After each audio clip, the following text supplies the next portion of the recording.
In a world of global class awakening, as the only human to fail the awakening process, you had already activated the involution system when you traveled to this world 10 years ago.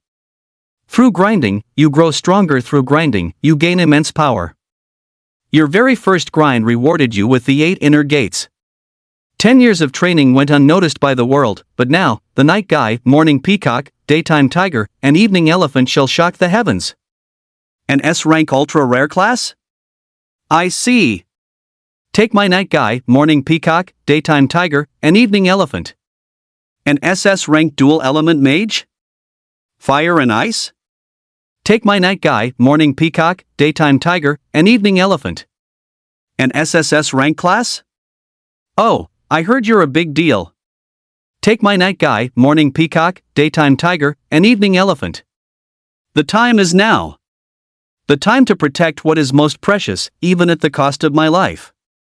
My youth knows no regrets. Night guy, morning peacock, daytime tiger, evening elephant. A series of roars jolted a sleeping youth awake, a boy dressed in a tight-fitting bodysuit that looked exactly like a watermelon skin. Kai sat up from his desk, his gaze sweeping across the surroundings. His eyes quickly shifted from confusion to clarity. He was a transmigrator who had crossed over into this world at the age of 5. However, this world was in an era where everyone could undergo class awakening. As long as one reached their senior year of high school, they could perform their class awakening. Classes are categorized from D to SSS in ascending order. The higher the class you awaken, the smoother your future path will be. The more powerful your talent, the greater your future achievements will become. Ever since Kai crossed over into this world, he had awakened the system, an essential tool for any transmigrator. He originally thought it would grant him some powerful class, allowing him to dominate this world with ease. To his surprise, the system he awakened turned out to be better to exhaust oneself than to let others outwork you. He could earn rewards simply by grinding. Depending on the intensity of the grind, he would receive a reward upon reaching each milestone. Starting from the age of 5, after grinding his studies for about 6 months and securing the top rank in elementary theoretical scores, he obtained a powerful ability, the 8 inner gates. However, until he completes his training of the 8 inner gates, he will not acquire any other similar abilities. He must devote himself entirely to mastering this technique. He must train with a sealed heart, even relying on his own memories to actively merge with the personality of the strongest practitioner of this ability. Only after successfully opening the 7th gate can his own personality be fully released. But Kai did this voluntarily. In reality, it was nothing more than training with Might Guy in his inner world for several years. No big deal. Strength is the primary factor in ensuring survival. The 8 inner gates is undeniably powerful, but conversely, mastering this ability requires a massive investment of time and painstaking effort. 10 years have already passed since then. Through days and nights of relentless training. Throughout junior high and high school. While others were busy with entertainment and fooling around, Kai was training. While others were sleeping, Kai was training. While others were relaxing, playing games, dining out, or singing karaoke, Kai was still training. Through days and nights of relentless training, Kai's physical fitness improved by leaps and bounds. However, because his foundation was too poor, even after 10 years had passed, Kai was still only barely able to open the 6th gate. He couldn't even maintain it for more than 2 minutes.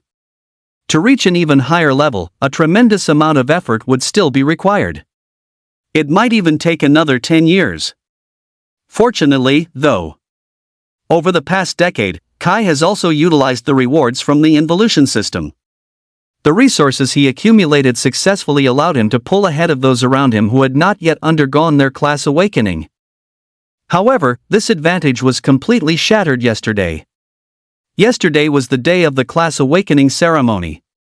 At the class awakening ceremony, under the spotlight of everyone's attention, he was the school's recognized king of grinding.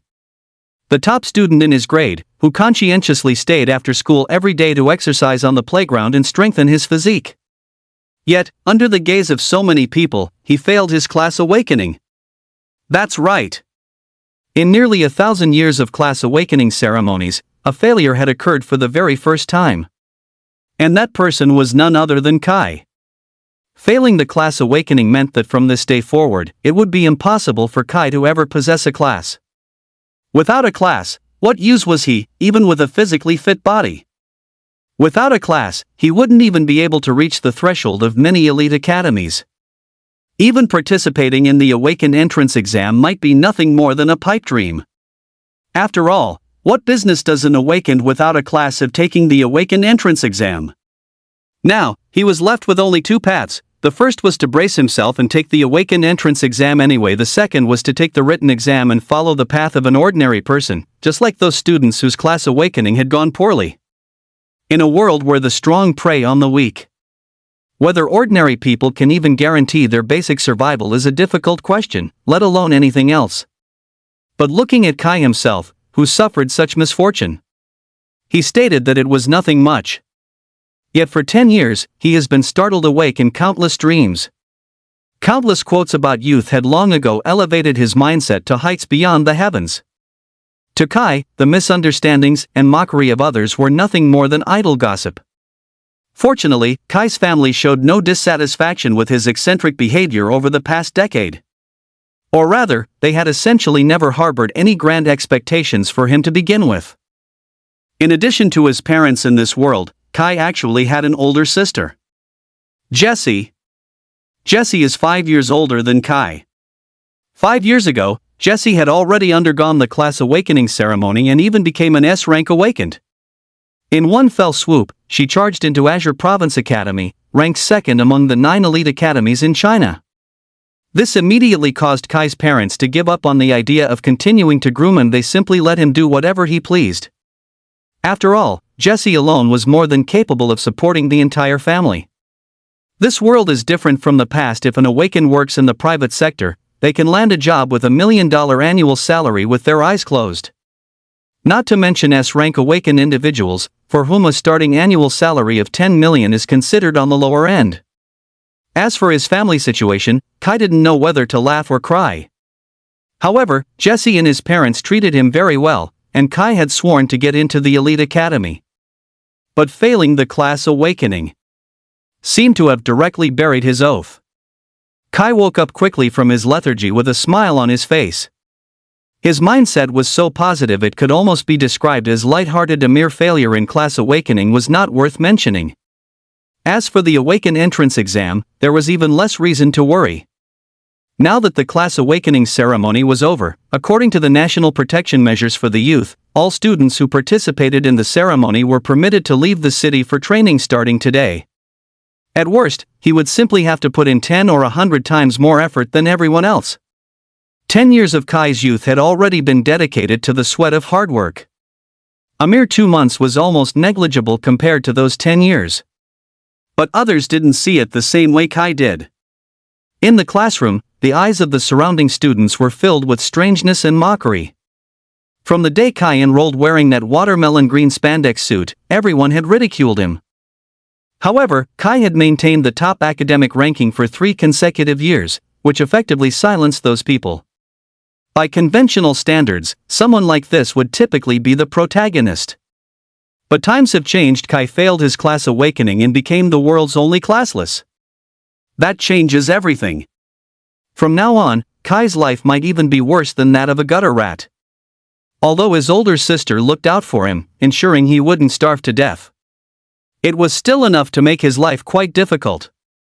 As for those who had successfully completed their class awakening, they naturally exercised the strongman's prerogative to mock Kai at will. Ring, ring. The bell for the end of class rang out. A delinquent-looking youth walked up from the back row and grabbed Kai by the shoulder just as he was about to leave the classroom. Kai! Kai turned his head at the sound of his name. He saw a boy with a smirk on his face and a metal hoop in his ear, staring at him with a mischievous grin. This was Zhao, the son of a well-known local wealthy family in Xincheng. He awakened in A-rank class yesterday, which places him firmly in the category of a genius. Looking at the other's expression, Kai smiled and swatted his hand away. Zhao, is there something you need? Kai's smile widened. Never harbor malice toward others. This was one of his fundamental principles in life. Kai, it's a real shame you failed your class awakening, but you're still the top student in our grade after all. Come on, let me buy you a drink. Zhao took a bottle of lay-by from his companion behind him and handed it to Kai. Kai's eyes lit up at the gesture. Thanks. But I don't actually mind failing the class awakening that much, ha. After all, this is just part of youth. Kai took the lay-by and immediately downed a huge gulp. Instantly. A numbing, refreshing sensation rushed straight to the top of his head. A sharp glint burst from Kai's eyes. He could actually feel a tingling sensation in his very cells. His body even felt significantly lighter and more agile. Wow! This is delicious! Kai's eyes gleamed with excitement as he looked toward Zhao. Zhao, where did you buy this drink? It's actually delicious. Seeing this, Zhao and the 2 or 3 companions behind him were also somewhat bewildered. Boss, what's going on? A student with dyed blondie hair behind Zhao said in shock. Zhao's gaze also narrowed slightly. He had personally infused his own lightning factors into the liquid of this bottle of lay-by. Even for the awakened, one bite of this would be enough to send them into an epileptic seizure from the shock. How could Kai act as if nothing had happened? Could I have been mistaken? Seeing that Zhao seemed reluctant to talk, Kai stopped pressing for answers. Flashing a grin of pearly white teeth, he gave the other man a thumbs up. Since you don't want to say, I'll just have to trouble you to buy some for me next time. I can pay double the price. See ya. After waving goodbye with the lay-by in hand, Kai vanished from the classroom in a flash. The others were equally astonished. Would Zhao, the school's notorious bully, actually give Kai a normal drink? The few girls who had originally hoped to see Kai make a fool of himself shook their heads slightly in disappointment, packed up their things, and left the classroom. Zhao and the others exchanged glances. Immediately after, they brought over another bottle of lay-by. Following the same method, Zhao utilized his innate ability as a thunder swordsman to isolate a lightning element and drop it into the liquid of the lay-by. He then handed it over to Blondie. Take a sip and try it. Blondie panicked instantly upon hearing those words. Boss. Seeing how much the other person was dawdling, Zhao grew even more impatient. I'll take you grinding tomorrow. Hurry it up. Hearing this, Blondie's eyes immediately lit up. He poured it straight down his throat. Zhao was protected by several bodyguards. If he joined a random party instead, he would inevitably get injured while grinding. But teaming up with Zhao meant he could level up just by flattering him. It was simply too good. The other companions looked at Blondie drinking the Sprite with envy. Getting to grind with Zhao just by drinking a beverage? That was way too sweet a deal. With that thought, Blondie tilted his head back and aggressively gulped down half a bottle of Thunder Sprite. And his sheer earnestness paved the way for the miserable state he was about to find himself in. Ho! Before he could finish his sentence, Blondie's eyes bulged. His entire body began to twitch violently, and within seconds, he collapsed to the ground, foaming at the mouth. The others watched with wide eyes, scrambling to get as far away from Blondie as possible. Witnessing the other person's miserable state, the group couldn't help but shudder. Good grief, grinding? If this is what it takes to level up, forget it. Seeing the other person's wretched condition, Zhao couldn't help but doubt even more whether he had failed to inject that bottle with lightning factors for Kai. Even if Blondie's awakening class was a lowly C rank, it was still considered powerful among ordinary people. Kai is just to the classless. What right does he have? Becoming increasingly certain that he had made a mistake, Zhao waved his hand, signaling for the others to leave.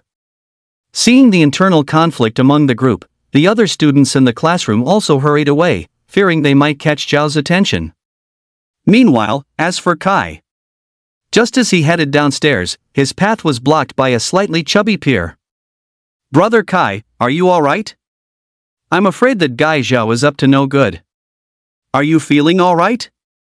Seeing who it was, Kai's smile widened even further. This guy was the only friend he had made in the 3 years since he started school. His name was Ning. I'm fine, Ning. I really think you should try to treat people with more kindness. That drink Zhao gave me was actually quite delicious. Really? Ning looked at Kai with a hint of disbelief. Seeing that Kai indeed showed no signs of anything being wrong, he finally breathed a sigh of relief. Alright then, are you heading home? Or going somewhere else? Actually, failing the class awakening isn't that big of a deal. My dad works at the education bureau. How about I ask him to find you a job as a PE teacher? It comes with full benefits, social security, and a housing fund, though the salary is a bit low. If you don't mind that, it's better than working some random job out there. Besides, Sister Jessie can protect you too, so you won't have to worry about being bullied. Hearing these words, Kai felt a warmth in his heart. This was a true brother, and the first person to strike up a conversation with him after enrollment. He gave the other's shoulder a reassuring pat. Flashing his signature thumbs up, Kai grinned and said, "No need, I'm aiming for the elite academy." Kai's voice was thunderous. The sound was so loud that it could be heard by teachers exiting the academic building and even those on the distant landscaped paths at almost the exact same time. Listening to the mockery echoing from the surroundings, Kai remained unfazed, but Ning was the first to crack under the pressure. Holy crap, man, do you seriously have no sense of shame? Anyway, just call me whenever you change your mind. Alright, I'm heading back now. With that, the chubby Ning bolted from Kai's side as if his feet were greased, making a swift escape from the scene. Watching the figure depart, Kai continued jogging toward the city's south gate. Meanwhile, of the two teachers on the landscaped path, one was the dean of students at Qingcheng No. 2 High School. He watched Kai's receding figure with a sigh of admiration. Following yesterday's ceremony, Kai had instantly become a local celebrity in Qingcheng. While there was some information about Kai online, it hadn't gained much traction. After all, compared to the hype surrounding a genius, Kai seemed more like a clown desperate for attention. What a shame, such a promising talent. Many teachers shook their heads with regret. There was nothing anyone could do about Kai's situation. After leaving the school, Kai quickly arrived at the checkpoint of the South City Gate. The guards at the city gate extended their spears, blocking Kai's path. Please show your pass. Upon hearing this, Kai handed over his student ID. One of the guards swiped it across a nearby device. Beep. Qingcheng No. 2 High School, Kai, class awakening ceremony completed. Pass permissions granted. Now that you've undergone class awakening, you are free to enter and exit any city at will, except under special circumstances. The guard handed the student ID back to Kai. Upon hearing this, Kai greeted the two with a smile and left, heading straight for the dungeon outside the city. While everyone else was resting, he had already started grinding. I'll outwork all of you. Chuckling inwardly, Kai arrived at the entrance of the dungeon. Dungeon Volcanic Plains Dungeon. Even at normal difficulty, it requires at least a level 3 awakened to enter for a chance to slay the boss. Unlike others, however, Kai is unable to view his specific stats because he is classless. This was quite frustrating. Nevertheless, Kai remained fully confident in tackling this normal difficulty. After all, 10 years of training was more than just talk. Looking for a healer? Level 2 or higher, join fast. Speedrun, speedrun. Join if you're interested.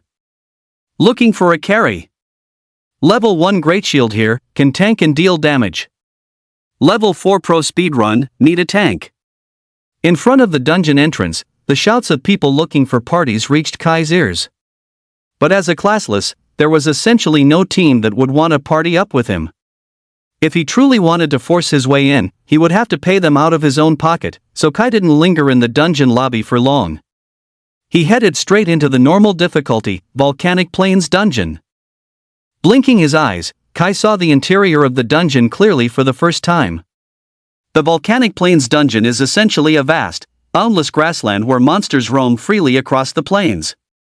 In the distance stands a massive, active volcano, bubbling and seething with rising steam. So this is a dungeon? How marvelous!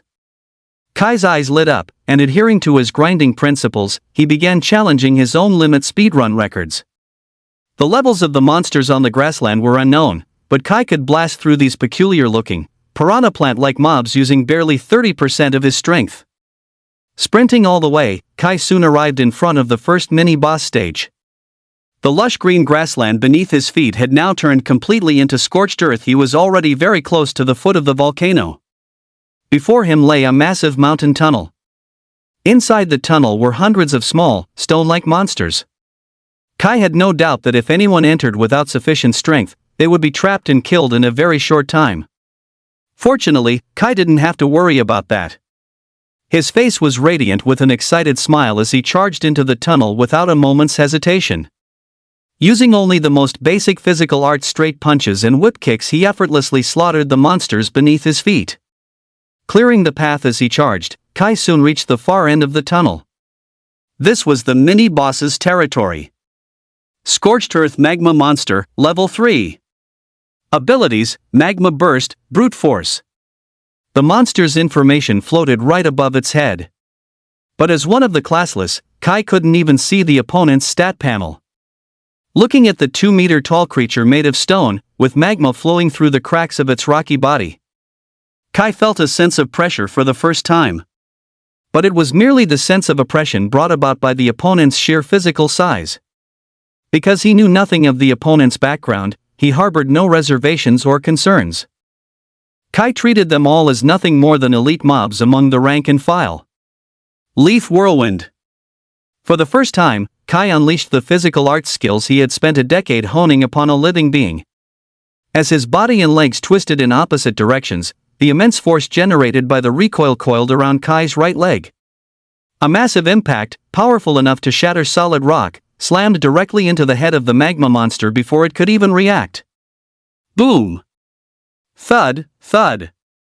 The whip kick struck the opponent's skull, and the colossal impact instantly pulverized its incredibly hard stone head, shattering it into dozens of small fragments that rained down onto the ground. This was immediately followed by the shattering of the magma monster's body. The magma flowed across the ground, vanishing shortly thereafter. The monster's stone body also quickly dissolved into starlight and disappeared. Witnessing this, Kai was somewhat bewildered, but before he could leave, a ring dropped onto the ground. The metal ring was set with a blue gemstone, and the light it reflected was incredibly dazzling. Oh! A piece of gear dropped? Kai's eyes lit up. Killing monsters in the dungeon carries a certain chance of dropping gear and accessories of various qualities. He had heard that even slightly decent gear or accessories could provide a massive boost to an awakened strength. Since Kai couldn't check the item's stats yet, he simply slipped it onto his finger. He calmed his mind and waited for a moment. Kai felt a twinge of disappointment, having noticed no change in himself. Could this be some piece of junk gear? Whatever, I'll just take it for now and have someone else look at it once I'm out. Stowing the ring away, Kai picked up his pace even further. And so, the frantic and rapid grinding continued. Kai soon emerged from the volcanic plains dungeon. Aside from a slight increase in combat experience, Kai didn't feel any different at all. He didn't even feel a single speck of the EXP that awakened ones usually grind for. Holy crap, am I going to be stuck at level 1 forever? Kai's gaze went a bit blank. How am I supposed to play this? The top 10 elite academies in China alone have a minimum requirement of around class level 14. Even ordinary schools require students to reach at least class level 5. And even the worst vocational colleges require a minimum of level 3. If I stay stuck at level 1 forever, I'm completely screwed. Awakened Entrance Exam.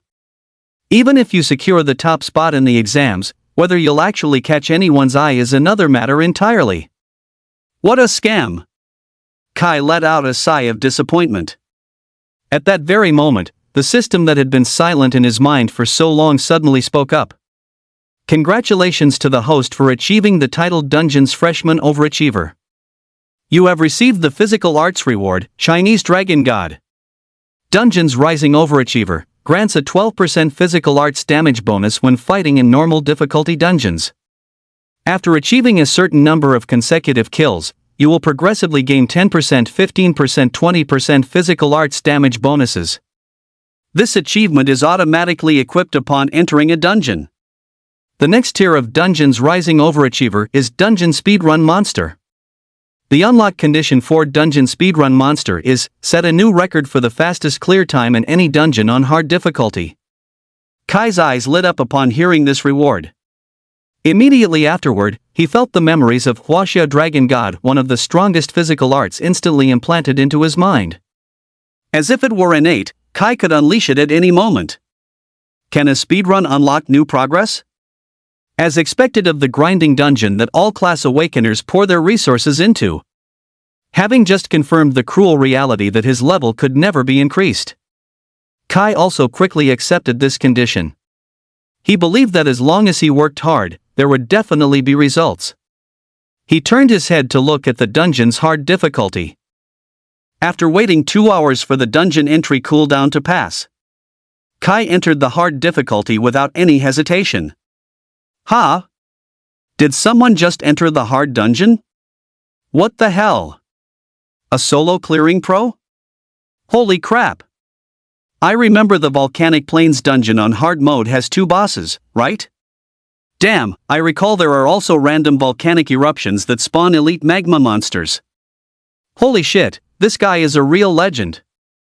There are at least 4,000 or 5,000 monsters in a hard mode dungeon, right? Setting strength aside, how the hell does his stamina even keep up? Confirmed at a glance. This guy is a total pro. Cut the crap. If he wasn't a top-tier pro, who the hell would dare to solo a hard dungeon that requires at least level 7 to enter? I'm just sitting here waiting for the big shot to come out. If he doesn't make it, I'm going to die laughing. Holy crap! That's badass. Once people realized Kai had entered the hard dungeon alone to grind, the entire dungeon hall erupted into chaos. The Volcanic Plains dungeon itself was intentionally designed by the authorities as an early-stage transitional dungeon for lower-level civilian class awakeners and students preparing for the upcoming Awaken entrance exam. However, even at its lowest threshold, the hard difficulty requires a fully staffed 5-person team of level 7s to guarantee a run without casualties. Setting aside the fact that the thousands of monsters inside would drain one's stamina, even a balanced warrior party with a healer and a tank would find it difficult to successfully break through the first tunnel entrance of the Volcanic Plains dungeon. Normal difficulty alone contains 400 to 500 monsters, requiring a squad to lure them out of the tunnel and pick them off one by one. Entering a hard difficulty dungeon solo is usually reserved for high-level players and their teens who are there to steamroll the content for gear and accessories. Either they are completely brain dead and going in there just to die. As a result, many people were currently waiting at the entrance of the hard dungeon for Kai to emerge. Everyone was bracing themselves for a good show. A group of young people among the crowd was no exception. After learning from passers-by that someone was soloing the hard dungeon, they also stood at the entrance, waiting to see the spectacle. It was roughly 2 hours later. A young man emerged, clad in a watermelon-patterned bodysuit and covered head to toe in dust. Everyone's eyes widened in disbelief the moment they saw him. Someone in the crowd couldn't help but snicker at the ridiculous outfit, but they quickly covered their mouth.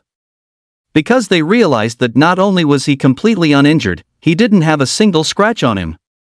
Not even his clothes are torn. And we can't even see his level or stats. What does that mean? Either he's a high-level powerhouse way above level 10, making his stats invisible to them. Or he has a specialized trait one so powerful that his class is capable of soloing a hard dungeon.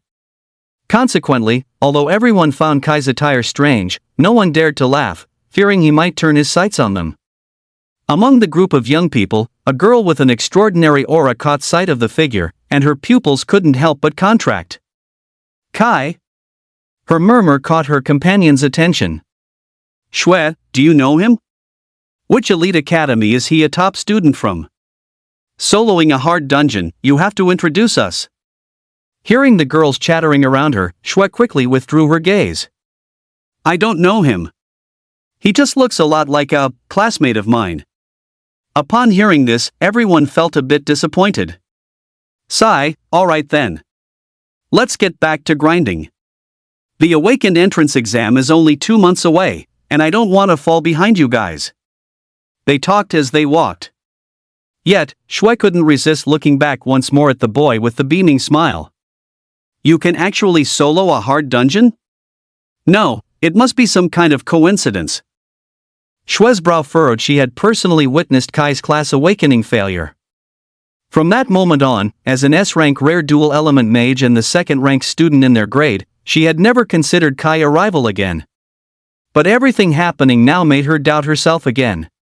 Is it possible that your class awakening was successful that day, and we just didn't notice? Shui's mind was in a state of confusion, but her companion's call quickly pulled her back to reality. Shui! Shui! Hurry up! Shui withdrew her gaze and quickened her pace to catch up with the team. But even after entering the dungeon, her thoughts remained fixed on Kai. Meanwhile, Kai, waiting for the grinding cooldown, was exercising by walking on his hands at the dungeon entrance. He vowed not to let a single moment of rest go to waste, dedicating every second to grinding. In his mind, he was also analyzing the dungeon's terrain and strategizing the fastest way to clear it. He wondered who it was. The record for the fastest solo clear of the Volcanic Plains dungeon on hard difficulty was surprisingly 1 hour and 21 minutes. You have to realize, Kai was nearly an hour ahead of this historical record. The challenge of grinding the dungeon had now become Kai's most pressing concern. The 2-hour cooldown period refreshed once again. With the experience gained from the terrain, Kai was indeed much faster this time than the first. He emerged in exactly 2 hours. But compared to the fastest record, it's still worlds apart. Just like that, for an entire day, nearly 20 hours. Kai stayed immersed in the hard dungeon 10 times without a single moment of rest. Finally, he broke through the bottleneck, reaching a staggering time of 1 hour and 50 minutes. As for the terrain of the hard dungeon and the random statuses that might occur, Kai had already committed everything to memory. So that's how it is. The record holder likely never encountered any random events in the dungeon. Combined with his strength, 1 hour and 21 minutes is not impossible. Kai felt as though he had finally figured it out. However, the prospect of trying to avoid random events left Kai feeling somewhat troubled again. This is purely a matter of luck. It's already dawn. Let's head home first to eat and get some rest, Kai muttered as he looked at the empty dungeon hall, where the sky was just beginning to turn pale. However, during these 10 grinding sessions, although his level hadn't increased at all, the improvement in his combat experience and physical fitness had been incredibly rapid. Even the level 8 boss of the hard dungeon was no match for Kai, falling after a mere 2 exchanges. There wasn't even a need for Kai to utilize any physical arts beyond the Leaf Whirlwind. Breaking this record is proving to be a real grind. Kai let out a heavy sigh. Today marked his 3rd consecutive day of grinding this specific dungeon. Having farmed the hard dungeon day and night with total disregard for food or sleep, he had managed to obtain over a dozen pieces of gear accessories. His speedrun record had only just managed to break into the 1 hour and 49-minute mark. Shaving off just a single minute from that record had already cost him an immense amount of painstaking effort. Holy crap, whoever holds the world record, you're a freaking freak. Even Kai, who usually possessed an excellent temperament, couldn't help but swear under his breath. As the surrounding crowd saw Kai emerge from the hard dungeon once again, completely unscathed, the people walking by had already gone numb. This man is nothing short of a tireless machine. The moment his cooldown is up, regardless of whether he has fully recovered, he charges right back in for a second run, then a third. Every high schooler coming here to grind couldn't help but curse under their breath, protesting against such relentless grinding. They haven't even stepped foot into a dungeon yet, and you're already out here attempting speedruns? And within just these few short days, Kai has earned himself the title of the King of Tryhards. News of a grind lord in the Volcanic Plains dungeon, someone so obsessed with leveling up that they even skipped meals, quickly spread throughout Xinjiang. However, most people had no idea what Kai actually looked like. After all, the guy spent the vast majority of his time inside the dungeon. Following his usual routine, Kai ran laps around Xinjiang while waiting for his 2-hour cooldown to expire. Just as he was about to finish his second lap, the conversation from Shui's group caught his attention. My Shui is simply amazing. To think a constitution-enhancing herb dropped on your very first hard mode dungeon run, that's incredible. Come here, let me give you a big kiss. A stunning young girl with a high ponytail spoke as she leaned in to plant a kiss on Shui. Shui pushed her away with a look of mock disgust. After a few humble remarks, she parted ways with the rest of the group, leaving only the ponytail girl by her side. Shui, what level are you now? Which college are you planning to apply for? The girl with the ponytail asked. Yi, where are you going? I want to get into the same elite academy as you. With no outsiders around, Shui's tone and actions became noticeably bolder. The two had been playmates since childhood. It wouldn't be an exaggeration to call them the closest of confidants who knew each other best. Sigh, Shui, all good things must come to an end. Besides, it's not like I'm dead. Even if we aren't at the same academy, we'll still have chances to see each other. Upon hearing this, Shui's eyes couldn't help but turn a bit red. Yi, are you abandoning me?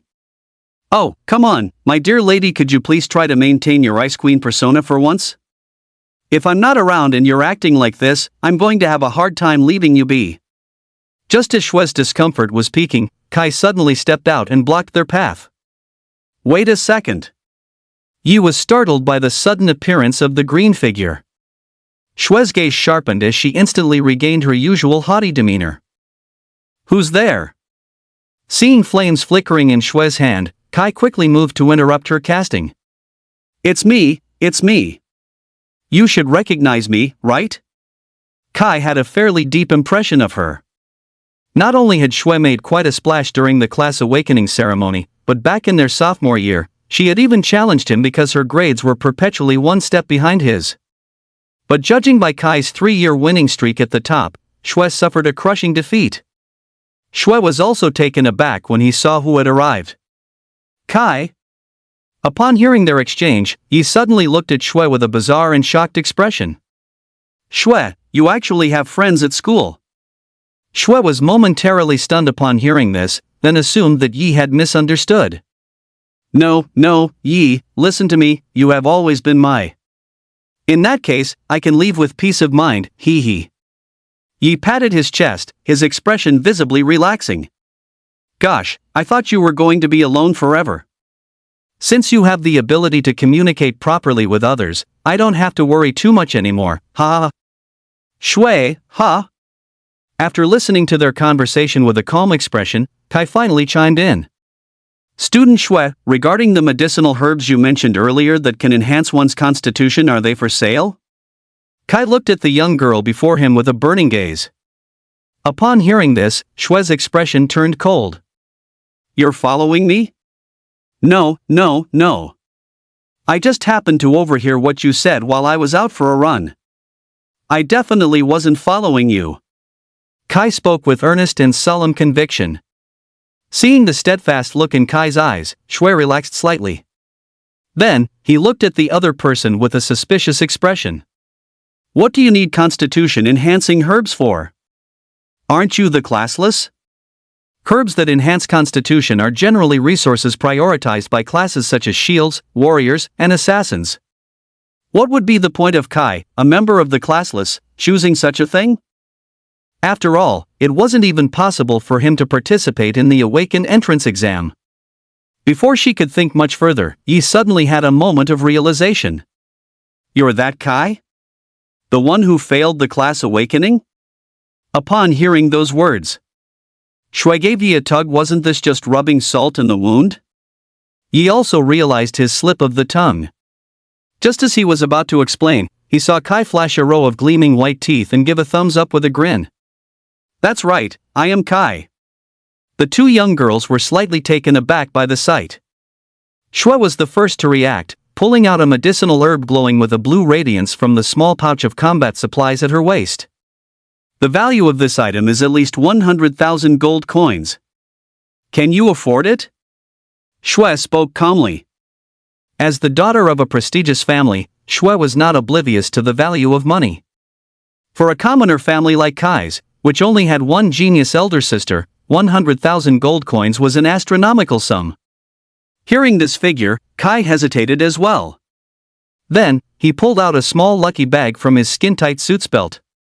He poured out the 10 pieces of gear accessories contained within a mix of rings, necklaces, and various other items of assorted quality. He hadn't had them appraised yet, but based on how they felt when he wore them, they seemed to be low-value trash-quality items. "I'll give you all of these. I wonder if you'd be willing to sell it to me. If it's not enough, I can scrape together more. Please just give me a little time." Kai bowed 90 degrees at the very least. One must have the right attitude when asking for a favor. Seeing the 10 pieces of gear accessories in Kai's hand, Ye's pupils constricted. She snatched the gear accessories from Kai's hand. Then she inquired, "First, tell me what you plan to do with this thing?" Feeling the gear accessories vanish from his hand, Kai couldn't help but feel a surge of joy. Was she interested in the trade? Without a second thought, Kai stated his purpose directly. "I want to get into the elite academy, but my current strength isn't quite enough.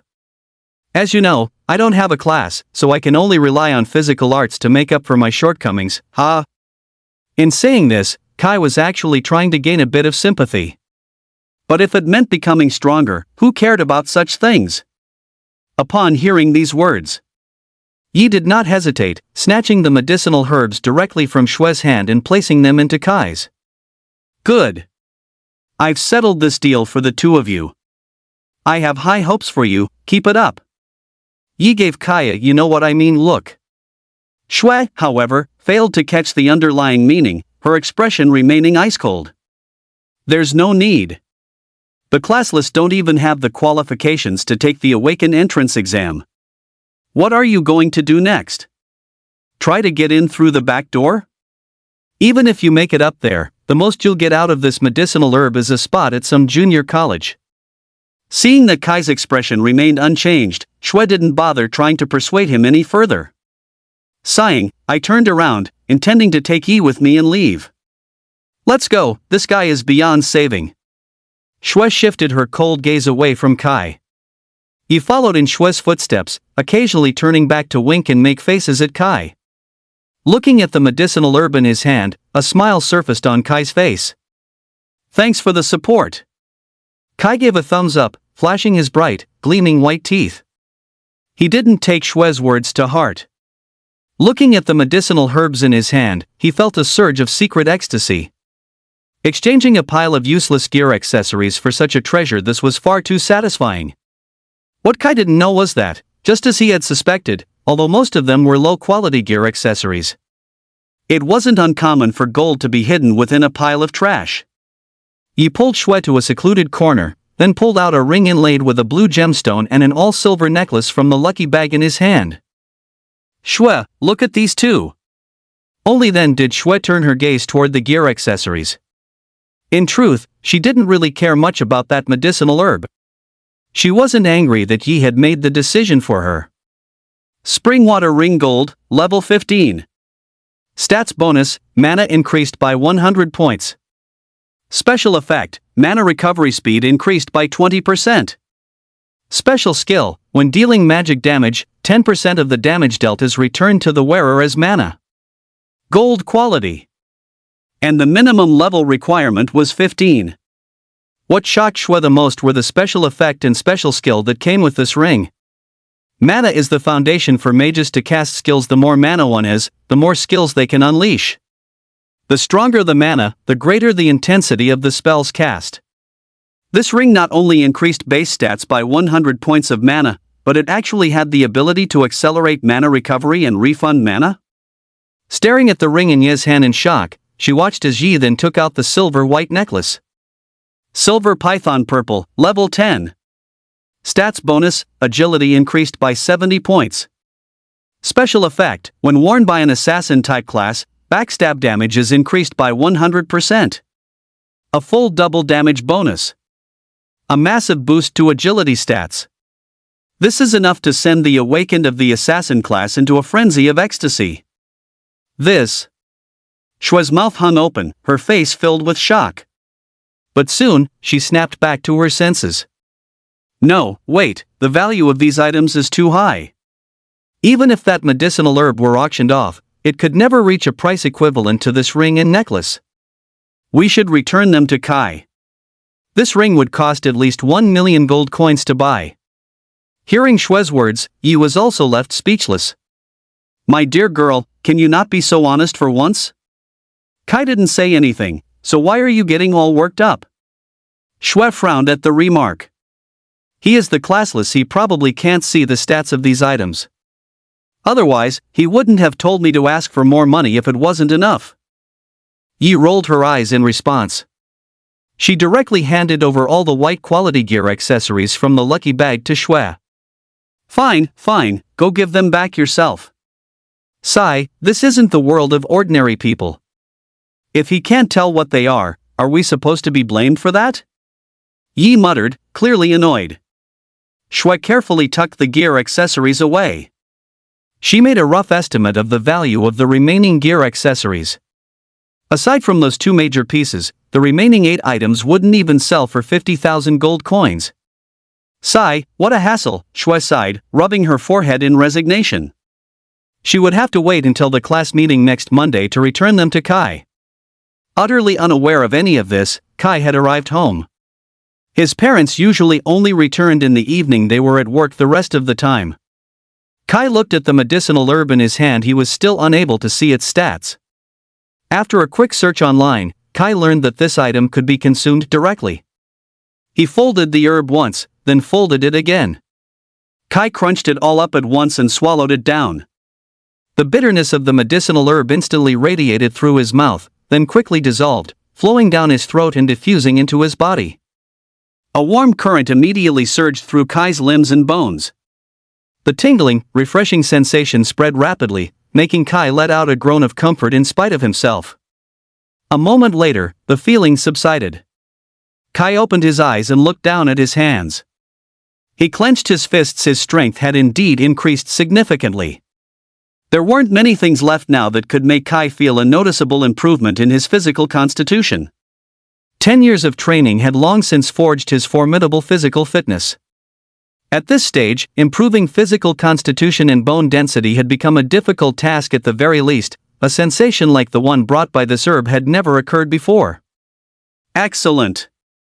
A sharp glint flashed in Kai's eyes. Taking advantage of the surging power still lingering in his body, Kai headed straight for the dungeon, intending to acclimate himself to his current physical state. The medicinal herb worth 100,000 was indeed extraordinary. The dungeon boss that previously required 2 kicks to deal with could now be taken down directly with just a single-inch punch. A massive improvement. Trading a pile of useless junk for such a huge boost total profit. Kai's expression was full of smug satisfaction. 1 hour and 48 minutes. He had broken his personal record by another minute. This made Kai crave power even more. There was absolutely no problem with his current path, the only issue was the lack of AoE physical arts. He naturally had the 8 inner gates, but using the 8 inner gates for this kind of dungeon would basically be like using a dinosaur slaying blade to kill a chicken. In high spirits, Kai decided to run 2 laps around Qingcheng using only 1 finger. To his surprise, as the Awaken entrance exam approached, the candidates who were now focusing on their physical stamina had also chosen running as the most direct and effective method to build endurance. Alright. Today we're running 10,000 meters. Let those guys in Class 2 see how powerful we in Class 1 are. Organized by class, students from various schools voluntarily gathered during their break to train their physical strength together. And competition was also a way to generate pressure. Watching everyone, Kai couldn't help but burst into loud laughter. Ah! This is the essence of youth. Kai's booming laughter caught everyone's attention. Known as the green spandex-wearing classless Kai, his reputation had long since spread across schools. There was practically no one here who didn't recognize him. Seeing how hard you're all working, I think I'll go for a 100,000-meter run too. Before anyone could react, Kai's figure dashed out of the city gates like a bolt of lightning. The students traded glances, none of them wanting to lose to this foolish classless who was constantly shouting about youth. Clearly, no one took the 100,000 meters seriously. Even 10,000 meters would be enough to give these people, who rarely exercised, a run for their money. 100,000 meters? Wasn't that just a joke? By the 5,000-meter mark, some in the group were already exhausted, collapsing on the ground unable to get up. As for those remaining, aside from students with related classes who still had energy, the calves of everyone else had begun to shake uncontrollably. Their lips were parched and cracked, their vision hazy. Why am I, a mage, out here running?" Someone shouted out a question from the depths of their soul. That question seemed to resonate with the other mages and healers. The crowd simply gave up on the rest of the journey and flopped onto the ground. Kai, however, was extremely excited. This was the first time anyone had ever run with him. How could he not be thrilled? "Young men! It's not enough. Keep shedding the sweat of youth. Running is way too easy. I'll do handstands while I run with you." With those words, Kai flipped directly onto his hands. Yet, his speed still remained ahead of everyone else. The warrior running at the very front finally snapped. "How do you still have the energy to mess around?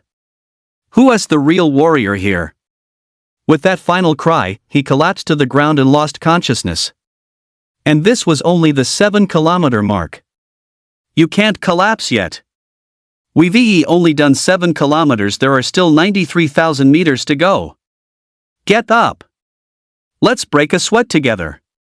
Kai's words caused a few of the people lying on the ground to twitch convulsively. 93,000 meters? Just kill me now. I'm exhausted. I don't want to live anymore. After the 10-kilometer mark, only one person was left standing. The man wasn't particularly muscular. In fact, he looked somewhat frail. He wore a red headband tied around his forehead with the word "strive" written on it. Kai took notice of him as well. Seeing the man's legs beginning to wobble uncontrollably, Kai suddenly let out a loud roar. "Give it your all and work up a sweat. The awakened entrance exam is only 2 months away. Do you really want to just sink into mediocrity like this?" Kai's sudden shout startled the man. Through eyelashes soaked in sweat, he saw Kai, clad in a green bodysuit and a combat vest.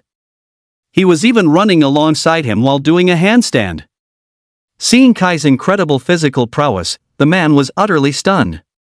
But that shock was immediately followed by excitement and fervor. "I don't. But I still have 2 years until my awakened entrance exam." Hearing this, Kai was taken aback. "Ha?" The other boy kept lifting his leaden legs to run, chatting wearily with Kai as he moved. "Are you a high school freshman?" Kai asked, using conversation to distract him from the physical strain. "If you don't give it your all, you'll never know just how strong you truly are." "Yes, I'm a freshman at Qingcheng No. 2 High School. My name is Ming. It means dawn, the hope that I can walk ahead of everyone else like the first light of day, without needing to rely on anyone." Hearing this incredibly youthful declaration, Kai felt as though he had found a kindred spirit. Tears welled up in his eyes. "Well said. Ming, let's pour out our sweat together and become the geniuses who lead the way for everyone." "All right." Ming shouted at the top of his lungs, using the high-pitched cry to force his body to keep pushing forward. Only when the momentum is there can the conviction to work harder truly take hold. Amidst this atmosphere of youthful passion, Kai and Ming soon reached the 42,000-meter mark. At this point, Ming seemed unable to hold on any longer. His legs were so heavy he could no longer lift them. After Ming gritted his teeth and forced himself 2 steps further, Kai took the initiative to stop. "Ming, give it up. You've worked hard enough." "Brother Kai, I can still." The world before Ming's eyes began to blur, and gradually, his consciousness faded. He collapsed, completely exhausted and unconscious. Kai wiped his eyes, which were tearing up from the dust, hoisted Ming onto his back, and began the journey home. It wasn't until around 7 in the evening that the two finally returned to Qingcheng. Arriving at Qingcheng Park, Kai laid Ming down on the grass. Just then, Ming happened to wake up. SSS. Ming couldn't help but gasp. The agonizing, tearing sensation in his lower body muscles surged through him, nearly causing him to black out from the pain again. "Brother Kai, was I hard-working enough?" Kai looked at Ming's feet, which were bloodied and raw from the unaccustomed intensity of the run, and couldn't help but give him a thumbs up. "I acknowledge you. Even though starting now might be a bit late, as long as you still have the heart to pour out your youth, then you are the strongest. Hearing this, Ming lay on the ground, unable to help but let out a bitter yet smiling expression. Amidst their conversation, Kai also came to understand why the other was pushing himself so desperately. Ming only had a younger sister at home, and with her starting high school in a few years, the tuition fees were a looming problem.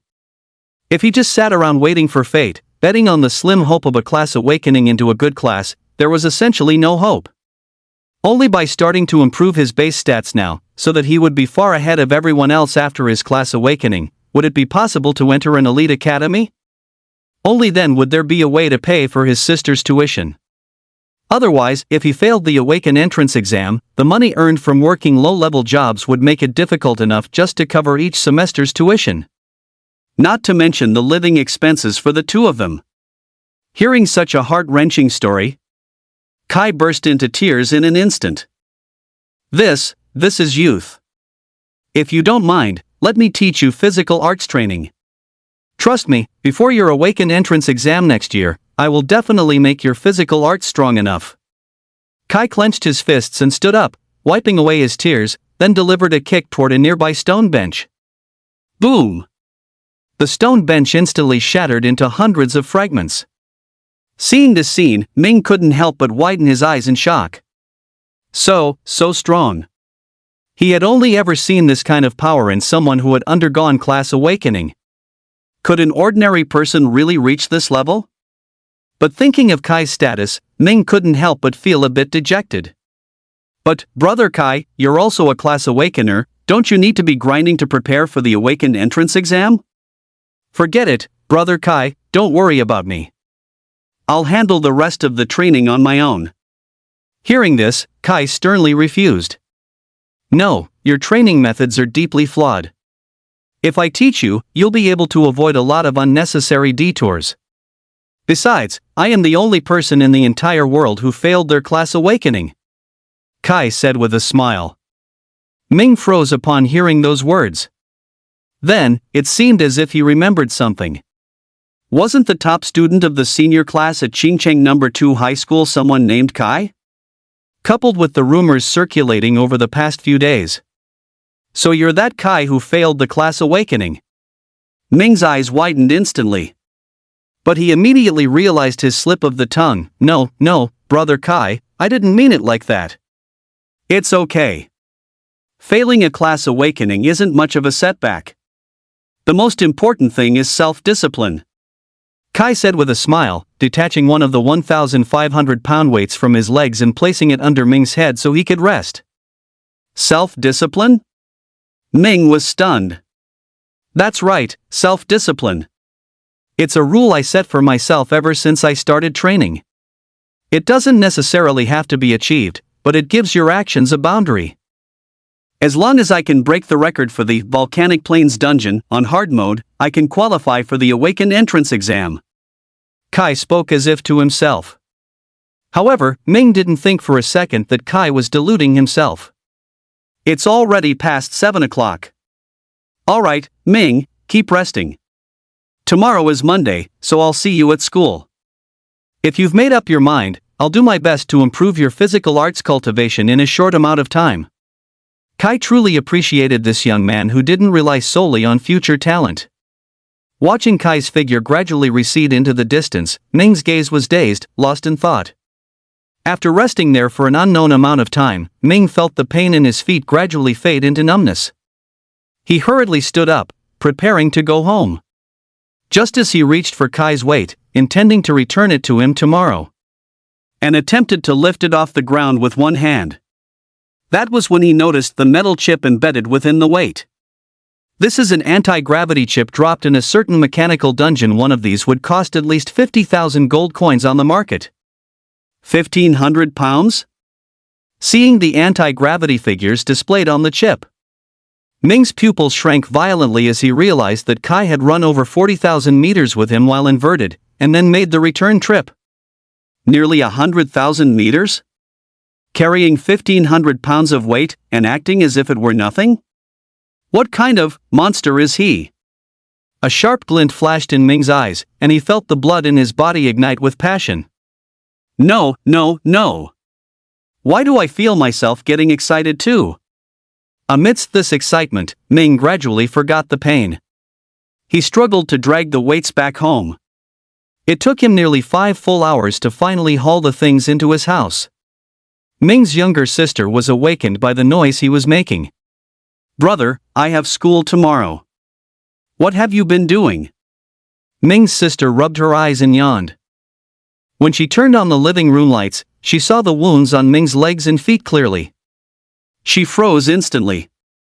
Looking at the weights, she seemed to realize something. In silence, she rummaged through the cabinet for a medical kit and tossed it coldly to Ming. I'm going to sleep. Bandage yourself up and take me to school tomorrow. There was a slight tremble in her voice, but it was well suppressed. Ming, who was becoming increasingly thick-skinned, didn't notice anything unusual. He looked down at the weights, gave an affirmative grunt, and began bandaging his wounds in the dim light. Meanwhile, his sister hurried back under her covers. Before long, her pillow was soaked with tears. The night passed in silence. Ming borrowed a metal cart from a merchant he knew downstairs. He tossed the weights onto it. Brother Kai, I'm here. To ensure his injuries recovered faster, Ming had gritted his teeth and used some relatively expensive medicine last night. However, compared to getting stronger, these costs were inevitable. Hurrying to the school, Ming spotted a pair of legs, one missing a weight towering over the heads of the crowd before he even entered the gates. Brother Kai! Ming called out, excitedly running toward the figure walking on his hands. Brother Kai, your weight! Seeing the bandages peeking out from the bend of Ming's knees, Kai didn't say a word. He flipped upright and strapped the weight back onto his own leg. Brother Kai, do you always wear those weights? Ming looked curiously at the 2 weights on Kai's legs. Having experienced the true weight of those things firsthand, seeing Kai act as if it were nothing was even more shocking. Ah, that's right. This is youth. By the way, have you thought it over? Kai asked, throwing an arm around his shoulder.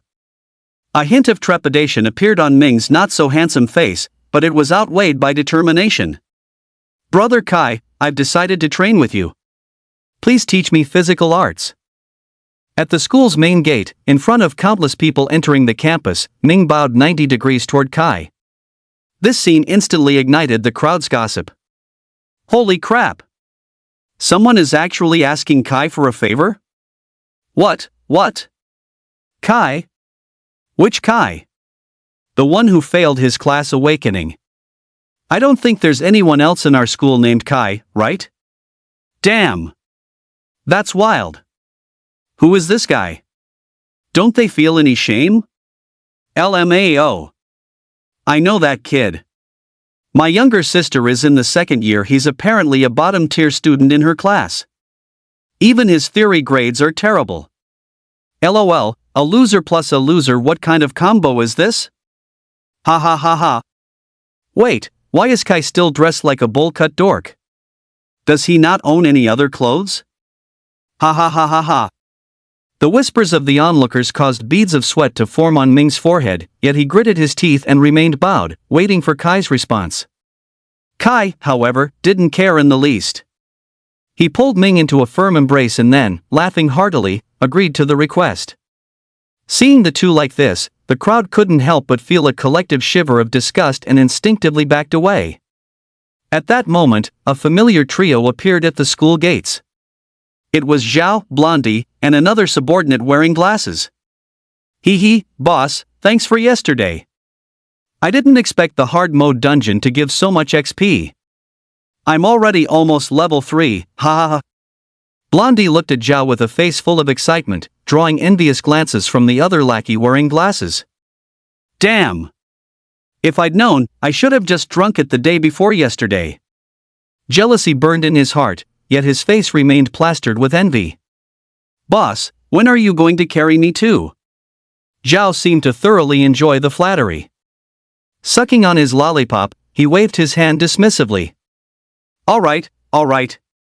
Next Saturday, meet at the Goblin Heart Dungeon. I, young Master Zhao, will take care of your levels. Zhao looked equally satisfied. Since his family was wealthy, he would hire family bodyguards to kill monsters while he and his crew just stood aside to soak up the experience. Moreover, it was a hard dungeon, and even the weakest of his bodyguards was a level 10 awakened. Zhao's rank talent had also quickly helped him break through to level 5. Generally speaking, the rate of level growth in the first week to the first month after a class awakening basically represents one's future growth speed. Zhao's speed was already considered among the best in Xinjiang. To reach level 5 by the 4th day of class awakening was impressive. Even with bodyguards protecting him, his talent was still evident. Boss, look, who's that? Out of the corner of his eye, the glasses-wearing lackey spotted Kai and Ming embracing and weeping with joy at the school gate. A scheme formed in his mind. Didn't Zhao despise Kai? If he went up and taught the guy a lesson, maybe he'd get special treatment next week? The more he thought about it, the more excited he became, and he immediately motioned for Zhao to look. Zhao followed the lackey's gaze and saw Kai, the person he had always disliked. Yo! Who would have thought? Turns out a certain bowl cut actually likes guys? Zhao had already walked over to the main gate. He didn't lower his voice at all, even the people walking near the teaching building could hear him. Hearing this, a flash of shocked anger crossed Ming's eyes. Just as he was about to talk back, Kai pulled him back. Zhao, is there something you want? Seeing more and more people gathering around, Ming felt quite embarrassed. After all, his mindset wasn't nearly as resilient as Kai's. Hearing this, Zhao flashed a thuggish grin, pulled the lollipop out of his mouth, and handed it to Blondie to hold. He then stepped right up to Kai. The onlookers all wore playful expressions, eager to watch the drama unfold. After all, Kai was quite famous, not just in the 3rd grade, but throughout the entire school. Reaching Kai, Zhao extended his hand to mockingly slap Kai's cheek, but Kai blocked it with one hand. Student Kai, look at you. Great grades, but such unique taste. Do all geniuses have some kind of weird fetish? Zhao deliberately lowered his tone on the word genius, and everyone naturally caught the mocking undertone. Haha, I just feel that this is very beneficial for combat, Kai responded with a smile. Zhao let out a sneer at the remark. Combat? You failed the class awakening. What exactly are you going to fight? You probably won't even qualify for the awakened entrance exam, right? Just stick to the written exam like a good boy, alright? Zhao laughed coldly. Hearing this, Kai's smile widened even further. True, I failed the class awakening, but a person still has to keep pouring out their youth. Should I give up on the path I've always stood for just because of this tiny setback? Since there is no hope of taking the awakened entrance exam, shouldn't I just work even harder to strive for it? Oh no, I'm getting fired up, Ming. Sir. Ming responded instinctively upon being called. From now on, if you can't do 500 push-ups, you don't deserve to enter the classroom to study. Let it pour. My sweat. Ming was also full of excitement. This was the essence of youth. Completely unmoved by mockery and sarcasm, and holding no malice toward idle gossip. Yes, sir. With those words, under the gaze of countless students, the two began performing perfectly standard push-ups. The crowd was dumbfounded. Zhao felt as if he had been insulted. A flash of hostility crossed his face, but considering they were at the school entrance, he let out a cold snort and turned to enter the school. The guy with glasses couldn't help but spit on the ground. Trash. Everyone thought a conflict would break out, but to their surprise, Kai didn't seem angry at all. Does he really have no temper? The crowd exchanged glances for a moment before heading into the school, though Kai's actions provided them with yet another topic for gossip. Only after the school gates were nearly deserted did Shui's figure appear before the duo doing push-ups. She looked at Kai, hesitated for a while, and finally just let out a sigh. Why didn't you fight back? Kai acted as if he hadn't heard her. Ming, pick up the pace. Class starts in 10 minutes. Got it, brother Kai. Although he felt equally stifled, Ming didn't argue with Kai, he simply offered his silent support. Wait for me in the classroom after school. I have something to give you. Shui stopped pressing for answers and left only those words behind, entering the campus without even turning her head. She had been watching the scene unfold from the beginning. Seeing Kai mocked so publicly made Shui feel incredibly frustrated, especially since she was the only one in school who actually associated with him. However, she hadn't stepped forward to intervene. Perhaps that was why Kai didn't want to acknowledge her. Shaking her head to clear the stray thoughts from her mind, Shui entered the teaching building. Meanwhile, Kai and Ming successfully ended up being 5 minutes late. Brother Kai, why didn't you fight back just now? You're clearly very strong. Ming finally asked the question. He still felt a deep sense of injustice. Zhao's attitude had been absolutely disgusting. Hearing this, Kai flashed a grin, showing off his bright white teeth. Nobody is perfect, and everyone has moments where they slip up. Not feeling the need to win every verbal argument is a basic sign of maturity. Ming, you need to keep tempering your character. Kai gave Ming a thumbs up and prepared to enter the teaching building. Upon hearing this, Ming clenched his fists and suddenly shouted, Brother Kai, I want to challenge you. Hearing this, Kai was momentarily stunned, only to turn his head and see Ming's whip kick already swinging toward him. A sharp glint flashed in Kai's eyes as he rotated his wrist. He locked Ming's body from behind, leaving him unable to move. You lose. Ming felt even more frustrated and aggrieved. Brother Kai, if I can last 2 moves against you, can you grant me one request? Kai was somewhat surprised to hear Ming's words. However, having ambition is a good thing, and for someone like Ming, who is not a class awakener, lasting 2 moves against him would be as difficult as climbing to heaven. Deal. Kai agreed immediately. Ha ha, let youth burn. With those words, Kai rushed into the school building. He was already late, but the homeroom teacher didn't impose any punishment on him. Perhaps it was out of sympathy? Kai, however, showed no reaction. Once in his seat, he began self-studying college textbooks. These were his sister Jessie's materials. The dense notes and the slightly dog-eared pages bore witness to everything the book had been through. Meanwhile, Ming stood still for a moment, let out a long breath, and walked into the school building with even greater determination. Since Kai was unwilling to act, he would use this request to make him teach Xiao a lesson. In the quiet classroom, the class meeting concluded quickly. From now on, students only needed to report to school every Monday to confirm they were still alive. After all, quite a few exam candidates had died in dungeon secret realms in previous years. In other words, the next 2 months would be the golden time for candidates to improve their strength. Whether one could reach their desired level depended entirely on raw strength and background. Alright, starting today, you are no longer required to come to school. By the way, remember to return on May 1st. Seniors will be going on a cultivation trip, so don't pack too much luggage. Cheers and excitement erupted from the crowd upon hearing that the training trip had finally arrived. A training trip? Ming looked puzzled. A trip for seniors so close to the awakened entrance exam? I think it's probably meant for group grinding in a different location, and to give the examinees a chance to relax their minds. Kai said with a smile. The two were just about to leave the classroom when they ran right into the cold-faced Shui at the doorway. Didn't I tell you to wait for me? The school is practically empty, and I still need to go train, Kai said, scratching his head. The wait had indeed been a bit too long. At those words, Shui sighed and said nothing more, directly taking out the silver python and the ring of clear springs. The 2 pieces of gear accessories you gave me are worth far more than that medicinal herb. Take them back. You can just pay me back 100,000 gold coins later. Hearing this, Kai scratched his head and looked at the items in Shui's hands. I actually don't have much use for those things, but since I agreed to the trade, there's no harm in you keeping them, right? Kai wasn't lying. Even if these items had god-tier stats, wearing them wouldn't make a difference for him. Especially the silver python. The 70 points of agility stats were the real deal, and Kai could feel the buff.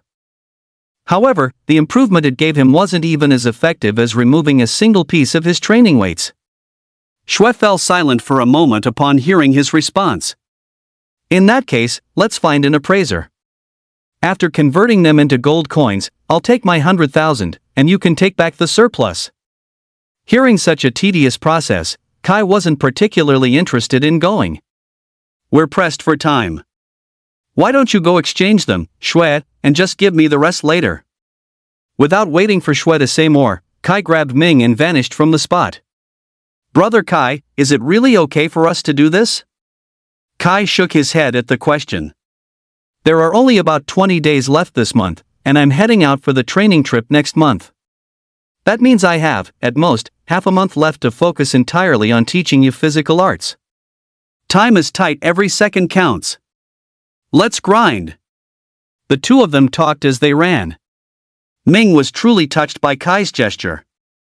Once they were outside the city, Kai took out a green jumpsuit and handed it to Ming. Ah, Ming, this is a gift for you. Wearing this can boost your agility by at least 20% during battle. Kai had made up the exact number, but it was true that the suit improved maneuverability. Ming wasn't picky at all and changed into the jumpsuit right then and there. Ming immediately felt the difference. The drag from his usual loose clothing was gone, allowing for truly resistance-free attacks.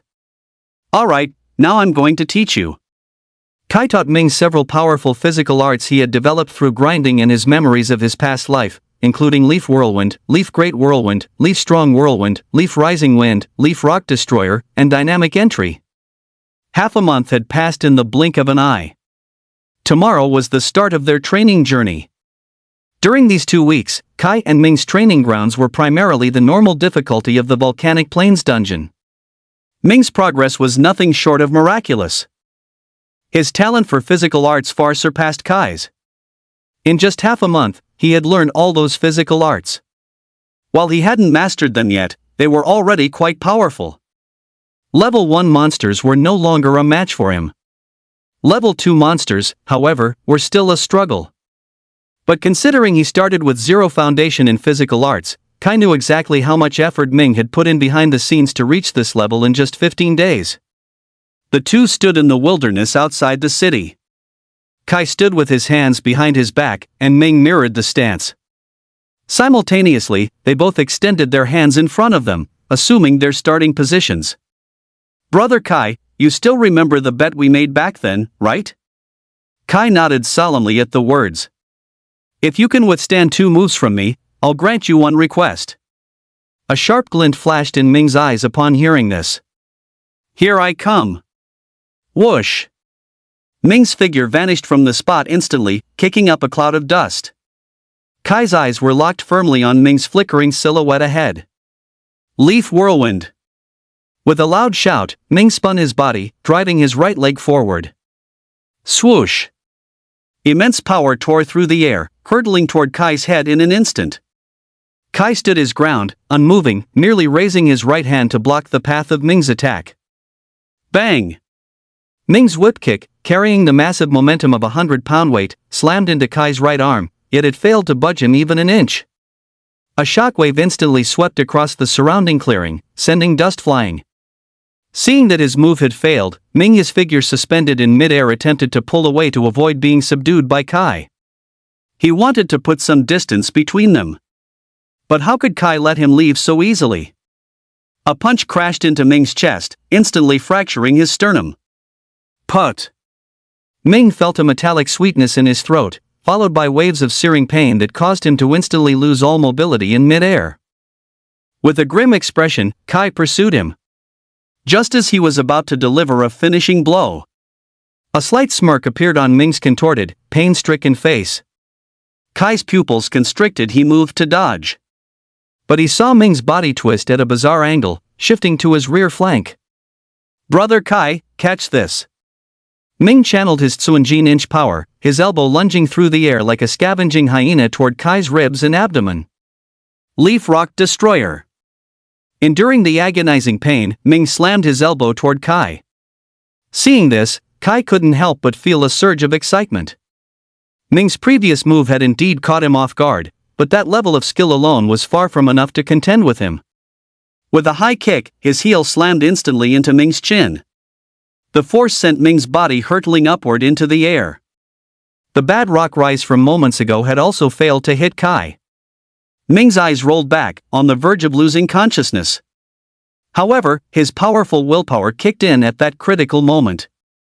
Gritting his teeth, Ming utilized his body's unique flexibility once again to dodge Kai's ensuing onslaught of fierce attacks. The two landed on the ground. Ming raised his fists, his hands blurring in the air like phantoms as he unleashed a barrage of rapid-fire punches at Kai. Yet Kai's expression remained unchanged. Facing the storm of attacks, he calmly and methodically countered with his hands. Whether in terms of reaction time, speed, or raw power, Ming was clearly more than a full grade below Kai. 10 years of training was no laughing matter. After parrying every single blow, Kai landed a solid punch squarely on Ming's jaw. There would be no miracle this time. Ming was knocked out cold instantly. When he finally woke up, the searing pain radiating from his jaw and chest told Ming everything he needed to know: he had lost. However, he didn't know if he had won the bet against Kai. He looked up at Kai with an expectant gaze. Kai stood beside him, looking down at Ming with a serious expression. Ming's face fell slightly, and just as a sense of regret began to surface, he heard Kai's voice. "You withstood 3 of my moves. You won the bet," Kai said with a smile. Ming was stunned for a moment, followed by a surge of pure ecstasy. "Brother Kai!" Ming. The two of them wept with joy, though for different reasons. But no matter the cause, this was proof of youth being poured out in earnest. Yuwa, this is what youth is all about. Kai clenched his fists, his face flushed with excitement. Is there anything more exhilarating than finding a kindred spirit after a decade of solitude? Seeing Ming's growth now, Kai felt as if he were looking at his past self, training like a madman.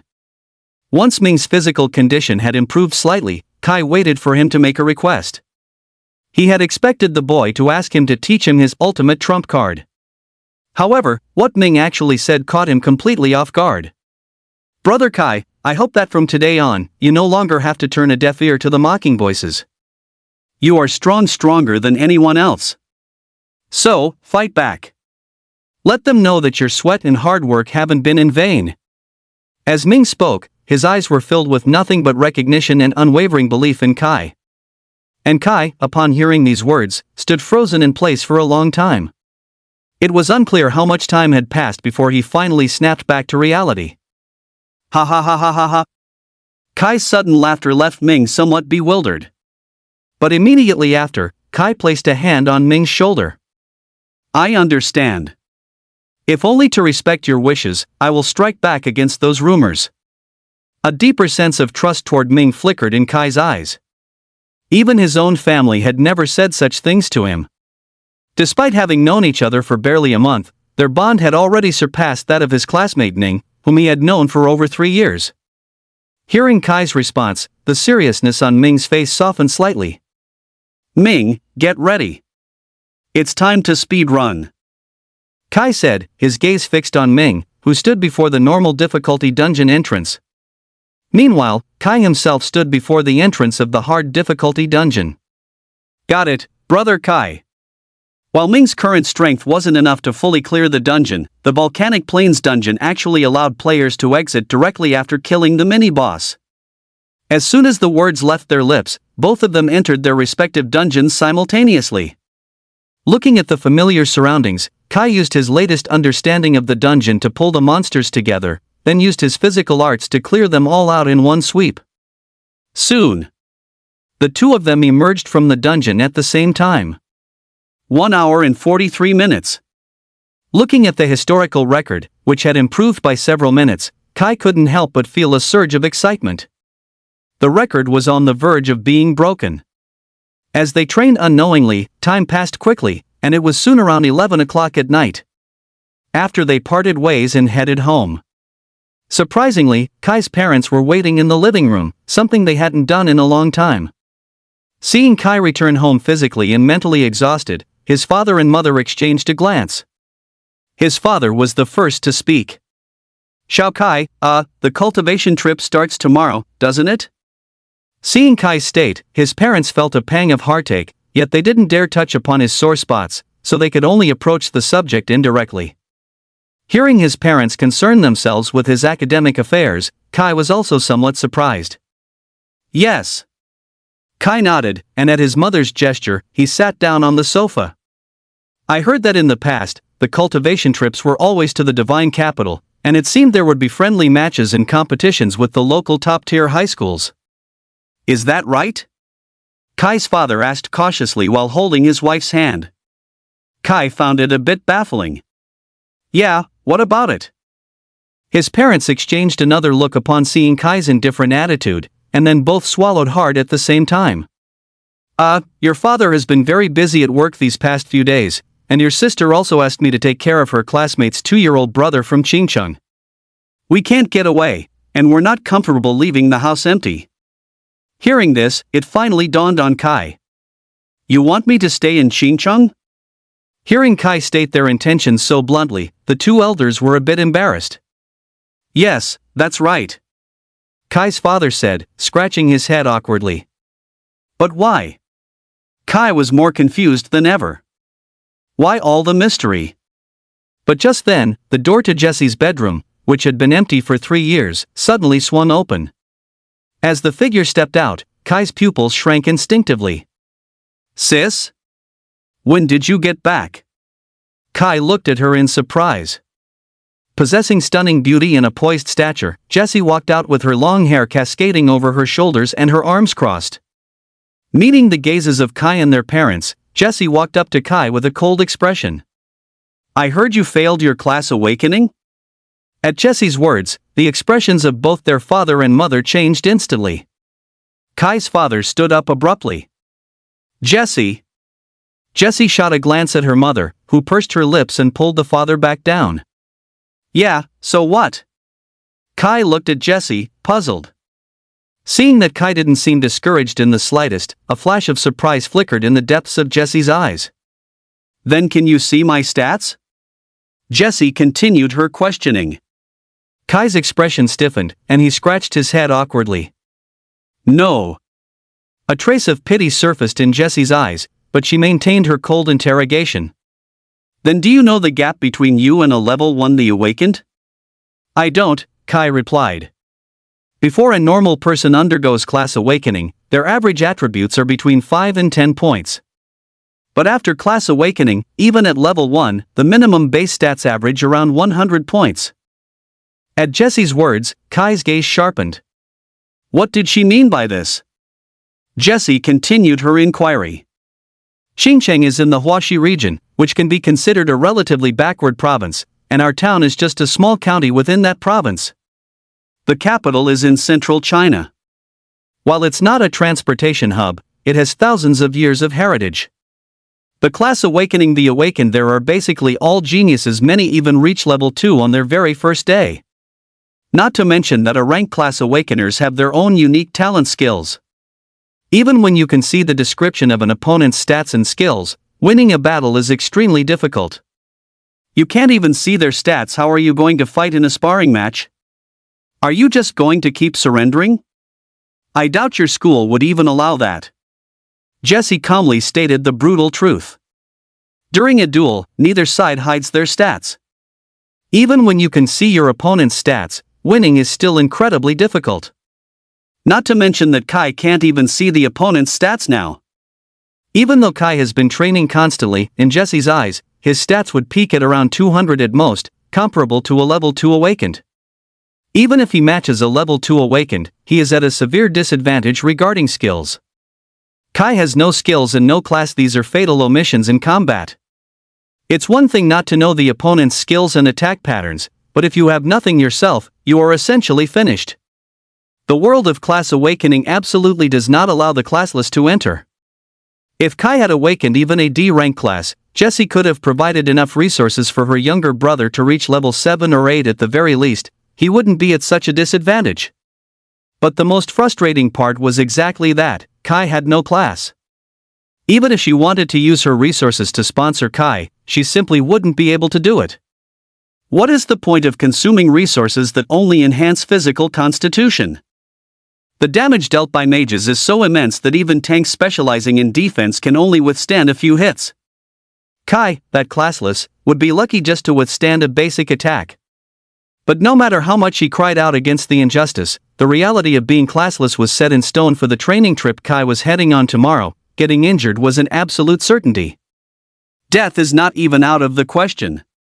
Based on Jessie's own experience, even 3 years ago, her entire class would head into difficult dungeons together for grinding when they visited the divine capital. One wrong move, and someone gets killed. Back then, there were 40 people in a class, and when they returned, there wasn't even half that number left. This goes to show just how difficult the Shindu dungeon truly is. Now that 3 years have passed, it is impossible for the difficulty to have decreased. It is even likely that it has gone the other way and increased. Listening to this from the side, Chen's mother felt an immense sense of heartache for Kai's current situation. Tears were already welling up in her eyes. Because of Jessie's talent, practically all the best items were given to Kai. Kai was practically the apple of the elderly couple's eye to ensure his well-being. Father Chen had even gone so far as to pull strings, relying on his C-rank class to secure a job at a state-owned enterprise.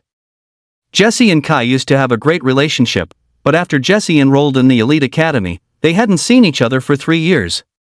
Regardless of their past, their bond had grown somewhat distant. But the memories are real, and it is impossible to give up on Kai. Upon hearing Jessie's words, Chen's father also spoke up at this moment. Since Jessie has laid it all out, Kai, I'll be blunt too. Going to the capital is one thing, whether you'll make it back in one piece is another matter entirely.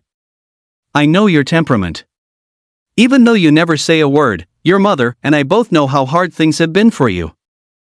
Let's just ask for a leave of absence and wait out this month honestly. If you still want to take the Awakened entrance exam after that, your sister and I will find another way to get you the qualification, alright? Father Chen's voice trembled, clearly anticipating the grim fate that awaited Kai if he went to the capital. In recent years, it was considered a miracle if even half the students who went on cultivation trips returned alive. Students born at the foot of the emperor or in major cities like the Magic City naturally didn't have to worry about life-threatening dangers. But people like them pinned all their hopes on a single child to succeed. More than a few families had been ruined by a single study cultivation trip. Mother Chen stood by in silence, her eyes rimmed with red. Jessie stared intently at Kai, waiting for his answer. Well, don't go on the cultivation trip. A month from now, even if I have to pull every string I have, you'll still be able to take the Awakened entrance exam, Jessie said, biting her lip as she looked at Kai with expectant eyes. Hearing this, Kai fell into a long silence. Sis, like you said, a person lives to prove their worth. My youth is still in full bloom, how can I stop now? Kai looked up and spoke with a smile. Seeing Kai's sunny smile, Jessie completely broke down. Slap. A sharp slap landed directly on Kai's face. Why don't you understand? Youth, youth. All day long, you keep that meaningless word on your lips. Your class awakening was a failure. You have no chance left. Going to the capital will kill you. Will you still be thinking about youth when you're dying? Hearing this, Kai looked up, ignoring the stinging sensation on his face. Sis, what are you saying? The moment of death is the absolute climax of youth, the most burning moment of all. Kai's gaze was fervent, his fists clenched, his face flushed with excitement. Hearing Kai's words, Jessie's expression gradually turned cold. Since you're so hell-bent on throwing your life away, then go right ahead. Utterly hopeless. Leaving those words behind, blue wings fringed with icicles erupted from Jessie's back. A violent gust of wind blew open the bedroom door as she charged straight through the window, leaping out from the apartment building. Jessie! Seeing that Jessie had actually given up on persuading Kai, the two elders couldn't help but chase after her. But seeing that Jessie had already vanished into the horizon, the two could only give up. Kai watched the departing Jessie and couldn't help but chuckle. The night passed in silence. May 1st, the cultivation trip begins. All students, pack your luggage and board the buses next to your respective class teachers, organized by class. If anyone is feeling unwell, you may come to the dean's office to request leave and opt out of the cultivation trip. Our destination this time is the divine capital. Make sure you remember that. The dean stood in the middle of the school square, shouting through a large megaphone. As soon as the dean finished speaking, Hands began to go up one after another within the various ranks. Teacher, my stomach hurts, I can't go. Teacher, my head hurts, I can't go. Teacher, my leg got crushed yesterday and I'm limping, I can't go. Teacher, my sister is getting married, I have to be the best man. Holy crap, kid, that excuse is a bit much. 666, the sister, I really thank you for that. Impressive. We have a complete criminal code in this country. Has the brother-in-law even been born yet? Soon, those requesting leave had reached half the total number of students. Clearly, they had all discussed it with their families beforehand. After all, a 50% mortality rate on a cultivation trip was no joke. The dean of students glanced indifferently at those requesting leave. The teachers were also well aware of the situation, so they said nothing. However, these students who took leave were already destined to be unable to get into the elite academy. Everyone knows that the cultivation trip is a journey of death, but few know that the cultivation trip is also a great opportunity for everyone to improve their strength. With dozens of people acting together, what did it matter if it was a difficult dungeon? The experience points given far exceeded those of the Qingcheng dungeon. One monster was worth 2 or 3 in Qingcheng. Under such an environment, training for a month. Even for a B rank class, reaching level 8 or above would be easy. Not to mention the students who wanted to break into the elite academy. Reaching level 10 or higher would be a breeze. But by the same token, the injury rate was also very high. However, for commoner students with great talent who wanted to enter the elite academy but had no family resources or powerful backgrounds, this was the only path. Relying solely on the ordinary instances of Qingcheng or several surrounding dungeons, it was absolutely impossible to meet the admission requirements of the 10 elite academies. Unless, like the cultivation trip, they found a dozen or even dozens of students of equal strength willing to enter difficult instances to grind together. But that was almost impossible to achieve. After all, a school mandate versus a spontaneous challenge. They were two completely different things. Most people did not have Kai's perseverance or his powerful conviction to remain calm in the face of challenges. After boarding the bus, the seats around Kai were almost entirely empty. In their entire class, except for Kai, the Zhao trio, and a few students of B rank class or above, almost everyone else had requested leave and chosen not to go. Kai, how come you don't have a headache? Zhao walked from the back row to the front and sat down in a random empty seat. He then looked at Kai with a playful, mocking expression. Seeing that Kai didn't react, the blondie sitting behind chimed in. Boss, I heard our brother Kai has an S-rank sister. Oh right, I almost forgot, our brother Kai has a good S-rank sister. TSK, maybe she's already arranged the manpower for this trip to the God capital? It seems we'll have to rely on brother Kai's influence. Zhao's voice remained unchanged, still carrying that same hint of playfulness and mockery. But after a moment, Kai still offered no response. This left the Zhao trio somewhat bewildered. Immediately following, the sound of soft snoring coming from Kai's mouth caused the three of them to darken their expressions. The surrounding classmates couldn't help but burst into laughter. However, upon seeing Zhao's murderous, icy gaze, everyone quickly lowered their heads and began fiddling with their phones. A moment later, the homeroom teacher walked in from outside the bus. Seeing Kai sitting at the front already asleep, the teacher was also somewhat surprised. After waking him up, the teacher asked Kai solemnly, Kai, are you sure you want to go on the cultivation trip? Kai looked dazed for a moment upon hearing this, then nodded repeatedly. Frowning deeply, the teacher took one long look at Kai before finally withdrawing his gaze. In that case, driver, let's go. The teacher took a seat in the front passenger side.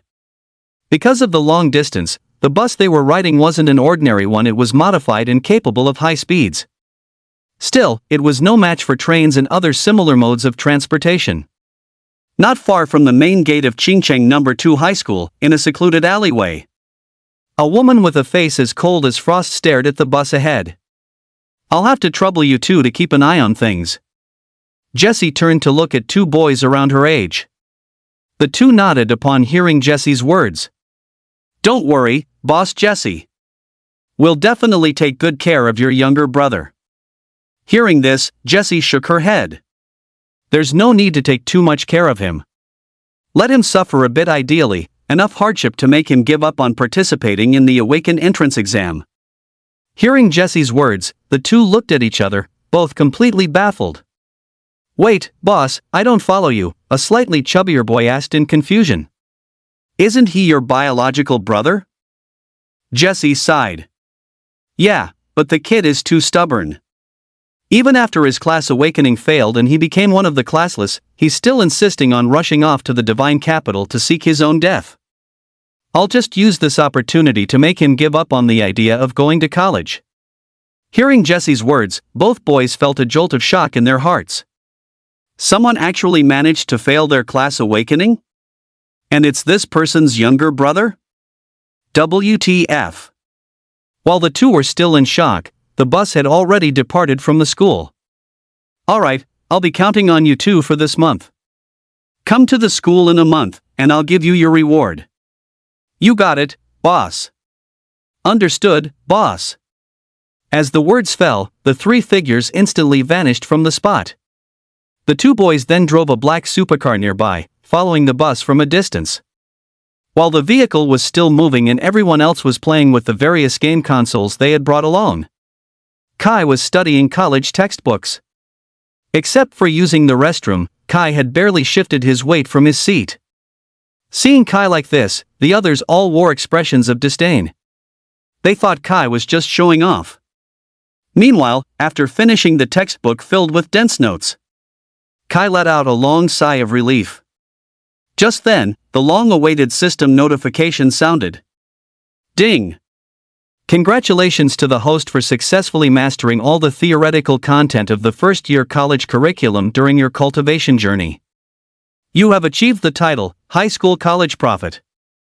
High School College Prophet Achievement Rewards, permanent 10% increase in Constitution, permanent 10% increase in bone density, permanent 10% increase in stamina, class level +1. Detected that the host is one of the classless. The final reward has been automatically cancelled and replaced with physical arts attack damage increased by 10%. Hearing the rewards for this achievement, a sharp light suddenly erupted in Kai's eyes. A moment later, streams of warmth flooded into his body. Kai felt a wave of comfort once again as he clearly sensed the powerful effects of his physical enhancement. After a short while, Kai lowered the hand that had been holding the final page of the book and let out a long, heavy breath. The expression on his face gradually shifted toward excitement. Ever since high school, the achievement rewards from grinding had been quite extraordinary, perhaps because the rapid increase in academic difficulty led to a corresponding surge in rewards. However, Kai could hardly obtain high school grinding rewards anymore over the next month. There would basically be no time for studying theoretical knowledge. He would likely be immersed in a month of sparring and spending his remaining time fighting in dungeons. Although the allure of experience points was almost non-existent for Kai, it would still serve to sharpen his actual combat experience to some extent. After all, from the start of his cultivation until now, Kai had almost never traded blows with another human being. Having self-studied the entire first-year university curriculum, Kai prepared to put away the textbook so he could return it to Jessie. Just as he picked up the textbook from the folding tray table of his seat, the guy in glasses suddenly snatched the textbook right out of Kai's hand. He flipped through several pages, only to find that it was actually a university-level dungeon studies textbook. He recognized every individual character, but when put together, he couldn't understand a thing. The guy in glasses couldn't help but speak up mockingly. Yo, our big brother Kai has already started studying university material? TSK, TSK, TSK. It's even dungeon studies. If I remember correctly, isn't our Kai here a classless? Oh, right, I recall that in Huaxia law, it seems the classless aren't allowed to take the Awaken entrance exam, are they? The guy in glasses said, feigning a look of deep thought. Seeing the other party carelessly waving Jessie's textbook around with total disregard, Kai's expression gradually turned cold. That's not mine. Give it back to me. Hearing Kai's angry tone for the first time, not only the students on the bus but even the homeroom teacher turned back in surprise to look at him. It seemed almost unbelievable to them. It's not yours? If it's not yours, then why should I give it back to you? Confident that he had caught a loophole in Kai's words, the guy in glasses continued to shout loudly. At the same time, he kept glancing out of the corner of his eye at Zhao, who was waiting for the show to start. This is my chance, the guy in glasses thought with frantic joy. He then flipped to the middle of the book, where the notes were most densely packed. Right in front of Kai, he began to exert pressure, looking as if he were about to rip the page to shreds. Stop! Kai's voice reached the ears of the guy in glasses. The bespectacled man looked up at Kai, only to find that Kai's eyes were no longer filled with their usual kindness, but were now burning with gravity and rage. That gaze, thick with murderous intent, sent a shiver through the man's heart. His grip on the book faltered, yet his other hand remained clenched around its pages. Rip! The moment a tiny tear appeared on the book's surface. Kai vanished from his seat instantly. Boom! Kai's hand clamped around the man's neck, slamming him directly against the inner wall of the bus beside the empty seats. Bang! The man's body collided with the interior paneling. The violent impact echoed dozens of meters away, and the metal wall began to bulge outward in an irregular shape. After stretching to its limit, the deformation finally stopped. The sheer force nearly shattered the man's ribs, but fortunately, Kai pulled back just in time, leaving him with only internal bruising from the shock. Dropping the man, Kai picked up his sister's book from the floor and tucked it safely into his suitcase. Witnessing this scene, both Zhao and the homeroom teacher widened their eyes, staring at Kai in sheer horror. What kind of monstrous strength is this? Zhao's eyes were filled with disbelief as he looked at the steel bus wall bulging outward. There was absolutely no class ability used just now, as there wasn't a single ripple of mana. Does that mean Kai turned this steel-forged bus into this mess using nothing but raw physical strength? The homeroom teacher was equally shocked, but remembering Kai's status as the classless, he couldn't help but feel a pang of regret. With this kind of freakish strength, if he had awakened a class, getting into the elite academy wouldn't have been impossible. What a pity! With a trace of regret in his eyes, the teacher stepped forward. All right. You, get back to your seat. Kai, if you've got this much energy, you'd better save it for the students of the Shindu Academy. The teacher still favored the bespectacled man, the specialist. He simply told the man to return to his seat. As for Kai, he received a lecture, though the teacher didn't scold him too harshly considering the other man had instigated the incident. Kai, however, had no complaints about any of it. Packing up his books, he leaned against the window in his exhaustion and drifted into a deep sleep. Blondie also wore a look of utter disbelief. Damn it! Specs, your base stats are almost level 3, and you still didn't react in time? The guy in glasses was clearly embarrassed and made a random excuse. Don't you know I'm the strategist? Having high mana doesn't mean I have high reflexes. Hearing this, Blondie stopped prying and simply shrugged without saying anything more. But he was still puzzled. The guy's strength stats were clearly approaching 300 points. How could he have been knocked unconscious by Kai just like that? Boss. The guy in glasses looked at Zhao awkwardly. Zhao's expression was incredibly grim. Get back to your seat. He was in an extremely foul mood right now. As a member of one of the top prestigious families in Xinjiang, he had been repeatedly humiliated by Kai, a classless loser who only had a successful older sister to back him up. Bastard! At that thought, Zhao pulled his phone out of his pocket, opened a chat interface, and sent a message. Contact the geniuses at Shindu High School number 1. There's someone I want to teach a lesson. What level of strength is required? Just a classless with a bit of freakish strength. You decide. Understood. Closing his phone, Zhao looked at Kai's back, a smirk curling at the corner of his mouth. Heh, I'd like to see how you handle it this time. Meanwhile, inside the black sedan following far behind the bus. The two people inside were stunned as they stared at the bus, which was severely deformed and bulging outward. What's the situation? Is this? The slightly chubby boy driving the car asked. The scrawny boy frowned deeply upon hearing this. There's a conflict inside the bus, but there are no mana fluctuations. Could it be that Kai is the one getting beaten up? Hearing this, the slightly chubby boy also knit his brows. Should we step in? The other person in the passenger seat remained silent for a moment. The boss said that unless it's a life-threatening situation, we aren't allowed to interfere. Damn it. Sigh, let's just keep following. I'm honestly speechless when it comes to the boss's personality. Alright then. The two of them watched the severely deformed bus and followed silently behind it. About 5 days passed in this somber atmosphere. The bus Kai was on finally arrived at the Shindu station. The passengers, whose bones felt like they had turned to jelly from sitting so long, hurried off the bus to take in the charm of this 1,000-year-old ancient capital. Woohoo! We're finally here. Man, sitting for that long nearly killed me. It was so freaking exhausting. I'm definitely taking the high-speed rail on the way back. Damn, that was disgusting. My butt hurts so much from sitting. So this is Shindu? As the chatter of the crowd rang in his ears, Kai looked at the surrounding scenery with a hint of excitement. Ha ha ha. Is this where I'll be breaking a sweat from now on? Kai's voice was booming, completely drowning out the conversations of everyone else at the station. The locals passing by couldn't help themselves when they saw Kai's outfit. Many of them burst out laughing. Holy crap, why is this kid dressed like a watermelon rind? I heard these are country folk from Chingcheng. TSK, is their sense of style really that warped?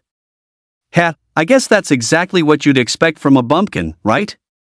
TSK, if I were the principal of the Chingcheng school, I definitely wouldn't let someone like this come. It's a total blow to their image. Don't say that. If he turns out to be a high-level class, you'll be the one looking like a clown. Hiss, makes sense. My bad for speaking up. Let's go. These murmurs weren't exactly loud, but they weren't particularly quiet either. Hearing these remarks, Kai didn't react at all, but the other students from the same school at the station were the first to find it unbearable. Sir, can't we just let Kai move on his own? This is way too embarrassing. Or at least make him change his outfit. We finally made it to the divine capital, and my mood is totally ruined. In the middle of the crowd, several girls from other classes spoke to their respective head teachers. Soon, these voices reached the ears of Kai's head teacher. Concerned about the overall image and collective sense of honor, the head teacher walked over to Kai's side with some embarrassment. Student Kai, so, could you perhaps change into some different clothes? Change clothes? Sure. Kai opened his suitcase. Hearing that Kai agreed, the head teacher breathed a sigh of relief. But when the contents of Kai's suitcase were revealed to everyone, they all froze. The suitcase was currently filled with watermelon skin jumpsuits identical to the one Kai was wearing, along with 2 green combat vests for changing. Seeing this scene, the head teacher looked at Kai with a hint of resentment, suspecting the kid was doing it on purpose. Is anyone willing to lend student Kai a set of casual clothes to wear? As soon as these words were spoken, everyone was stunned. The head teacher felt quite helpless seeing this. But immediately after, someone stepped out from the crowd. It was none other than the S-rank genius from Class 1, Shui. Wear this. Shui, with a cold expression, handed Kai a unisex white robe. Looking at the clothes being handed over, Kai blinked. He then turned his head to look at the head teacher. Sir, do I really have to change into this? I feel like my clothes are very suitable for combat. The head teacher felt even more awkward upon hearing this. He couldn't exactly say, your image is hideous and it's affecting everyone else, could he? He wanted to be tactful, but the others weren't about to go easy on Kai. Are you an idiot? We finally made it to the divine capital, and now everyone is being called a country bumpkin because of the way you're dressed. If you're not ashamed, we're certainly disgusted by you. Student Shui was kind enough to offer you clothes. If you won't change, fine, but stop dragging your feet. Can't you just be straightforward? These words came from a girl in Class 2, and they quickly resonated with the rest of the group. Exactly. Right. If it really comes down to it, Kai, just follow us from a distance. That works too. As long as the distance is far enough that people don't realize we're all together. Hearing this, Shui immediately took back her white robe. She walked indifferently back to the Class 1 group. Since everything is decided, let's go. As she passed by Kai, Shui spoke in a voice that only the two of them could hear. I don't believe you'll be able to resist stepping in. Hearing this, Kai chuckled twice, unbothered. Alright then, I'll follow behind you guys. Teacher, if you're going to a dungeon or having a sparring match, please be sure to call me. Kai held a great deal of respect for his homeroom teacher. Seeing Kai treat him with such respect, the teacher felt even more unable to face him. After letting out a few awkward ums and ahs, he walked to the front of the class in guilt to walk with the other teachers. Ahem, everyone keep up. Let's exchange phone numbers first so no one gets lost. Upon hearing this, everyone quickly shared their phone numbers with one another. Shui, the ice beauty, was sent to negotiate with Kai. Kai took a 20-pound dumbbell out of his suitcase and began doing lateral raises repeatedly. He was waiting for the crowd to start moving for a while before he prepared to follow. Seeing Shui walk over, he was somewhat surprised. Give me your phone number. Shui didn't want anything to do with Kai, but she was forced into conversation every time for various reasons, which annoyed her greatly. Phone number? I don't have a phone with me. Kai scratched his head, looking a bit embarrassed. Although his family had bought him a phone back in middle school, he had tucked it away in a cabinet and never used it because he needed to focus on his training. He wasn't even sure if it still worked, and he had never bothered to memorize the phone number. It's probably rusted by now, isn't it? You don't even have a phone? Shui was truly speechless. In this day and age, there were actually people who didn't use cell phones? Can a person actually survive without a phone? After a moment of silence, something suddenly occurred to Shui. She pulled a black gold card from the outer pocket of her jacket and handed it to Kai. I had an appraiser sell the gear accessories from last week. Even though it was my family's own appraiser, they definitely didn't cheat you. The silver white python and the spring ring auctioned for a total of 7 million gold coins. I took 100,000, and another 100,000 went toward auction fees. There are currently 6,800,000 gold coins in this card. It's all yours. Shui was wearing that very spring ring on her hand. Evidently, her family had been the ones to win the auction. Oh, I didn't expect them to be worth that much. Kai took the gold card with some surprise and tucked it securely into his waistband. If it's convenient, I suggest you go get a SIM card, otherwise, it's hard to get in touch with you. All right. Kai nodded again. Thanks a lot. Shui didn't pay it much mind and walked back to the group. After she explained Kai's situation, it triggered another round of complaints from everyone. Zhao narrowed his eyes, glancing at the already message on his phone, a smirk involuntarily tugging at the corners of his mouth. Heh, just you wait. You're in for a rough time, kid.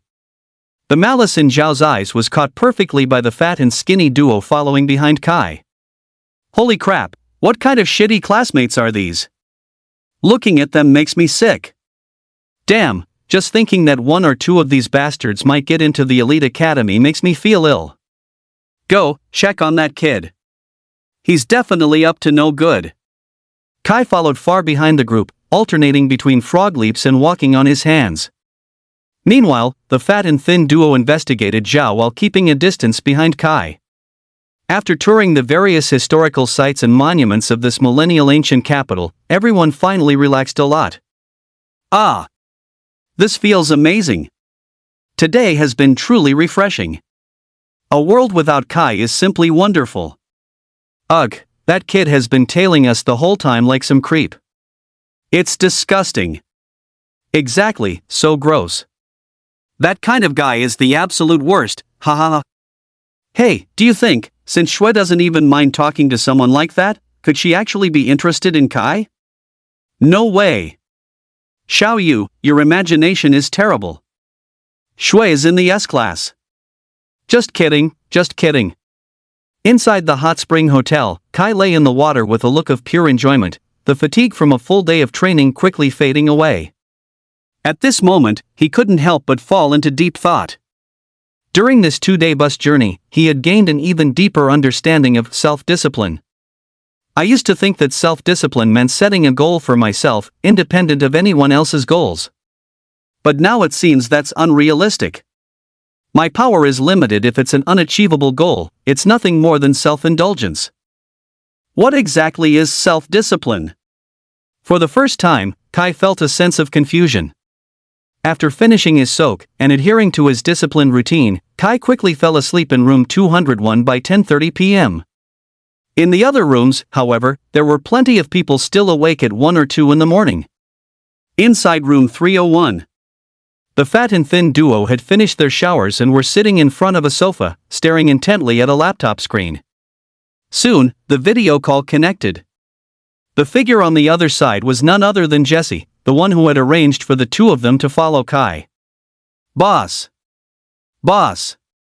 The two greeted Jesse. Jesse nodded and then spoke. "What's up? Any updates?" The two exchanged glances before beginning to recount everything that had happened over the past 6 days. "He got beaten up on the bus? Did you see any wounds on him?" Jesse asked, frowning. The two looked at each other and shook their heads. "No. If there are no wounds, then he wasn't beaten. Keep talking." Hearing such an outrageous logic, the two felt somewhat helpless. They then proceeded to describe the attitude of the classmates toward Kai, as well as how Kai was being isolated and looked down upon. Finally, it was Zhao's turn. "Today I investigated one of his classmates named Zhao. He's the son of the Zhao group in Qingcheng and in A-rank lightning swordsman class. In the past 2 days, he contacted someone working for the Zhao family, who then reached out to the dean of Chengdu No. 1 High School. I suspect he's looking for someone to teach your younger brother a lesson, boss. It seems Zhao and Kai have had conflicts at school, but Kai has never fought back. It looks like Zhao is simply bullying Kai." Jesse's face remained expressionless upon hearing this. "Anything else?" Seeing Jesse's reaction, both men were completely bewildered. Is that not enough?" Jesse's expression was icy. "Next time, there's no need to report things like this. I've said it before, let him suffer a bit." With that, the call ended. The video call was disconnected. The two stared blankly at the screen where the image had disappeared for a long time. The fat man spoke with a sigh. "Are you sure those two are biological siblings?" Probably, maybe." The night passed in silence. Early the next morning, around 5 o'clock, Kai began his morning run following the tourist route from yesterday. Frog jumps, handstands, finger push-ups, a series of high-difficulty morning exercise movements formed a unique green scenery in Chengdu. It caught a few people's attention, but it was nothing more than a minor interlude in their daily lives. When the time was almost right, Kai returned to the hotel before 8 o'clock. He knew full well that since he didn't have a phone number, losing contact would be a major hassle, so staying close to the main group always made the most sense. Kai's timing was perfect. It wasn't until around 8 o'clock that the head teachers of each class from Qingcheng No. 2 High School finally came downstairs. Seeing Kai performing high knee exercises, the teachers couldn't help but exchange glances. So diligent? But even so, it didn't change the fact that he was among the classless. The group sighed and gathered in the lobby to begin discussing today's destination. "Everyone, quiet down," the Class 1 head teacher shouted, clapping his hands while standing at the front of the group. Once the crowd had settled down slightly, the Class 1 head teacher continued speaking. "Yesterday, you finished all the playing and sightseeing you needed to do. From this moment on, your Devil Month begins. For the first half of the month, we will challenge fellow exam candidates from various high schools in the Divine Capital. Only through constant combat can you clearly realize the gap between you and them. And the Awakened entrance exam is far more brutal than this. Don't think that just because you've successfully completed Class Awakening and become the Awakened, you can rest on your laurels. While you were playing, others were increasing their strength. While you were relaxing, others were soaking in dungeons grinding. Having good talent doesn't mean you can be conceited or wantonly mock those with lesser talent who are working hard. This time, I hope you can make a name for Qingqing number 2 high school. Is that clear? Looking at the sluggish crowd below, the class 1 head teacher grew more frustrated as he spoke. Even the classless are working that hard, and you think you can do whatever you want just because you're talented? Hearing the head teacher's reprimand, the atmosphere gradually grew serious. The class 2 head teacher stepped forward at this moment to smooth things over. All right. Let's start with Divine Capital number 7 high school, which has the weakest overall strength. Everyone, stay close to the group and be careful not to get separated. As the words fell, the crowd became noticeably more solemn. After all, the opponents they were about to face were the high school students of the entire God Capital. Meanwhile, similar scenes were unfolding in various directions across other high schools in Xinjiang. Taking the subway, they traveled all the way to God Capital number 7 high school. The crowd let out a chorus of exclamations as they beheld the incredibly grand main gate of number 7 high school. God Capital number 7 high school had long been prepared. At this moment, on a large open space by the school's main entrance, an area simply cordoned off with caution tape was where everyone would soon challenge the students of number 7 high. Each class must send out at least 3 people. Who wants to go first? The class 1 teacher asked, looking at his students. Upon hearing this, Shui stepped forward without a moment's hesitation. I will. Seeing Shui step out, the class 1 teacher's eyes lit up. Good. Everyone, learn from her example. Shui, be careful not to overexert yourself, and watch out for injuries. Shui nodded, vaulted over the caution tape, and stepped into this arena that was neither too large nor too small.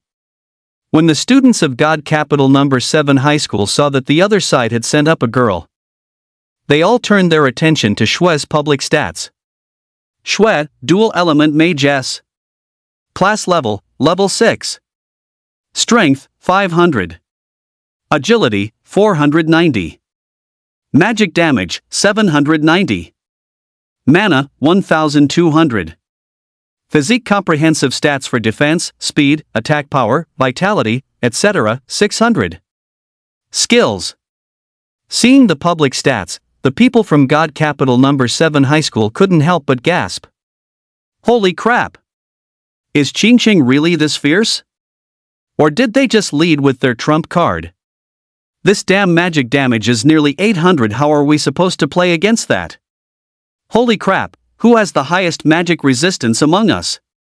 Get up there and crush her. Sir, let me do it. A young man stepped out from the crowd. The people of Qingqing fixed their gaze on his stats panel. Wang Gang, Shield Swordsman A. Class level, level 6. Strength, 450. Agility, 400.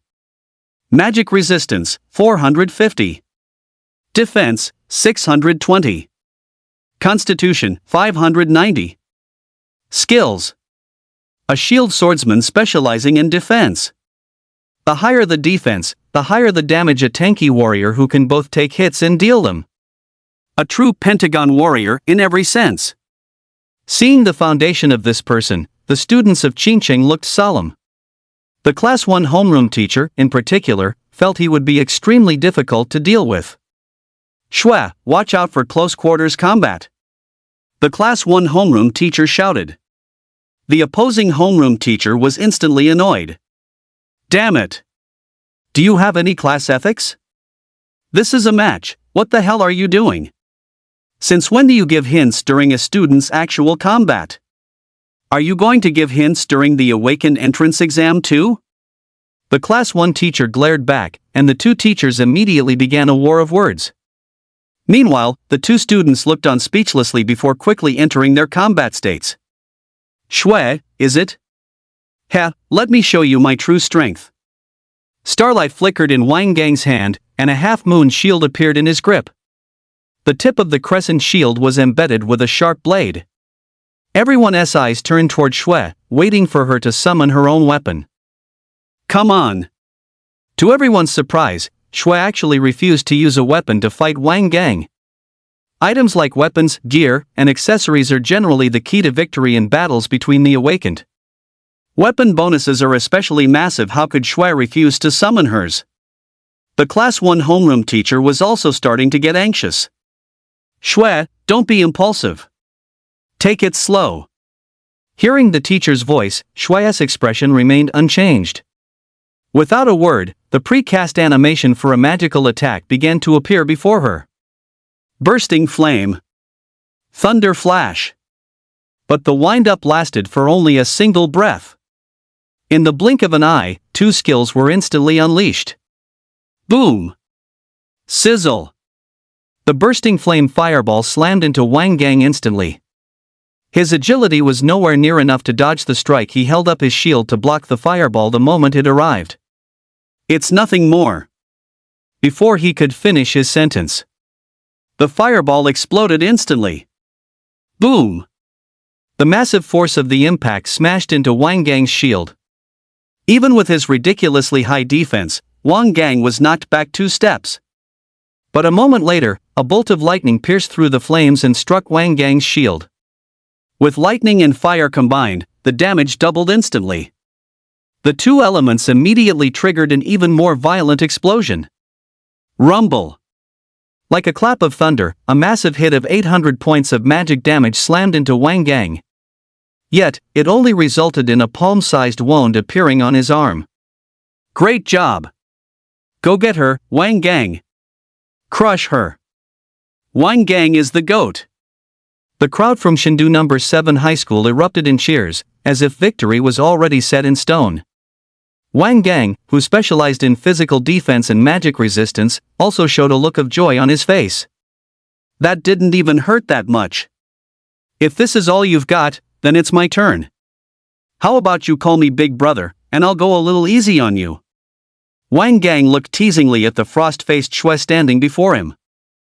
Thunder flash. Explosive flame. Flame aura. Power of lightning. Airburst flame. Thunder spirit. In an instant, the onlookers heard a constant stream of unfamiliar terms pouring from Shui's mouth. Immediately after, magic circles and mana erupted frantically, as if they cost nothing at all. Mana recovery. Mana recovery. The buff from the Ring of Clear Springs began to take effect, and Shui's skills were unleashed in a continuous bombardment. In less than 10 breaths of time, Shui had thrown out over 20 skills. Holy SHT! UFING!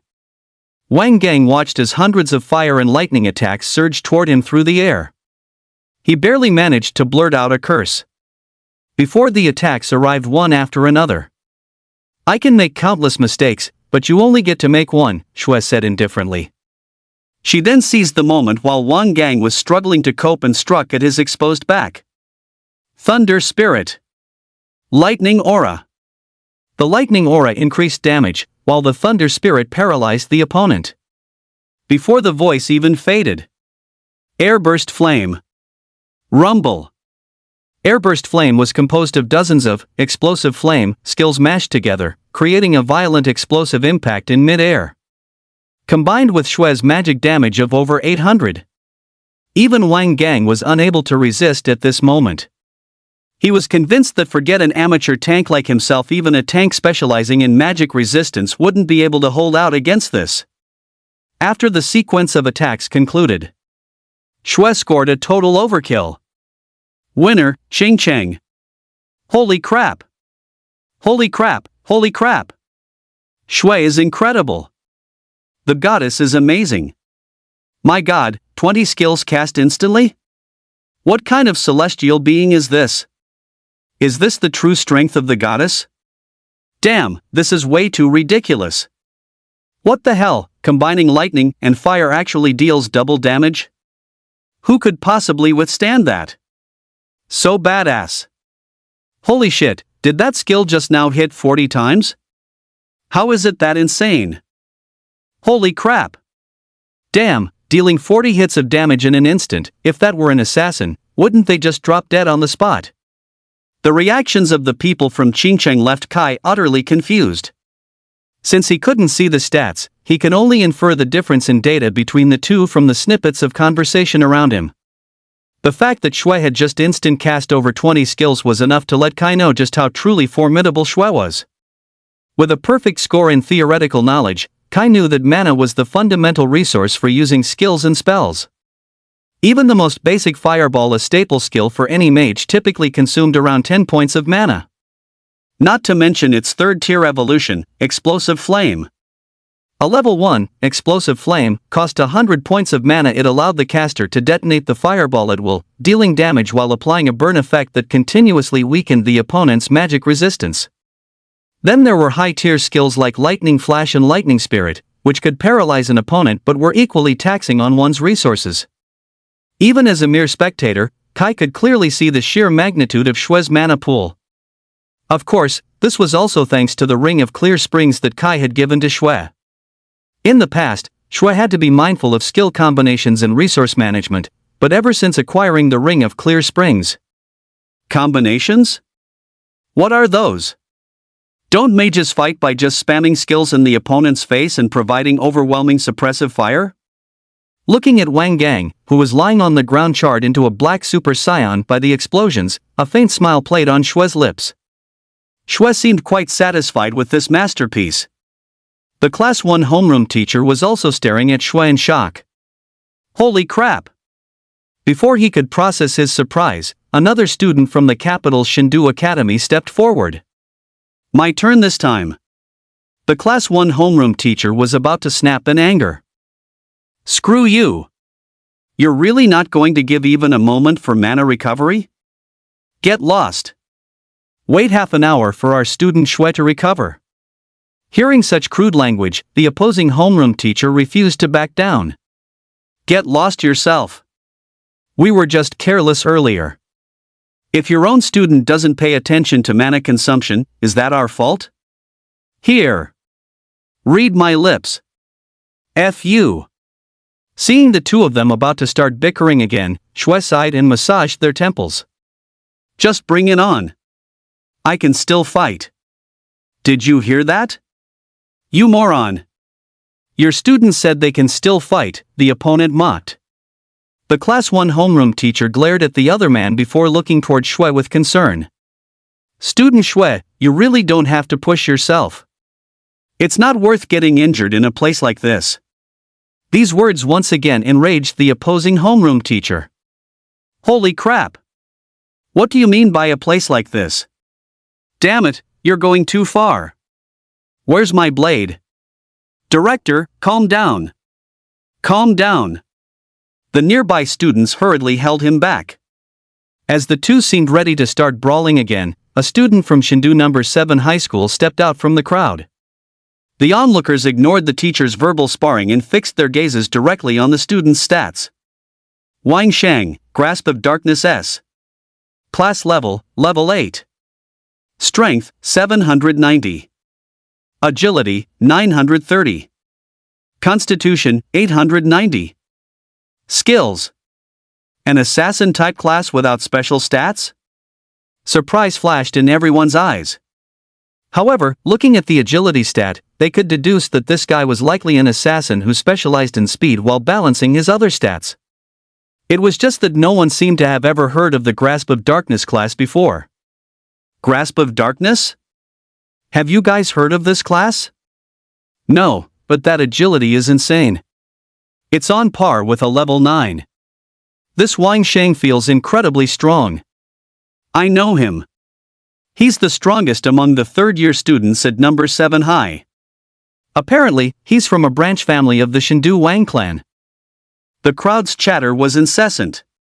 When Wang Shang heard someone mention he was from a branch family, his expression instantly turned somber. Who said that just now? Wang Shang's voice was ice-cold and laced with killing intent. A bone-chilling aura instantly locked onto a male student in the middle of the crowd. Just as Wang Shang was about to flare up in anger, Shui's voice rang out. If we're going to fight, let's get on with it.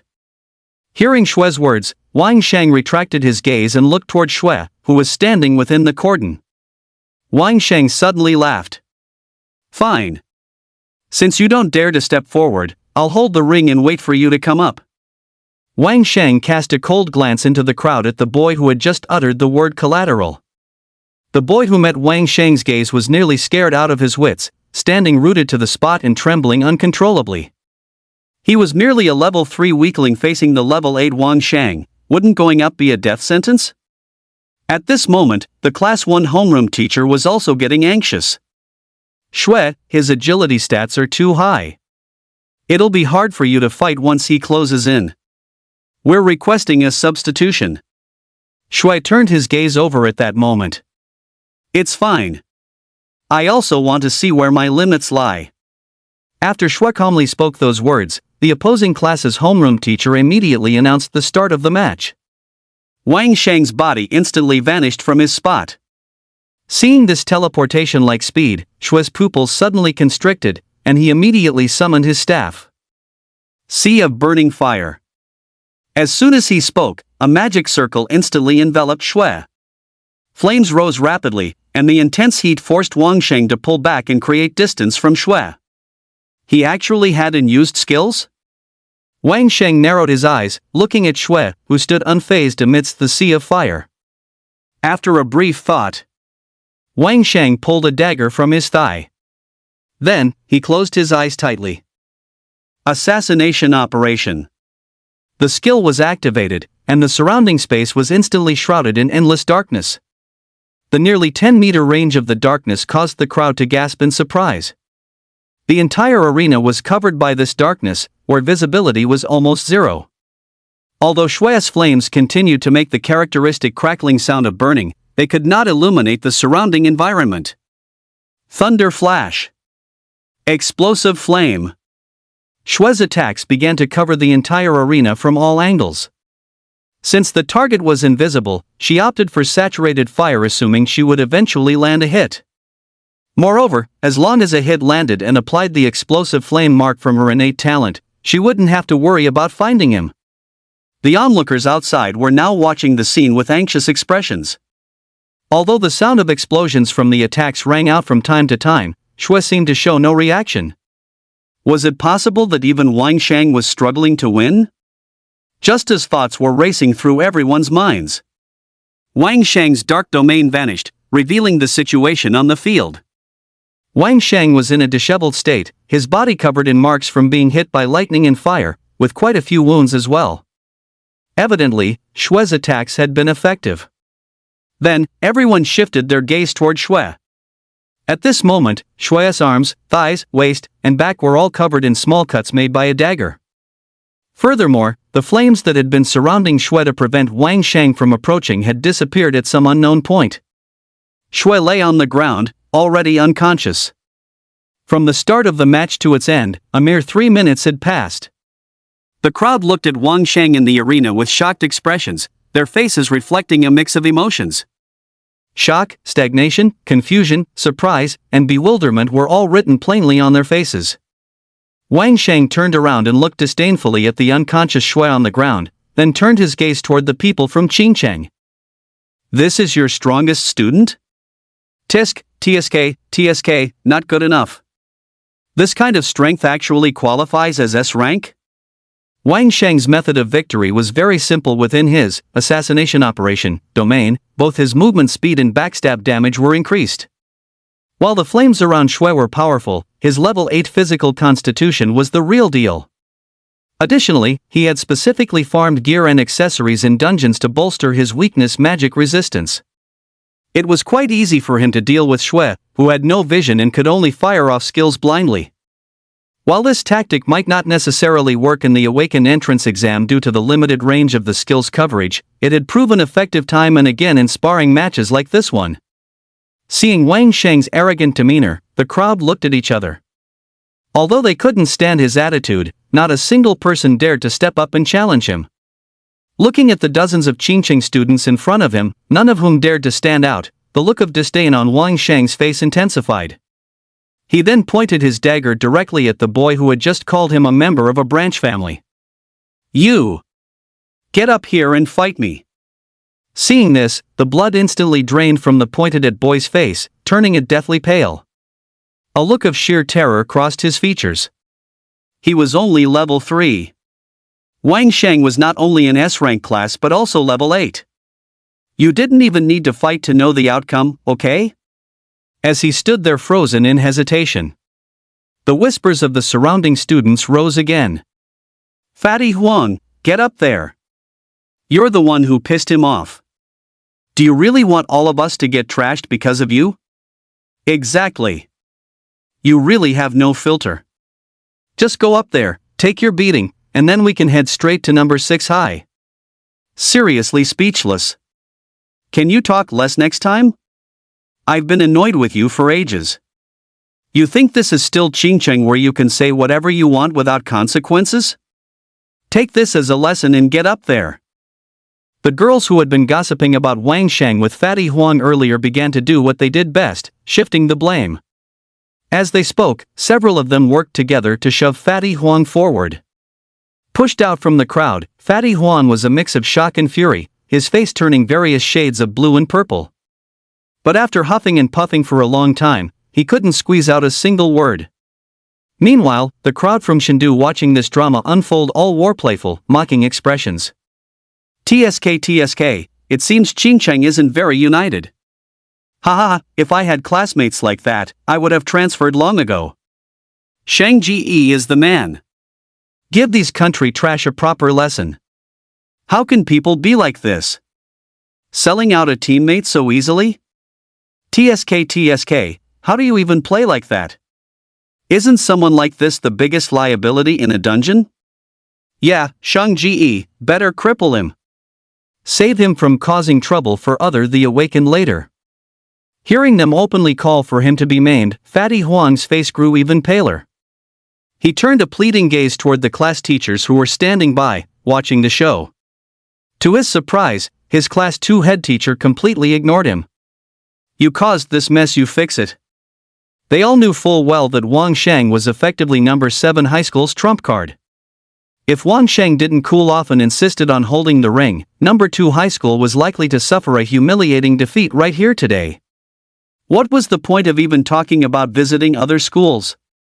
Hearing the head teacher's words, Fatty Huang clenched his fists where he stood, a look of grim determination surfacing in his eyes. Damn it, fine, let's fight. It's not like you can actually kill me. Just as Fatty Huang made up his mind, Kai, who had grown somewhat impatient waiting in the crowd, raised his hand. Because he was standing quite far back, he hadn't been able to see much of what had just happened. However, he had seen the scene where Wang Sheng effortlessly took down Shui with perfect clarity. He felt that this Wang Sheng's strength should be quite formidable. Seeing so many people surrounding the ring but none daring to step up, he naturally volunteered himself. He had come to the divine capital specifically to improve his strength. Being so timid and hesitant would just be a waste of time, wouldn't it?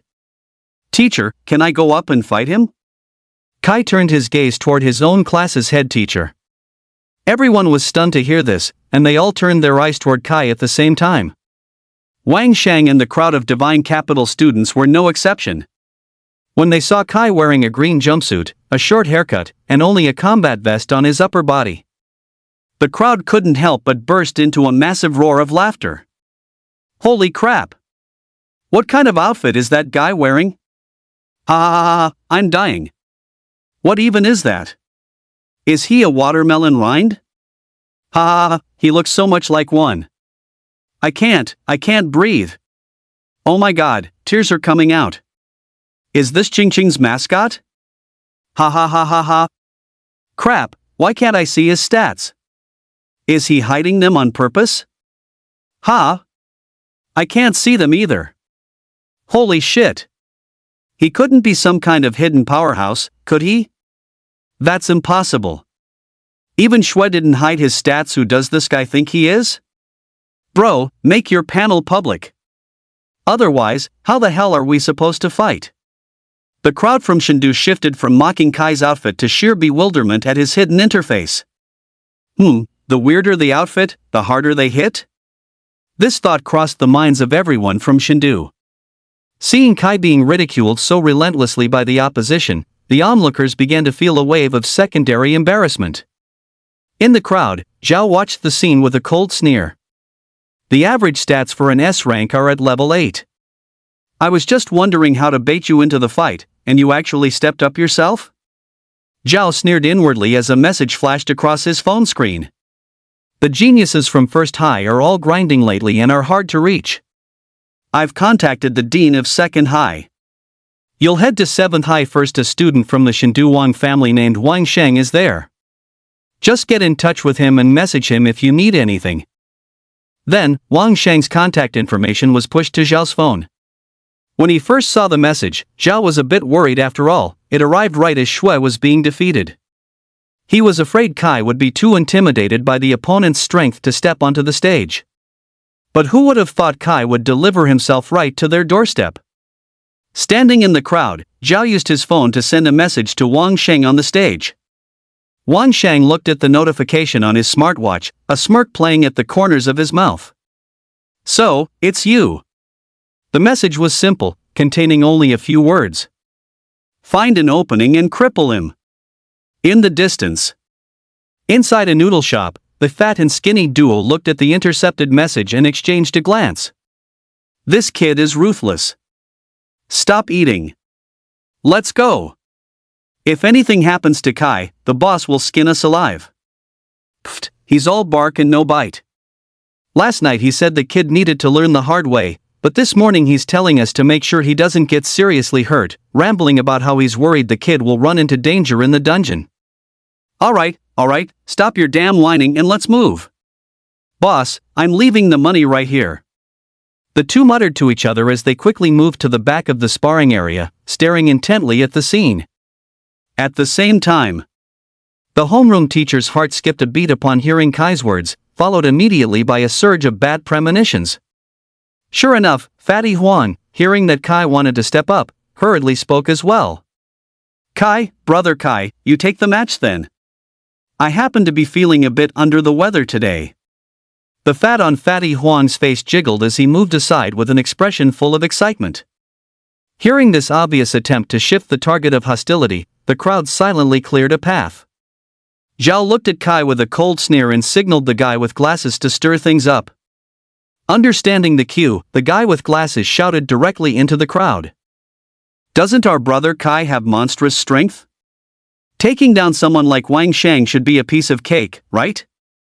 Hearing it was Zhao and his group speaking, the surrounding crowd hummed and hawed in agreement. However, none of them dared to look up at the others. Kai's homeroom teacher was nearly fuming with rage upon hearing this. Wasn't this basically asking for Kai's life? After shooting a fierce glare at the guy with glasses, the teacher hurriedly began to explain. Kai, don't mess around with something like this. Do you even know what his strength is or what class he has? All of his stats are nearly at level 9. You're the classless. Going up there is just a death wish, isn't it? With his back to the people from Shindu, the teacher winked frantically at Kai. Teacher, I still want to go up and try. Isn't this a training trip?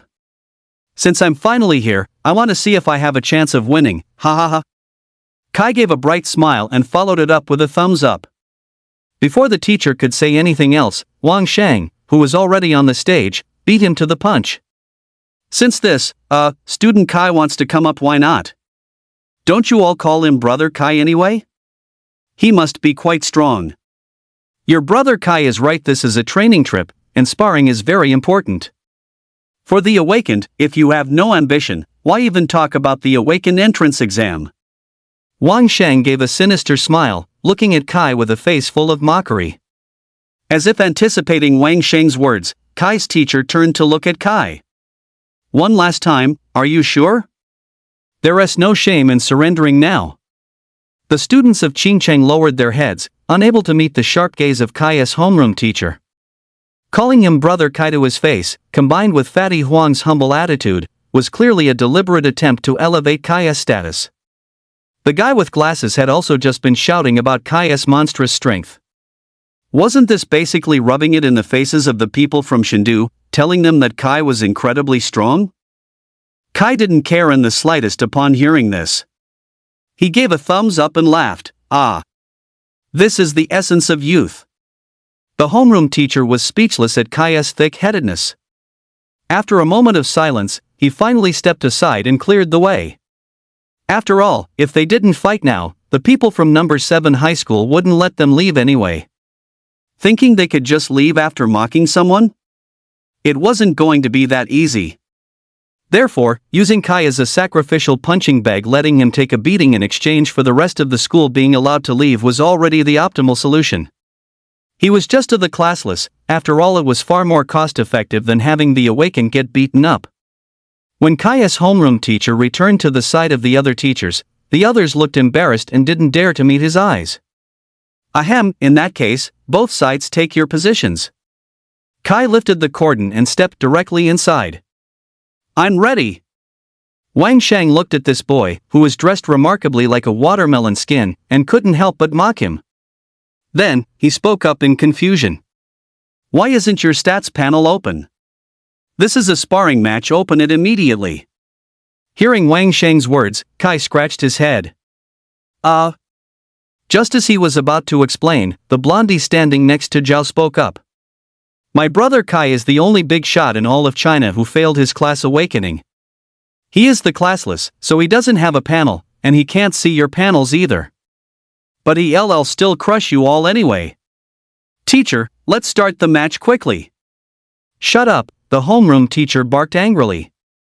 But the words had already been spoken. What said is said, and there was no taking it back. As soon as these words were spoken, they immediately ignited the fury of the Shindu students. What the hell? I thought this guy was some kind of big shot whose level was too high for us to see. Screw him. He's way too arrogant. Shang, take him down. Holy crap! They actually sent a classless to fight our brother Shang? This is a total insult to Shindu number 7 high school. Damn! This is disgusting. Shang, cripple this kid. Brother Kai? Put. Garbage. Having incited public outrage, Wang Sheng shrugged helplessly and looked toward Kai. You see how it is. I didn't expect you to be classless. In that case, I won't use any skills to fight you. That should be fair, right? Wang Sheng spoke with an air of feigned helplessness. This display earned him another round of praise from the crowd. Kai's gaze shifted away from the shouting Zhao trio and settled on Wang Sheng. He smiled and said, "No need. Use your full strength. Although I don't have a class, I'm quite strong. It wouldn't be good if you got hurt." Hearing Kai's words, the smile on Wang Sheng's face froze and gradually turned somber. Assassination operation. As the words fell, the arena plunged into darkness once again. Everyone stared intently at the darkness in the ring. They were all debating how long Kai could hold out. Meanwhile, Kai stood in the darkness, his eyes fixed forward. Looking at the pitch-black void where he couldn't even see his own hand, Kai suddenly thought of the meaning of self-restraint. Listen carefully. So-called self-restraint isn't about setting a limit you've already accepted for a challenge that's just self-deception. True self-restraint means deliberately putting shackles on yourself when facing a difficulty, pushing yourself to a dead end and establishing rules that apply only to you. It is precisely because of those shackles that you truly face the challenge. And if you fail, by enforcing those rules, you undergo rigorous training and continuous improvement. That is what self-restraint means. A sharp light burst from Kai's eyes. So that's how it is. It turns out that in the past, all my efforts were in the wrong direction. That's why I felt so lost. Rules that belong only to oneself, huh? A surge of excitement welled up in Kai's heart. Shindu. I definitely came to the right place. While Kai was dazed by his own excitement, voices echoed from the surrounding darkness. You dare to let your mind wander while fighting me? Someone asked me to cripple you. So, tell me, should I chop off both your hands, or just ruin one of your legs? Wang Sheng's voice drifted out from the shadows. The moment he finished speaking, a shadow, nearly impossible to perceive with the naked eye, struck instantly. Kai's eyes narrowed slightly. Sensing the opponent's movement, he reacted immediately. With a short hop backward, a cold glint of steel grazed past his jumpsuit. Wang Sheng hadn't expected his attack to fail and let out a sharp gasp of surprise. Kai's counterattack followed right on its heels. Kai's retaliation was incredibly swift. The moment he created distance, he lunged forward again instantly. Leaf Gale. With a loud shout, Kai's body spun in mid-air. His right leg, acting like a whip, slammed into the darkness ahead. Bang! The solid whip kick smashed directly into Wang Sheng's face. A wave of agonizing pain surged from his face through his entire body. How is this possible? That was Wang Sheng's final thought. Barely a breath after everyone heard the roar of Leaf Gale, a figure came flying out of the darkness. Swoosh!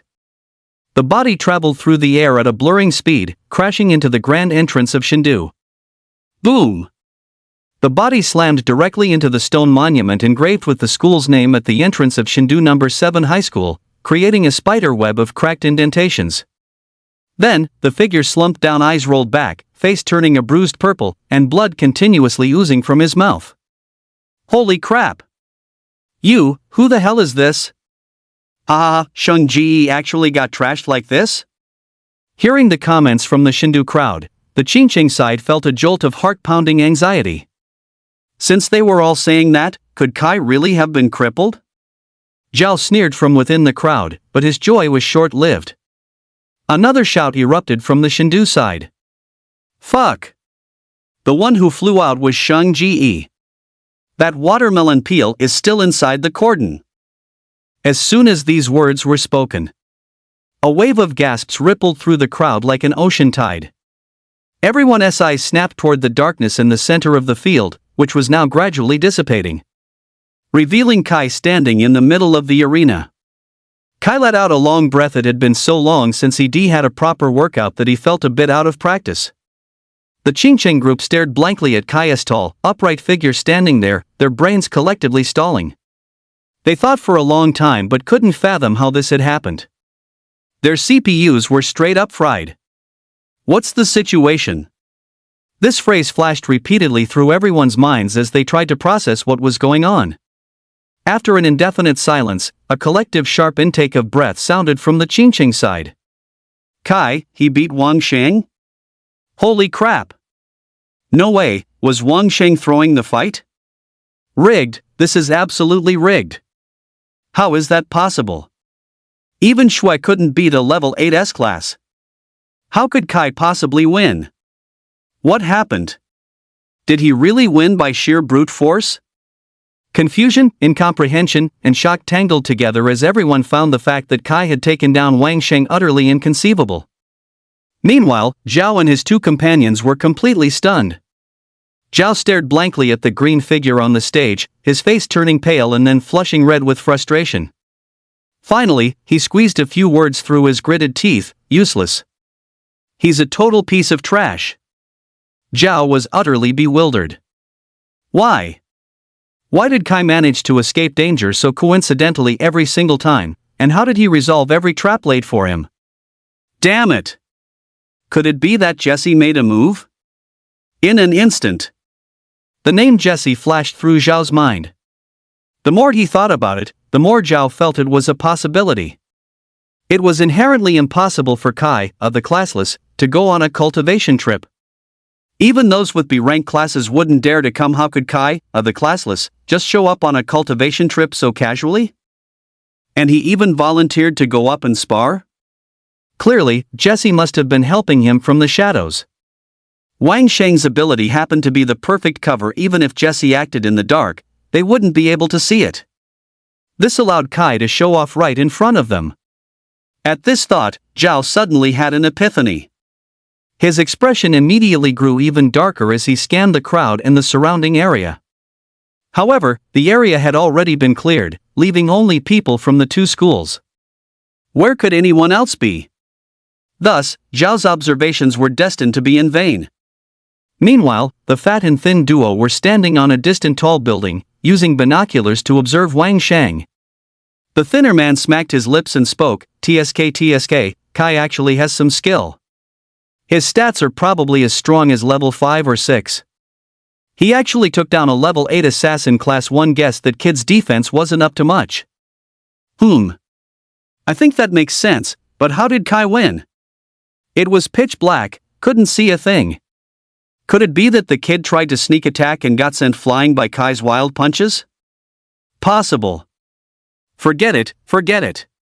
Just write it down. As long as he's okay. Kai's luck is just way too good. After that, Kai was called off the field. Dozens of rounds later, once 2 or 3 students from every class in number 2 high school had gone up to spar. Evening had already arrived. Under the leadership of the 5 head teachers, all 5 senior classes of Qingcheng number 2 high school returned to the hotel. Because of the incident involving Kai, Zhou's trio from class 5 and Fatty Huang from class 2, among others, were severely reprimanded. The teachers claimed that due to a lack of collective honor, the sparring sessions scheduled for tomorrow and the day after were cancelled, fast-forwarding straight to the second half of Devil Month. They were heading straight into the dungeon. Later, Zhao, Fatty Huang, and the others were forced to apologize to Kai. Kai didn't actually feel much of anything regarding the whole ordeal. However, Kai was quite pleased to be able to fast-forward to the grinding. As per tradition, after a long and exhausting day, everyone went to soak in the hot springs, though Kai remained a member of the early-to-bed crowd. Only this time, things were a bit different compared to yesterday. The boys from all 5 classes, except for Zhou's trio, were all conspiring to go take a peek at the women's hot spring. Meanwhile, Zhou's trio sat in the sauna, enjoying a hard-earned session after a tiring day. Boss, we're heading into the dungeon tomorrow. Is there anything else we need to do? Yeah, boss. I didn't expect Kai to be so strong. Even Wang Shang got flattened by him. Leaning against the sauna wall, Zhao pulled the towel off his head. You really think that was Kai's own doing? Blondie and the glasses guy froze for a moment, then looked at Zhao in confusion. Zhao spoke with disdain, "He is just the classless. What kind of ability could he possibly have to defeat an level 8 assassin with near-balanced stats? Even Shui, that woman, couldn't pull that off. What makes Kai so special?" Hearing this, Blondie was puzzled. Then why? Could someone have been helping him fight? A smirk played on Zhao's lips. Why do you think he had the confidence to come on this cultivation trip? He still has a sister, you know. Jessie, one of the top-ranked genius students at the Huasha Elite Academy. Wang Sheng's ability happened to create the perfect opportunity for her. She probably couldn't stand her brother being mocked by us like that and wanted to help him show off today. Just to make us fear that kid Kai, huh? Ha! Hearing Zhao's words, Blondie and the guy in glasses exchanged glances, realization dawning on them. Exactly. So it was Jessie's doing. I was wondering, Wang Sheng is so strong, how could Kai possibly beat him? But boss, since Jessie has already intervened, if we try to mess with Kai again, will she hold a grudge against us? Zhao shook his head at the question. Others might fear Jessie, but I don't. She's not from some prestigious family, she's just one person. At most, she'd give us a little lesson, there's no way she'd actually play hardball. Kai, humph. He's provoked me time and time again, and even had the nerve to ignore me. Come here. Zhao beckoned to the two, and they leaned in to listen. After the 3 of them whispered for a while, a wicked grin appeared on Blondie's face. Got it. Boss, just you wait and see tomorrow. Meanwhile, on the other side. Fatty, are you sure you want to go? One boy couldn't hide his excitement, the hand holding his flashlight was trembling slightly. Fatty Huang shot him a disdainful look. Opportunities like this don't come often. Are you sure you're backing out? But, what if we get caught, another boy added. Caught? How could we get caught? The men's and women's baths are only separated by a bamboo wall. We'll just take a few quick peeks. If they ask, we're just taking a bath too. What's there to be afraid of? Hearing his words, the others felt a stir of anticipation. Hey! Don't you guys want to see Shui? Fatty Huan flashed a wicked smile and raised his eyebrows at them. At the mention of Shui, the group looked at each other. Suddenly fired up, they clenched their fists one by one. Let's do it, damn it! Hurry, let's go. They should be heading to the showers now that they're done with the hot springs. Inside the women's bath. Shui lay in the pool with a towel draped over her forehead, looking somewhat dejected as she drifted in thought. The other girls were gradually entering the pool as well, discussing the day's events. In the adjacent men's bath, several guys were huddled together, peering through the cracks in the bamboo wall. Before they could see anything clearly, Zhao and his trio walked through the entrance. The group of boys led by Fatty Huang felt a wave of awkwardness wash over them upon seeing these three. After all, they weren't in the same class, and doing something like this was naturally considered a breach of public decency. Zhao shot a sidelong glance at the dozen or so people across from him before stepping straight into the bath and leaning against the inner wall. Blondie began scrubbing his back for him. Meanwhile, the voices of the girls next door began to drift over. Wow, I never expected Kai to be so strong. I really thought he was just a total loser. The weirder they dress, the harder they fight, I guess. Looks like we really can't judge a book by its cover from now on. Pfft, judging by looks? Kai is actually pretty handsome, okay? If he just dressed up a bit, he definitely wouldn't lose out to any other hotties. Ooh. Don't tell me. Bye-bye, do you have a crush on Kai? No, I don't. As the girls were teasing each other, another girl in a nearby bath spoke up. Don't let that guy Kai fool you.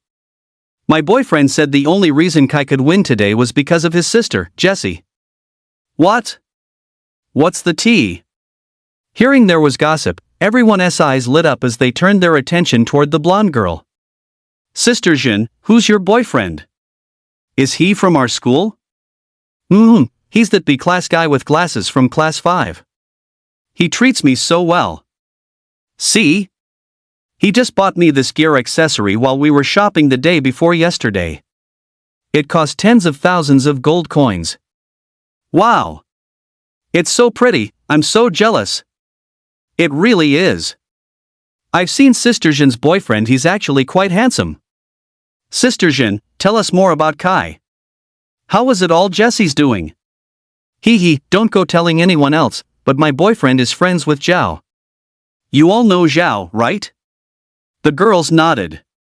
Zhao said that the only reason Kai dared to come on this cultivation trip was because his sister, Jessie, was secretly helping him. Oh, you guys probably don't know, but Jessie is a famous genius on the top 10 elite academy list. I think she is in the top 100 S-class, almost reaching SS. That powerful, everyone exclaimed. Sister Jin continued. You bet. And apparently, his sister couldn't stand the people in their class looking down on Kai, so she made a move in secret. You know Wang Sheng's skill, that invisible assassination zone, right? Who can say for sure what happened in there? I bet Wang Sheng himself is still in a daze. After hearing this, everyone looked at each other, their faces filled with disbelief. No way. You've got to be kidding me. Is this for real? It sounds ridiculous helping Kai in a duel right in front of all those people. That's just surreal. Sister Jin, is this true or false? Sister Jin rolled her eyes at the question. All I can say is, what makes you think a classless could take down an 8th rank S-class genius? This is the divine capital, not some backwater village. Upon hearing Sister Jin's words, the crowd fell into a collective silence. Bye-bye, who had just been saying that Kai would be handsome if he dressed up, now wore a look of utter disgust. I knew it. How could a sweaty guy like Kai possibly beat Wang Sheng? So he has to rely on a woman after all? Me, interested in him? Give me a break. The more I think about it, the grosser it gets. To save face, he actually asked his sister to help him fix a match? I was wondering why he was so eager to volunteer for the duel. Turns out he had this plan all along. In another bath, Shui, who had been listening to all of this, let out a long sigh of relief. Then, flames erupted around her, instantly evaporating the water in the bath into steam that filled the entire women's bathhouse. On the other side, Zhao glanced sideways at the guy in glasses next to him, who was scratching his head awkwardly. Your snitching skills are certainly fast. You managed to leak the word in the time it took to walk here? Zhao sneered. The guy in glasses could only offer an awkward laugh, unsure of what to say. In his mind, however, he was cursing his girlfriend up and down. In the short walk from the sauna to the bath, the guy in glasses had already leaked everything they had just discussed. No matter how speechless Zhao felt, he had no choice but to accept it. Besides, it wasn't so bad if these rumors spread after all, they served to tarnish Kai's image. The night passed quickly. As usual, Kai waited at the hotel entrance for the large group to assemble. Because they had partied too hard the night before, almost everyone aside from a few was over half an hour late. It wasn't until nearly 9 o'clock that the assembly was finally complete. You're all too lazy. Since you lack any sense of urgency, let's just dive straight into the dungeon. The Class 1 head teacher's expression was incredibly grim. Students from other schools had already headed out to compete with rivals at 7 or 8 o'clock, yet his own students had only just gotten out of bed? Move out. Target, the Goblin Tribe, dungeon outside the city. As soon as the words left his lips, the 5 head teachers vanished from the spot, sprinting toward the city outskirts ahead of the group. Seeing the 5 of them take off, the students exchanged looks, completely bewildered. You won't catch up to them, so figure out your own way to keep grinding. The Class 3 head teacher turned his head and gave the group a cold, indifferent look. Hearing this, everyone was stunned. You 5 are high-level powerhouses at level 10 or 20, and you're telling us to catch up to you? Your agility stats are probably over several thousand by now, aren't they? Damn it! While the crowd remained dazed and confused, still standing frozen in place. Oh ho! This is the essence of youth. Suddenly, out of the corner of their eyes, a green silhouette streaked past them in an instant, chasing after the teachers. Was that Kai just now? Idiots, Shue snorted coldly, using her own abilities to help herself catch up with the 5 teachers. The Zhao trio followed closely behind. It wasn't until the others were nearly out of sight that the rest of the group finally snapped out of it. Holy crap! Run, catch up to them! Shit! At that moment, the 5 head teachers were racing toward the dungeon outside the city. The Class 4 head teacher looked at the other 4 and asked, "Are we really just leaving like this? Is it truly okay?" The Class 1 head teacher chimed in, "These students are too lazy, they're the worst batch I've ever taught. Even if they have talent, they should still have some drive. They're not even as good as Kai from your class. That kid has decent strength. It's just a pity he has no class. Otherwise, with his level of diligence, getting into an elite academy would have been more than guaranteed." Hearing this, everyone couldn't help but let out a sigh. Just as they were about to slow down their pace, a green figure darted through the city, quickly following behind them. "Teachers!" Kai looked at the 5 of them, nodded, and greeted them with a smile. Seeing that Kai had actually caught up, the 5 of them looked at each other's status panels in disbelief. Even the slowest among them, the Class 4 homeroom teacher, had 2,000 points in agility stats. How on earth did Kai keep up? Your speed.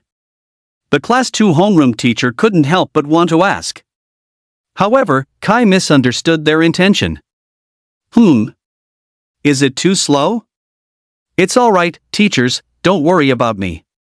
I'll do my best to keep up. Hearing Kai's words, the 5 of them exchanged glances.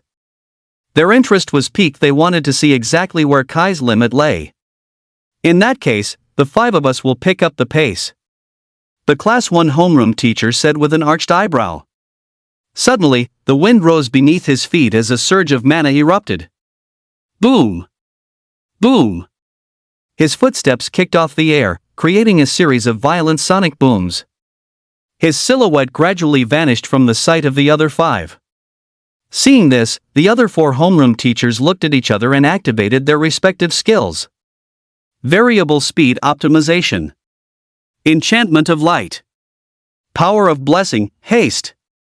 Berserker strength. As soon as they finished speaking, the speed of the 4 also surged violently. Within a few breaths, they disappeared directly from Kai's line of sight. Oh hoo! With this kind of speed, then I'll have to roar, my youth. An anonymous flame ignited within Kai's eyes. He pushed off with his legs, carving countless deep craters into the ground. Due to the sheer force, the floor tiles shattered, and the earth's crust spider-webbed with cracks spreading in every direction. Boom! Boom! Boom! The sound of shattering tiles and the sonic booms of Kai's body breaking the sound barrier echoed continuously across the sparsely populated outskirts of the city. After about a few minutes, Kai caught up with the 5 class teachers. The 5 of them were utterly shocked to see that green figure actually catching up. Watching Kai look completely effortless and full of excitement, they were stunned into silence. The 6 of them moved at extreme speeds in just over 10 minutes. They had traveled from the hotel to the dungeon plaza outside the city. The plaza was bustling with people, many of whom had their status panels set to public and were holding up signs to find parties. Standing in the dungeon plaza, Kai continued to use his idle time to grind and train his physique. When it came to hard work alone, Kai refused to lose to anyone. After waiting for half an hour, Shui arrived at the dungeon plaza with fire beneath his feet and lightning surrounding his entire body. The 5 teachers nodded in satisfaction at Shui's appearance. If one were to say who was the most serious about this training trip, it was Shui, second only to Kai. We'll wait another 15 minutes. For those who have arrived, we will enter the dungeon for grinding first. The Class 1 teacher said, glancing at his watch. Hearing this, Shui nodded and quickly sat on the ground to begin recovering mana, recharging his strength in anticipation of the tough battle 15 minutes away. At this time, Kai also approached the dungeon entrance to read the description. Goblin Tribe, a branch habitat of the goblin race, containing many powerful monsters. Recommended level for normal difficulty, level 8. Recommended level for hard difficulty, level 10. Recommended level for purgatory difficulty, level 20. Normal difficulty boss description, Goblin Chieftain level 9, skills Hammer Strike, Earthquake Swing, gear accessories drops Goblin Robe, Goblin Shortsword, Necrotic Goblin Ring. Hard difficulty boss description, Goblin Chieftain level 13, skills Great Earthquake Swing, Berserk, Resurrection Form, gear accessories drops Goblin Robe, Goblin Boots, Goblin Short Club, Ring of the Goblin. Purgatory difficulty boss description. Seeing that the description for the Purgatory level boss was a jumbled mess of garbled code, Kai understood that this was because no one had successfully cleared it yet, leaving its status as unknown. Unless a super genius happened to take it down in passing, no one would bother with such a thankless task. It simply wasn't worth the effort to grind a purgatory dungeon here just for a single piece of gear or an accessory with mediocre stats. With that kind of time and effort, one would be much better off farming high-level dungeons in the major cities. Even in normal mode run there would offer more generous loot than a hard mode run here. After reviewing the dungeon description, Kai gained a basic understanding of the monster levels within. I wonder how many hits the monsters in here can actually take from me. The lowest level mobs in the Goblin Tribe started at level 4, with the boss reaching level 9. Furthermore, even on normal mode, there was a chance for random elite monsters to spawn. Compared to the Volcanic Plains dungeon, the novice dungeon back in Qingqing the jump in difficulty was night and day. Moreover, judging by the situation of the training excursion, they would likely be entering the hard mode dungeon for grinding next. The weakest mobs in a hard mode dungeon are level 6, while the boss ranges from level 10 to 13. This specific dungeon serves as the next stage after the novice dungeon, a transitional dungeon. There are tens of thousands of such transitional dungeons worldwide. Even university students primarily spend their time grinding in these types of instances. As for purgatory mode, almost no students can clear them, except for the high-level powerhouses who are at level 50 or above. Therefore, transitional dungeons will be the type of dungeon they encounter most frequently after leaving high school. However, the advantage over novice dungeons is that the refresh rate for medicinal herbs and gear accessories in these dungeons is significantly higher. Previously, when Shui farmed the novice dungeon and dropped herbs that could improve constitution, she was already considered the luckiest of the lucky, a true outlier in all of Huaxia.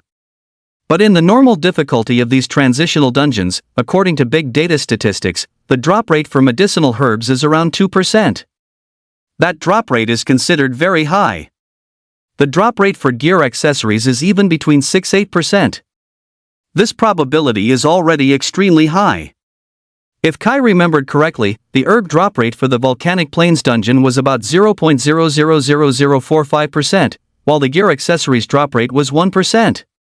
Kai camped in the dungeon for over a week and cleared it hundreds of times just to get 10 pieces of gear accessories, and even that was considered lucky.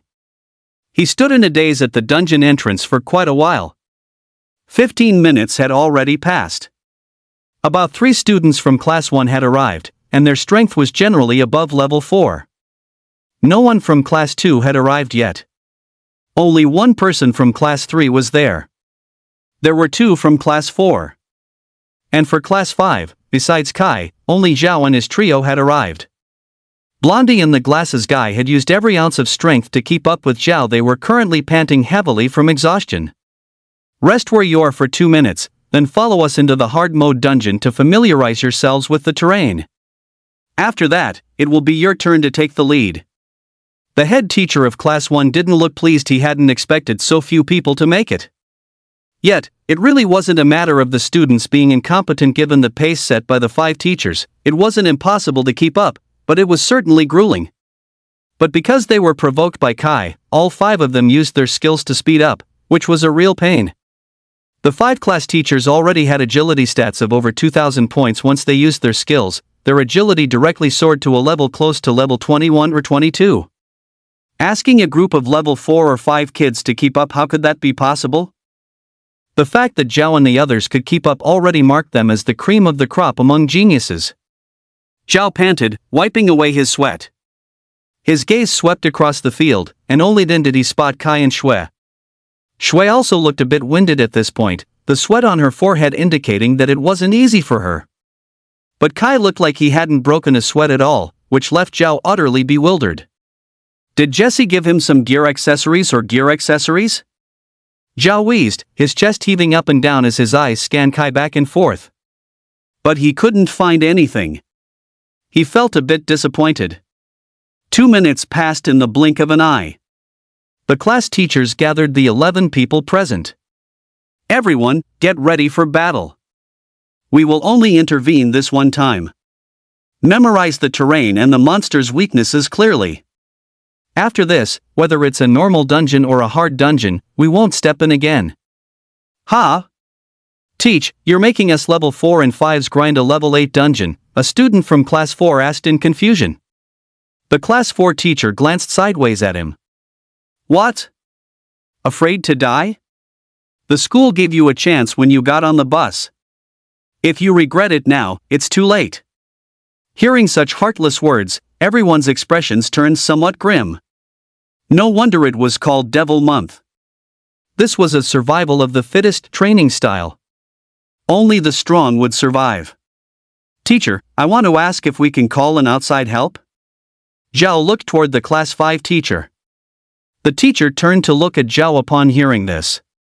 Heh, you can. Hearing this, Zhao breathed a sigh of relief and said with a smile, then I have no more problems. 3, 2, 1. The countdown ended. All 11 of them vanished from the entrance of the dungeon. The awakened passing by paid no mind to these students. This was a common sight every year. And what they were looking for were students exactly like Zhao. This wasn't Xincheng. If you wanted to hire outside help, you had to pay a steep price to recruit the awakened.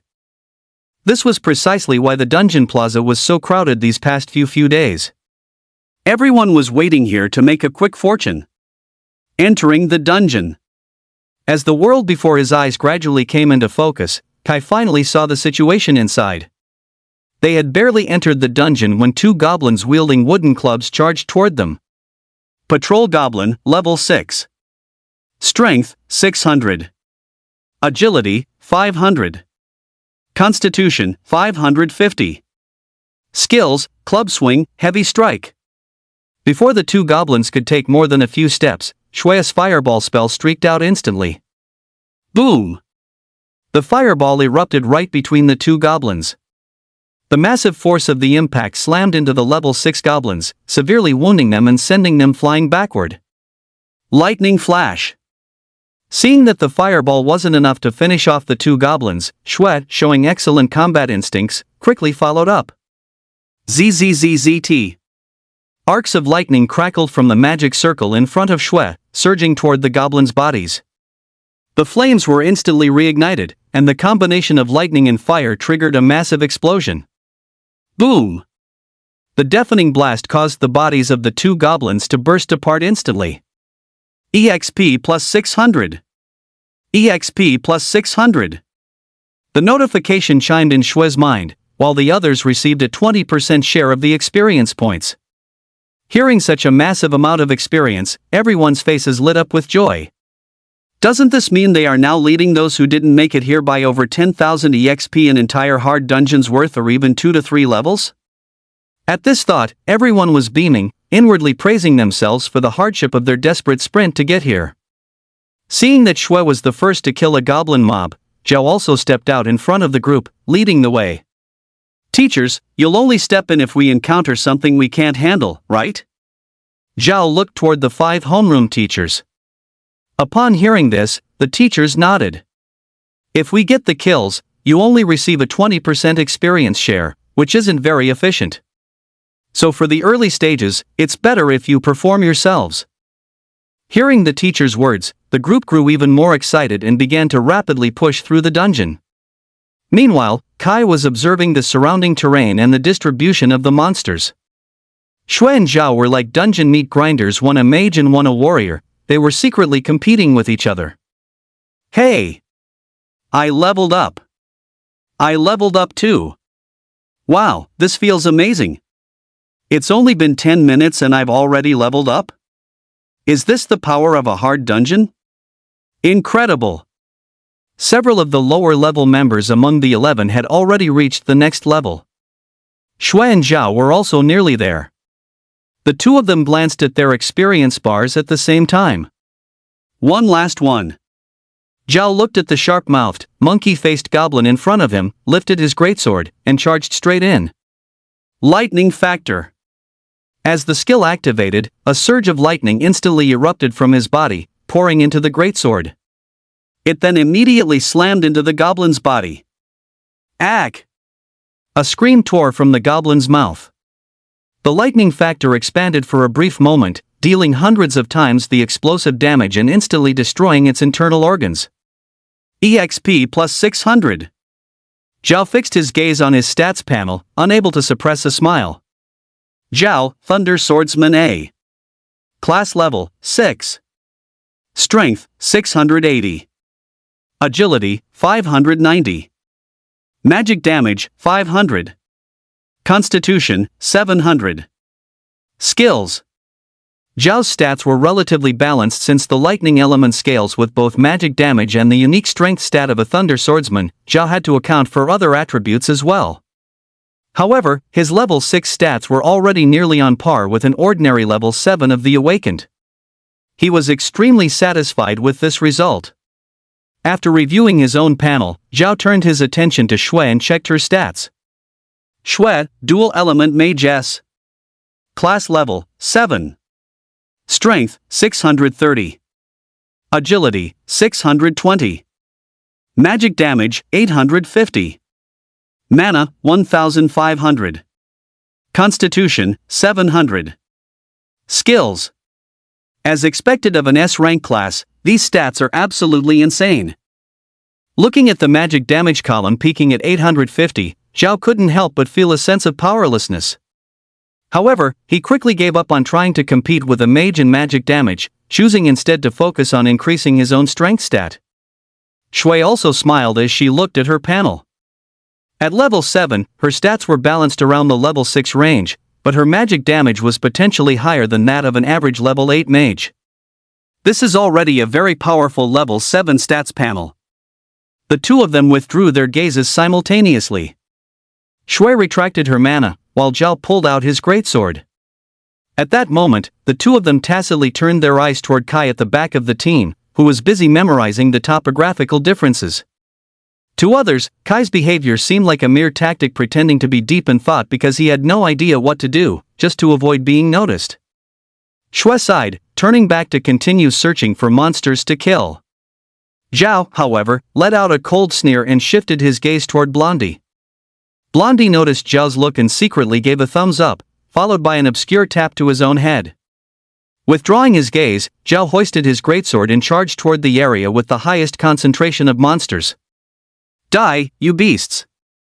The 5 class teachers followed behind the group, walking alongside the slow-moving Kai. In their eyes, if anyone were to be attacked first, the other students might hold out for a while, but how could Kai possibly survive? His speed was one thing, but the various uncontrollable factors when facing monsters were far more lethal. The 5 teachers watched as Kai meticulously memorized the surrounding terrain and monster distribution.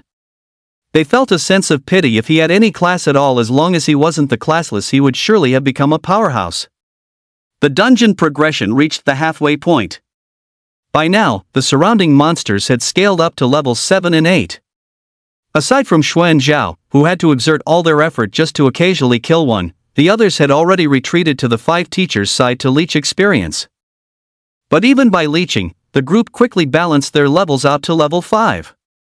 At this time, the 5 teachers picked up their pace while calling out to Kai. Kai, hurry up and keep pace. It's dangerous here, watch out for elite monsters spawning. The class 5 teacher shouted toward Kai. Oh, okay, coming. Kai glanced back at the team's overall progress and stopped stalling, flickering instantly to the rear of the main group. However, this move left Blondie, who was planning to trap Kai, completely stunned. Blondie was following at the back of the team and had just reached the spot where Kai had been standing a moment ago. And right behind him, 2 level 7 monsters were following. Ack! One of the goblins let out a roar and swung its short club directly at him. Looking at the sheer force of the blow, Blondie had no doubt that this strike was enough to split his head wide open. Sensing the danger, he hurriedly activated his skill, summoning a short sword to clash with the opponent's club. Boom! The level 7 goblin, with strength stats exceeding 700, instantly caused internal injuries to Blondie from the shock of the impact. Pwah! A mouthful of blood surged up his throat and sprayed out directly onto his short sword. Hearing the sound of the impact coming from behind them, everyone's expressions changed instantly as they quickly turned their heads to look. Boss! Save me! Blondie cried out, enduring the agonizing pain, but he lacked the strength to force his way out of the attack range of the 2 goblins. Zhao's expression also shifted when he heard the voice. Damn it, Blondie, you idiot! Though he cursed, his movements remained incredibly swift. Lightning body! Lightning factor enchantment! As the words fell, arcs of electricity instantly enveloped Zhao's entire body. Simultaneously, the lightning factor manifested on his greatsword. However, the cry for help only incited more fury and killing intent from the 2 goblins in front of him.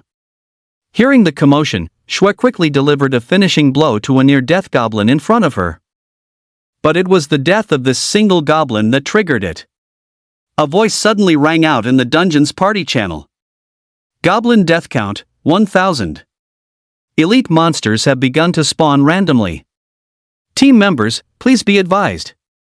Zhao's movements didn't falter upon hearing the announcement, but the scene that followed caused the Class 5 homeroom teacher to grab Zhao and hold him back.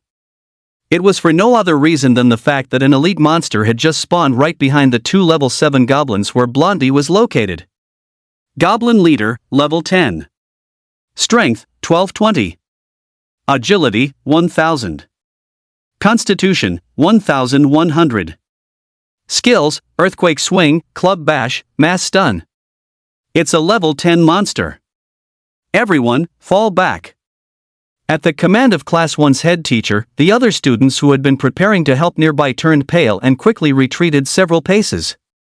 Instead of retreating, Shui advanced, moving to the very front to stand alongside Kai and the head teacher of Class 1. The appearance of the elite monster caused the 2 regular goblins to reset their hatred toward Blondie, buying the group a small window of time. Blondie, who had been crawling toward the group from over 20 meters away, completely lost all hope of survival the moment he saw the 3-meter-tall goblin. His legs went weak, and urine quickly spread from his crotch. Fortunately, he was wearing black cropped pants, so it wasn't visible from the outside that he had wet himself. As the smell of urine wafted out, all 3 goblins turned their gaze toward Blondie simultaneously. Blondie's hands shook uncontrollably, his body trembled, and beads of cold sweat rolled down his forehead. He had only just broken through to level 5 and possessed only a single skill. What chance did he have against an elite monster whose stats averaged at the peak of level 10, nearly reaching level 11? Not to mention the opponent's skills, 2 of them were area of effect damage. Who would dare come to save him? Boss. Blondie looked toward Zhao with eyes full of despair. Seeing the elite monster raise its hand, Zhao's eyes turned bloodshot. Let go of me. Thunder Sword Judgment. As the words fell, Zhao mobilized all of his mana. The greatsword in his hands was instantly enveloped in lightning, rapidly transforming into a massive, 1.5 meter long blade of pure electricity. The electrical arc stung the hands of Class 5's head teacher, forcing him to let go in pain. Freed from the restraint, Zhao gripped the sword with both hands and charged forward fiercely. You beast, stop right there. With a furious roar and accompanied by countless lightning arcs, the greatsword slammed heavily onto the elite goblin's head. A massive force surged downward from the skull. The elite goblin cried out in pain and involuntarily stumbled back 2 steps, instinctively swinging its short club and smashing it hard into Zhao's abdomen. Bang! The massive impact from a near level 11 blow crashed into Zhao's body. In an instant, Zhao's body flew backward at a speed even faster than his initial charge. Whoosh! The sound of breaking air rang out as Zhao's body slammed violently into the middle of the crowd. Seeing Zhao flying toward them, everyone's expressions changed, and they braced themselves to catch him. But they had clearly underestimated the power stats of a level 12 elite goblin. Boom! Zhao, still clutching his greatsword, had his eyes rolled back from the intense pain. Carrying an immense force, he crashed directly into 3 students from Class 1. The crowd then heard a loud crash as the 4 of them, including Zhao, continued to fly backward. After being blasted back dozens of meters, they finally slammed into a boulder on the grassland, shattering it into several small stones. Only then did the 4 of them roll onto the ground and slowly come to a halt. Bleg! The 4 couldn't help but cough up mouthfuls of blood. They lay on the ground dry heaving for a while until there was nothing left in their throats, finally falling silent as they lay there. Compared to Zhao, the injuries of the other 3 were relatively light. At this moment, Zhao's greatsword was completely twisted. The warped blade sat near his midsection, where his clothes had been shredded by the massive impact. Fortunately, thanks to the defense of his lightning body, his internal organs were only displaced by the force rather than ruptured, effectively saving his life. Holy shit! Zhao couldn't help but curse, finding it impossible to stand back up. However, while he still had some strength left, he exhausted his energy to shout one last sentence. Whoever can save Blondie, I'll give them 10 level 10 medicinal herbs. As the words fell, Zhao coughed up another mouthful of blood and lay back, looking away. Or rather, he was unwilling to watch any longer. Although 10 level 10 medicinal herbs were highly valuable, under these circumstances, even the 5 class teachers likely wouldn't want to get involved. Should we save him? The Class 2 teacher glanced at Blondie. They were in no hurry to act. Blondie had brought this entirely upon himself, leading a monster to the rear without reporting it. Wasn't that just a death wish? He had absolutely no self-awareness regarding his own strength. This serves as a timely warning. We've indulged them too much these past few days. We can't protect them forever. The Class 1 teacher responded. Hearing their words, everyone's expression changed abruptly, turning somewhat grim, but no one spoke. They merely lowered their heads in silence. Upon hearing this, Shui did not intend to continue intervening. He glanced at Blondie, whose right leg was already being pinned down by a goblin, and prepared to turn and leave. In the distance, after hearing those words, Blondie's expression shifted. A look of utter despair surfaced in his eyes. Zhao had been incapacitated, and the boy with glasses was even weaker than him. It seemed he was doomed this time. After a moment of despair, a roar erupted from the goblin behind him. Ka! The elite goblin's voice sounded as if something were stuck in its throat. With a roar, it swung its short club forward. Hearing the command, the 2 smaller goblins seemed to understand its meaning. They let out identical shrieks and approached Blondie with their clubs raised. Ack! Blondie, his right leg pinned down ruthlessly, was powerless to resist. Another goblin gave a low grunt and swung its wooden club, aiming straight for Blondie's head. Everyone closed their eyes, unable to bear the sight. They had killed plenty of goblins and other monsters, but watching a human be killed, it was still physiologically difficult to accept. Shui turned away, preparing to continue grinding at the front of the group. Zhao also gritted his teeth, turning his head to avoid seeing Blondie's tragic end. Just as everyone had their eyes closed, the voice of the Class 1 teacher suddenly jolted them awake. "Kai! Come back!" "What?" Everyone's brows twitched as they hurriedly snapped their eyes open. Shui and Zhao also turned their heads instantly. They immediately saw a green figure bolt out in a flash. Bang! With a dull thud, the goblin that had raised its club was instantly kicked flying, slamming into the thick belly of the elite monster. The elite monster was forced back 2 steps by the impact of this immense force. But in just a few breaths, it recovered. Why were these insects so annoying? Roar! With a piercing roar, the 3-meter-tall elite goblin raised its short club and unleashed Earthquake Swing. Rumble! As the club struck the ground, the earth beneath surged violently, as if some terrifying creature were rolling over deep within the crust. Those standing slightly closer felt their heads spinning, overcome by a wave of dizziness. Kai, standing at the very epicenter of the earthquake, was set to take the full force of the crowd control from a level 10 elite monster a death sentence.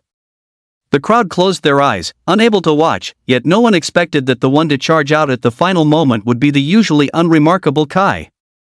The 5 head teachers looked at Kai and couldn't help but curse under their breaths. Just as they were about to intervene, they saw that green figure flicker once more. Leaf Whirlwind! Kai's body spun in mid-air, and his whip-like leg lashed out instantly, carrying the force of 1,000 pounds. Kai unleashed half of his total strength, reaching an absolute peak of speed and power. Before anyone could even react, Kai's leg slammed ruthlessly into the elite goblin's head. Boom! Crack! The massive impact echoed throughout the entire hard dungeon. Then came the clear sound of bone fracturing, a bone-chilling snapping sound that rang continuously in everyone's ears. The onlookers gritted their teeth, unable to bear looking any longer. But under the watchful eyes of the 5 head teachers, Kai's body descended from the air and landed firmly on the ground. The elite goblin stood frozen in place, its eyes beginning to roll back uncontrollably. Without waiting for the elite goblin to react, Kai shifted his stance, his legs turning their assault toward the 2 smaller goblins watching nearby. Raising his right leg, he hooked it around one goblin's head and slammed it violently into the ground. Bang! Repeating the maneuver, Kai's body vanished instantly, reappearing beside the other goblin that had been kicked away. He hooked its head and smashed it ruthlessly into the earth. Bang! Boom!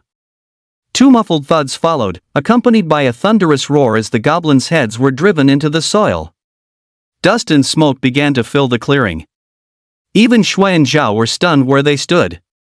While the others hadn't witnessed the preceding events, Kai's recent movements and offensive display had been seen by them with crystal clarity. By the time the smoke had completely dissipated, Kai, clad in his green bodysuit, stood ramrod straight in front of Blondie, his tall silhouette emerging from the settling dust. The elite goblin collapsed to the ground with a thud. The 2 small goblins let out simultaneous shrieks before dissolving into starlight and vanishing on the spot. EXP plus 1,100. EXP plus 210. EXP plus 210. The notification for shared experience points echoed in everyone's minds. Kai alone felt no experience point bonus. He turned to look at Blondie, whose eyes were squeezed shut and whose face was already drenched in tears, and pulled her up with a firm hand. Ha ha ha, it's okay now. As she was pulled up by Kai, Blondie's body couldn't help but shudder uncontrollably. Then she heard Kai's hearty laughter and his vocabulary deficient words of comfort. At this very moment, the 5 homeroom teachers, along with Zhao and Shui who had witnessed Kai's actions firsthand, were all left agape, their brains stalling on the spot. This. You. The Class 1 homeroom teacher's eyes were wide with disbelief. His shock was so profound that he could barely stammer out a sentence. The other teachers were faring no better, each wearing an expression of utter bewilderment and shock. Shui and Zhao were the first to snap out of it, both reeling from the sheer display of Kai's strength and speed. They had no doubt that if Kai wanted to make a move, given their current level of power, it would be absolutely impossible for them to last even 2 exchanges against him. But, if he possessed such strength, why hadn't Kai fought back when he faced bullying from others in the past? One could even say that if he had used his fists against those who picked on him at school before, his prowess would have easily ranked him among the top elites of Qingqing No. 2 High School. So, back in the Volcanic Plains dungeon, I wasn't seeing things. Shui's mind was a whirlwind of complex emotions. He had one-shot a level 10 elite monster in a transitional dungeon with a single move. Given that, would soloing a starter dungeon on hard difficulty be any challenge for him at all? But if one were to ask whose mood was the most complicated on the field right now, no one could possibly compare to Zhao. Kai's strength was such that he could take on all 3 of them without a problem. Yet, Zhao had tirelessly treated Kai as a rival, constantly provoking him and wanting to pull this thorn in his side out in front of everyone. But looking at it now, his own strength wasn't even enough to make him a worthy opponent for Kai. That was why he had been ignored all along. He then thought back to all the traps he had set for Kai since the class awakening ceremony, and remembered Kai's reaction the first time he had given him that lay-by soda to drink. It turns out, I was the clown all along. Zhao lay on the ground, staring blankly at the sky. Kai had set aside their past grievances to save Blondie. Did that mean there was still a chance for reconciliation between them? The moment that thought surfaced, Zhao tossed it to the back of his mind. If he were the one constantly annoyed by a fly, and that fly came to him seeking a truce, promising never to bother him again, surely, he wouldn't trust the fly ever again, right? The glasses-wearing guy was even more dazed. He utterly could not accept the formidable strength Kai was currently displaying. He had originally thought Kai was the first to arrive because a teacher had brought him, but now it was clear the guy had relied entirely on his own power. Still, he remained in denial about Kai's strength, finding it almost impossible to believe. Recalling how Kai had pinned him against the carriage earlier, if Kai had used even a little bit more force. At that thought, a chill ran through his entire body, and cold sweat instantly drenched his back. The scene remained silent for several long minutes. It wasn't until the notification for the shared 20% experience points rang out that the others finally opened their eyes. When they saw the situation on the field, they too froze in their tracks. After an unknown amount of time, the 5 homeroom teachers finally snapped out of their daze. Ahem, everyone learn from this lesson. Gather up and move together. Warriors and tanks in the front, mages and supports in the back. This is the only way to ensure maximum gain and minimum casualties. From now on, everyone gets serious. The Class 1 homeroom teacher hurriedly stepped in to organize the team formation. Only then did the crowd snap out of their stupor, quickly forming ranks to continue pushing through the dungeon. But it was obvious that the minds of the 10 people present were no longer on dungeon grinding at all. Everyone kept stealing glances at Kai, who stood at the back of the group, only to be barked at by the teachers every time they were caught. The 5 class teachers looked at each other, unable to hide the shock in their hearts. But from this moment on, everyone's perception of this guy who constantly prattled on about youth and passion had completely changed. In a state of distraction, the 5 teachers gave everyone a quick demonstration of the boss's and elite monster's weaknesses. Shortly after, the group exited the Goblin Tribe dungeon. The students who had originally been level 3 emerged with their levels skyrocketing to level 5, nearing level 6. However, in the eyes of the other students who had just arrived outside, their expressions looked incredibly grim. The other students, unaware of what had happened, saw their constipated expressions and exchanged glances, a bad premonition rising in their hearts. Sister Jin from Class 1 stepped out of her group and whispered a question to the guy with glasses. "Brother Nan, what happened to you guys? Did someone die?" Seeing Sister Jin go to ask, everyone else pretended to be indifferent while pricking up their ears to listen. Hearing this, the glasses guy's expression became ugly to the extreme. "It's much worse than someone dying." The glasses guy looked like he wanted to cry but had no tears. He desperately wanted to give himself a hard slap in front of everyone. "Why did you have to be so meddlesome? Why did you have to provoke that freak Kai?" Upon hearing his words, the others turned pale and couldn't help but swallow hard. The expressions on their faces gradually began to mirror those who had just come out looking completely constipated. Are we going to enter the hard mode dungeon next? Sister Jin said, suppressing her fear, her face turning pale. Hearing this, the glasses guy's expression soured further. He looked at Sister Jin with a face full of disdain. What kind of pipe dream are you having? The glasses guy clearly misunderstood Sister Jin's expression, thinking she wanted the class teachers to protect them while grinding in the hard mode dungeon. Ha! Sister Jin clearly didn't catch his drift. All of us are going to grind in the normal mode dungeon from now on. Hard mode? Are you looking for a death wish? Shui and Zhao both nearly died in there. Do you really think you can kill anything if you go in? There are thousands upon thousands of monsters above level 6. If I go in, the most I could do is kill 2 of them. After hearing the glasses guy's account, everyone couldn't help but gasp in shock. Hiss. He's that fierce? Holy crap, thousands of level 6 monsters? That's freaking legendary. The guy in glasses gave everyone a rundown of what had happened inside the dungeon. After waiting for several hours, Shui and Zhao's cooldowns had expired, and the group prepared to re-enter the normal dungeon for grinding. Meanwhile, Kai had been pulled aside by the 5 head teachers for questioning. What's the matter? Kai looked at the class 5 head teacher with a puzzled expression. Hearing this, the head teacher stammered for a long time without saying a word. After all, Kai's strength was certainly on par with the talent of Shui and Zhao. Even without a class, if they reported it to the school authorities, as long as Kai had the qualification for the Awaken entrance exam. If he went up and showed off his skills, there was a definite chance he'd be granted a special admission into the elite academy. Kai was no longer the person he used to be. Consequently, the class 5 head teacher felt a sense of guilt toward Kai, having previously turned a blind eye to his struggles or even fanned the flames of his mistreatment. Seeing the class 5 head teacher's hesitation, the class 1 head teacher took over the conversation. Student Kai, here is the situation. Your strength today has earned the unanimous recognition of the 5 of us. Now, there is something that, after deliberation, we feel we should discuss with you. The class 1 homeroom teacher spoke solemnly.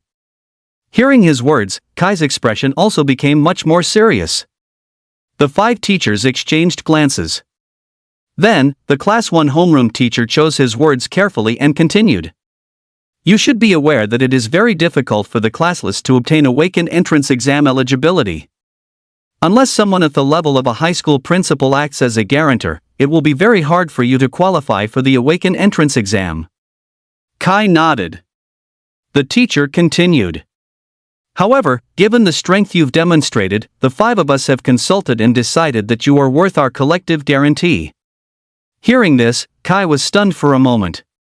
Once he processed the words, a flash of excitement crossed his face. Could it be? That's right. We can recommend a guarantee to the principal on your behalf. We are betting that you can get into the elite academy. Therefore, for this month-long Devil Month training, we will no longer require your participation. If the principal agrees, you likely won't need to stay here anymore. Upon hearing this, Kai stood dazed for a good while. It finally sank in. In other words, I can also participate in the Awaken entrance exam. A look of disbelief appeared on Kai's face, followed by a rush of joy and excitement flooding his mind. After being caught up in the excitement for a while, Kai discussed the necessary procedures with the 5 teachers, finally managing to suppress his emotions for the time being. The 5 still needed to report Kai's situation to the principal. As long as the principal agreed to act as the guarantor, Kai would have the opportunity to take the Awaken entrance exam. Then, the 5 of them dialed the principal's number. What the 5 of them didn't know was that, at this moment, inside Qingcheng No. 2 Middle School, higher-level officials had just arrived in Qingcheng to inspect the schooling conditions of the third-year students. Director Gao, please, have some tea. The principal said with a flattering smile, looking at the official in front of him. There were 4 people in total, and all of them righteously declined his hospitality, getting straight to the point. Principal Zhang, I believe you know that this investigation concerns the level of resource support your number 2 middle school will receive in the coming year. First, show us the talent profiles of your exam candidates. Principal Zhang distributed the pre-prepared lists evenly among the 4 individuals for review. There were only 4 pages in total, with over 100 names on each. The group quickly finished reading. When Director Gao reached the very last column on the final page and saw Kai's name, his gaze narrowed. He then beckoned Principal Zhang, who was waiting nearby. Principal Zhang, what's the situation with this Kai? Class. Upon hearing about the classless status, the other 3 also cast curious glances over. Principal Zhang panicked instantly. This year's class talents were already subpar, with very few reaching grade A or above.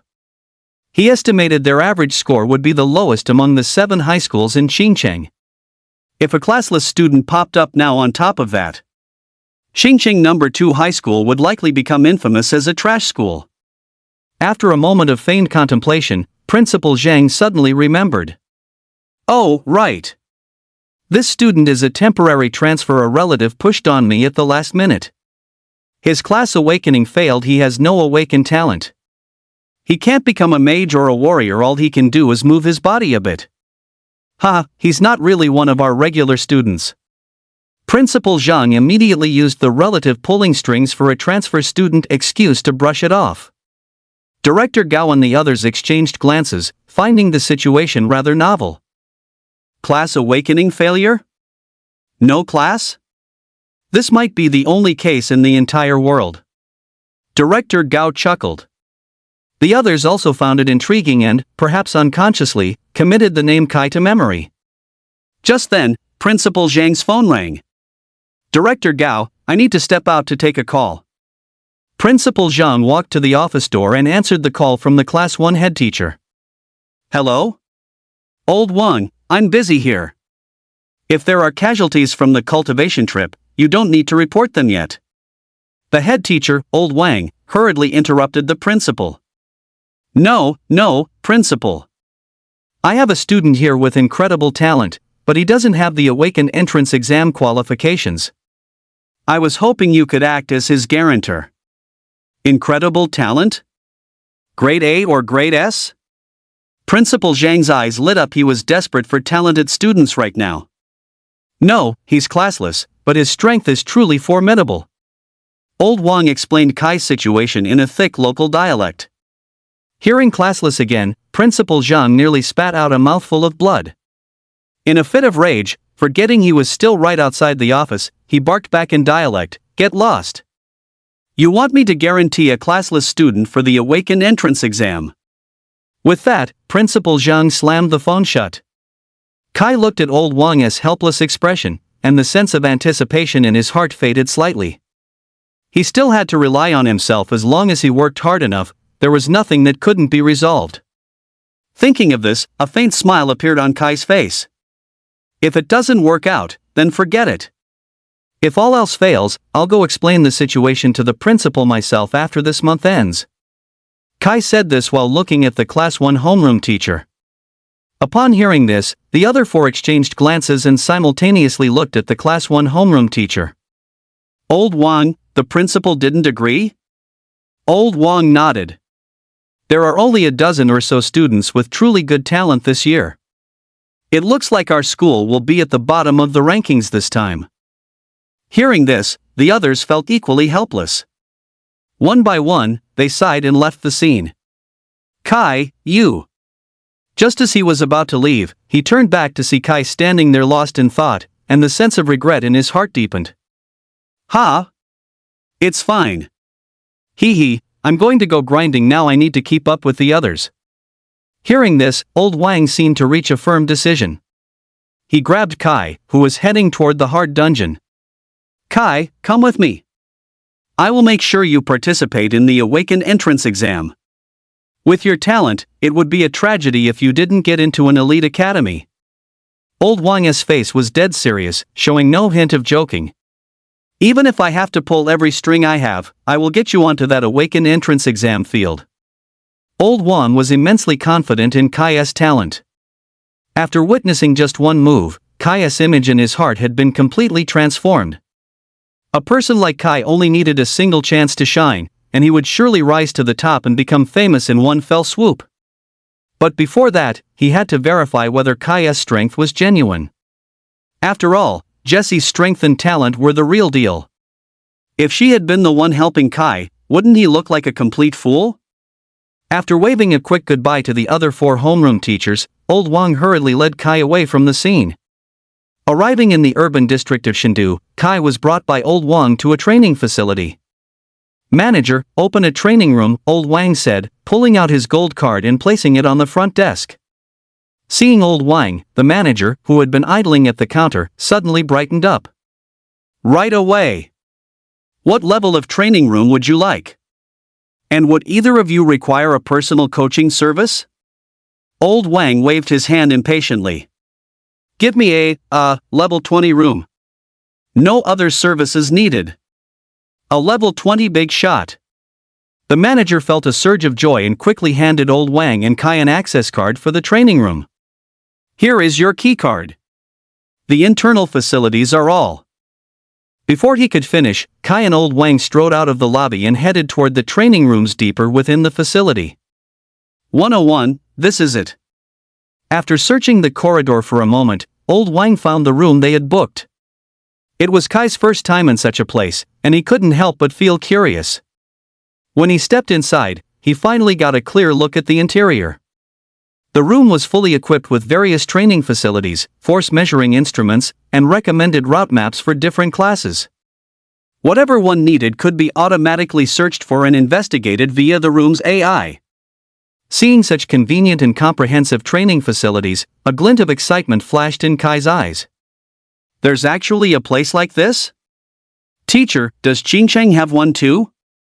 Hearing Kai's question, Old Wang paused for a moment before nodding. After putting away his gold card and the access card, he led Kai to the front of a force measuring machine. "Kai, let me ask you one more time. Is your strength truly your own?" Kai looked up, somewhat confused. "What do you mean? My strength?" "Yes. When you took down that elite monster in one move, was that power used without any involvement from your sister? I mean, there were no bonuses from gear accessories or anything like that, right?" Hearing this, Kai realized what he meant. "Teacher, if there's one thing I'm confident in, it's my hard work," Kai said with a smile. Old Wang seemed to breathe a sigh of relief upon hearing this, then pointed to the testing machine beside Kai. "You should still be able to use that move you used in the dungeon, right? Use the same amount of power you used in the dungeon and strike the sensor plate." Hearing Old Wang's instructions, Kai's expression turned serious as he carefully considered the request. "The same power as in the dungeon, right?" Kai asked once more to be sure, because that had only been half of his strength. He hadn't even been trying seriously. "Is this level of power enough?" Hearing Kai's words, Old Wang assumed that Kai was struggling to exert that kind of power. He immediately added, "As long as it doesn't cause any harm to yourself, just use physical arts attacks similar to those you used in the dungeon. Don't push yourself too hard." Upon hearing this, Kai finally confirmed that he was being asked to suppress his true strength. He then gave a firm nod. In truth, suppressing one's power is far more of an art than attacking with full force. The technical difficulty is much higher than simply using brute strength. Old Wang stared intently at Kai, not wanting to miss a single second of the impending attack. Leaf Gale. Kai stood his ground, and in an instant, his whip kick whipped out, kicking up a violent surge of wind. Boom! A massive force instantly slammed into the force measuring plate in front of him. Beep beep beep beep. A series of rapid alarms blared. Following the initial impact of the force, the sound of the alarm gradually began to weaken. Old Wang was swept by the powerful gust of wind, making it difficult for him to even keep his eyes open. It wasn't until the hurricane dissipated that he could clearly see the numbers representing the stats on the instrument panel. He took a look, and what he saw nearly made him bite his tongue off in shock. My God! The classless. Old Wang's expression instantly became complex, shifting between relief and frustration. He felt relief because he had discovered Kai's talent, but his face soured because of how the Class 5 head teacher had neglected Kai and ignored his hard work. Can human effort really reach such a level? Looking at the stats before him, old Wang muttered to himself. Meanwhile, on the other side, Director Gao pondered for a moment before looking toward Principal Zhang. Principal Zhang, since we were sent here to investigate, we must provide an explanation to the higher-ups.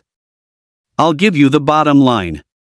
The classless has never appeared before, but once it does, it will certainly be fatal to the school's rating. It's possible that because of this one person, the points added by Shue's S-rank talent could be completely wiped out. Well, that's all I'll say, you know the rest, huh?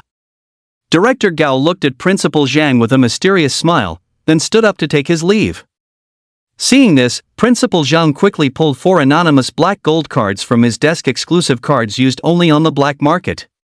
No one would be able to trace where the funds went. Gentlemen, thank you for your heartfelt advice just now. As you know, the Bureau of Education issued a call for donations a few days ago, but I heard the project names and funding details are not to be made public. Number 2 High School must certainly lead by example. This is our school's donation. The flow of funds is untraceable. Since you all represent different departments, please take these back so you can report that the job is done. We can't have people saying Number 2 High School isn't actively cooperating with the project. Principal Zhang spoke with an air of feigned righteousness. The men exchanged glances and smiled knowingly, silently accepting the black cards and tucking them into their briefcases. Ahem, in that case, looking at my list, besides Shue, there's also a Zhao. It seems their talent is a very impressive S rank as well. Oh, what a coincidence. I wasn't wearing my glasses earlier. How did I miss that this first column is also an S rank? Sigh, I'm getting old, my eyes are blurry and I didn't see clearly. TSK, it looks like Number 2 High School will be among the top again this year. Your school is truly flourishing. Upon hearing this, a broad smile instantly broke out on Principal Zhang's face. After seeing the 4 men off, Principal Zhang sat in his office, flipping through the list. The words "the classless" written in Kai's column were incredibly eyesore. Looking at the classless before him, Principal Zhang's expression gradually grew colder. He then turned on the computer on his desk and pulled up Kai's personal information. Hello? Director? Cancel the student ID of the classless Kai from grade 3, class 5. Yes, that's right. Expel him. Having finished all this, Principal Zhang looked out at the campus scenery through his office window, a smile finally floating onto his face. While all this was happening, Kai and Old Wang had just boarded the high-speed train heading back from the capital to Qingcheng. Old Wang's expression shifted unpredictably. His face still held an irrepressible look of shock. Whenever he thought of Kai's stats, his blood surged with excitement. This kid Kai, he might actually become a genius of this era. Although he knew it would be difficult for Kai to have any more breakthrough improvements from now on unless he used massive doses of constitution-enhancing drugs or herbs. But even if there were no further improvements, it wasn't impossible for Kai, relying solely on his raw strength, to become the first the classless youth to climb the elite academy rankings. Strength is always the primary foundation for survival in this world, and Kai already possessed that foundation. All he lacked now was a platform to perform. Looking at Kai, who had fallen asleep opposite him, a hint of excitement couldn't help but surface on Old Wang's face. Just as he was about to call Principal Zhang again, the head teacher of Class 5 called him instead. Seeing this, a look of solemnity crossed Old Wang's face. After all, they were currently on a cultivation trip. If another head teacher was calling, it likely meant there had been casualties. Upon answering, he expected to hear some bloody statistics, but the moment he heard what the other party had to say, Old Wang froze completely on the spot. Old Wang, Principal Zhang just called me. He said Kai committed a serious offense and has been expelled. His cultivation trip is to be terminated immediately, and he's to be sent back to Qingcheng. What? Old Wang remained silent on his end of the line for a full minute before snapping back to his senses, asking in utter disbelief. What did he do? Old Wang pressed for answers, but the Class 5 head teacher was equally helpless. Principal Zhang had only given the notification. He had no idea what the specific details were. I'm not sure either, but according to the principal, Kai's student ID has already been scrubbed from the Qingcheng No. 2 high school archives. Hearing this, Old Wang's expression instantly turned grim. His first reaction was to wonder if Kai really had done something wrong. But on second thought, for an offense to be serious enough for expulsion, it would have to cause a massive public outcry otherwise. Even injuring someone in the street would usually leave some room for negotiation. Furthermore, he had been observing Kai's personality and conduct ever since they arrived in Chengdu. How could he possibly be the type to commit a serious offense? Thinking of this, Old Wang quickly scrolled through his contacts to find Principal Zhang's number and dialed it directly. Hello? Principal Zhang's voice sounded rather cheerful. Having rid himself of a major headache, he was naturally in high spirits. Principal Zhang, I want to ask, what mistake did Kai make?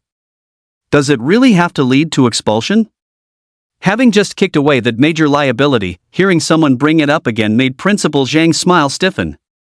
He then said in a heavy tone, "Don't pry into these things. The expulsion has already been finalized. Just assume he offended the wrong people." Because he was a pillar of the faculty, Old Wang's influence at the school was nearly on par with the dean's. Consequently, Principal Zhang didn't hide much and got straight to the point. But Old Wang, who had just verified Kai's talent, could not accept such an absurd reason for expulsion. Principal, listen to me, Kai's talent. Kai's talent? Kai has talent? Yes, just to the classless. By losing this one student, our school's ranking next year will at least break into the top 3 in Xincheng. Even if his talent is as great as you say, without a class, he won't even qualify for the awakened entrance exam. What if I use my reputation as a guarantee? What if Kai fails the awakened entrance exam? Old Wang, you're being too narrow-minded. We are educators, we must focus on the collective and the big picture. Do you understand? Without giving Old Wang a chance to get a word in, Principal Zhang shut him down with a barrage of administrative rhetoric. After stammering for a long while, Old Wang ultimately failed to utter a single word. After all, Principal Zhang was right, Kai had no class, and that was a fatal flaw. Hanging up the phone, Old Wang leaned against the window of the high-speed rail seat, staring blankly at the azure sky and the scorching sun outside. For some reason, he felt as if this scene were strangely familiar. After staring in a daze for a moment, Old Wang jolted awake. He seemed to see a green figure in that cloudless blue sky, showing off a set of gleaming large teeth while giving a thumbs up. Words like youth and effort echoed incessantly in his ears. The high-speed rail was countless times faster than the bus they had taken when they first left. The journey that originally took 5 days was completed within a single day by the two of them, thanks to the speed of the high-speed train, as they arrived in Xincheng. Kai, follow me. Old Wang looked at Kai and beckoned, signaling for him to keep up. Seeing this, Kai didn't say much, he simply followed Old Wang silently, sprinting rapidly toward Qingcheng No. 2 high school. The speed of both men was so great that they left behind after images. Before long, the two of them arrived at Qingcheng No. 2 high school. Old Wang then led Kai and burst headlong into the principal's office. Principal Zhang. Without any prior notice, Old Wang pushed open the office door just like that, startling Principal Zhang, who was reclining on his sofa chair. However, he quickly regained his composure. Why are you back? Is the cultivation trip over? Old Wang shook his head, then stepped aside to reveal the green figure behind him. Seeing the figure behind Old Wang, Principal Zhang narrowed his eyes. Did you personally escort him back? Hearing this, Old Wang didn't answer directly but said in a deep voice, Principal, Kai's talent is immense. I've said it before, his strength is even greater than Xue's. As long as you give him a chance, even a top tier. Principal Zhang frowned and interrupted him halfway through.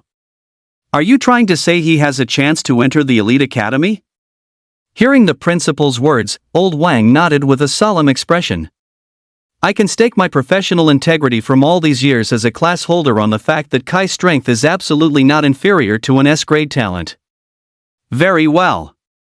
In that case, give me his class information? You're asking me to give him eligibility for the awakened entrance exam? Or rather, can you guarantee that he can maintain the combat state you described throughout the entire Awaken entrance exam arena? To think you've been a veteran teacher at our school for over a decade. It's not like we don't have physical arts classes, and it's not like we haven't seen berserkers before. It's quite common for them to suffer defeats when facing powerful agility-type assassins or specialized classes. There are even plenty of cases where overconfidence led to missing out on the elite academy entirely. How can you guarantee that Kai will never encounter a rare class? This Awaken entrance exam is a joint examination across 3 provinces. How can you possibly guarantee anything? Principal Zhang's expression was so dark it looked like it was about to drip ink.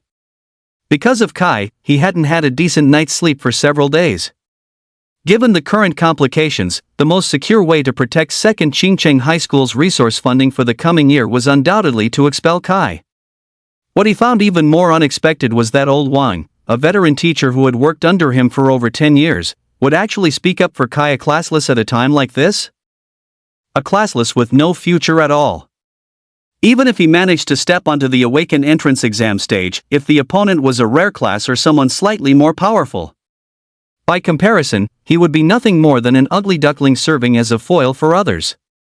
Physical arts is the most common combat technique. Do you really think you can pull some kind of miracle out of it? Hearing the principal's words, old Wang grew frantic.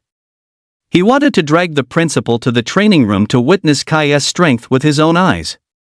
Principal, trust me this once. This kid's talent is truly immense. How about this, give me a bit of your time and come to the training room to verify it yourself. I guarantee it will be a surprise. A surprise? Oof, old Wang, don't blame me for being heartless. Kai's student ID has already been revoked. 2nd Qingcheng High School no longer has this student. If you keep pestering me like this, then you can go ahead and resign voluntarily. In the heat of his anger, the principal directly issued a harsh ultimatum. He expected old Wang to back down in the face of difficulty, but to Principal Zhang's surprise, old Wang remained as stubborn as a mule. Fine, I'll resign. What's the big deal? Zhang the Skinner, let me tell you, one day in the future, you will definitely regret today's decision. After shouting his rebuke, old Wang turned and walked away immediately. Kai was stunned by the scene. How did this turn into a resignation? Before the principal could react, Kai hurriedly chased after him and managed to stop old Wang at the staircase of the teaching building. Teacher, you really didn't have to give up your job for me. Since Principal Zhang is unwilling to sponsor me, I'll figure something else out on my own. Come back with me now. Since I've been expelled, there's no need for me to stay here anyway. You just need to agree with the principal's decision. If my situation causes you to lose your job, I'll feel quite guilty. Looking at Kai's optimistic demeanor, old Wang didn't want to discourage him further. He sighed and placed a hand on Kai's shoulder. Kai, this is all I could do. Since we've already had a falling out, I've seen that man's true colors. This place no longer aligns with my teaching philosophy. Don't worry about me, I have years of teaching experience. I can find the same job anywhere. But your talent is truly exceptional. Trust me, go home and talk it over with your family.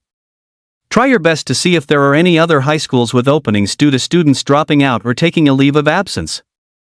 You must take the Awaken entrance exam. All you're missing right now is a stage to show the world what you can do. I hope that one day in the future, I'll see your name on the Elite Academy rankings. A flicker of regret crossed old Wang's face, and then he prepared to turn and walk away with a flourish.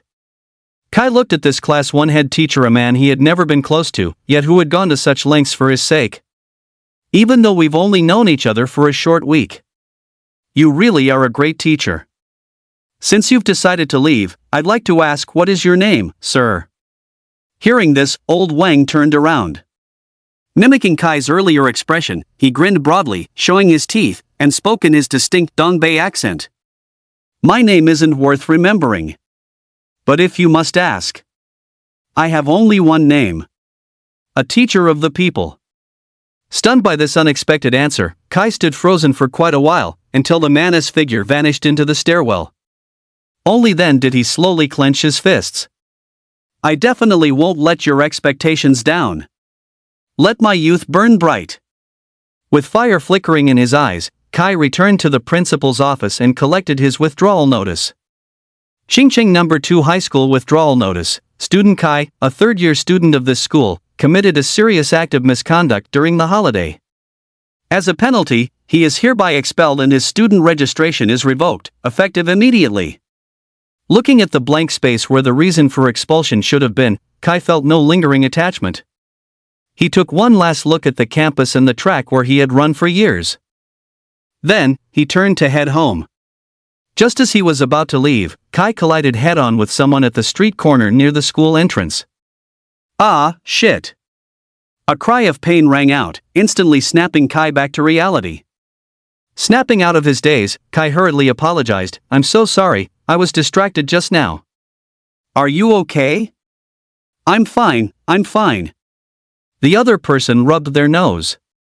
Having just taken a hard hit to the bridge of the nose from Kai's solid skull, how could they possibly be fine? When the two of them looked up at each other, they both froze on the spot. Kai. Zhang Yisheng? Kai's eyes were filled with bewilderment and surprise, even carrying a hint of shock. Looking at this incredibly familiar face, Kai's long-buried memories began to awaken. Zhang Yisheng was the young master of a prestigious clan who had lived near his home since elementary school. They had first met at a county primary school in Qingcheng. Because of Zhang Yisheng's indifferent and somewhat contemptuous attitude toward those around him, he was quickly isolated by his classmates. However, due to his cool, sharp, and handsome face, he managed to attract a following of infatuated girls in the class. But Zhang Yisheng didn't seem particularly interested in girls. At that time, Kai had just awakened his system. Because Zhang Yisheng's academic performance was so unnaturally high, Kai, who should have been ranked first in the grade, was pushed down to second place by Zhang Yisheng by a mere 1-point difference. This caused him to receive the 8 inner gates half a semester later than planned. Afterward, he began a secret rivalry with Zhang Yisheng. In the second exam, Kai took the top spot in the grade by scoring 1 point higher than him on the essay. Then came the acquisition of the 8 inner gates reward. From the day the exams ended, for the sake of training convenience and to be ready for various emergencies, Kai changed into his green youthful jumpsuit. He was then isolated as well. It seemed only natural that the two of them soon became acquainted. At that time, Kai's physical fitness was completely incomparable to this young master of a prestigious family who had been nurtured since childhood. He had challenged him to physical arts matches 5 times, and he had lost every single one. Meanwhile, Zhang Yisheng had challenged Kai several times in academic exams, and he had lost every one of those. Back and forth it went by the first semester of 3rd grade, the two held a challenge record of 15 wins and 15 losses each. But the turning point also occurred that year. Word was that Zhang Yisheng's father died in the line of duty during a national-level secret realm containment mission, and his mother subsequently committed suicide by hanging. Although they left behind a massive family fortune, Zhang Yisheng fell into a slump from which he never recovered. He even began wearing a face mask due to his social withdrawal. He never again agreed to Kai's challenges or any other invitations. Another half-year passed, and Zhang Yisheng transferred schools. No one knew where he went. Kai had thought he would never again see the only person he had ever lost to in physical arts. To his surprise, he had actually run into him here today? In contrast, Zhang Yisheng didn't seem particularly surprised. After all, he had come here specifically to find his childhood friend, Kai. In the 4+ years they spent together as children, Zhang Yisheng had never had another friend after transferring schools. Once they both confirmed each other's identities, they both became somewhat joyful. Yisheng, come have dinner at my house today. We haven't seen each other in years. After we eat, I'm going to challenge you again. My physical arts are very formidable now. Kai spoke with great confidence, flashing a wide grin that revealed his bright white teeth. Hearing Kai's cheerful tone, Zhang Yisheng couldn't help but let a smile slip out. You're still the same as ever. By the way, where did you transfer to a few years ago? First, I moved to Magic City. After finishing middle school, I went abroad and didn't come back here until my senior year of high school. But this time, I'm not here as a student, haha. Ha? What do you mean? Kai asked, puzzled. I underwent an automatic class awakening and became the awakened back in my third year of middle school. After that, I started working at my father's organization. Going abroad was just to further my studies and theoretical knowledge. And for this past year, I'd been working at that organization. Even though I didn't want to continue school, I was forced to come to university anyway. Jiang Yisheng shrugged, speaking with a look of helpless resignation. Hearing Jiang Yisheng's story, Kai's face was instantly filled with shock. Was he even allowed to talk about this? However, this also served as proof of how much the other party trusted him. Wait, that's not right. Are there people who can have a class awakening early? Kai suddenly realized a key point. Jiang Yisheng nodded. Exactly. The better the talent, the earlier the class awakening occurs. Some people might wake up early without even realizing it. In Magic City, my talent is only considered upper mid-tier. There are plenty of people stronger than me. For instance, those on the Elite Academy rankings are basically all big shots who awakened early. Hearing this, Kai finally understood. So an early class awakening means their starting line is further ahead than others? Or are there other effects? Seeming to anticipate Kai's questions, Jiang Yisheng answered patiently. Yes. Compared to those who undergo class awakening as adults, early awakeners not only have more time to cultivate, but their talent skills are usually 1 or even 2 more than others. For those with God-tier talent, it can be more than 3. But most importantly, because it's a natural class awakening, generally speaking, an early awakener's specific stats will be significantly higher than an average person's. As long as they aren't useless and are willing to work hard, they are bound to be far ahead of everyone else. Kai had an epiphany. I see. Hard work really does pay off. Hearing this, another smile appeared on Jiang Yisheng's face. That sounds exactly like something you would say. By the way, you should have had your class awakening too, right? Open your stats panel and let me take a look. Which university are you planning to apply for? Hearing this, Kai scratched his head with a bit of embarrassment. I failed my class awakening. As for university, of course I want to go to the best one, but right now I'm still looking for a school willing to sponsor me and grant me eligibility for the Awakened entrance exam. The words fell. On the empty crosswalk, the sound of the wind whistled. The wind blew for quite a while before Jiang Yisheng gradually snapped back to his senses. Wait, there's a lot of information to unpack in that sentence. Let me confirm first. Failing the class awakening means you have no class? You are one of the classless? Kai nodded upon hearing this. Yes. And you still want to take the entrance exams for the 10 Elite Academy? Yes. And you were just expelled from your school? Yes. Question after question, answer after answer. By the time he had sorted out all the facts, Jiang Yisheng's CPU was nearly fried. Why were you expelled? Do you have the expulsion notice? Jiang Yisheng frowned. Even for the classless, how could someone be expelled so easily without having committed a mistake? Kai handed the expulsion notice he had just received to Jiang Yisheng. After reading the information on it carefully and confirming it wasn't a forgery, he looked at the column for the reason for expulsion. On the A4 paper, nearly 1/5 of the blank space was dedicated to this specific section. No reason? Did your principal say why? Kai shook his head. Jiang Yisheng inquired further about Kai's performance over the past few months. After confirming that he hadn't committed any infractions, Jiang Yisheng couldn't help but narrow his eyes. Interesting. It seems you've offended someone. What are your plans next? Kai shook his head at the question. Though I have no leads for now, I plan to go back and discuss it. I must take the Awakened entrance exam, but I just don't know how to obtain the Awakened entrance exam eligibility. Our principal is unwilling to sponsor me, and I doubt other schools will be much different.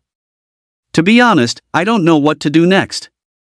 Kai sighed, feeling for the first time how complicated the path through society could be. Hearing Kai's words, Jiang Yisheng wasn't particularly worried. Do you have money? There's nothing in this world that money can't solve. Hearing this, Kai was stunned.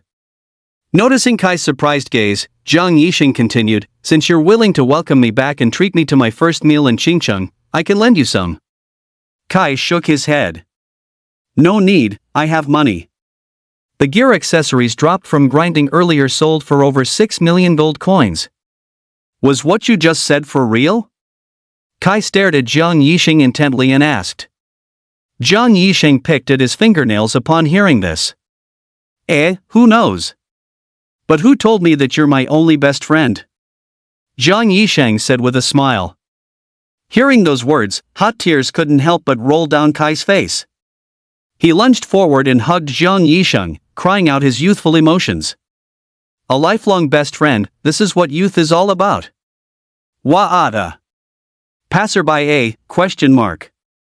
Passerby B, tisk tsk. Passerby C, ooh, these young people, holy crap, these young people today. Being caused such a scene by Kai in the middle of the street, several dark lines appeared on Jiang Yisheng's forehead.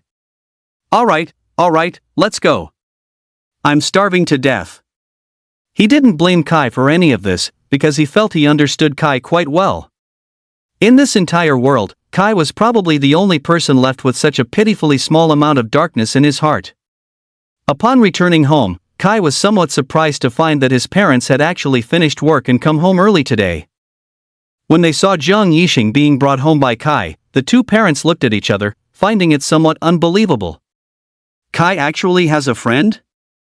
Honey, cook something nice, let's treat our guest well. Their enthusiasm made it a bit difficult for Jiang Yisheng to handle as well. Uncle, Auntie, please don't worry about me, I can help myself. Jiang Yisheng looked at the various dishes piled up like a small mountain in his bowl, appearing both amused and helpless. Oh, Yisheng, don't be a stranger with us. Kai has been a bit thick-skinned since he was a kid. Don't take what he says too seriously. Jiang Yisheng smiled upon hearing this and then looked at Kai. Kai gave an almost imperceptible nod before pulling out the expulsion notice. Mom, Dad, I've been expelled. Hearing this, the two elders exchanged glances, and Kai's father was the first to pick up the expulsion notice to take a look. Is this for real? Father Chen's expression shifted. What is the reason for the expulsion? Jiang Yisheng took the opportunity to speak up, laying out his thoughts entirely. Uncle Chen, I'm quite familiar with these matters. When an exam candidate is expelled, as long as it's not something extreme like a public murder, there is always room for recourse. Moreover, given Kai's personality, it's impossible for him to do something like that. Kai, he likely offended someone at school. Upon hearing this, the two elders looked at each other, biting their chopsticks in deep hesitation. Father Chen turned his gaze toward Kai. Xiao Kai, since you've already been expelled, are you sure you still want to participate in the awakened entrance exam? Kai nodded firmly in response. The two parents remained somewhat hesitant. Uncle, Auntie, if you're worried about Kai getting hurt during the awakened entrance exam, there's no need for that. Since he's been expelled, I can use this remaining month to give Kai private training. I can't guarantee the level of an elite academy, but getting into a regular university will absolutely be no problem. Hearing Jiang Yisheng's words, the two elders looked at him in surprise. Jiang Yisheng immediately opened his stats panel to show them. Jiang Yisheng, Skill Dr. S. Class level, level 16. Strength, 2000. Agility, 1600. Constitution, 2000. Elemental damage, 200%. Mana, 16,000. Skills. Looking at these stats, both of them couldn't help but gasp in shock. Seeing his parents' reaction, Kai grew curious about Jiang Yisheng's stats as well, but he knew now was not the right time to ask. In any case, Jiang Yisheng had already accepted his challenge. He would find out everything once they fought. After reviewing Jiang Yisheng's panel, both of their expressions turned solemn. Kai's father began to worry that Jiang Yisheng might have some ulterior motives. Uncle, Auntie, Kai and I have been friends for more than just a month or two. My panel has never been made public since I dared to show it to you. You don't need to worry about me doing anything to Kai. If I had some hidden agenda, at worst, I could have just used the Awaken entrance exam qualification to strike a deal with him. Hearing Jiang Yisheng's words, Kai's father pondered for a moment and finally gritted his teeth in agreement. After all, Kai was no longer a small child, he was an adult who had to take responsibility for his actions. They couldn't follow Kai and make decisions for him for the rest of his life. All right.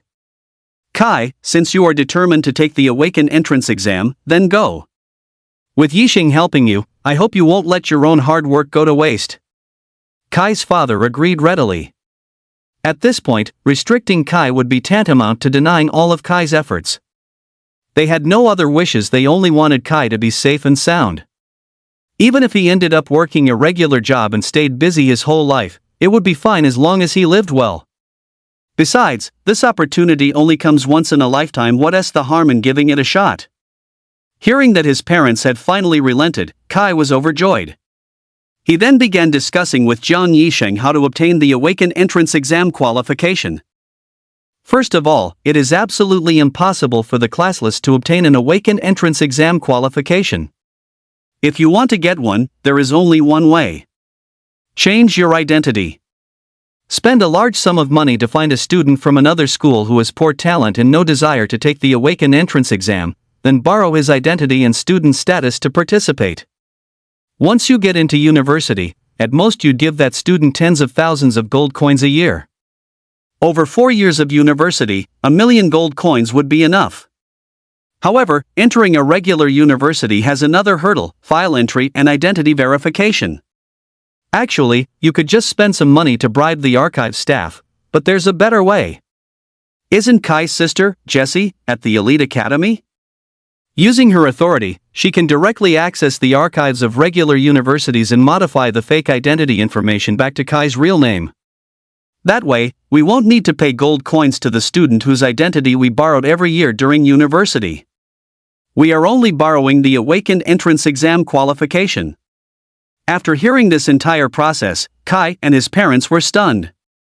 You can actually do that? But it had to be said, this operation was logically sound in practice. It was essentially just a more rigorous version of a guest student enrollment process. As for the second half, leveraging the status and authority of the Jessie Elite Academy was truly something that common folk like them would never have considered. Chen's father gave Jiang Yisheng a deep, lingering look before turning back to worry with Chen's mother.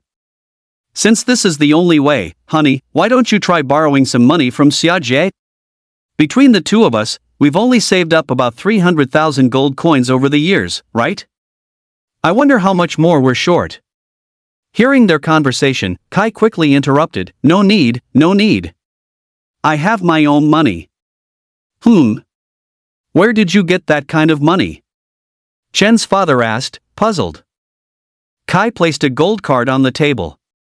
After the class awakening failed, I went to a beginner dungeon and dropped 2 pieces of gear accessories that were worth quite a bit. They sold for over 6 million in total. I had it on me and almost forgot about it, hee. Hearing an amount that sounded like an astronomical figure to 2 working-class people like them. Both of their eyes widened as they stared intently at the gold card on the table. Amidst their disbelief, the 2 finally snapped out of it, though they still looked at the gold card with a hint of longing. However, they hit it well after all. Who doesn't love money? Xiao Kai, gulp. Anyway, Yisheng, will this plan cost around 6 million? Jiang Yisheng pondered for a moment before speaking. That depends on the other party's willingness. Over the next few days, Kai and I will ask around more among the underachievers or transfer students at other schools. Every year, there are students who give up on taking the Awaken entrance exam, not to mention that the level gap between low talent and high talent students in Xinjiang is already quite massive this year. The 2 elders grew solemn upon hearing this and nodded seriously. After repeatedly warning Kai not to lose the card, the 4 of them continued their meal, though this time, the auto-refill function for the side dishes in Jiang Yisheng's bowl was finally turned off. After finishing the meal, Kai and Jiang Yisheng headed outside the city. For the first round, what are we competing in? Jiang Yisheng stood beside Kai, looking out at the desolate wilderness. Kai looked toward a distant rocky cliff as the details of the first match surfaced in his mind. Hee, let's see who reaches the top of that mountain first. Glancing at the high mountain cliff whose peak was only faintly visible, a look of surprise crossed Jiang Yisheng's face beneath his mask. Are you sure? Kai nodded at the words. On the count of 1, we head out together. Jiang Yisheng squinted his eyes upon hearing this. Do you want me to give you a few minutes head start? Kai gave Jiang Yisheng a strange look, then suddenly realized something and broke into a smile. Yisheng, if you don't let go of your previous misconceptions about my strength, you'll never be able to win. Hearing this, Jiang Yisheng froze for a moment, then he too flashed a smile. Fair enough. Since you put it that way, I can't afford to underestimate you anymore. 3. Kai's countdown began, and he settled into a starting sprint position. 2. Seeing Kai's tensed muscles, Jiang Yisheng put away his playful attitude and became more serious. 1. As the word left his lips, a thunderous boom instantly erupted by Jiang Yisheng's ear. Boom! Following the violent explosion, the ground where Kai had been standing instantly caved in, forming a massive crater. The recoil shattered the hard ground, smashing through the stone layers and sending spiderweb-like cracks radiating outward. Bang! Seeing Kai's figure vanish from the spot in the blink of an eye, Jiang Yisheng's pupils suddenly constricted. With no time for shock, his figure also shot forward like a projectile. Boom! With another thunderous roar of breaking the air, the two bodies began to sprint across the wilderness plains at high speeds. Along the way, they were like off-road vehicles racing through a desert. The clouds of dust they kicked up made it impossible to see what was happening inside. But Jiang Yisheng could see clearly that the green figure in front of him always maintained an insurmountable distance. Seeing that even his agility stats of 1,600 points couldn't keep up with Kai, Jiang Yisheng completely abandoned his previous mindset and treated Kai as a true rival. Elemental activation, lightning. As the words fell, lightning began to flicker rapidly across Jiang Yisheng's body. The cells within his body were swiftly activated by the lightning element, causing his heart rate and blood flow to increase dramatically. The external manifestation of this was a massive surge in his physical strength and speed. Boom! Boom! Boom! A series of consecutive sonic booms caught Kai's attention. Just as he turned his head, he locked eyes with a masked youth whose entire body was crackling with blue-white electrical arcs. In less than the blink of an eye, the other's figure vanished once more, leaving only a single sentence lingering in the air. In a match, you won't win if you're careless. Hearing those words, Kai's fighting spirit was instantly ignited. Oh ho ho! Roar, my youth! With a thunderous shout, Kai unleashed 60% of the power within his body. Swoosh! Boom! The sound of breaking air exploded again. This time, Kai's speed seemed to have shattered human limits. Only a momentary flash of green light could be seen streaking past. Before Jiang Yisheng could even react, just as he saw the top of the cliff and thought victory was his, the sonic boom coming from behind told him that winning was out of the question. Thud! Kai's body charged onto the mountain cliff composed of red rocks. Because his speed was too high, he had to use the counterforce to help himself come to a stop. Dust billowed everywhere. Jiang Yisheng stood at the edge of the cliff, unable to help but cough twice. Cough, cough. Kai, you went a bit too far with that. Jiang Yisheng looked at the green figure amidst the smoke with a face full of helplessness. He was truly shocked. With this kind of speed, his agility stats must have completely surpassed level 20. But having only one god tier stat isn't everything after all. Everyone has their specialties. Only a hexagon warrior is truly the most badass. However, for the classless, being able to grow to this level already falls into the category of being powerful to the extreme. Haha, Yisheng, I won. Kai's hearty laughter drifted out from the dust. As the dust settled, it revealed the green figure inside, laughing with hands on hips. Yes, yes, yes. It's been 8 years, and I didn't expect your strength to grow to this level. I'm very surprised, Kai. Jiang Yisheng exclaimed with a sigh. Kai was extremely happy to receive his best friend's recognition. The iconic combination of sparkling white teeth and a youthful thumbs up was once again displayed before Jiang Yisheng. The only downside is that your aesthetic sense seems to have been warped, Jiang Yisheng commented, powerless to complain. Let me think. Next, you should be the one to propose the competition event, since I already proposed the last one. Is that so? I'll propose it. In that case, let's compete in pure physical arts. Hearing this event, a look of surprise flashed across Kai's face. Ah. My specialty is physical arts. Are you sure? If it's too much for you, I can allow you to use your class abilities, Kai said, scratching his head. Jiang Yisheng shook his head upon hearing this. Kai, you're looking down on me a bit. My strength is actually very formidable. Jiang Yisheng wasn't joking. His constitution was at the standard stats of a level 20, and his strength was nearly level 20 as well. In terms of physical arts alone, even within the elite academy, his strength could definitely rank in the top 50. After being lectured by Jiang Yisheng, Kai immediately realized his mistake of making assumptions and quickly apologized. The two stood facing each other on the rocky mountaintop.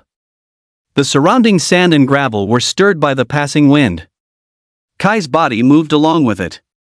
Here I come. The words fell. The green figure vanished instantly, followed by a sudden gust of wind that obstructed the one eye Jiang Yisheng had exposed outside his mask. He closed his eye for a split second, immediately realizing this was Kai's opening move. Blinking rapidly to keep his eye lubricated, his pupil shifted toward Kai, who had already reached his face and was unleashing a roundhouse kick. He positioned one hand in a right-angled defensive stance toward the kick, while his other hand quickly braced against the elbow of his defensive arm to provide extra support. This intense combat awareness only served to heighten Kai's interest in the fight. Carrying 1,500 pounds of weights combined with his own physical power, Kai's roundhouse kick slammed into Jiang Yisheng's defensive guard in an instant. Thud! With a muffled boom, Jiang Yisheng's body was pushed back nearly a meter by the force of Kai's attack. Feeling the sheer power, Jiang Yisheng couldn't help but narrow his exposed right eye. So heavy. Sensing that strength, Jiang Yisheng thought to himself, so heavy. But Kai gave him no time for shock. Gathering momentum and alternating left and right roundhouse kicks, he began a relentless assault on both sides of Jiang Yisheng's body. Thud! Thud! The incredibly heavy kicks rained down on Jiang Yisheng's arms like a torrential storm. Even though his physical stats had reached a staggering 2,000 points, he still found himself at a disadvantage when facing Kai's onslaught. As Kai's first wave of attacks subsided, Jiang Yisheng quickly created distance between them, his gaze fixed on Kai's legs. His vast combat experience and superior tactical intelligence began to kick in. Kai's leg strength is incredible. I have to find a way to restrict him. My speed can't keep up with his. How can I win? Countless ideas flashed through his mind, but he rejected them one by one. It wasn't that he lacked confidence in his own strength, but rather that in terms of physical arts, Kai far surpassed him in both speed and power. I didn't expect you to grow to this level in just 8 short years. You really are full of surprises, Kai. After only a few breaths of contemplation, Kai's next attack arrived. Leaf Whirlwind. Utilizing half of his full power and carrying thousands of pounds of force, Kai's body spun rapidly in the air for 2.5 rotations. His right roundhouse kick swung down toward Jiang Yisheng once again. Seeing this, Jiang Yisheng hesitated no longer. With a sharp turn of his body, he pushed his agility to its absolute limit. His body vanished from the spot instantly, moving so fast that even Kai could not track him with the naked eye. The very next moment after Jiang Yisheng disappeared, Kai's right leg smashed violently into a massive, 2-man-high boulder atop the mountain peak. Boom! The impact instantly pulverized the rock into powder, and the powerful shockwave continued to surge into the rocky ground, triggering a rapid succession of explosive impacts trailing backward. 5 consecutive explosions rang out, and in the blink of an eye, 4 or 5 large craters were blasted into the ground in front of Kai. Amidst the rising dust and debris, Jiang Yisheng was not idle. Seeing that Kai had not yet regained his footing on the ground, he swiftly maneuvered behind Kai's back. Possessing a keen combat intuition far beyond that of an ordinary person, Kai immediately sensed the anomaly behind him. Just as he turned around, he saw Zhang Yisheng swinging a fist toward him. Turning defense into offense, Zhang Yisheng gave Kai no room to breathe. Like a violent storm, he unleashed a flurry of punches and kicks. These physical arts attacks, clearly showing signs of professional training, were all aimed at Kai's vital points. Yet, Kai blocked every single one of them perfectly, without a hair's breadth of error. What? Zhang Yisheng was stunned. These were combat techniques he had learned there. Even the geniuses within the elite academy were powerless to withstand his physical arts onslaught.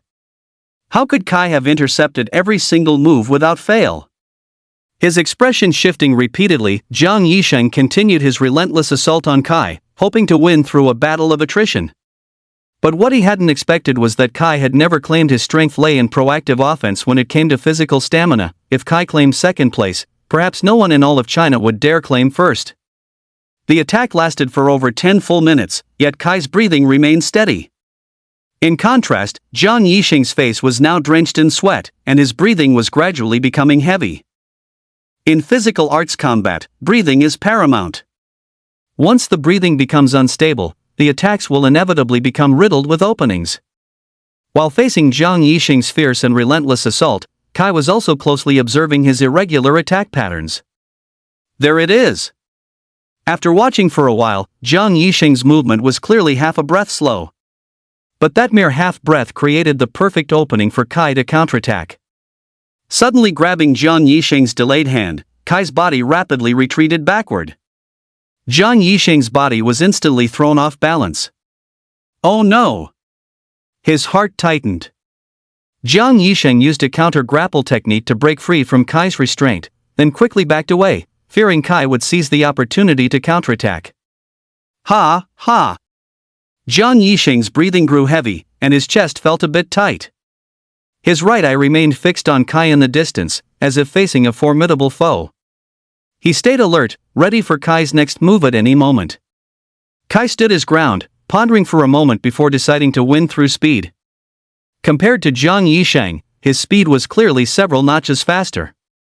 Therefore, competing in speed was undoubtedly a guaranteed victory.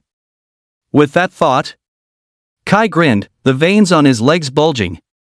Then, he lunged forward like a projectile. Boom! The massive recoil instantly kicked up a cloud of dust from the ground. As the dust swirled, Zhang Yisheng's pupils contracted violently. This speed? Zhang Yisheng's expression shifted. This speed was far too fierce, even he found it difficult to track clearly. No, it should be said that it was nearly impossible to see clearly with the naked eye alone. Dynamic entry. A loud shout rang out from above. Zhang Yisheng's face paled as he immediately looked up toward the sky. A green figure suddenly appeared 2 meters directly above his head. Kai's silhouette spun rapidly in the air, descending with an incredibly powerful kinetic impact. Boom! 2 days passed, and the figures of Kai and Zhang Yisheng appeared before the main gate of Qingcheng No. 1 High School. Zhang Yisheng's right hand was wrapped in bandages, looking as though he had sustained a serious injury. Kai, on the other hand, appeared unchanged. Following their physical arts match that day, the two had competed in rock-paper-scissors, eating contests, and more, eventually ending in a draw with 18 wins and 18 losses each. As for Kai's kick, it had successfully ripped the seams of Zhang Yisheng's clothes and caused a bone fracture in his right hand. Fortunately, there was someone with medical skills in his class who had given him a round of treatment. By the time they reached the hospital, a little treatment was all it took for them to be mostly recovered. Both of them had expressions of slight helplessness on their faces. Clearly, No. 1 High School didn't have the kind of student they were looking for either. On second thought, it made sense. In a top-tier school, almost no one would want to give up the Awaken entrance exam, a chance that could change their destiny. They still needed to check out the lower-ranked schools. Kai, it shouldn't matter if the school is a bit subpar, right? Kai was momentarily stunned by the question, then turned around with a smile. Of course. I just need the Awaken entrance exam eligibility, that's all. Hearing this, Zhang Yisheng shrugged. Fair enough. Let's go. The two boarded a bus and soon arrived at the location of Qingcheng No. 7 High School. After making some inquiries, they quickly found a student who met their expectations. Zhang Depeo, how about it? Take the conditions I just mentioned and discuss them properly with your parents. 1 million gold coins is enough for you to live a life of luxury in the world of ordinary people. Besides, you have a D-rank class, wouldn't it be great to just start some kind of company? If you accept, call this number. We'll be waiting for your news. By the way, you only get one shot at this. We can't stay hung up on you forever. We're going to look for other students with the same intention. If they agree sooner, you'll lose this opportunity. Think it over as quickly as possible. Zhang Yixing said this to the slightly chubby, introverted boy standing before him. Oh. Okay. After agreeing, Zhang Depeo quickly ran back to his home to consult with his parents. Kai, following what Zhang Yixing had said, was about to look for a few more people to ask. However, Zhang Yixing grabbed him. Kai, where are you going? Didn't you say we shouldn't stay hung up on one person? Let's find a few more and ask around. Hearing this, Zhang Yixing didn't know whether to laugh or cry, but he patiently explained to Kai. Kai, remember this, what I said just now was only for Zhang Depeo's ears. Only by giving him a sense of urgency will he become anxious. People only make irrational decisions when they aren't calm. If he were our only target, he would feel secure enough to use his student status as leverage to bargain with us. Do you understand?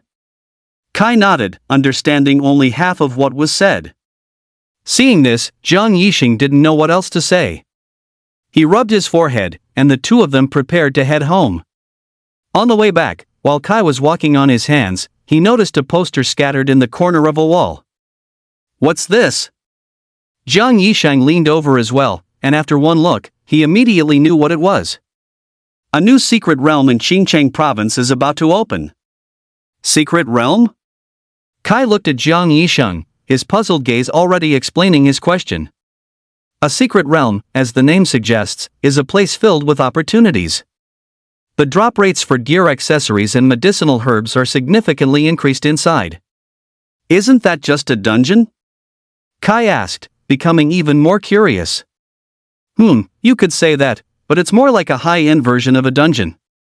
Secret realms have shorter opening cycles but very long refresh times. Some take a few months, while others take years or even decades. And the longer the refresh time, the better the items inside. However, secret realms usually have level and age restrictions for entry. For example, there's a secret realm in our capital that only allows people under the age of 24 to enter, and their level cannot exceed level 22. Its refresh cycle is once a year, and it has practically become the annual competition grounds for students of the elite academy. Hearing such a detailed explanation, Kai suddenly understood. So that's how it is. In that case, why don't we go check out this secret realm? Since we're going to be idle this month anyway, we might as well go break a sweat. Kai's eyes flickered with excitement. Seeing this, Zhang Yixing pondered for a moment and glanced at the information displayed on the poster.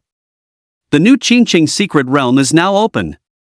Are you looking for opportunities? Do you want to level up quickly? Do you want high stats gear accessories? The new Qingcheng secret realm has everything you desire. Note, entry is restricted to the awakened below level 15. The refresh cycle is once every 6 months. Time waits for no one, don't miss out. The new Qingcheng secret realm looks forward to your arrival. Tickets are only 8,888 gold coins. With a 6-month refresh cycle, the strongest boss should only be around level 20. It's worth a try, Zhang Yixing said. Hearing this, Kai's eyes lit up. Is there a chance to get constitution-type medicinal herbs? Kai thought back to the constitution-enhancing medicinal herbs he had consumed before. During those few days in the divine capital, he had actually tried searching locally for similar herbs. However, because they were so rare, they were almost entirely monopolized by powerful families and factions, or instantly snatched up by classes with high constitution bonuses. As a result, he was stuck in a frustrating position where he had plenty of gold coins but nowhere to spend them. It was quite a stifling feeling. Constitution-type medicinal herbs? Jiang Yisheng froze for a moment, and then Kai's unique physique suddenly flashed across his mind. Of course. That's actually an excellent direction for improvement. The secret realm lasts for 6 months, so we can give it a try. We'll wait for news from Zhang Depeo tonight or tomorrow. If he agrees to lend us the student status, we won't have any more lingering concerns. The Awaken entrance exam begins on June 12th. We still have 1 month left. Jiang Yisheng glanced at the calendar on his phone. May 14th. All right. After Kai and Jiang Yisheng returned home, Jesse's room was tidied up. Kai stayed in Jesse's room, while Jiang Yisheng stayed in Kai's. Though it was a bit awkward, the Chen family decided that being slightly unreasonable was better than Jessie finding out a complete stranger had stayed in her room. Lying on Kai's bed, Jiang Yisheng looked out the window. In the pitch-black night sky, even though the city lights obscured most of the stars, there was still one bright star hanging in the sky, brilliant enough to outshine the urban glow. The new Qingqing secret realm. Jiang Yisheng rubbed his chin and thought. Just as he was lost in his reflections, his phone suddenly vibrated. Buzz buzz. Taking out his phone, Jiang Yisheng looked at the message on the lock screen, and his pupils suddenly constricted. A void rift has appeared near the divine capital. All teams stay alert. Scarecrows be ready to deploy at any moment and report any mysterious circumstances immediately. After staring at the message in silence for a while, Jiang Yisheng let out a long breath. He then opened his phone to check a piece of software not available to the general public, watching the constantly refreshing information. Rift location, northern suburbs of the divine capital, abandoned ranch, coordinates. This place. Jiang Yisheng paused, opened the map app, and entered the coordinates. It really is nearby. Jiang Yisheng grew even more surprised. The northern suburbs of the divine capital used to be a bustling suburban area, but due to events in recent years, it had gradually fallen into ruin. Only the abandoned cities and the distant prairie pastures remained as evidence that humans had once lived there. It seems I still need to make a trip there after all.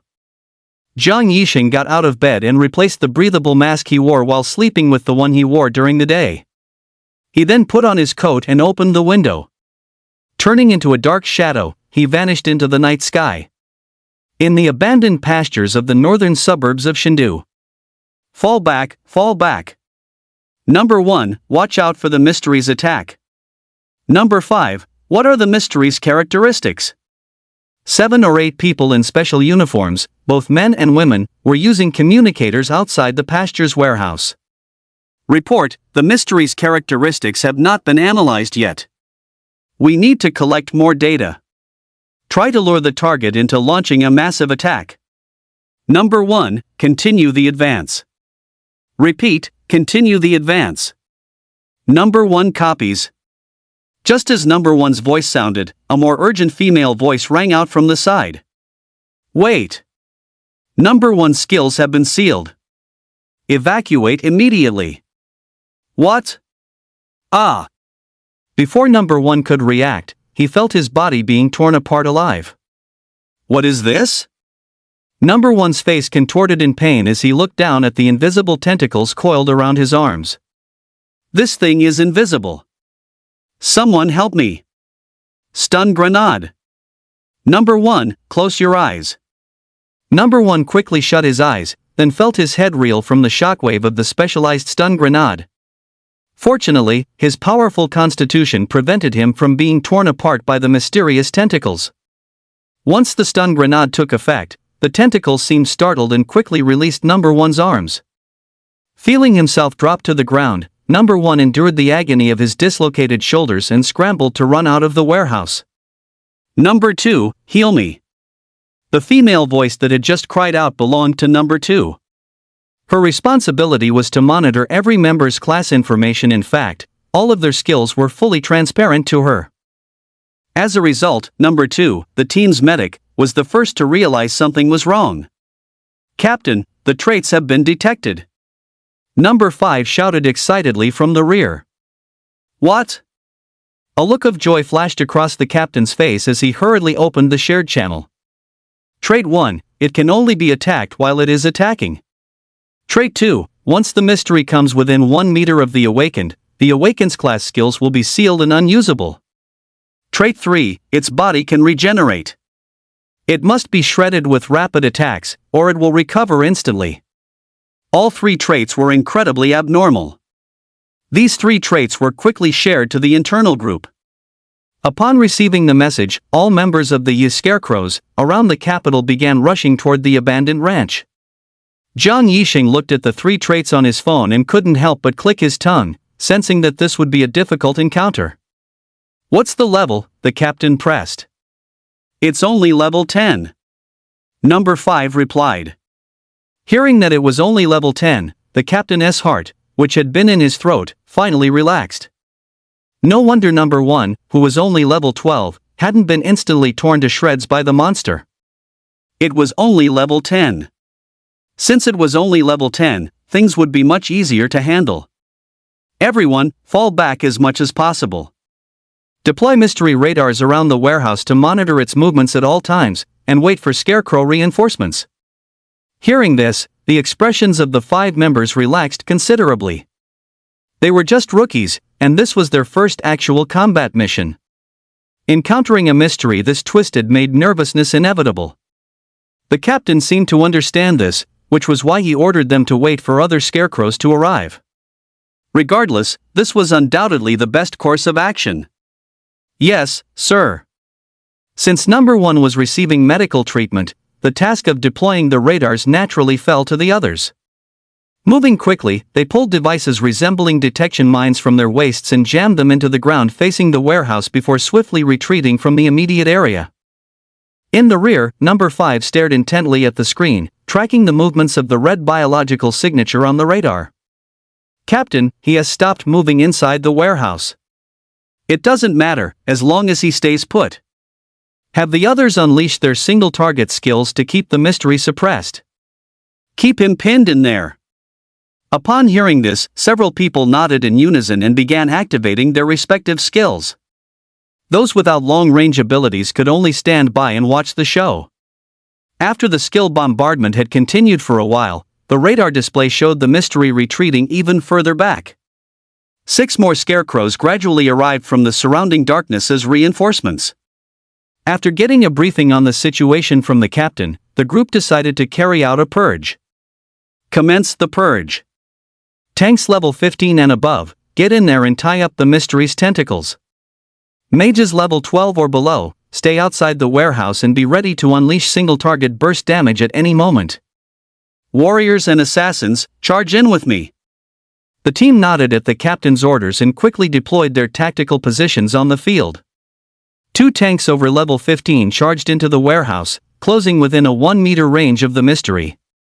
"Don't go in yet. We can't hit this mystery while it's not attacking. Wait for it to strike the tanks, then we move."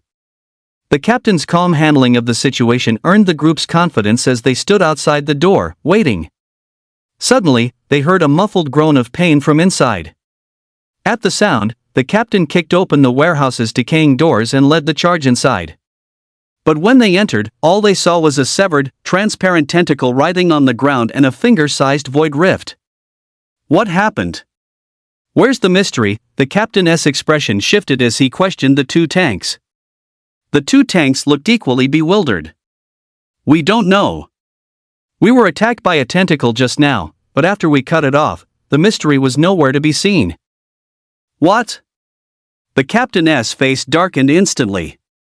Just as he was considering his next move, a voice crackled through the calms. "Number 5's skills are sealed. The mystery is right next to number 5.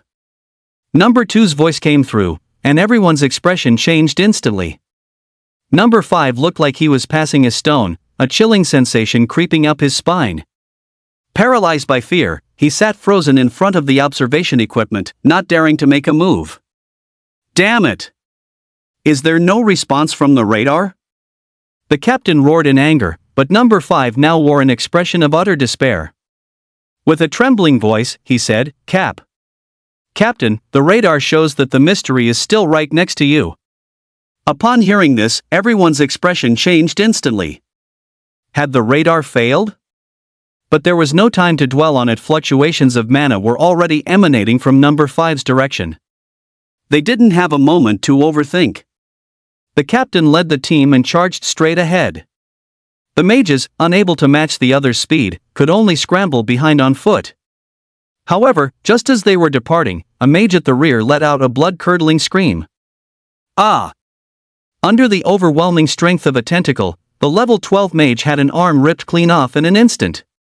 PSHHH. Blood sprayed out immediately, splattering across the ground. Only then, on the ground and amidst the grass, did the writhing, transparent form of a mystery emerge. There's more than one mystery.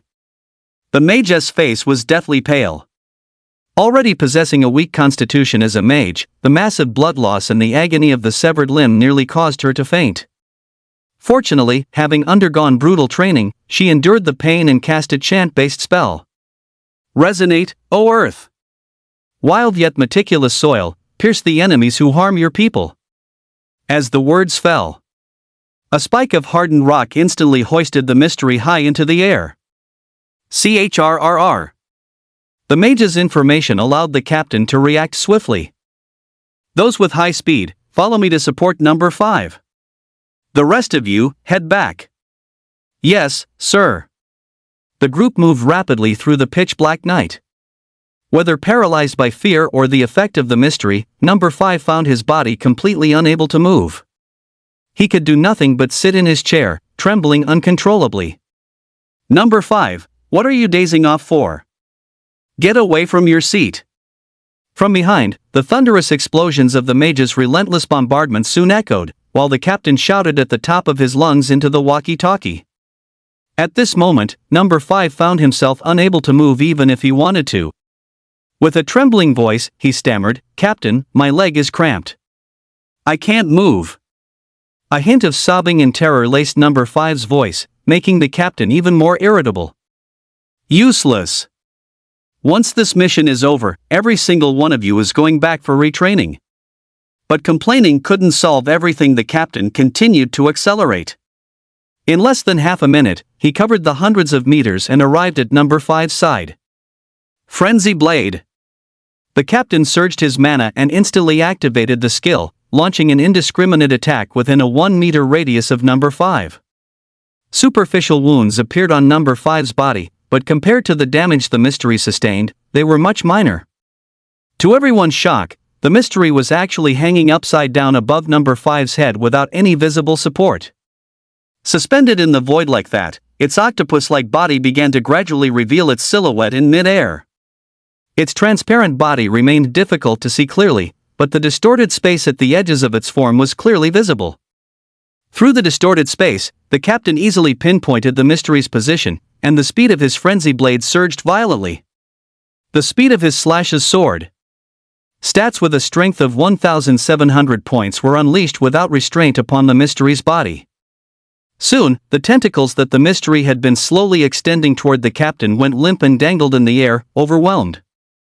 It fell from the empty void onto the grass, writhing slowly, appearing to be severely wounded.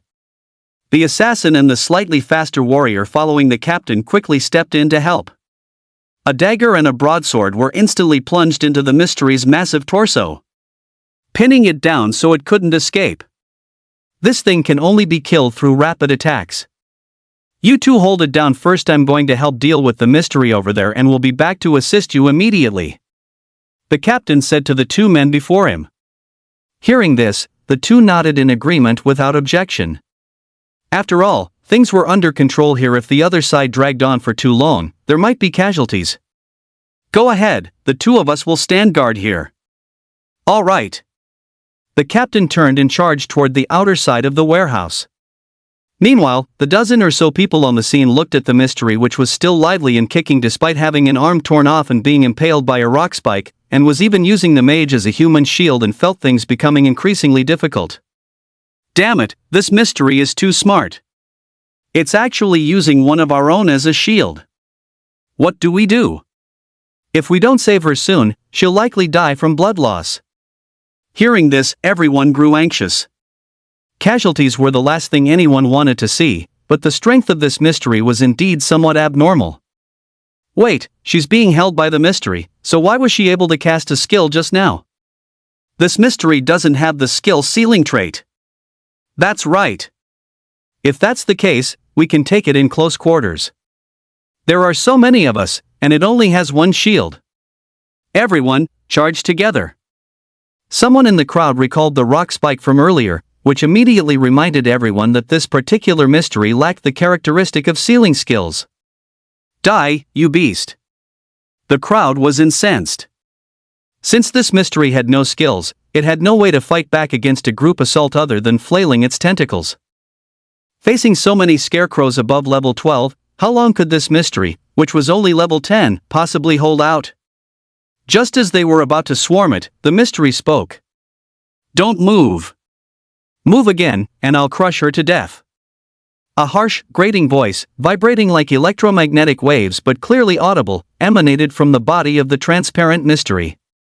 Everyone's expression shifted as they halted in their tracks. The mystery spoke? How is that possible? Can mysteries actually talk? Damn it, these beasts' learning ability is too strong. I. Just as the mystery was about to speak again, the sound of electrical current, chirping like 1,000 birds or shrieking beasts, echoed from the distance. Zizzy! The piercing sound instantly grabbed everyone's attention. They saw a youth wearing a face mask that revealed only his right eye. One of his hands was enveloped in the shrieking lightning of Chidori, while the other dragged an invisible mysterious creature as he walked toward them. Let her go, or I'll let this thing have a taste of this. It was none other than Jiang Yisheng. He gazed calmly at the transparent creature, which was even larger than the mystery he held in his hand, and glanced at the teammate whose severed arm was bleeding and whose face had turned pale. Let it go, the mystery's voice rang out with agitation, the frequency of its electromagnetic vibrations intensifying. I told you to let that person go. Jiang Yisheng had no intention of wasting words as Chidori crackled as it moved closer to the body of the mystery in his grip. The creature saw that this man wasn't playing by the rules at all, showing zero concern for the girl held hostage. Based on its understanding since just arriving in this world, it guessed that the value of the two was not equal. It had already lost the upper hand. And Jiang Yisheng was banking exactly on this creature's psychological state. I will put her down, you release it, the mystery's voice continued to transmit. You're bargaining with me? Jiang Yisheng sneered, then sent a trace of electrical current into the transparent creature in his hand. The transparent creature showed no reaction, yet the large mystery standing before everyone was the one who took the damage. The crowd was astonished by the sight. The captain also made his way over to the group. Captain, who is this guy? Hearing their confusion, the captain glanced sideways at them. A genius retired scarecrow who killed a level 15 mystery at the age of 12. You've never heard of him? What? He's the solitary scarecrow? The solitary scarecrow? That monstrous genius who joined the scarecrows at 10 and never shows a mystery any mercy? I heard he retired a few days ago. What's he doing here today?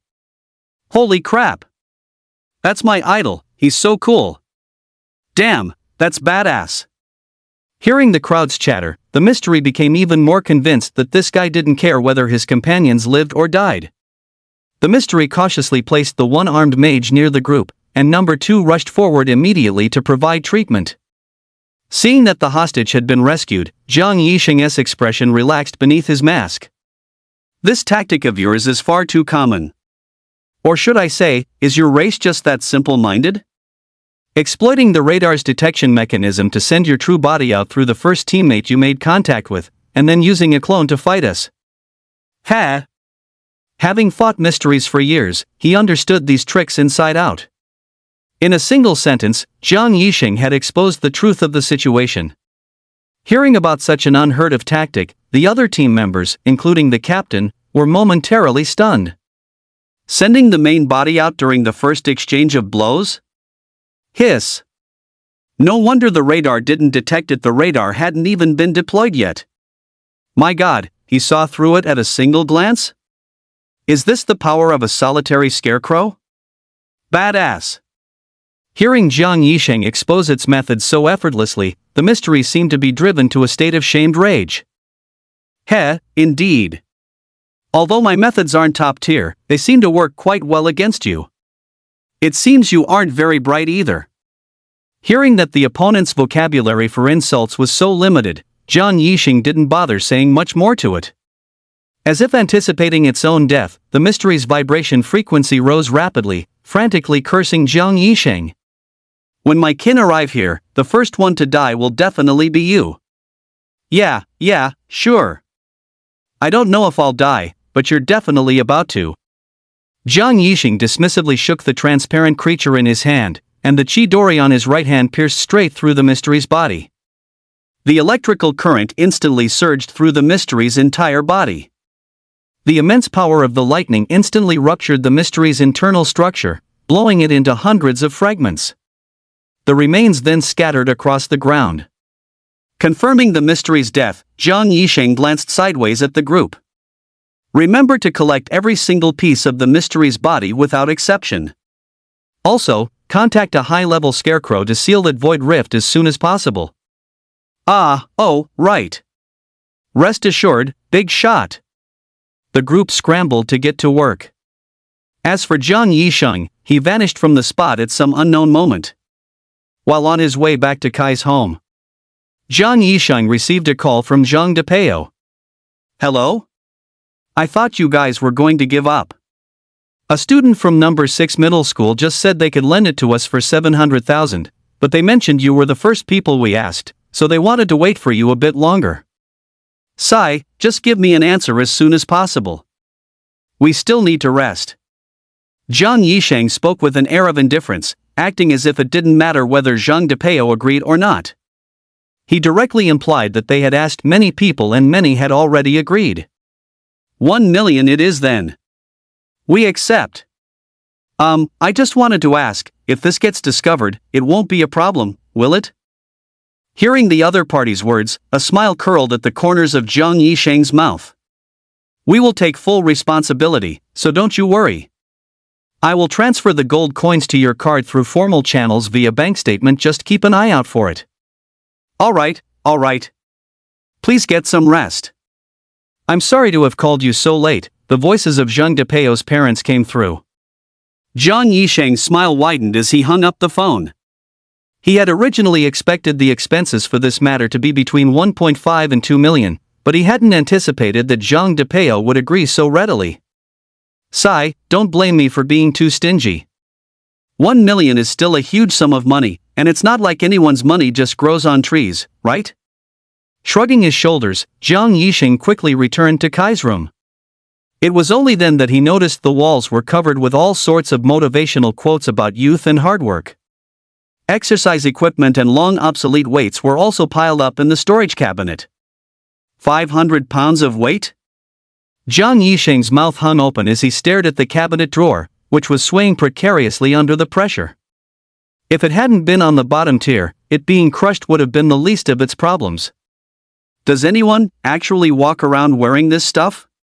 He fell into deep thought as he looked at the packaging bag containing the weights, which had the words, "Daily change of clothes," written on it in permanent marker. Deciding to give it a try, he strapped the 500 pounds of weight onto his legs. The moment he put them on, a sense of heaviness and imbalance completely different from his daily experience nearly sent him crashing to the floor. This thing is way too heavy, isn't it? Holding it in his hands didn't feel like much. A constitution of 2,000 points was no joke. But when 500 pounds were strapped to his legs, it was an entirely different sensation. It wasn't just the weight, the intense feeling of imbalance made it difficult to even move. If one were forced to move using level 20 constitution stats, Jiang Yisheng couldn't fathom how an ordinary person could move at all while wearing these. Hiss. Kai, do you usually wear this kind of thing? Feeling as though his legs were filled with lead, Jiang Yisheng walked through the room with heavy, thudding steps. Although the impact only suppressed his agility and reaction by about 10%, it was a complete mystery whether an ordinary person could even walk in these. And to be like Kai, moving like a normal person, or even much faster than one, while wearing these weights, how much willpower would that require? How long would it take to adapt to this? A month? 2 months? Or maybe half a year? A year? Jiang Yixing fell silent, looking at the 500 pounds of weight on each of his legs. Carrying the weights and a mix of complex emotions, he lay down on the bed. The exhaustion from a long day of running around quickly pulled him into a deep sleep. The night passed in silence. Early the next morning, Kai, having returned from his morning run, finally knocked on Jiang Yixing's door. Knock, knock, knock. Yixing, time to get up and have some breakfast. Jiang Yixing glanced at the time on his phone. It was only 7:20. HAAA. Jiang Yixing let out a yawn, feeling himself wake up a bit more. As he got out of bed, he finally felt the heavy weight on his feet. Ah, I forgot to take these things off. Coming. Answering Kai's call first, Jiang Yixing unfastened the weights, placed them on the bed, and then opened the bedroom door. The moment the door opened, Jiang Yixing was blinded by the flash of sparkling white teeth. Kai, how on earth do you maintain your teeth? Jiang Yixing didn't even have the energy to complain. Looking at the beaming smile on Kai's face, he really wondered how this guy stayed so optimistic. At that moment, Kai noticed the weights on the bed equipment he had phased out a long time ago. What are these doing here? Kai walked into the room and picked up the weights, sounding puzzled. Hearing this, Jiang Yixing nodded in response.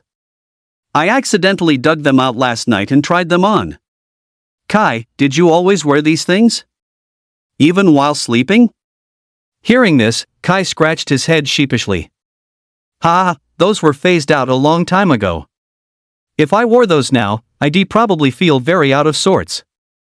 Jiang Yixing nodded. Now that sounded like a normal person.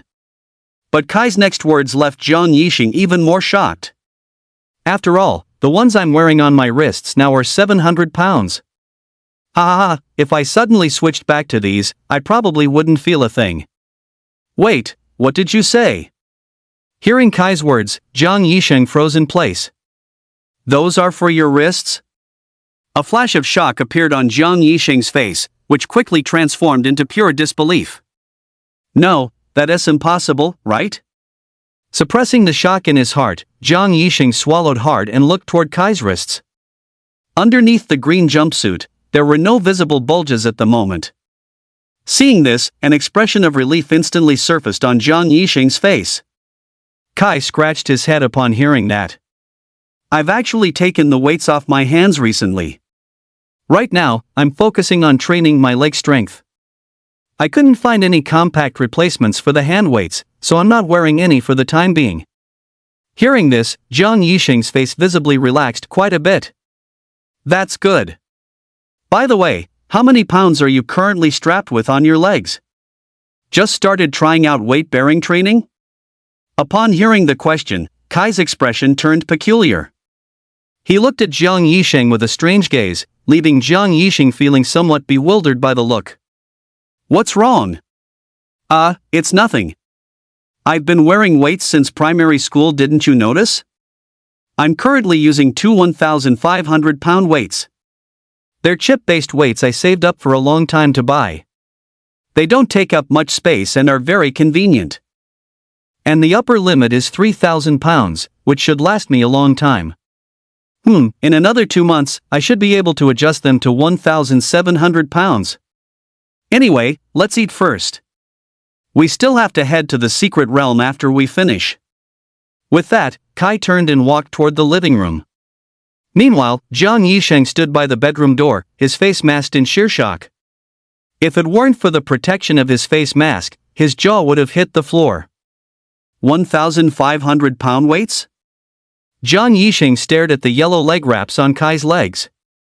The slight protrusions were quite obvious. He had originally thought the leg guards were just naturally thick, but he never expected such heavy-duty items to be tucked inside. In that case, he hadn't seen Kai take them off at all over the past few days. Which meant, Kai, when you sparred with me, were you not using your full strength either? A dazed expression appeared on Jiang Yixing's face, feeling as though everything before him was somewhat surreal. It seems I need to increase my strength quickly. I can't let Kai overtake me. He recalled how, when they were younger, Kai would seek him out to spar in physical arts only to be utterly crushed, and how Kai would then unwillingly challenge him again and again. Jiang Yisheng felt a momentary sense of trance. Time really does fly. After finishing breakfast, the two had already said their goodbyes to Kai's parents.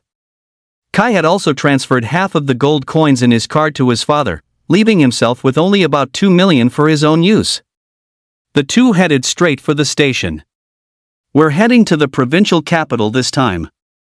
Taking the high-speed rail is a bit pricey, but it's fast. We'll be there in about 2 or 3 hours.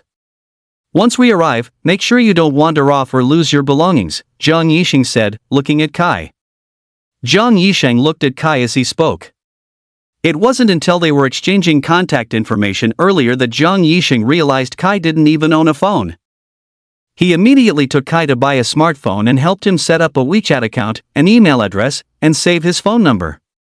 Under Jiang Yisheng's guidance, Kai quickly learned how to use the 3 tools.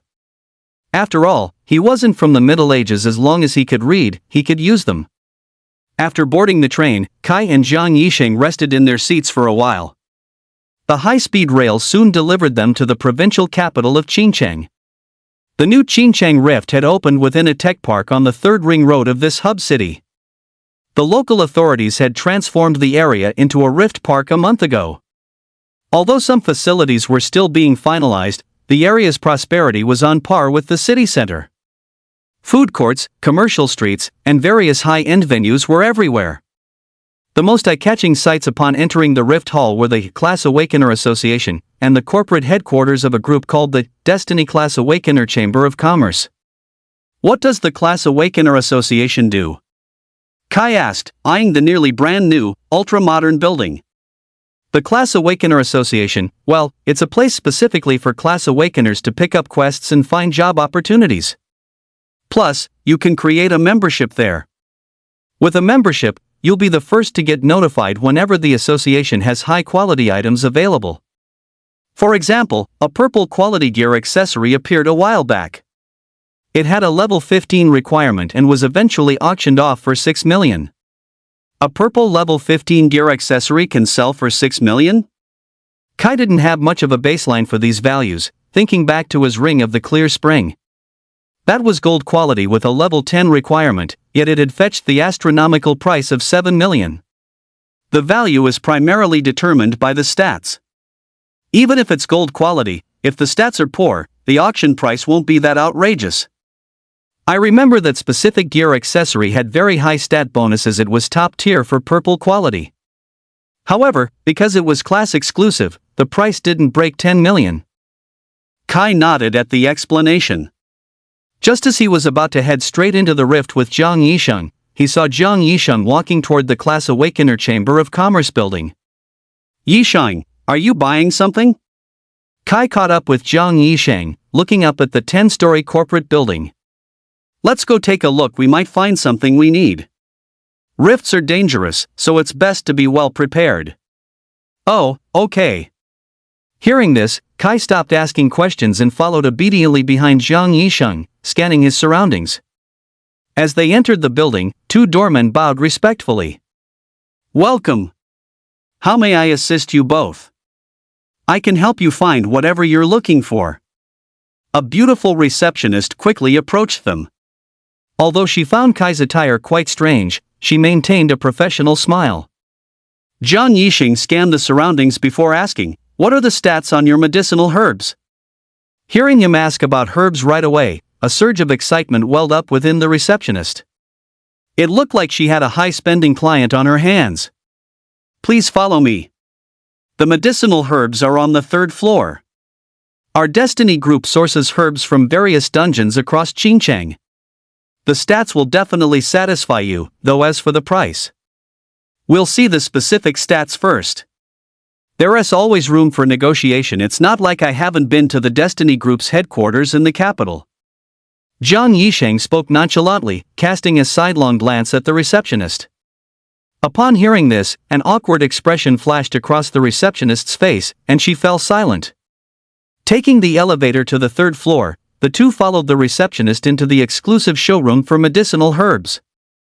Because the drop rate for medicinal herbs was incredibly low, even the Destiny Group, which possessed the widest commercial network in China, only had 10 specimens in their Qingqing branch. These 10 specimens were currently arranged neatly within the showroom. Each glass display case held a single small herb that seemed dwarfed by the size of its enclosure. Zhang Yisheng led Kai along the row, carefully reviewing the information for each herb. Kai could only read the herb descriptions written by the Destiny Group on the glass cases, as he lacked the exclusive appraisal skill of class awakeners to inspect the herb's hidden stats. With a single sweep of his eyes, the stats of the 10 herbs quickly took shape in Zhang Yisheng's mind, and he began cross-referencing them with their own stats. None of these are quite right, Zhang Yisheng muttered, stroking his chin in contemplation. There were almost no herbs that enhanced constitution, and buying those that boosted mana wasn't worth the cost. The only one that caught his eye was a single Ganoderma. Thunder Ganoderma, slight flaw. Stat bonus, reduces mana consumption of lightning element skills by 1%, reduces incoming lightning stat damage by 1%. TCH, wrap up the Thunder Ganoderma. The rest aren't up to par. Take us to see the skill books next. To the receptionist's nervous anticipation, Zhang Yisheng decisively purchased the Thunder Ganoderma. Overjoyed, she then led the two of them toward the 6th floor. What type of skill books are you looking for? The receptionist inquired.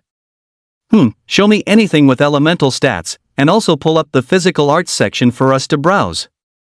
Alright, please turn your attention to the large screen. The receptionist led the two of them to a massive screen in the 6th floor lobby to watch demonstrations for various skill books. After watching demonstrations for hundreds of elemental skills available at the branch, Zhang Yisheng immediately purchased and used 10 of them on the spot. Kai watched from the side with some surprise. Every skill Zhang Yisheng took an interest in was one that consumed very little mana, meaning their power and range were naturally much smaller as well. However, what both Kai and the receptionist found incomprehensible were the types of skills Zhang Yisheng chose. Wind, fire, lightning, water, and earth. He picked skills from all 5 elements. Could it be that Zhang Yisheng's class was a 5-element mage? If he really were a 5-element mage, that would be at least an SS rank class. At this thought, the receptionist began frequently casting flirtatious glances at Zhang Yisheng. But Zhang Yisheng ignored them all. Next up were the physical arts skill books for Kai. However, based on what they had just learned, it seemed Kai couldn't even use skill books. It felt quite pointless, but at Kai's insistence, he decided to watch the skill demonstrations anyway. Earth-shattering inch punch. A very magnetic male voice speaking standard Mandarin came from the screen, and the skill demonstration began. Earth-shattering inch punch, primarily suitable for warrior, tank, and support classes. Key points: when striking the ground, unleash your full strength stats and buff skills in an extremely short burst. By channeling this force into the earth, the powerful seismic waves can disrupt an opponent's movements and reactions. If one possesses sufficient strength, it is even possible to achieve a literal earth-shattering punch. Skill demonstration. Following the description, a real person with a warrior class appeared on the screen, performing the earth-shattering punch against a wall and a prepared dummy. After watching the demonstration, Kai discovered a fact that left him utterly astonished. This thing, can't you just learn it after seeing it once? Why do you even need to buy it? Kai stood there lost in thought. Seeing this, neither Zhang Yisheng nor the receptionist disturbed him, waiting for him to snap back to reality. After failing to make sense of it, Kai figured it might just be a fluke and asked the receptionist to play the next skill. Air Vibration Punch. Air Vibration Punch, primarily suitable for warriors, assassins with high strength stats, hard supports, and similar classes. Stats class. Skill requirements: concentrate half of your strength into your dominant hand and appropriately utilize existing buff skills, then swing your arm toward the air. Once your strength stat reaches 200 points, you can use the second half of the air kinetic strike. While executing the first part, mobilize the remaining power to impact the initial wind pressure of the punch, using the shockwave to smash into the opponent. When used correctly, it can stun the enemy for 0.2 seconds and deal concussive damage. Skill demonstration. The screen flickered again, and a live-action demonstration appeared. The two of them watched the demonstration above, both lost in serious thought. they saw a warrior class standing 3 meters away with a strength stat as high as 500 points. He activated the air kinetic strike. Part 1, he gathered strength in his dominant hand. Just a moment before the punch was thrown, he used part 2 of the air kinetic strike to compress the wind pressure from the first part, then smashed it directly into the dummy 3 meters away. Boom! A visible shockwave instantly sent the dummy flying, but the follow-up power was slightly lacking. It merely knocked it through the air until it fell to the ground. Seeing this, Kai had learned it again. Isn't this just 1-inch punch with a few tweaks? Feeling a bit guilty, he stole a glance at the receptionist and Zhang Yisheng. Kai leaned in close to Zhang Yisheng and spoke in a low voice. Yisheng, do you have any feelings about these two skills? Hearing this, Zhang Yisheng looked at Kai strangely. Feelings? What do you mean? After pondering Kai's meaning for a moment, Zhang Yisheng could only shake his head. The only thing one can discern from a skill demonstration is the effect. It's impossible to see the flow of mana and power within the body. Ordinary people simply cannot learn this way, which is why skill booksellers dare to release skill demonstrations so recklessly.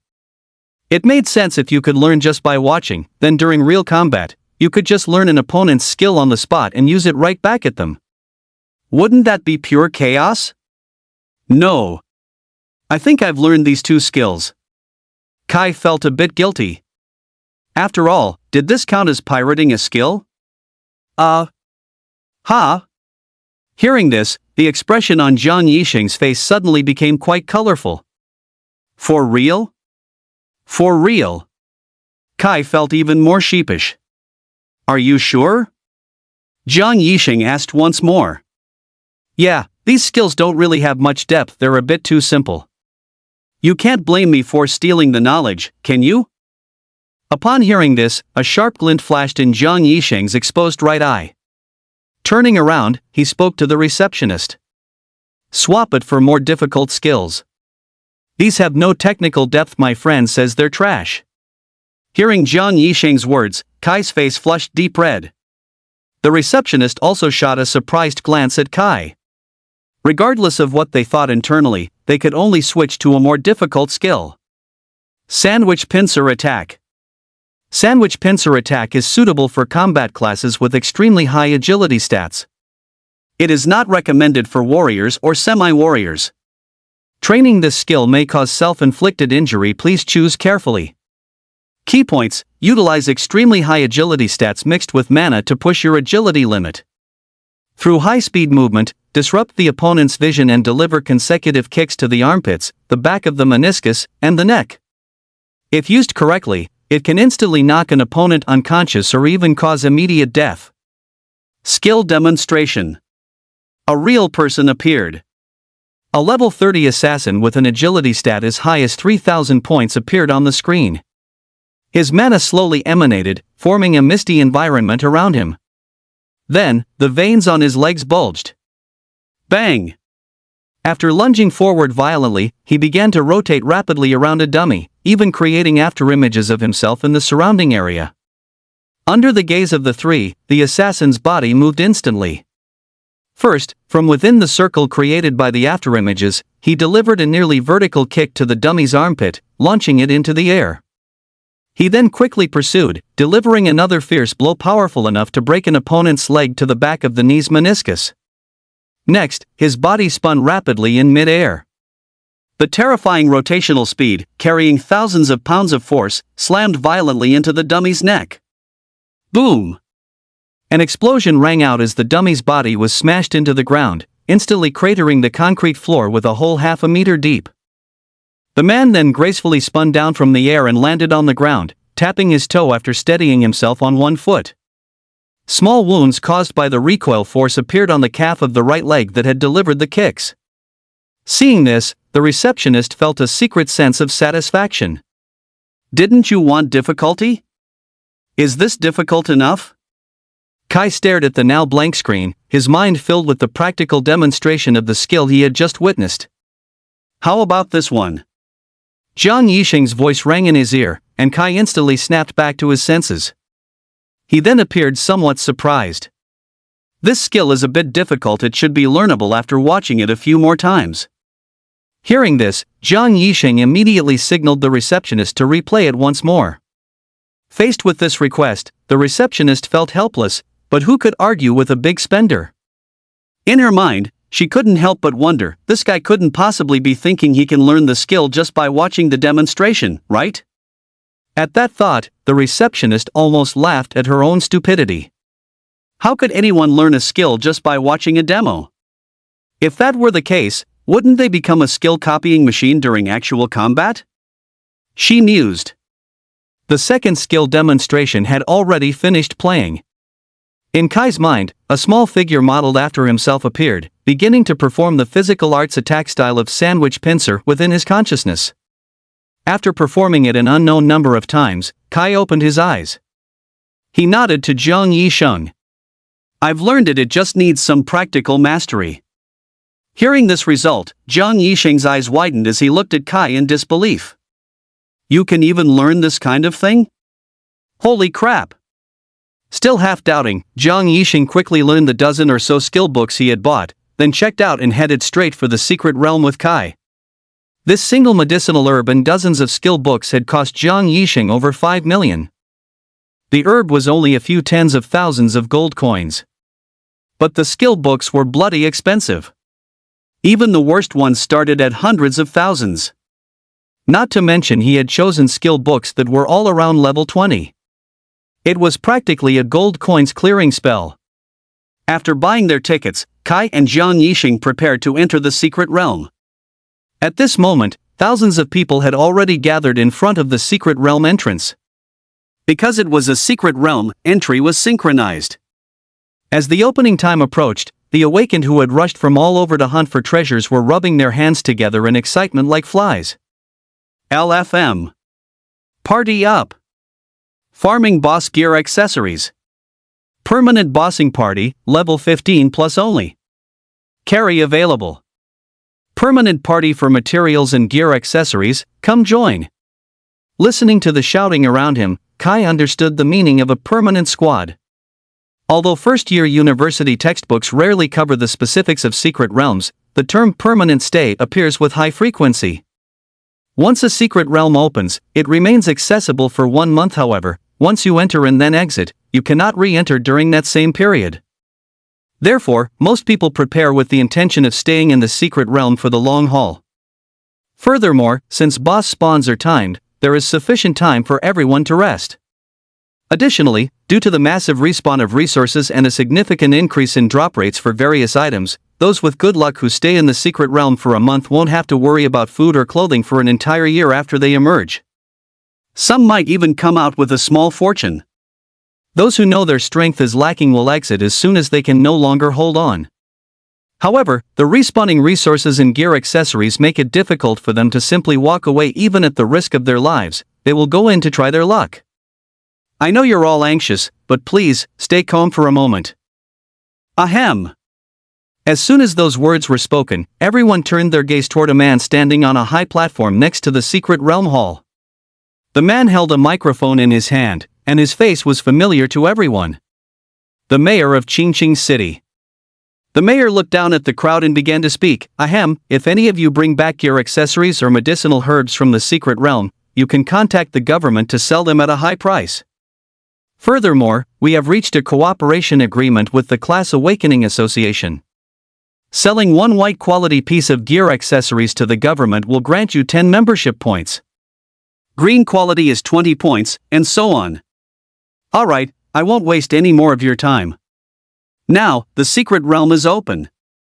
As his voice fell. For government formation class users approached the glowing portal of the secret realm. Enlightenment formation. The four shouted in unison, and immediately, mana as high as level 25 surged violently into the formation. The lines and symbols within the formation began to gradually complete themselves. Then, under the control of the four users, the formation slowly pressed against the glowing portal of the secret realm. Ryup! The glowing portal looked as if it were being torn open by an invisible giant hand. Blinding white light rapidly radiated from within the gate, followed by even more powerful mana continuously tearing at both sides of the portal to keep the secret realm in an open state. The secret realm is open. Ha, I'm going in to scavenge resources. Woohoo! I can't believe I actually stumbled upon a new secret realm opening. Ha, looks like I won't have to go out on missions this year. Charge! Thousands of people at the Secret Realm Plaza began frantically swarming into the glowing portal, which was only 3 people wide. Kai and Jiang Yisheng were also pushed into the Secret Realm by the sheer force of the crowd. The moment he stepped into the Secret Realm, Kai felt his vision blur, followed by a brilliant white light that covered his entire field of view.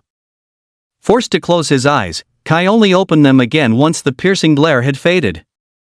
Jiang Yisheng was standing right next to Kai. Aside from Kai, a series of notifications rang out in the minds of Jiang Yisheng and everyone else who had entered the Secret Realm. Camphor Forest Secret Realm channel is now open. Secret Realm Party channel is now open. Secret Realm Global announcement is now open. Secret Realm map is now open. Congratulations to all class awakeners, may you have a pleasant journey in the Secret Realm. Hearing these voices, no one showed any surprise. The only one who had no reaction was Kai. He didn't have a class, so naturally, he couldn't share in these features. Such was the life of the classless. However, there was one advantage: while he couldn't see the positions of other class awakeners or hostile creatures in the Secret Realm, the reverse was also true. They couldn't track his position either. For someone like Kai, who specialized in physical arts, this wasn't necessarily a bad thing. Kai, take this flare gun. There are 10 rounds in total. If we get separated, fire a shot into the sky and wait where you or I'll come find you. Also, secret realms are different from dungeons. Bosses and monsters don't have fixed spawn locations. Since you can't see the map, just stay with me. We'll grind mobs and snatch resources together. Got it? Kai nodded at the words, and the two of them finally turned their attention to their surroundings. This entire secret realm was a massive camphor forest. There were virtually no large open spaces to be found. By the same token, however, a forest was bound to be filled with medicinal herbs and similar resources. After learning the signal to contact each other, Kai spoke up. Yisheng, we don't know anything about the environment or the monsters here. There are 10 signal flares in total. Although I'm not entirely sure, I recall that no bosses will spawn in the first 5 days after the secret realm opens. Let's split up for now and explore on our own. If we can't find each other, then we'll use the signal flares. If we run out of flares and get separated, we'll just leave the secret realm directly. By then, the Awakened entrance exam should be about to start, right? After hearing Kai's idea, Jiang Yisheng considered the feasibility of this plan for a moment, then nodded in agreement. All right. If you encounter a boss, don't act alone. Fire a signal flare immediately. I'll also use a flare to call you if I run into one. The two looked at each other, and Kai gave a thumbs up with a flash of a smile. Don't worry, I'll go this way. As soon as he finished speaking, Kai's body instantly vanished from the spot. Watching that green figure depart, Jiang Yisheng shook his head and turned to leave as well. His strength was still too weak. He couldn't let himself be outdone by Kai. After the two separated, Kai didn't have any worries about things like grinding. He was constantly searching for monsters to become more proficient with his newly learned sandwich pincer attack. However, when using this move, Kai would still get injured if he didn't remove his weights, even if the wounds were almost negligible. But Kai's greater hope was to be able to use this move perfectly while still wearing his weights. The monsters here were also quite diverse. Creatures of various shapes and forms each possessed different skills. Some were agile and swift, some were immensely powerful, and some had unique physical traits. All sorts of them, even some capable of creating clones, provided Kai with practical combat experience, greatly enriching his skills. A day passed quickly. He had consumed 3 compressed biscuits from his backpack and finished another bottle of mineral water. Kai's gaze was suddenly drawn to a medicinal herb. A medicinal herb? A look of pleasant surprise appeared on Kai's face. He shouldered his backpack and hurriedly ran toward it. After picking it, a faint medicinal fragrance wafted into Kai's nose, allowing him to confirm immediately that this was indeed a herb with stats. He had eaten one before, so he was very sensitive to the scent. There's more? After packing it away in pleasant surprise, Kai spotted another identical medicinal herb in the distance.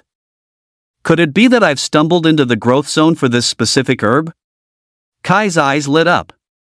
As he ventured deeper, sure enough, one of these herbs appeared roughly every 100 meters. Less than 10 minutes after Kai had moved on, a group of people caught up from behind.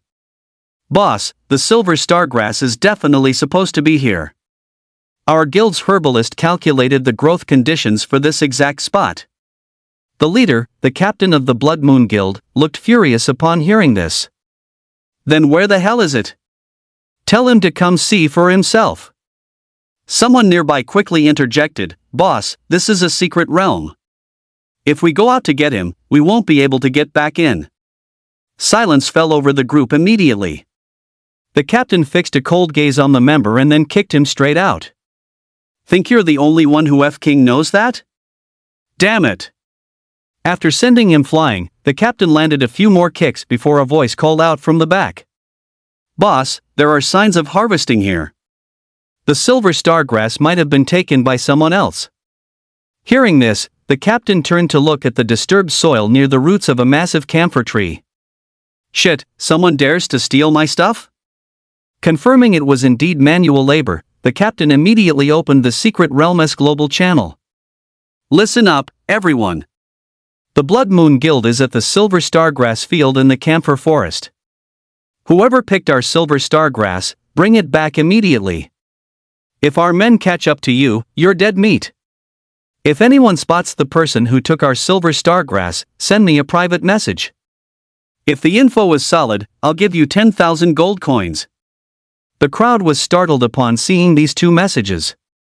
While people were annoyed by the Blood Moon Guild's claim over all the silver stargrass, no one dared to voice their dissent. The Blood Moon Guild was a top-tier powerhouse in the entire class awakening world.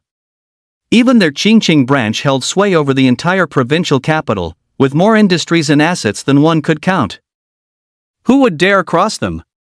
Could it be a mercenary group from the capital? Everyone adopted a spectator's mindset, while simultaneously feeling a bit envious of that 10,000 gold coins. One piece of information is worth 10,000 bucks. "Boss, are we still pursuing?" Upon hearing this, the leader glared coldly at the crowd. "Pursue? The monsters on the Silver Star grassland are level 10 at minimum. As long as that guy wants to gather silver star grass, he has to kill monsters. Once the monster population on the grassland drops sharply and the spirit monsters appear, we'll just step in and reap the rewards." "But boss, what if it's our rivals, the Silver Moon Group?" "Damn, are you an idiot? With this many of us, are we really supposed to be afraid of the Silver Moon Group just because they're all women?" "Exactly, boss. We need to hurry. These people are moving way too fast. We headed straight here the moment we entered the secret realm, and they've already started harvesting herbs." The leader of the Blood Moon Group nodded at this, summoned his greatsword, and led over 20 members to quickly follow the direction Kai had gone. Meanwhile, Kai was looking at his full backpack containing over a dozen unknown herbs, his face practically frozen in a grin. "Ha, I'll have to show these to Yi Sheng in a few days to see what their stats are. If they can enhance constitution, I've hit the jackpot." As he continued forward in search of silver stargrass, monsters began to surround him one after another. These monsters were massive, semi-humanoid creatures with an average height of about 1.8 meters. Red-tongued snake human, level 13. Strength, 1,360. Agility, 1,300. Constitution, 1,300. Special skills, Bleeding Fangs, Poison Sting Dash. These were the stats of the lowest level creature among these snake men. Their average stats were at the peak of level 13. But for Kai, these monsters were nothing more than ordinary mobs. Using just half of his strength was enough to deal with them. Onward, onward. This looks like a vast grassland, yet it has so many herbs? If I'd known, I would ve had Yi Sheng follow me. Harvesting together would be much more efficient. Kai rubbed his chin in thought. Less than 2 minutes after he had killed these monsters, the members of the Blood Moon Group arrived at the scene. "Boss, there are tracks from snake men here. Looks like they had a fight. Scanning the stats of the red-tongued snake men on the intelligence report, a sinister grin spread across the leader's face. Heh, these snake men have peak level stats. Even the Silver Moon Party won't be able to hold out for long. It looks like their goal is the same as ours. It's all for the Silver Moon grass. Heh, I just hope you have the life to take it but not the life to use it. Pick up the pace. They've killed so many monsters that even with a priest in their party, they won't be able to keep up. You got it. On the other side, Kai looked at the 20-plus red-tongued snake men before him with a serious expression. Ata! SSSS. Kai's figure weaved through the crowd, utilizing both his fists and feet. He had originally thought he could use this to stretch his muscles a bit, but when facing these snake men, Kai found that nearly every single punch or kick was enough to make them drop dead on the spot. Just as he killed the final monster in front of him. Inside the Secret Realms Global Channel, a series of deafening announcements suddenly rang out. Announcement! Announcement! Announcement! Elite monsters of the Silverstar Grassland have begun to spawn. Spawn quantity, 100 silver-tongued snake men. Average elite monster level, 17. A large number of monsters are about to spawn around the Silverstar Grassland. All adventurers please avoid the area. The danger level of the Silverstar Grassland has been raised to high risk. All class awakeners, please proceed according to your capabilities. Upon hearing this announcement, the entire channel completely exploded. Holy crap! I'm right near the Silverstar Grassland. I'm screwed, damn it. I'm actually inside the Silverstar Grassland. 100 max stat elite monsters at a minimum of level 17? Is this trying to kill me? Someone help, please. It's over. I'm already shivering in a corner. The normal mobs in the Silverstar Grassland were already insane. Which idiot triggered the elite monster spawn? Is this a natural spawn? Or did too many normal monsters die? Damn it, save me. I don't want that 10,000 gold coins anymore, please, someone get me out of here. Silverstar Grassland, high risk area? SHT. I'm only level 12, why the hell did I come here to join the chaos? GG. Blood sacrifice. We're screwed. I'm willing to pay 100,000 gold coins, please, somebody carry me out of here. Meanwhile, the members of the Blood Moon Guild, who were accelerating their pursuit of Kai, also had their expressions change upon hearing this announcement. Damn it! Even the elite mobs are out. The Silver Moon Guild people must have reached the vicinity of the Silver Moon Grass already. Speed up, speed up. Motherfucker. The guild leader couldn't help but curse, then immediately blasted a warning in the public chat. Listen up, everyone in the secret realm. The Silver Moon Grass belongs to my Blood Moon Guild. To the people of Silver Moon Guild, listen closely, I am right behind you and will arrive shortly.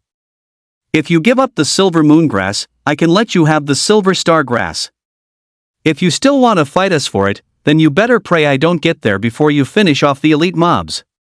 Blood Moon Guild is hiring temporary help. 200,000 gold coins per hour to help out at the Silver Star Grasslands.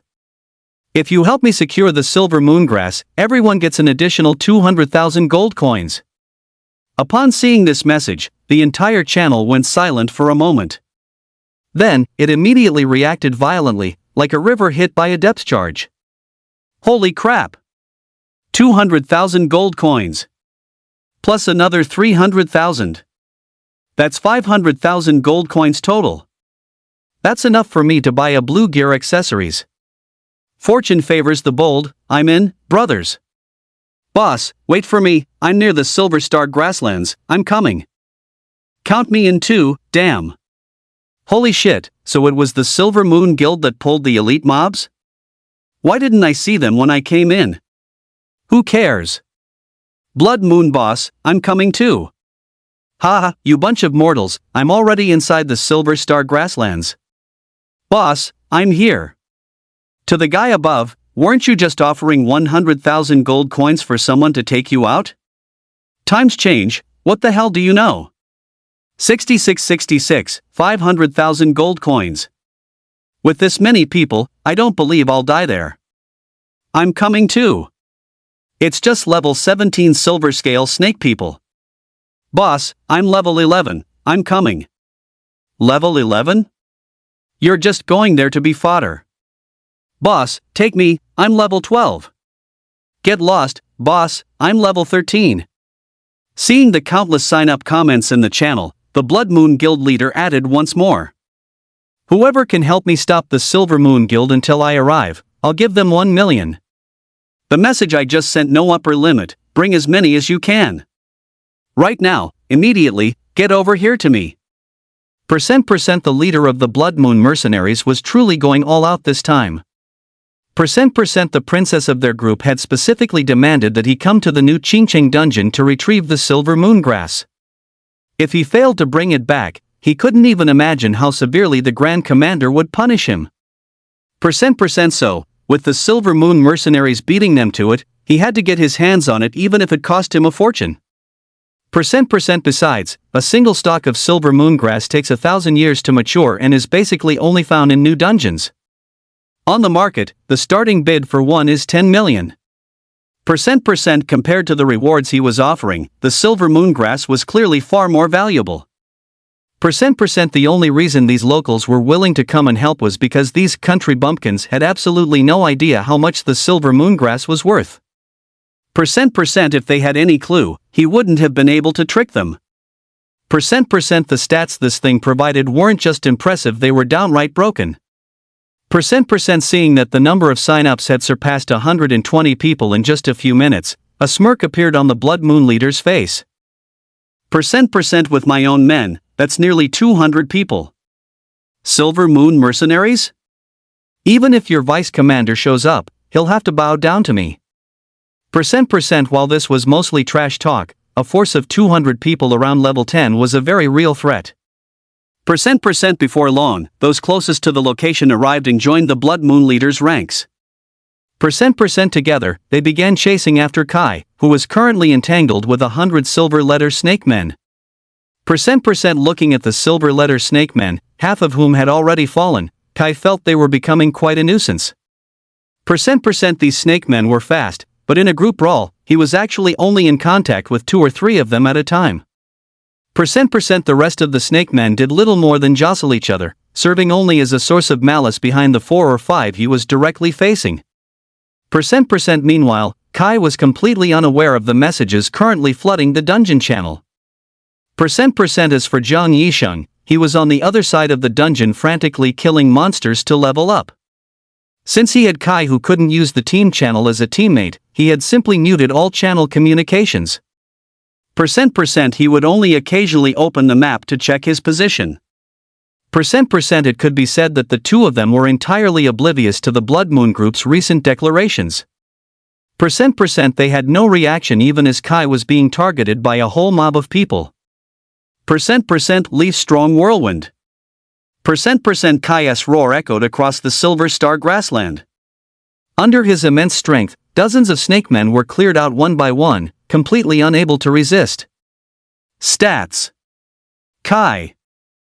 Kai. Kai. Kai. Kai. Kai Kai. Despite the frustration caused by the monster's speed, their target was always Kai. As long as Kai stood his ground, they were bound to expose a weakness. Seizing the opportunity and unleashing the Huaxia Great Whirlwind, only the final 2 snakemen remained on the battlefield. A 2-on-1 fight was different from the previous struggle with so many monsters earlier. Any random attack was bound to hit something. If these 2 snakemen chose to use their speed to stall, Kai felt it might actually become quite troublesome. After a moment's thought, he decided that since he had to compete in speed, he would no longer suppress his strength. He directly erupted with 70% of his power. Boom! With a thunderous boom, Kai's body vanished from the spot instantly. Seeing this, the 2 silver-tongued snakemen stood there looking at each other, their eyes filled with a hint of confusion and astonishment. They seemed shocked by Kai's sudden burst of speed. While the 2 snakemen were still in a state of daze, Kai's body materialized instantly to the left of one of them. Before Kai's legs even touched the ground, he raised his elbow and delivered a violent strike directly into the chest of one of the snakemen. Bang! Crack! Following a dull thud, a series of hair-raising bone-cracking sounds echoed out. The struck snakeman's eyes were filled with doubt and agony. He could not believe that Kai had caused his death so effortlessly and instantly. Leaf Rock Destroyer. The name of Kai's technique arrived a moment too late. Just as the words fell, the struck silver-tongued snakeman died on the spot. He transformed into streaks of starlight and vanished from beneath Kai's elbow. Kai then turned his gaze toward the final snakeman. Seeing its last companion killed in a single blow, its eyes were filled with sheer terror. Its reptilian pupils dilated for a moment, and after one last look at Kai, it spat a mouthful of venom directly at Kai, then took advantage of the spray to quickly turn tail and flee toward the deeper reaches of the Silver Star grassland. Seeing this, Kai felt a bit helpless. He flashed forward to catch up with the snakeman, who was meters away in a second. After spinning twice in mid-air, he brought his heel down like a battle axe, smashing it ruthlessly into the snakeman's body. Boom! Announcement! Announcement! Announcement! All elite monsters in the Silver Star grassland have been eliminated. The danger level of the Silver Star grassland has been downgraded to normal. All class awakeners may enter and exit freely. The Secret Realm channel was once again bombarded by the announcement message. Meanwhile, among the members of the Blood Moon Corps who had just arrived at the perimeter of the elite monster battlefield, someone let out a startled cry. Holy crap! All 100 silver letter snakemen have been wiped out? It's only been a few minutes. What? The leader of the Blood Moon Corps froze, then hurriedly opened the Secret Realm channel. The moment he saw the announcement, his face flashed with bewilderment, confusion, and disbelief, but it quickly turned even more somber. It only took us 7 or 8 minutes to get here from the edge of the Silver Star Prairie. Just how many people did the Silver Moon Corps bring?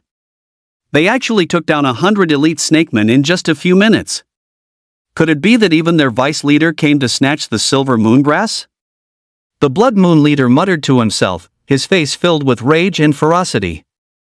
Increasing his pace once more, he shouted again to the people in the Secret Realm channel. Who is near the Silver Star Prairie? Help me keep an eye on whether anyone comes out.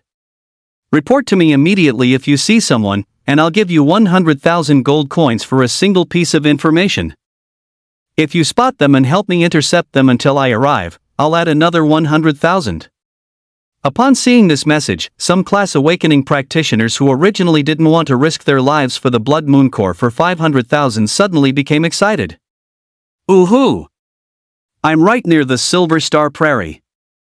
I'll go find a high vantage point first. Don't worry, leader, I'll definitely keep a lock on them for you. Ha ha ha, 100,000 gold coins for free? This is practically in the bag. Wahoo! I'm on it. Blood Moon Leader is awesome. You are my god. Blood Moon Leader, I was just wondering, are you still recruiting? Seeing so many responses in the channel, a cruel grin appeared on the Blood Moon Leader's face. He let out a cold snort and urged everyone to keep accelerating. Humph, even if you've already reached the Silver Moongrass spawning point, it's guarded by the strongest boss in the Secret Realm. I can get there in 15 minutes. I don't believe you can take the Silver Moongrass and still make a clean getaway. The Blood Moon Leader's expression was grim, and his logic was perfectly sound. However, he was wrong about one thing: the person ahead of him preparing to harvest the Silver Moongrass wasn't the Silver Moon Corps, but Kai alone. After picking the last Silver Star Grass at the elite monster site, he quickly arrived at the hollow cave where the Silver Moongrass grew. It was the only mountain range on the prairie, and this was the only cave. The top of the cave allowed the moonlight to project directly inside. Right where the moonlight struck was a flower that glowed entirely with a silvery light, looking like a lily forged from pure silver. The surrounding area was still bathed in the radiance of the moonlight. Just looking at it brought a sense of profound relaxation and refreshment. Another one? But this looks different from the ones before. Kai reached out curiously, wanting to touch this medicinal herb. But the moment his hand entered the range illuminated by the moonlight, a massive mouth filled with hideous fangs suddenly lunged out from the adjacent rocky wall. Seeing this, Kai's pupils shrank violently. He immediately swung his fist, smashing it toward the outer tissue of that giant maw. Bang! The opponent's body was as hard as solid steel.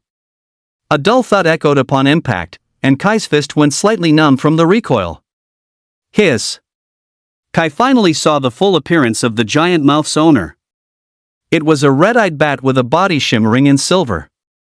The bat's wings were now fully spread, its entire body bathed in the moonlight, with a wingspan of about 5 meters.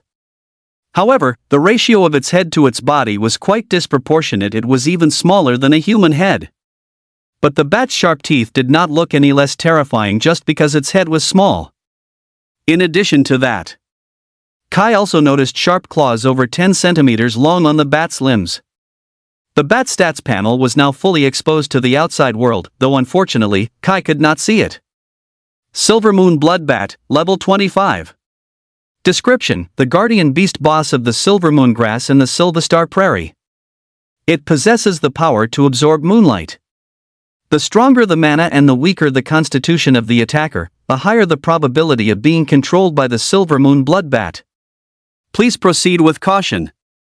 Strength, 2,500. Agility, 3,000. Constitution, 2,600. Mana, 3,200. Special skills: Moonlight Radiance, Bloodbat Berserk, Silver Moon Control. The strongest boss of the Silvestar Prairie. No! It should be said that this is one of the most powerful bosses in the entire Camphor Forest secret realm.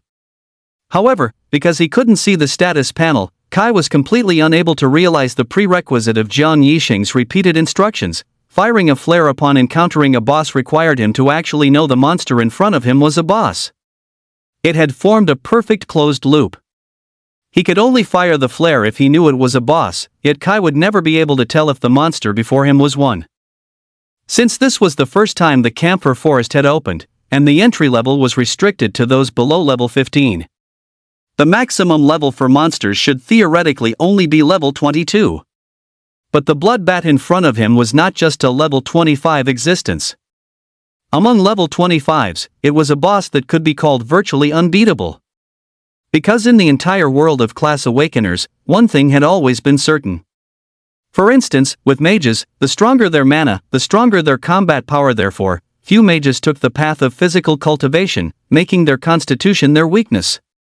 Or take warriors, the stronger their constitution, the stronger their combat power. As long as they had some mana, it was generally enough. No warrior would choose to follow the path of a magic cultivator. Why was this Silver Moon Bloodbat considered unbeatable? Because the very nature of classes dictated that it was impossible for class awakeners to cultivate both constitution and mana simultaneously. Unless they are geniuses who awakened early and possess naturally superior mana, only then would they have the spare time to improve their physical constitution. And what is the defining trait of the Silver Moon Bloodbat? The stronger the mana and the weaker the physical constitution, the easier it is to control the target. It is not that the weaker both mana and constitution are, the easier they are to control. This is fatal for any class. Because it is virtually impossible for anyone to maintain a near equal balance between mana and physical constitution. However, this rule only restricts the awakened who have successfully undergone class awakening.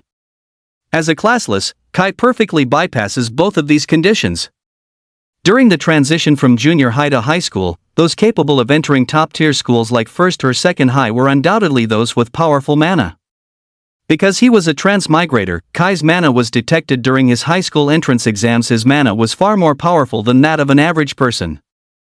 This ensured that basically no one dared to bully him during his 3 years of high school, which sufficiently explains why so many people came looking for trouble only after his class awakening failed. But Kai's powerful mana is merely secondary. Kai's true strength lies in his physical arts.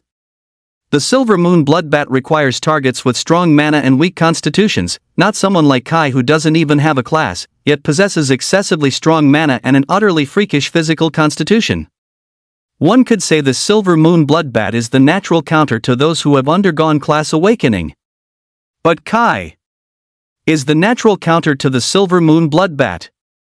Looking at the small human before it, a hint of mockery seemed to flicker within the silver moon bloodbat's palm-sized red eyes.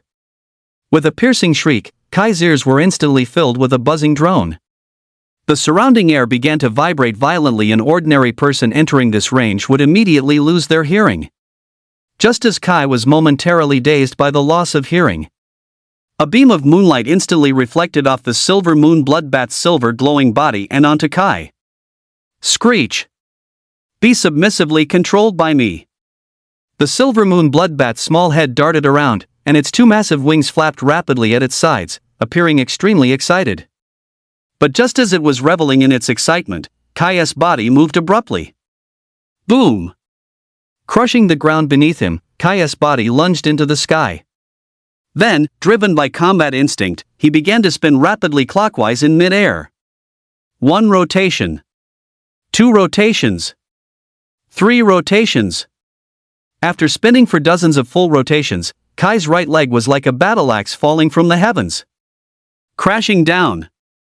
Boom! The heavy attack carried Kai's own body weight. Kai himself hadn't even exerted much effort. The power had already surpassed a weight of 2,500 Jin. Regarding strength stats, generally speaking, 2 points equal 1 kilogram. 2,500 Jin had already reached the peak strength stats of level 25. Kai's power had also reached about 80% of its potential. The silver moon bloodbat's bat sense kicked in, snapping it out of its state of excitement instantly as it tried to dodge. But its agility stats, as high as 3,000 points, seemed somewhat pale and powerless compared to Kai's attack, which was right before its eyes. Without a doubt, this blow landed solidly on the silver moon bloodbat's head. However, whether due to its physical constitution or the natural protection of the silver cuticle on its body's surface, although this strike smashed the silver moon bloodbat directly into the ground in a head-first plunge, it was quickly carried back into the air by its massive wings. Only this time, the silver moon bloodbat had gained more wounds and more fury. Squeak! Squeak! With a cry like a giant rat's, having turned its shame into rage, the silver moon bloodbat unleashed its full power without reservation. Bloodbat Berserk! A buff state appeared, and red light began to glow on the silver moon bloodbat's originally pure silver body surface. Its body also rapidly expanded by one size, growing larger by over 10 centimeters. Its various stats also saw a significant boost at this moment. Silver moon bloodbat, level 25. Berserk. Description: the guardian beast boss of the silver moongrass in the silver star prairie. It possesses the power to absorb moonlight. The stronger the mana of the attacker, the weaker their physical constitution becomes, and the higher the probability of being controlled by the silver moon bloodbat. Please proceed with caution. Strength, 2,600. Agility, 3,200. Constitution, 2,600. Mana, 3,400. Special skills: Moonlight Shine, Bloodbat Berserk, Silver Moon Control. The strength stats have instantly soared to a whole new level. The increases in mana and agility are equally massive. Looking down at Kai, who was standing ready for battle, the silver moon bloodbat let out another angry shriek. This time, it wasn't moonlight shining down on Kai, but a chilling blood-red glow. The blood-red light bathed Kai's body. Aside from primitive, beast-like attacks such as using its claws to quickly slash opponents, the silver moon bloodbat's primary and most frequently used method of attack was silver moon control. Having failed to control Kai previously, the silver moon bloodbat assumed Kai had used some sort of trick to break free. However, in its berserk state, no one had ever been able to escape its silver moon control. Refusing to believe it, the bat cast its berserk version of silver moon control at Kai once more. Below, Kai frowned, standing still and deep in thought. Why isn't this guy attacking me? He's just been shining light on me. He used some unknown skill just now and grew larger. If those claws hit me, I'd probably get hurt. Since he won't compete with me in speed, I'll take him on with physical arts. Seeing Kai standing motionless, the silver moon bloodbat breathed a sigh of relief, but the lack of control feedback made it feel vaguely uneasy. Just as it was also lost in thought, Kai moved. Kai began to spin rapidly directly beneath it. Even the bat could not track the movement with its naked eyes. While it was still dazed, Kai suddenly charged upward. Positioning himself upside down, Kai's right foot instantly snapped a joint in the bat's right wing. Screech! The Silver Moon blood bat shrieked in agony just as it realized its Silver Moon control was useless against Kai. Kai's second chain of attacks slammed into him. Sandwich pincer! Kai let out a thunderous shout. After snapping one of the Silver Moon blood bat's wing joints with a kick, he instantly soared to the opposite end of the cave. Bracing his feet against the near vertical wall, he bent his legs slightly to load his power.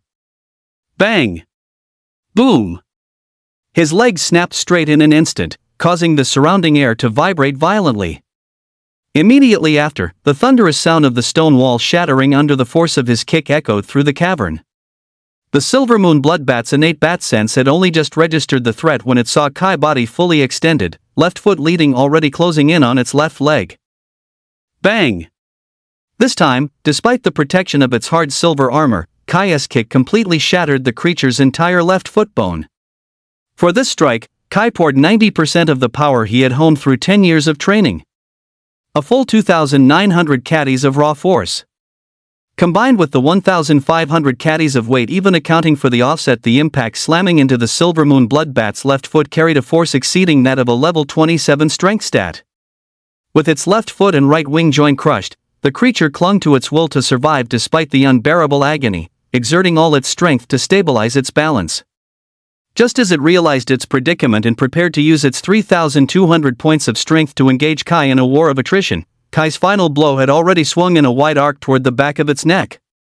Sandwich pincer, finisher. Neck breaker kick. Kai's voice rang in the blood bat's ears. In terror, the bat's blood-red eyes swiveled sharply to look at him. It saw Kai take a deep breath, putting every ounce of his energy into an axe kick. Using his heel just like the first attack, he repeated the maneuver with lethal precision against the creature's neck. Boom! Dust and debris filled the air. The boss had fallen. The blood bat's corpse did not vanish immediately. When a boss enters its respawn cooldown, the body typically disappears 2 minutes before it respawns, serving as a warning to others. Landed on the ground. Kai also breathed a sigh of relief. Seriously, talk about the vigor of youth. Kai looked at the corpse of the blood bat. Just as he was about to turn around to gather the medicinal herbs, a glimmer of golden light emerged from the blood bat's body. Gear accessories. Kai's eyes were filled with astonishment. Although he had dropped a dozen or so pieces of gear accessories before, that was achieved through sheer volume. This was his very first time clearing this particular dungeon. However, he quickly remembered that this was a secret realm, a place where the drop rates for gear accessories were significantly increased. He didn't find it so strange anymore. I'll take it back and show the stats to Yisheng. Take the medicinal herbs, too. Kai smiled as he put away both items. He took one last look around the cave to ensure he hadn't left anything behind. Only then did he turn and leave the Silver Star Prairie. Rewinding time slightly to the point when Kai encountered the boss. Inside the secret realm channel. Abnormal status detected in Silver Star Prairie. An adventurer has prematurely triggered the Silver Star Prairie boss spawn. The strongest boss of the Silver Star Prairie, the Silver Moon Bloodbat, has appeared. The danger level of the Silver Star Prairie has been elevated to Forbidden Zone level. Class Awakening practitioners are advised to proceed with extreme caution. Silver Moon Bloodbat stats are as follows. Dropped gear accessories are as follows. Upon seeing this announcement, the members of the Blood Moon Regiment began to stir in a commotion. Regiment leader, are we still going? This Silver Moon Bloodbat is our natural counter. Yeah, exactly. Maybe we should just forget it? Hearing their voices, the leader's expression darkened. He turned to face the crowd and spoke with a cold gaze, "We take people's money to handle their affairs. Did you think the Blood Moon Regiment's money was that easy to pocket? Anyone who dares to leave is making an enemy of the Blood Moon Regiment. Besides, even if it is a level 25 ultimate boss, there are hundreds of us. Plus, the Silver Moon Regiment is acting as our vanguard. We just need to wait on the outskirts of the battlefield until they're about to collapse, then move in to reap the rewards. Daring to take my things, heh? The Blood Moon leader sneered. Considering the stats of the Silver Moon Bloodbat, unless their level 40 Silver Moon Vice Regiment leader personally showed up today, everyone would have to die. And the entry-level limit for this secret realm was only level 15. He was only able to suppress his level and enter because of a treasure bestowed upon him by the Grand Regiment leader. In reality, his strength was that of a level 27 Berserker blade. He refused to believe that the Grand Leader of Silver Moon would be willing to pay such a steep price for a single medicinal herb, just as they were going so far as to send a vice leader in. Furthermore, he had hundreds of men keeping watch on the outskirts of the Silver Star grassland. The moment anyone left, he would receive the news immediately. So, rather than worrying, he should be thinking about how to extort the Silver Moon group in a moment. Kicking someone while they were down was perfectly normal behavior for people like them. However, they couldn't stay too far away either. After all, if the opposition really had gone all out and sent a vice leader in, then it would come down to a real bloody battle. Otherwise, if they started running, who could possibly catch them? Even if he obtained their location coordinates, he wouldn't dare to give chase alone. Keep moving further inside. Boss, if we go any further, we'll likely enter the attack range of the Silver Moon Bloodbats. Let's just watch from here. Anyway, we're only 5 minutes away from the Silver Moon grass. If they start fighting, we'll be able to hear it. Hearing his subordinate's words, the Blood Moon leader contemplated for a moment and found them reasonable, yet he couldn't just leave things be. After posting another message on the public channel, the group waited nearby, quietly anticipating the end of the battle. Need someone to keep an eye on the fight between the Silver Moon group and the Silver Moon Bloodbats outside the Silver Moon cave. One person is enough. Must be able to reach within 1 kilometer right now. I'll pay 1 million gold coins. Holy crap! 1 million. I'll do it. I'm right on the forest mountain range next to the Silver Moon cave. I can be there in 1 minute. Seeing someone accept his quest instantly, the Blood Moon leader, who had been worried no one would take such a dangerous job, couldn't help but flash a smile. That person's speed was indeed fast. He was a soft support, and due to his innate talent skill, he could consume a large amount of mana to teleport anywhere within his line of sight, though the cooldown was incredibly long.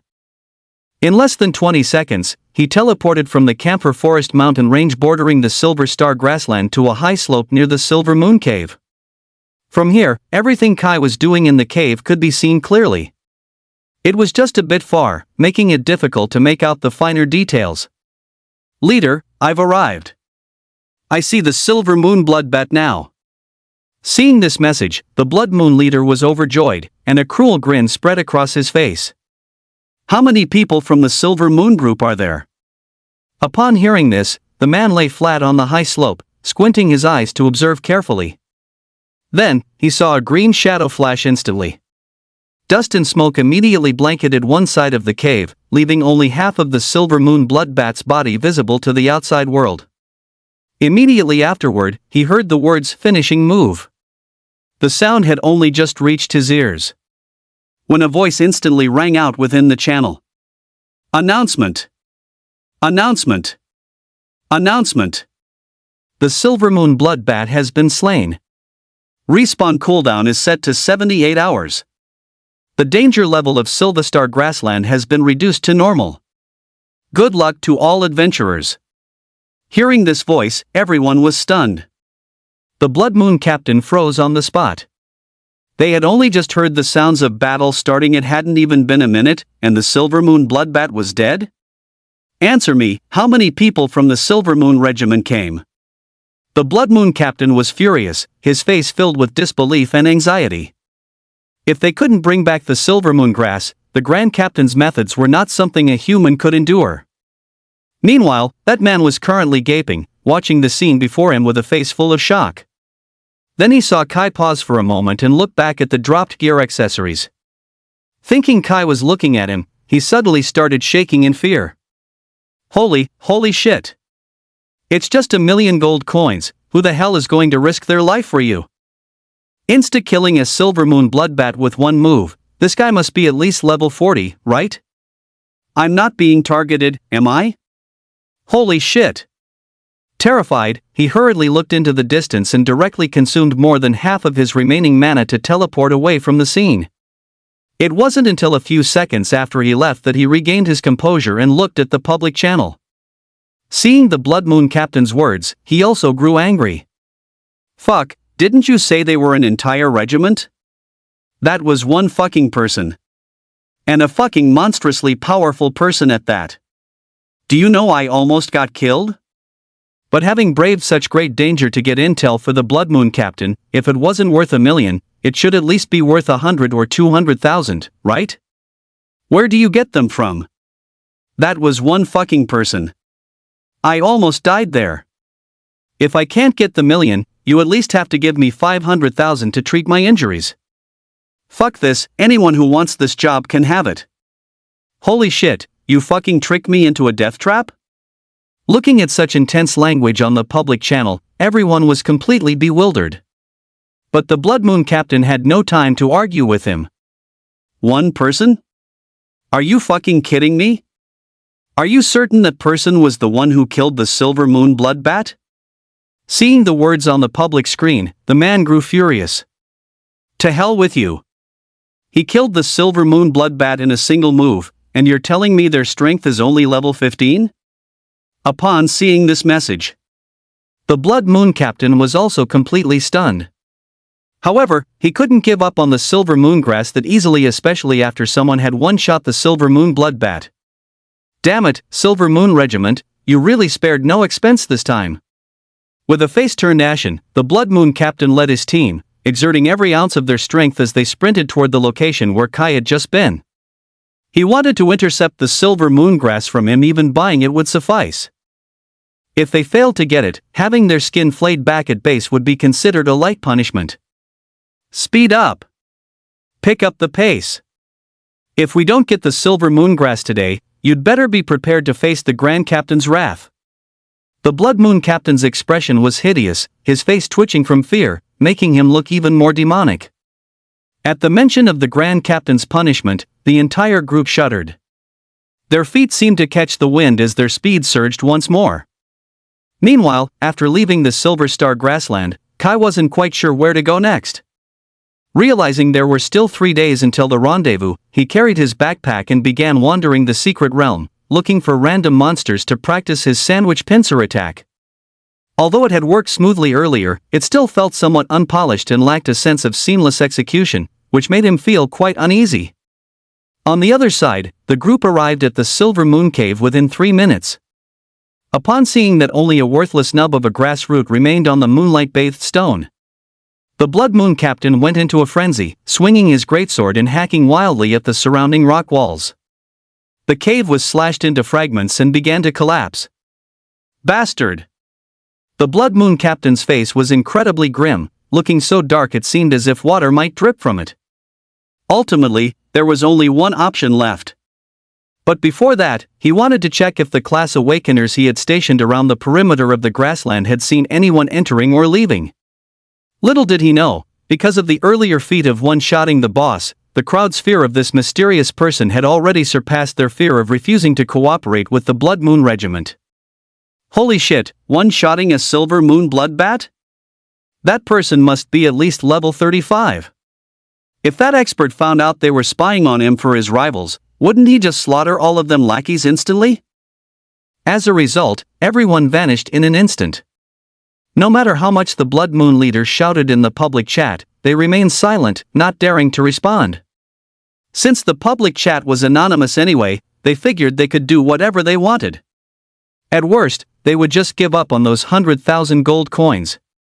Seeing that no one even dared to show their face, the Blood Moon leader was fuming with rage, nearly having a heart attack from pure frustration.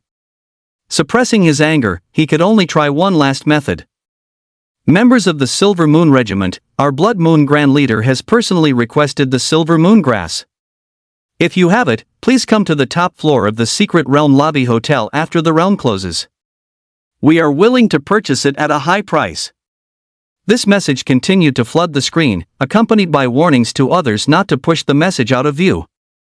The Blood Moon leader took a deep breath and prepared to find some other medicinal herbs or gear accessories to make up the numbers. While they might not match the value of the silver moongrass, they could at least compensate for the loss and appease the Grand Leader's temper. After settling the payments for the hundreds of people present totaling over 10 million gold coins, he led his subordinates away from the area. "Boss, do you think this will work?" One of the subordinates couldn't help but ask. The Blood Moon leader let out a long breath and wiped the sweat from his forehead. "It's likely useless. Since the Silver Moon Regiment sent their vice leader, it means they are determined to keep it. However, we can't rule out the possibility of them having a change of heart. But relying on hope from our rivals is impossible. We must try our best to farm high-quality gear accessories and herbs to lessen the Grand Leader's wrath, or none of us will survive."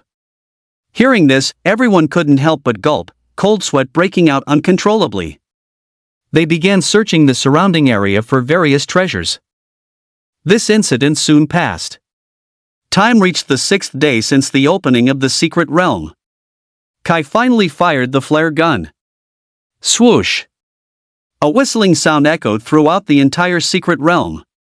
Hearing the noise, everyone involuntarily looked up at the glowing flare. Put! Whose flare is that? Do they not know there's a communication channel? Ha ha ha, what a total newbie. LMAO, is this your first time here? LOL, firing a flare inside a secret realm? Now I've seen everything. Even as people throughout the secret realm mocked the person who fired the flare. A masked youth, currently covered in dust and blood, stood deep within a forest already choked with corpses and bones. His exposed right eye looked up at the flare in the sky. He casually tossed out a lightning element skill, instantly killing the level 13 monster in front of him. Only then did he shake off the bloodstains and brush the dust from his clothes. Though he looked a mess, the harvest from this trip was substantial. Checking his status panel while heading toward the flare, Zhang Yixing couldn't help but let a smile slip. Zhang Yixing, Skill Dr. S. Class Level, 19. Strength, 2000. Agility, 1960. Constitution, 2000. Mana, 2500. Elemental damage bonus, 220%. Innate skills, Abundant Mana, Skill Doctor. Skills, Lightning Beast Tracking Fawn A, Chidori, Earth Style Wall B, Bursting Flame B, Water Dragon Bullet A. Skills of all 5 elements, he had them all. The Skill Doctor class was renowned for its immense mana, rapid skill learning speed, and skill damage that far exceeded that of ordinary people. Once his innate skills leveled up to a certain point, his skill damage would be dozens of times ahead of everyone else. However, his biggest challenge was actually mana. Even though the Skill Doctor talent reduced skill costs and he had abundant mana for replenishment. In a fight, he often suffered from insufficient firepower. Once his mana was depleted, he was practically useless. That was why he excelled at physical arts, and had once spent a long time specifically cultivating them. If a real fight broke out and he combined physical arts with his skills, his strength would already be a match for a typical level 40 opponent. This was the confidence and backbone of a genius. As long as he had mana, he would grow stronger against strong foes and adapt to weaker ones. If he ran out of mana, then physical arts would reign supreme.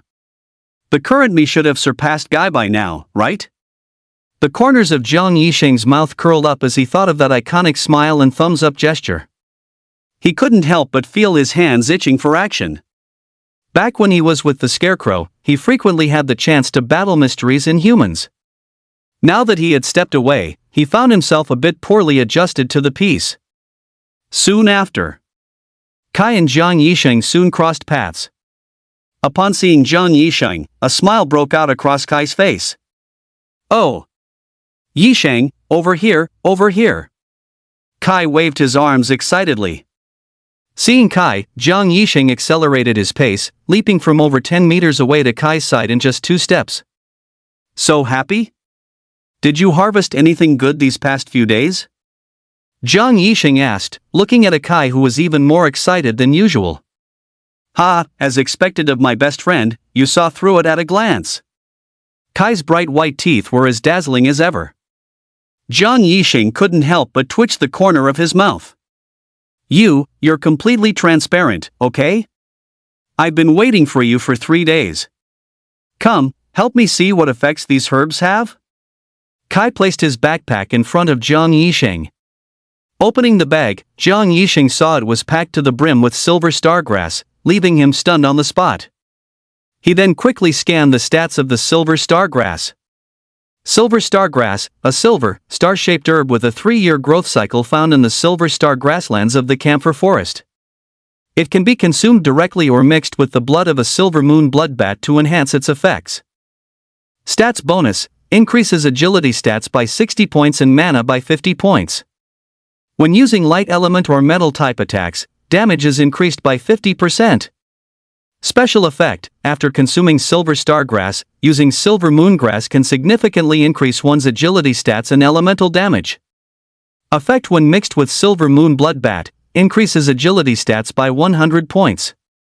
This type of medicinal effect can only be used once. Multiple uses will result in the stats bonus failing to apply. Seeing these effects, Jiang Yixing couldn't help but gasp. Kai, you're the one who got all of this? Jiang Yixing stared in shock at a backpack filled with roughly 50 stalks of silver stargrass. On the market, this item could fetch at least 2 million per stalk. A single stalk provides 70 points of agility stats. Whether for mages, supports, or assassins, this is a top-tier medicinal ingredient. Even for those not in these classes, it can be used to compensate for one's own shortcomings. Although humans develop drug resistance, this hoard could still increase one's agility stats by at least 2 levels. An increase of 200 agility stats offers far more than just a numerical boost in actual combat. A difference of even a single point in stats can be absolutely fatal. In a battle between class awakeners, if your agility is even slightly higher than mine, I simply won't be able to catch you without using skills. Hearing Jiang Yixing's words, Kai nodded. Right? You have no idea. After I reached that grassland, there was a herb every few steps. I didn't know the stats, so I kept them without eating. I wonder if they'll give me a boost. Kai said while looking at Jiang Yixing. Upon hearing this, Jiang Yixing let out a long breath. This is called silver star grass. It needs to be paired with silver moongrass to unleash an even more powerful effect. If eaten alone, the resulting drug resistance might lead to waste. However, silver moongrass is a premium herb that ranks above silver stargrass. It should be guarded by a boss. Where did you find these? Let's go kill that boss and get the silver moongrass. Jiang Yixing said, struggling to suppress the excitement in his heart. Silver moongrass? Is it this? Kai rummaged through his backpack and pulled out a lily-shaped flower that glowed with a silvery white light and emitted a fragrant medicinal aroma. Seeing the herb in Kai's hand, Jiang Yixing froze for a moment. This. Immediately, the silver moongrass stats panel appeared before his eyes. Silver moongrass, a special medicinal herb with a 1,000-year growth cycle. It can be ripened using silver stargrass, shortening the minimum growth cycle to 10 years. Consuming silver moongrass after silver stargrass will significantly enhance stats. Stats bonus, increases agility stats by 500 points and mana by 100 points. Increases all elemental damage by 100% and adds a silver moon mark whenever an elemental attack hits an enemy. When 3 silver moon marks are present, a silver moon bombardment will occur. Silver moon bombardment, when 3 silver moon marks are present, it deals elemental damage equal to 10% of one's strength stats and forces a 0.2 second stun on the enemy. When the silver moon mark explodes, all enemies caught in the blast wave will be tagged with 1 silver moon mark.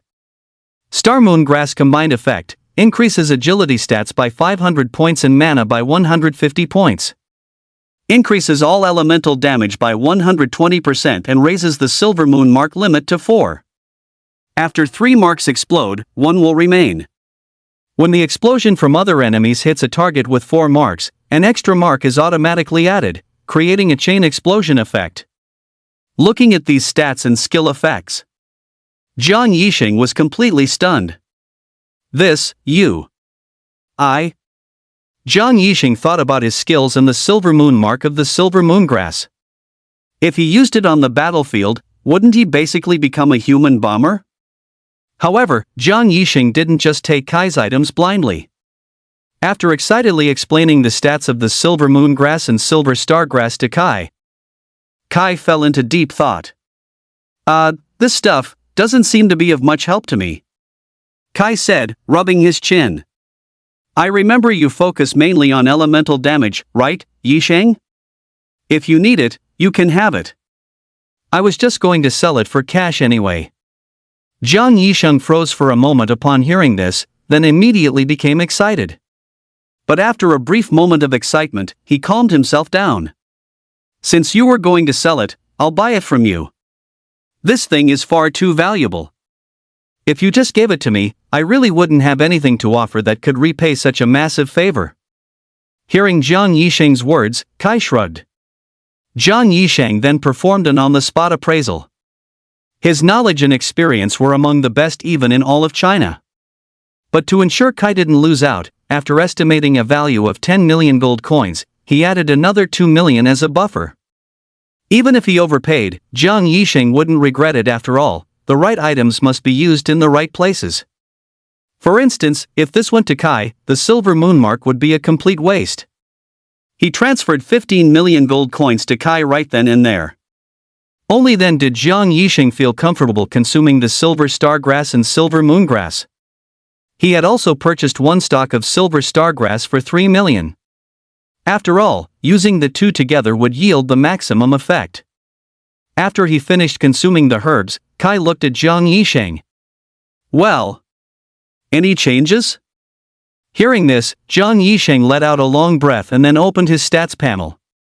Jiang Yixing, Skill Dr. S. Class Level, 19. Strength, 2000. Agility, 2460. Constitution, 2000. Mana, 2650. Elemental damage bonus, 340%. Talent skills, Mana Abundance, Skill Doctor. Skills, Thunder Beast Tracking Fong A, Chidori A, Earth Style Wall B, Exploding Flame Technique B, Water Dragon Bullet A.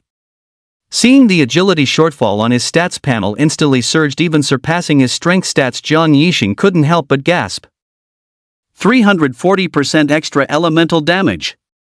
My mana has also risen to the level of level 26, and my agility has increased by 500 points. Kai, you really are my lucky star. Unable to contain his excitement any longer, Jiang Yixing placed a hand on Kai's shoulder. Afterward, Kai asked him to test the silver moon mark. The two of them quickly found a monster. Fireball. Jiang Yixing suppressed his power and threw out 4 fireballs. 4 crescent moons shimmering with a faint purple light appeared on the monster's body. By the time the 4 attacks concluded, the crescents had merged into a full moon. Then, boom! A violent explosive shockwave erupted, covering a full 1 meter radius.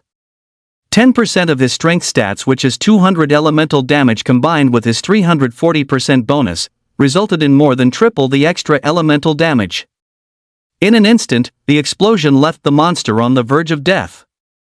The full moon from a moment ago had now returned to the form of a waning crescent. Seeing this, a look of pleasant surprise appeared on Jiang Yixing's face. The power is even stronger than I imagined.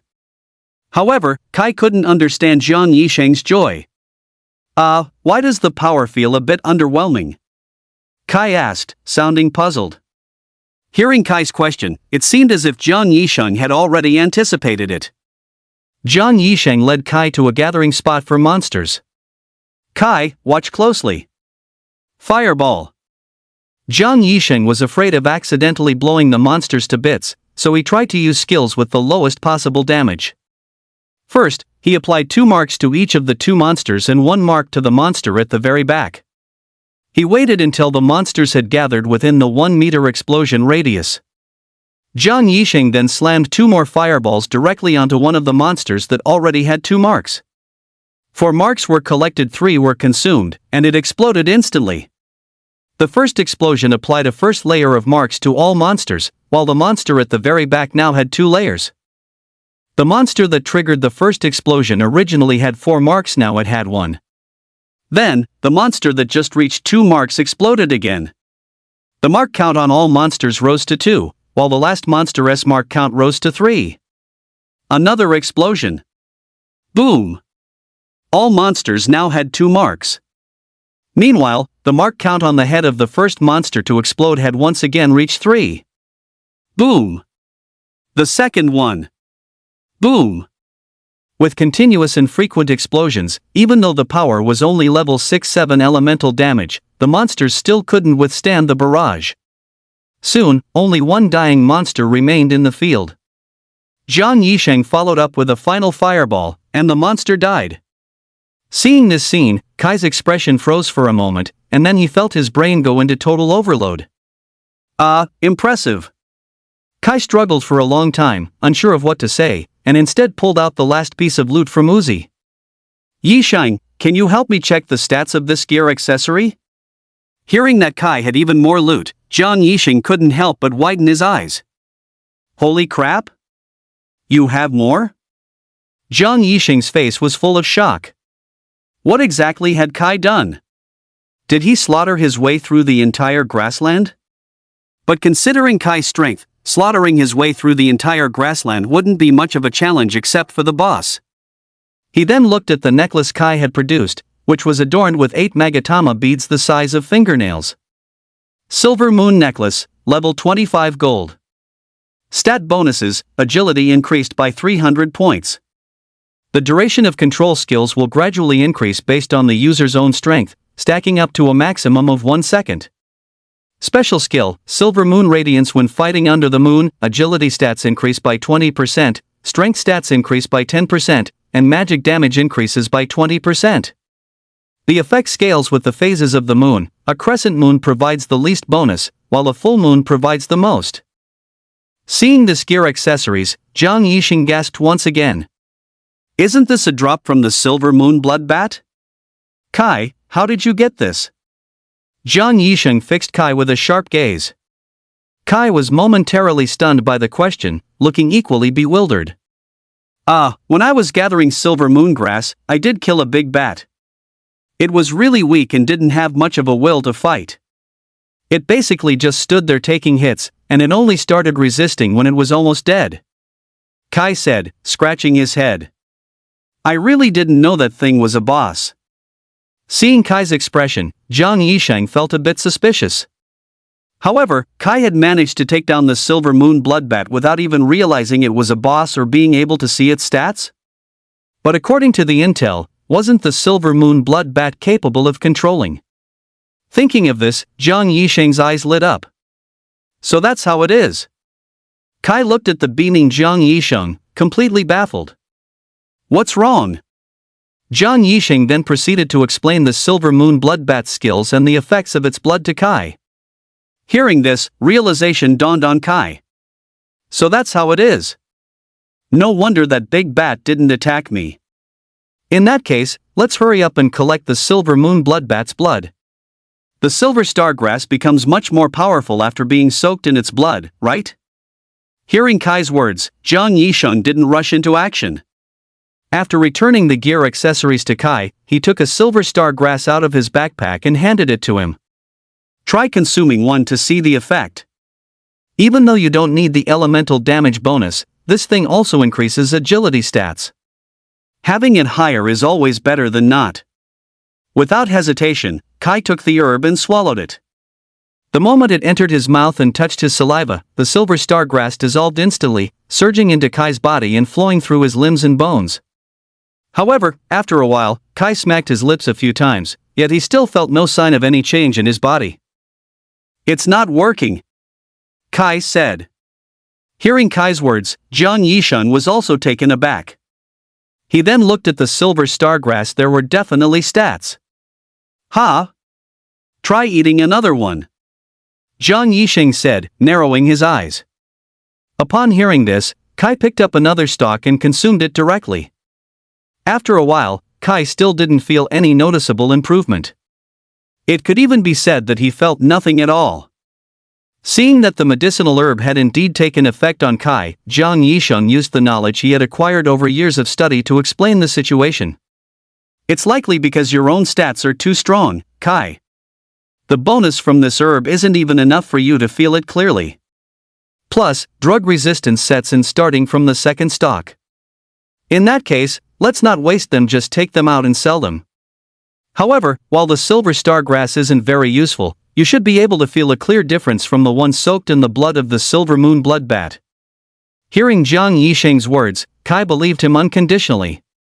But immediately after, he became somewhat puzzled again. But why did I feel a clear effect after eating the medicinal herbs I bought from my classmate before? What stats did that herb increase? Jiang Yisheng asked as he and Kai continued their journey. I think it was constitution. Jiang Yisheng nodded. Then there's no problem. Constitution is actually the ultimate manifestation of a person's combat power. Under different states, your constitution will increase to varying degrees. For example, water erosion. Jiang Yisheng released a skill beneath their feet, covering a massive range of 10 meters. It was evident that Jiang Yisheng's control over mana was masterful. Jiang Yisheng then looked at his own stats panel.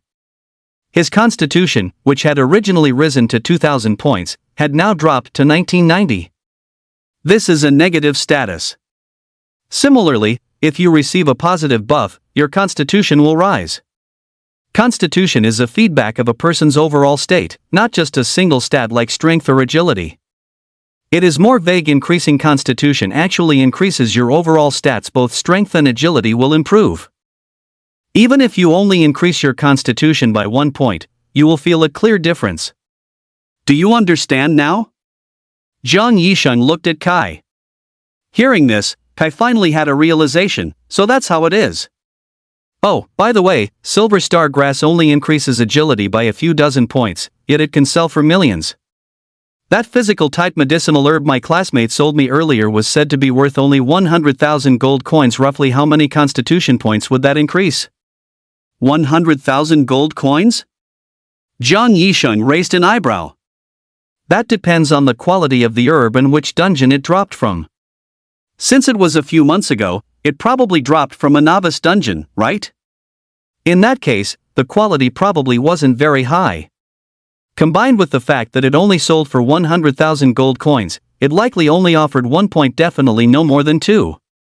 Constitution-type herbs are the rarest of all. Any herb capable of increasing stats by 10 points would cost over $1 million. For 100,000 gold coins, either they were doing you a massive favor, or the stats were truly garbage. Hearing this, Kai nodded in agreement. But after I ate that herb, my weight-bearing capacity immediately increased by 50 kilograms. As Kai's words reached Jiang Yisheng's ears, the latter couldn't help but twitch his lips. Is it possible that your base values are simply so high that even a 1-point increase results in a massive boost? Upon hearing Jiang Yisheng's suggestion, Kai's expression went completely blank. Seeing his utter lack of knowledge regarding the world of class awakeners, Jiang Yisheng felt quite helpless. Jiang Yisheng changed the subject, focusing on the issue of Kai's weighted gear. Kai, why do you wear those weights? If you took them off, your strength could even rival a level 30 class awakener. Through multiple bouts and witnessing his feats firsthand, Jiang Yisheng had come to understand the peak of Kai's power. If he removed the weights, his peak would be level 30. If he kept them on, although his raw power already rivaled level 30, his overall combat effectiveness would only be around level 15-20. Hearing Jiang Yisheng's question, Kai flashed a grin. This is a rule I set for myself, self-constraint. Self-constraint? Jiang Yisheng was stunned. That's right. Self-constraint. When facing a challenge, I deliberately push myself into a corner. Only then can I find the motivation and conviction needed to overcome the obstacle. Hearing this simple summary, Jiang Yisheng's footsteps slowly came to a halt. Seeing Jiang Yisheng stop, Kai also rushed to a halt and turned around, looking at him with confusion. Jiang Yisheng looked at the youth in the strange green jumpsuit with a complex expression. Kai, don't you regret it? Regret? Regret what? Kai was somewhat bewildered. Ever since you put on that outfit, I've never seen you act like everyone else. You spend every waking moment training and pushing yourself. Hearing Jiang Yisheng's words, Kai let out a smile. He then extended one leg, showing his profile to Jiang Yisheng. I have no regrets in my youth. I, Kai, am going to become a man stronger than anyone else in the world. Kai's bright white teeth sparkled in the sunlight, his entire being radiating the boundless energy of youth. Ah, I suppose so. Let's go. Looking at him, Jiang Yisheng suddenly felt a sense of relief. Has Kai dedicated his entire youth to hard work and self-discipline? Jiang Yisheng thought to himself, secretly stunned by the level of self-restraint Kai spoke of. Since you were a child, since the moment you put on that distinctive bodysuit, had you already begun your self-discipline? No wonder I could never best you. Jiang Yisheng was referring to the challenges of the past. Back then, because his father was still around, his physical arts had been taught by him personally. And his father's strength was once the absolute ceiling of Qingcheng. So back then, no one could surpass him in terms of martial prowess. Only Kai constantly initiated challenges against him. If your strength isn't enough, just keep working harder. Jiang Yisheng wore a mask on his face, seemingly loathing the idea of exposing his features to the open air. Kai, on the other hand, had his hands wrapped in bandages and was dressed in his green bodysuit and orange leg warmers. He was currently sprawled on the ground, his body covered in bruises and strains from either the fight or his intense training. He reached out and grabbed the ankle of Jiang Yisheng, who was about to walk away. Let go of me, you failure! Jiang Yisheng looked down with disgusted Kai, who was clutching his ankle. Tears were streaming uncontrollably from Kai's eyes. He had worked so hard to muster the confidence to challenge Jiang Yisheng. If it ended like this, he simply couldn't accept it. Don't go. I can still stand up. I'm not a failure. All the challenges are over. What else is there to be unsatisfied about? Looking at the tear-streaked Kai, Jiang Yisheng was utterly speechless. In his frustration, Kai lowered his head, burying his face against the ground. Seeing Kai like this, a trace of helplessness appeared on Jiang Yisheng's face. What do you want to compete in next? With a face full of resignation, Jiang Yisheng could only ask. Hearing Jiang Yisheng's words, a look of astonishment surfaced on Kai's face.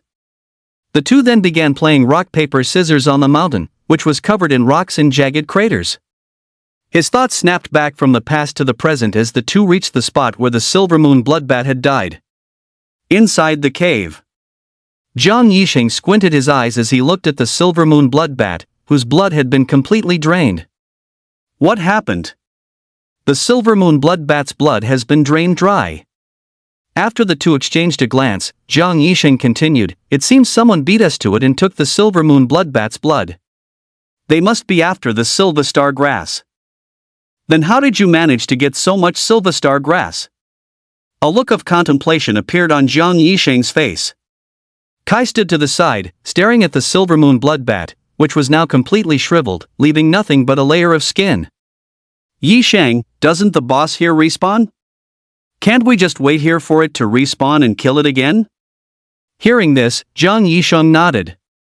That's the only way. The silver moon bloodbat's respawn cycle is 78 hours.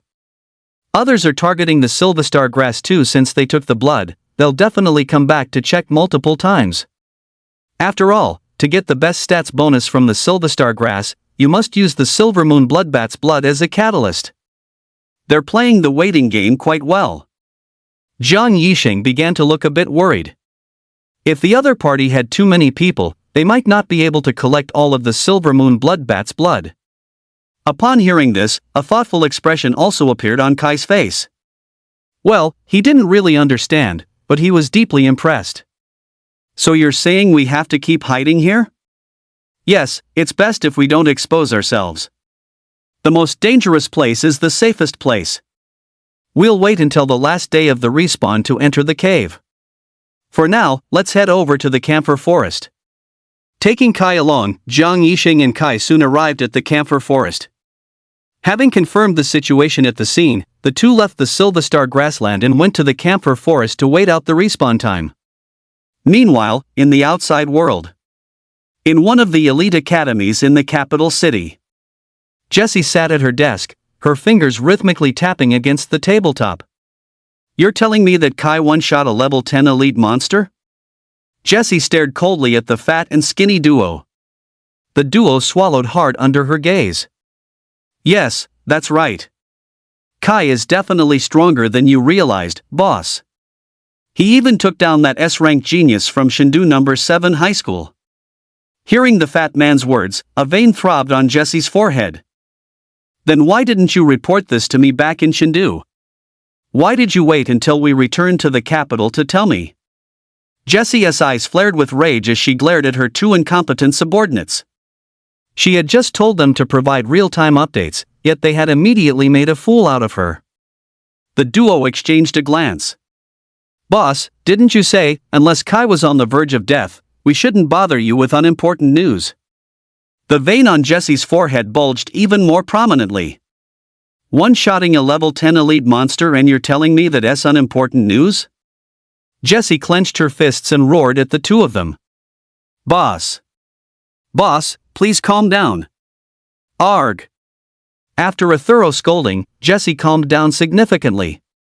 Looking at the two men in front of her, she felt a lingering surge of frustration. Fine, get back to work. I'll handle the rest. You got it.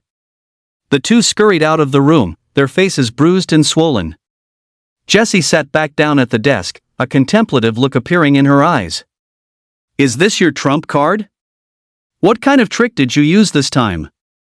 Jessie walked over to a cabinet in the back and pulled out a file. Several bold characters were printed clearly on the cover. Qingqing 3 Province Joint Examination List. Even if you have the strength, I will never allow you to enter the elite academy. Don't blame me.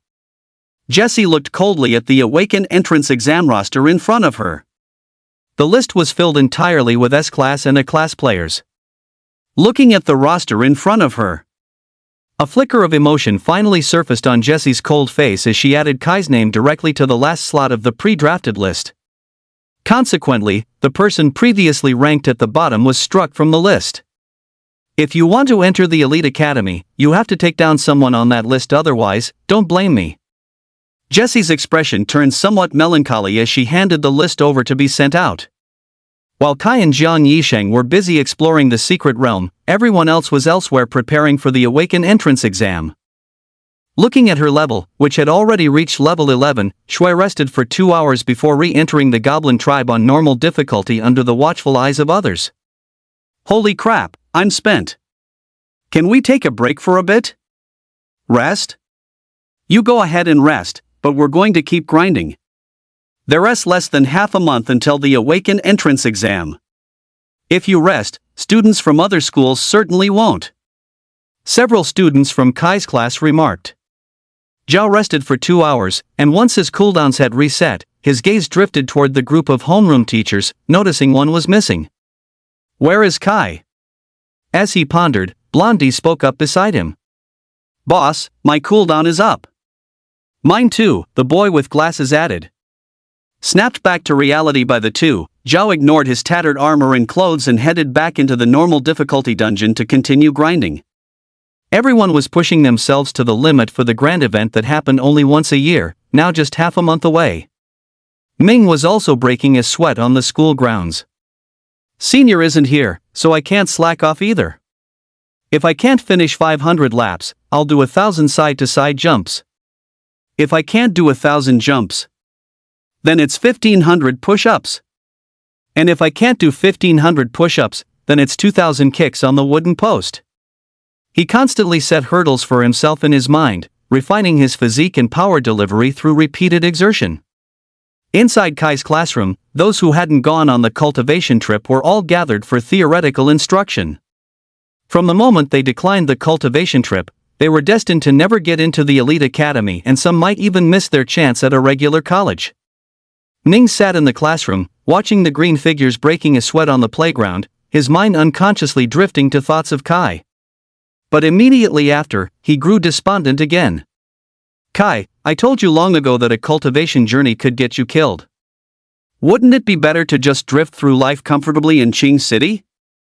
You don't even have a class, yet you still went on a cultivation journey. Alas, those with different paths cannot make plans together.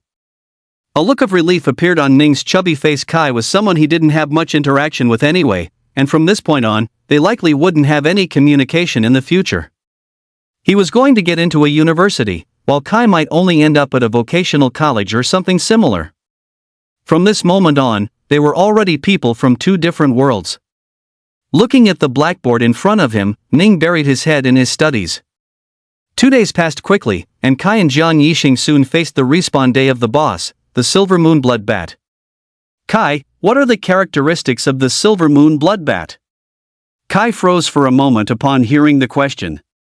It's dense. What? Jiang Yixing was taken aback. It's very slow-witted. When I fought it before, I attacked it many times, and it only realized it should counterattack when I was almost about to kill it.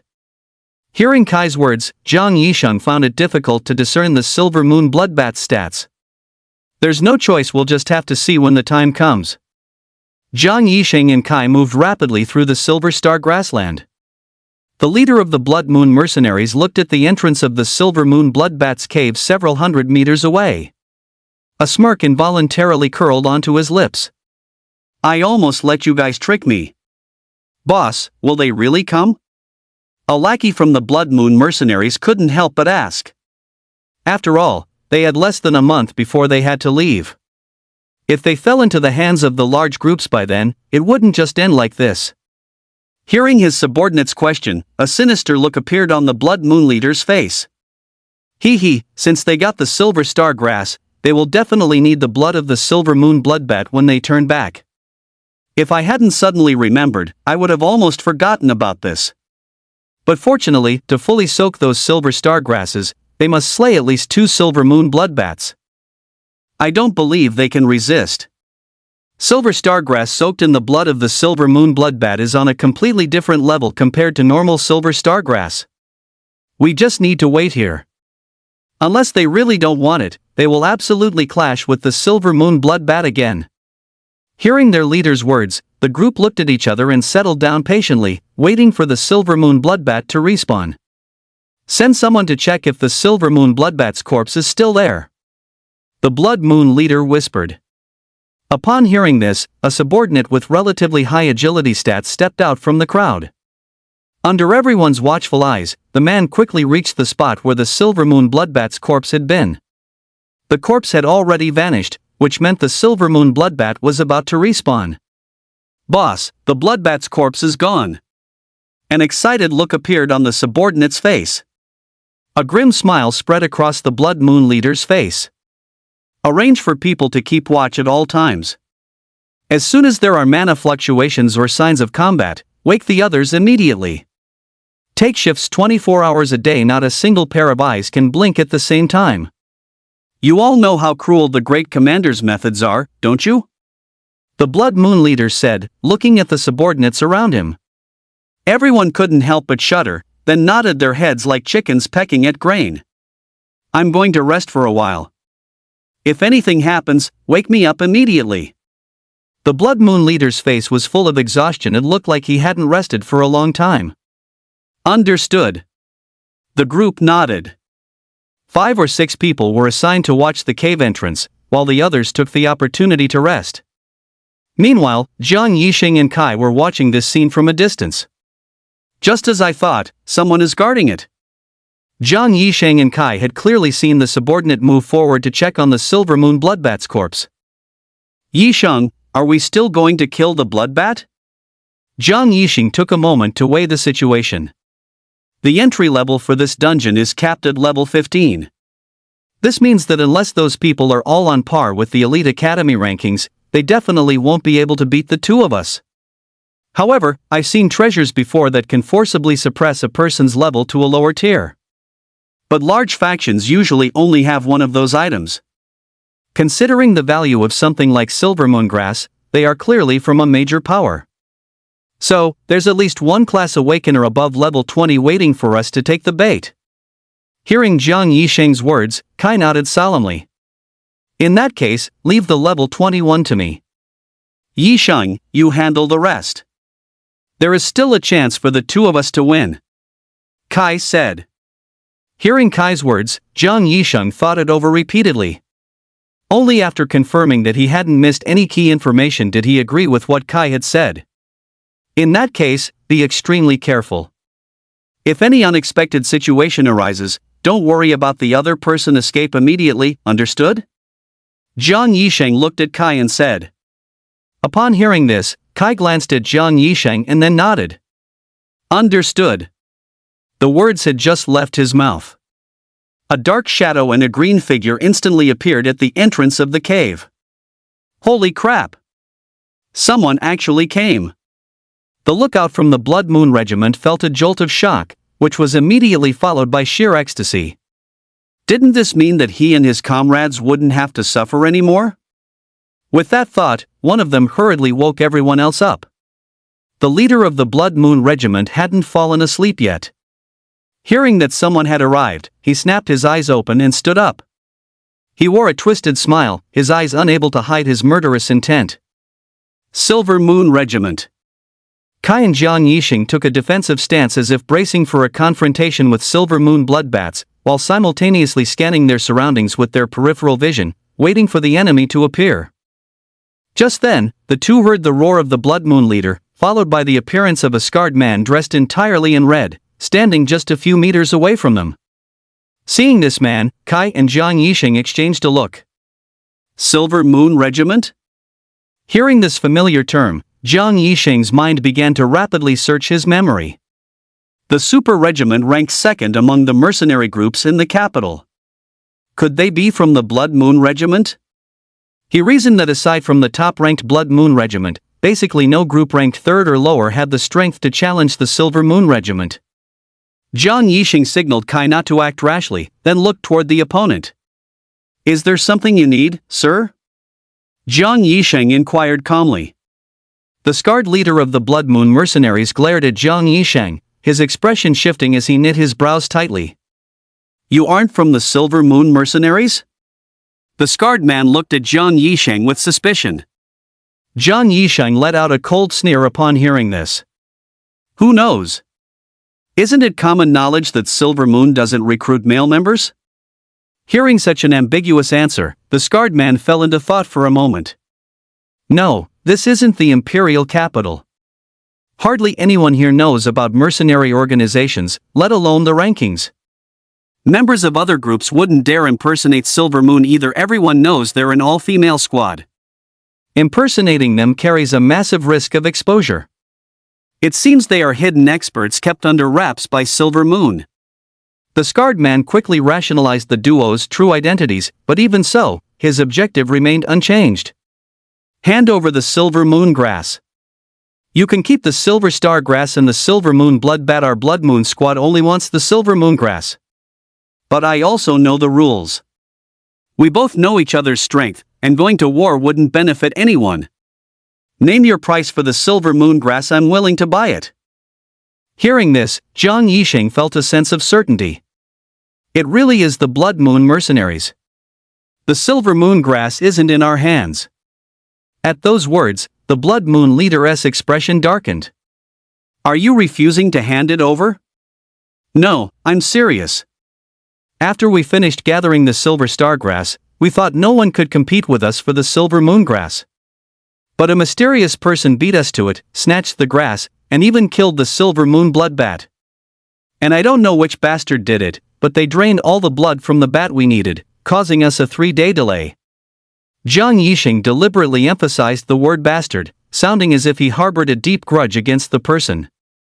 The mysterious person was, of course, a story Jiang Yisheng had made up on the spot. If they didn't believe him, then they'd just have to fight. In any case, he didn't expect to be able to talk his way out of this easily. As expected, the Blood Moon leader's face clouded over upon hearing this. The other group members had now gathered around the scarred man. Boss, stop wasting words with them. Let's just take them out. We'll find out for ourselves whether they have it or not. One of the lackeys spoke up. Hearing this, lightning flickered in Jiang Yisheng's hand as he squinted at the lackey. What the hell are you? You think you have the right to interrupt our conversation? Jiang Yisheng was incredibly assertive, looking as if he were about to strike. The display terrified the lackey, leaving him rooted to the spot with stiff legs. Watching Jiang Yixing's reaction, the Blood Moon leader's mind raced as he weighed the truth of the story. Someone did mention earlier that a single person took the Silver Moon grass and insta-killed the Silver Moon blood bat. That person even spotted our scout, and at the time, no Silver Moon members were seen nearby. Could it be that they really didn't take it? Wait, no. The scarred man suddenly thought of the Silver Moon mercenaries roster. Are you two the only ones from Silver Moon in this secret realm? I thought the Silver Moon group was known for being extremely cautious? Hearing this, Jiang Yixing let out a faint smile. You're right, our leader is indeed very cautious, but against trash opponents, there is really no need to use a sharp blade. Jiang Yixing's afterimage vanished from the spot, and he reappeared directly behind the scarred man.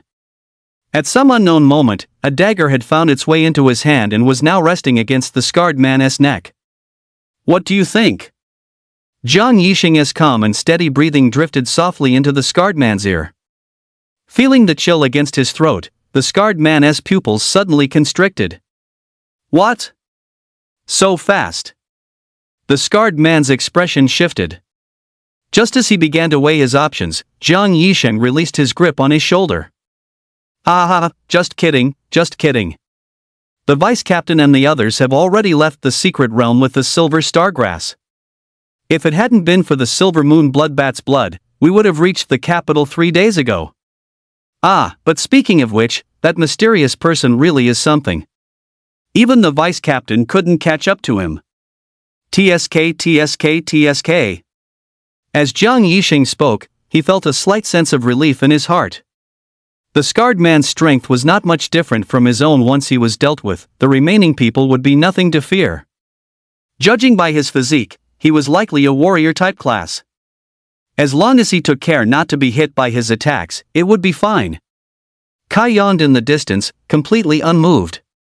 He couldn't understand the verbal sparring between Jiang Yixing and the scarred man at all, and he didn't even consider this group a threat. Aside from the scarred man, who gave him a rare, faint sense of menace, the rest of them didn't seem particularly powerful. Of course, it couldn't be ruled out that the majority of them were support types. Hearing Jiang Yixing claim that even the vice-captain of the Silver Moon Regiment couldn't catch that mysterious person, the scarred man's face darkened further. He didn't know if Jiang Yixing was joking or if it was truly the case. Then, one of the Codfish Regiment members whispered to the scarred man, "Captain, what do we do now? Even if we get the Silver Moon grass, if the vice-captain of the Silver Moon Regiment is waiting at the exit, we won't be able to get it out." Hearing his subordinate's words, the scarred man's thoughts raced even faster. Regardless, we get the Silver Moon grass from them first. Hearing the scarred man's words, Jiang Yixing sighed softly. He wanted to make one last effort to avoid a fight if possible. Didn't I tell you? The Silver Moon grass is with the vice-captain. You don't honestly think the two of us have the ability to protect the Silver Moon grass at a Silver Moon bloodbat spawn point, do you? Upon hearing this, the scarred man's expression remained flat. Then, his face instantly twisted into a hideous and terrifying mask, his eyes bloodshot. He clearly had no intention of listening to Jiang Yixing any further. Berserker Blade. As the words fell, the surrounding air instantly whipped into gusts of violent wind, and a blood-red mist began to permeate the field. Immediately after, the scarred man summoned his weapon and swung it fiercely through the air. The curtain of mist that had just formed was instantly torn open, leaving a massive gash. In an instant, starting from that rift, the greatsword in the scarred man's hand began to frantically absorb the surrounding blood-red mist. After absorbing all the mist, the scarred man's body vanished from the spot instantly. Seeing this, Kai also moved into action swiftly. Jiang Yixing's expression darkened at the sight. It seemed a fight was inevitable after all. However, since the decision to go to war had been made, there was no need for further hesitation. The scarred man charged, the sweeping red mist coiling around his greatsword, shrouding everything in its path in a bloody haze. Just as his body appeared directly above Jiang Yixing, his greatsword was already poised to cleave downward. Leaf Gale. With a loud shout, Kai's body lunged above Jiang Yixing. His right leg tore through the surrounding air, kicking fiercely toward the opponent's wrist. So fast. The scarred man's pupils constricted violently. Before he could dodge, he saw Kai's right leg already reaching his wrist. Bang! With a dull thud, the scarred man's body was instantly sent hurtling down from mid-air. The massive impact force acted upon him until he smashed into the ground, cratering the earth. Only then was he able to move slightly, finally freed from the state of being rendered immobile by Kai's overwhelming momentum. Having taken a solid roundhouse kick from Kai, the scarred man began to find the situation troublesome. The opponent's strength was clearly being suppressed as well. But with such powerful physical arts, exactly what class was he? Information is always a major key to victory in battle. But it seemed that he wasn't the only one carrying something to shield his own stats. This guy in the green spandex had one too. His facial expression twisted repeatedly. Just as the scarred man was about to step forward to continue his struggle with Kai, a cry echoed out from the nearby cave. The silver moon blood bats have been awakened? The expressions of both the scarred man and Jiang Yixing changed abruptly. The entry of the silver moon blood bats was disadvantageous for everyone involved. Listen, Blood Moon Squad, we only want the silver moon blood bats' blood. You know you're no match for us. If you don't leave now, don't blame us for being ruthless. Jiang Yixing narrowed his eyes, staring intently at his opponent. Poof. Without the silver moon grass, we're dead anyway. Heh, you want the bat's blood? You'll have to step over my corpse first. Hearing those words, Jiang Yixing realized the man intended to take them down with him. Casting aside any lingering optimism, he braced himself and grew serious. In that case, you might as well die right here. That's exactly what I had in mind. The scarred man's face looked grim, but his tone remained defiant. Kai engaged the scarred man in combat, while Jiang Yixing began clearing out the rest of the Blood Moon Squad at a speed they found impossible to parry. Just as the groups were locked in a fierce struggle, a beam of moonlight suddenly shot out from the Silver Moon Bloodbat's cave. Silver Moon Control. The Silver Moon Bloodbat's skill activated. Hiding within the depths of the cave, the bat's eyes flickered with a murderous glint. Due to the recent respawn, it remained unaware of Kai's specific situation. The moment the moonlight hit the crowd, everyone's movements ground to a halt. Seeing the scarred man freeze, Kai didn't hesitate for a second and kicked him flying. He then noticed 4 or 5 men surrounding Jiang Yixing, looking as if they were about to strike. Yixing! Kai's body vanished instantly. His legs moved like the wind, and in a few swift motions, he sent the surrounding men flying. Yixing, what's wrong with you? Kai looked around, bewildered to see that everyone on the battlefield had stopped moving. Cold sweat poured down Jiang Yixing's face. What's happening? I can't move. Jiang Yixing's pupils trembled. No matter how hard he tried to break free from the control, he remained paralyzed. A moment later, the Silver Moon Bloodbat began swaying its head inside the cave. The eyes of everyone present instantly turned blood red, devoid of any whites, looking exactly like the eyes of the Silver Moon Bloodbat. The bat felt a faint, deep-seated hatred toward Kai. Coupled with the fact that Kai was somehow immune to its control, the Silver Moon Bloodbat took direct command of Jiang Yixing, forcing him to swing his dagger and stab toward Kai in an instant. Squelch! The speed was incredibly fast, but Kai's reactions were clearly superior. Seeing the dagger thrusting toward him, his body swiftly stepped back 2 paces. What's going on? Kai was momentarily stunned, then looked up at Jiang Yixing. Matching his gaze, he noticed something strange about Jiang Yixing's eyes. These are the eyes of a Silver Moon Bloodbat? I see, so he's under an illusion? Kai felt the situation becoming tricky after all. Being under an illusion didn't mean the body wasn't Jiang Yixing's own. If he attacked Jiang Yixing, the injuries would remain even after the illusion was dispelled. While Kai was still momentarily distracted, he felt a sudden chill coming from behind him. Mad Blade, Flowing Edge Slash. With a furious roar, the scarred man, his eyes bloodshot, instantly lunged above Kai's head. The greatsword was about to cleave into Kai's scalp. With a simple sidestep, Kai easily evaded the attack. Because the Silver Moon Bloodbat was not skilled in controlling classes like the Mad Blader, the movements were incredibly clumsy. After the scarred man swung his blade down, both the sword and the man ended up stuck in the ground. He couldn't pull it out no matter how hard he tried. Meanwhile, the other members of the Blood Moon mercenary group were also charging forward, one by one, with bloodshot eyes. I have to take down that Silver Moon bloodbat as quickly as possible. Kai had formed a plan, but due to the interference of these Silver Moon bloodbat puppets, it was difficult to get close to the creature. Every time Kai was about to reach the Silver Moon bloodbat, either Jiang Yixing or the Blood Moon members would jump out to block his path, or they would fire off skills haphazardly from behind, preventing him from focusing on his target. Ah, if you dare to control my friends, you'd better be prepared for the rage that follows. Kai's eyes narrowed slightly. At this moment, Jiang Yixing was watching the situation unfold with extreme anxiety. Kai, run! Damn it, I can't move. Jiang Yixing's face looked grim. He had lost control of his body. Though he didn't know why Kai wasn't being controlled, in the current situation, it was basically impossible to escape unscathed without the strength of at least level 30. Phew! Kai exhaled a long, lingering breath. Seeing Kai in this state, the Silver Moon bloodbat also wanted to swiftly kill this human who had become such a nuisance. Chidori! Berserk Blade, Flowing Edge Slash.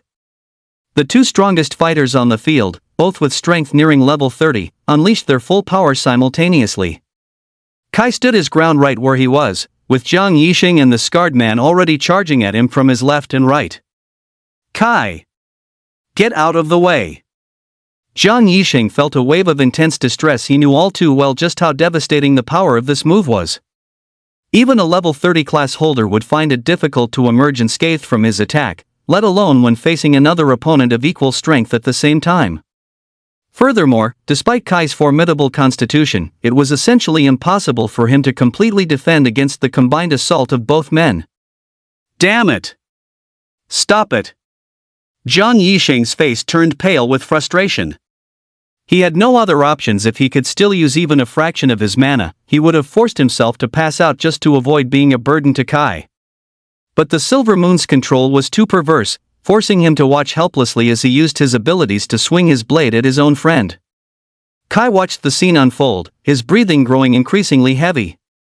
He crossed his arms in front of him, and a wave of mana began to diffuse into the surroundings. The mana was faint, yet it could still be clearly felt. Seeing this, Jiang Yixing was momentarily stunned. He then thought that Kai might have a trump card or was planning to escape, which allowed him to breathe a sigh of relief. Meanwhile, the scarred man sneered at the sight. I can't escape death anyway. Trading my life for two hidden experts of the Silver Moon Regiment? I've come out ahead. With that thought, instead of resisting the control, he synchronized with the Silver Moon blood to drive his body forward, charging ahead. The chirping thunder of the Chidori and the mist of the Mad Blade's blood were already ringing in Kai's ears. Just as the two were about to strike him. The 8 inner gates. Roar! The first gate, the gate of opening. My youth! Open! With a furious roar, the air around Kai was instantly compressed and distorted. Faint white steam, like the heat waves around a flame, began to warp the very space around him. White steam billowed upward from the surface of his body, and the surrounding debris was swept into the air by the sheer atmospheric pressure. What? Feeling this terrifying surge of energy, the pupils of both the scarred man and Jiang Yixing suddenly contracted. Before they could even react, Kai's whip kick had already reached the scarred man's neck. So fast! The scarred man's eyes nearly bulged out of their sockets, but under the control of the Silver Moon bloodbat, he was completely unable to dodge the strike. Li's strong whirlwind. Kai's body spun in mid-air, his left and right legs striking the scarred man's body with different levels of force, sending him flying backward instantly. Jiang Yixing was also unable to react. Having lost his target, he was flung through the air under the momentum controlled by the Silver Moon bloodbat. But as if Kai had manipulated it intentionally, the Chidori in Jiang Yixing's hand pierced straight through the scarred man's heart the moment he was sent flying. Poochie! The scarred man had just coughed up a mouthful of blood from the impact of Kai's attack when Jiang Yixing's blade instantly pierced through his heart and his chest. Blood surged from his mouth as he cast an unwilling glance at the silver moon bloodbat within the cave. The silver moon bloodbat, realizing the man no longer held any utility, released its control over him. "You." The scarred man managed to squeeze out a single word, but immediately afterward, he fainted directly from the excruciating pain. Kai stood his ground, looking up at the silver moon bloodbat flapping its wings, the veins on his forehead bulging. With his peak strength at level 30, he had now opened the first gate of the 8 inner gates, the gate of opening. At this moment, accounting for the suppression of his heavy weights, his power had reached the level of a quasi-level 40. Leaf Rock Destroyer. What? The silver moon bloodbat was momentarily stunned upon hearing the voice ringing in its ear. Before it could even turn its head, it felt a fatal, agonizing pain erupting from its abdomen. Screech! With a shrill cry of agony, the silver moon bloodbat's abdomen instantly exploded. Along with it, the silver armor on its back also shattered completely with a thunderous crash. Using only a single move, Kai had nearly physically pulverized the silver moon bloodbat into pieces. Under the influence of this intense pain, the silver moon bloodbat involuntarily released its control over everyone. Subsequently, its body instantly swelled by a size, entering berserk mode. Unfortunately, it did not possess the powerful self-healing capabilities of other bosses. Even in berserk mode, it was futile. With half of its body shattered, it continued to perish amidst the excruciating pain. Silver moon bloodbat has been slain. Entering respawn cooldown. Rebirth in 78 hours. The announcement echoed once again through the secret realm channel. Kai landed on the ground from the air and deactivated the 8 inner gates, his breathing somewhat heavy. It would have been fine to keep them open throughout a battle, but such a rapid activation and deactivation was actually more taxing on his stamina and caused greater damage to his body. Ignoring the faint, aching sensation radiating through his body, Kai fixed his gaze on Jiang Yisheng, who had just been under control. By now, Jiang Yisheng had killed all the members of the Blood Moon mercenaries, his hands and clothes once again drenched in the blood of others. Was it necessary to kill them all? Kai asked, looking at the corpses strewn across the ground. If we don't kill them, once we're out and their Grand Commander finds out we were the ones who killed this group, the trouble will only snowball further. Jiang Yisheng deliberately avoided discussing the ability Kai had just used, instead fixing his gaze directly behind Kai on the silver moon bloodbat, half of whose body had been completely shattered. Ha ha ha. Well. Did I win this match? Yes, you won, Jiang Yisheng replied perfunctorily. He produced several glass containers from somewhere and proceeded to collect all the blood flowing from the silver moon bloodbat onto the stones and from within its body. Only then did he ask Kai to take out the silver star grass. Kai, give me the silver star grass. Hearing this, Kai didn't hesitate for a moment and handed his backpack directly to the other man. Is this much blood enough? Kai asked, looking at the 3 large jars filled with blood. Jiang Yisheng pondered for a moment before speaking. This should be about enough. If it's not, we can just kill another one later. We didn't know the characteristics of the silver moon bloodbat at first. I didn't expect it to have such a powerful control skill.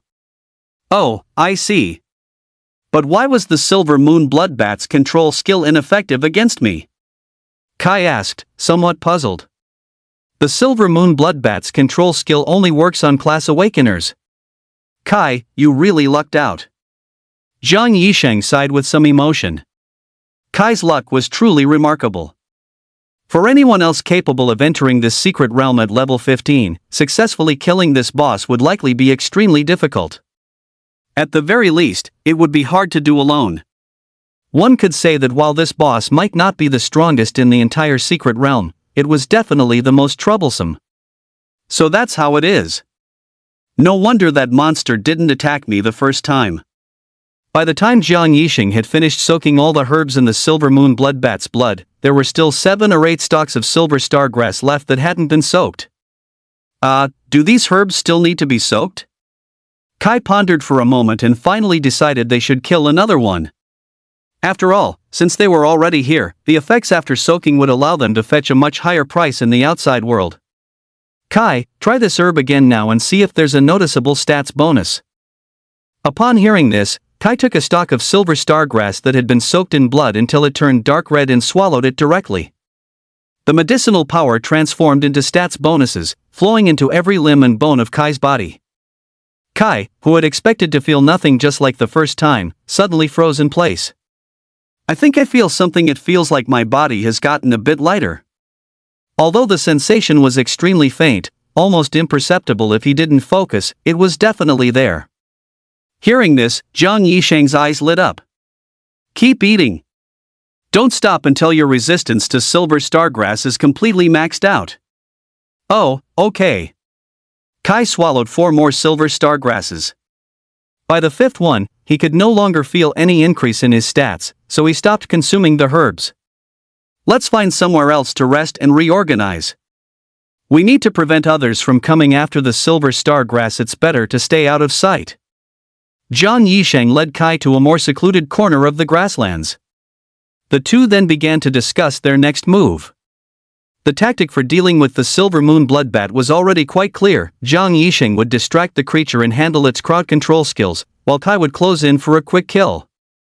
In reality, Kai could have killed the silver moon bloodbat even without Zhang Yisheng, but having an extra person always provided an extra layer of insurance.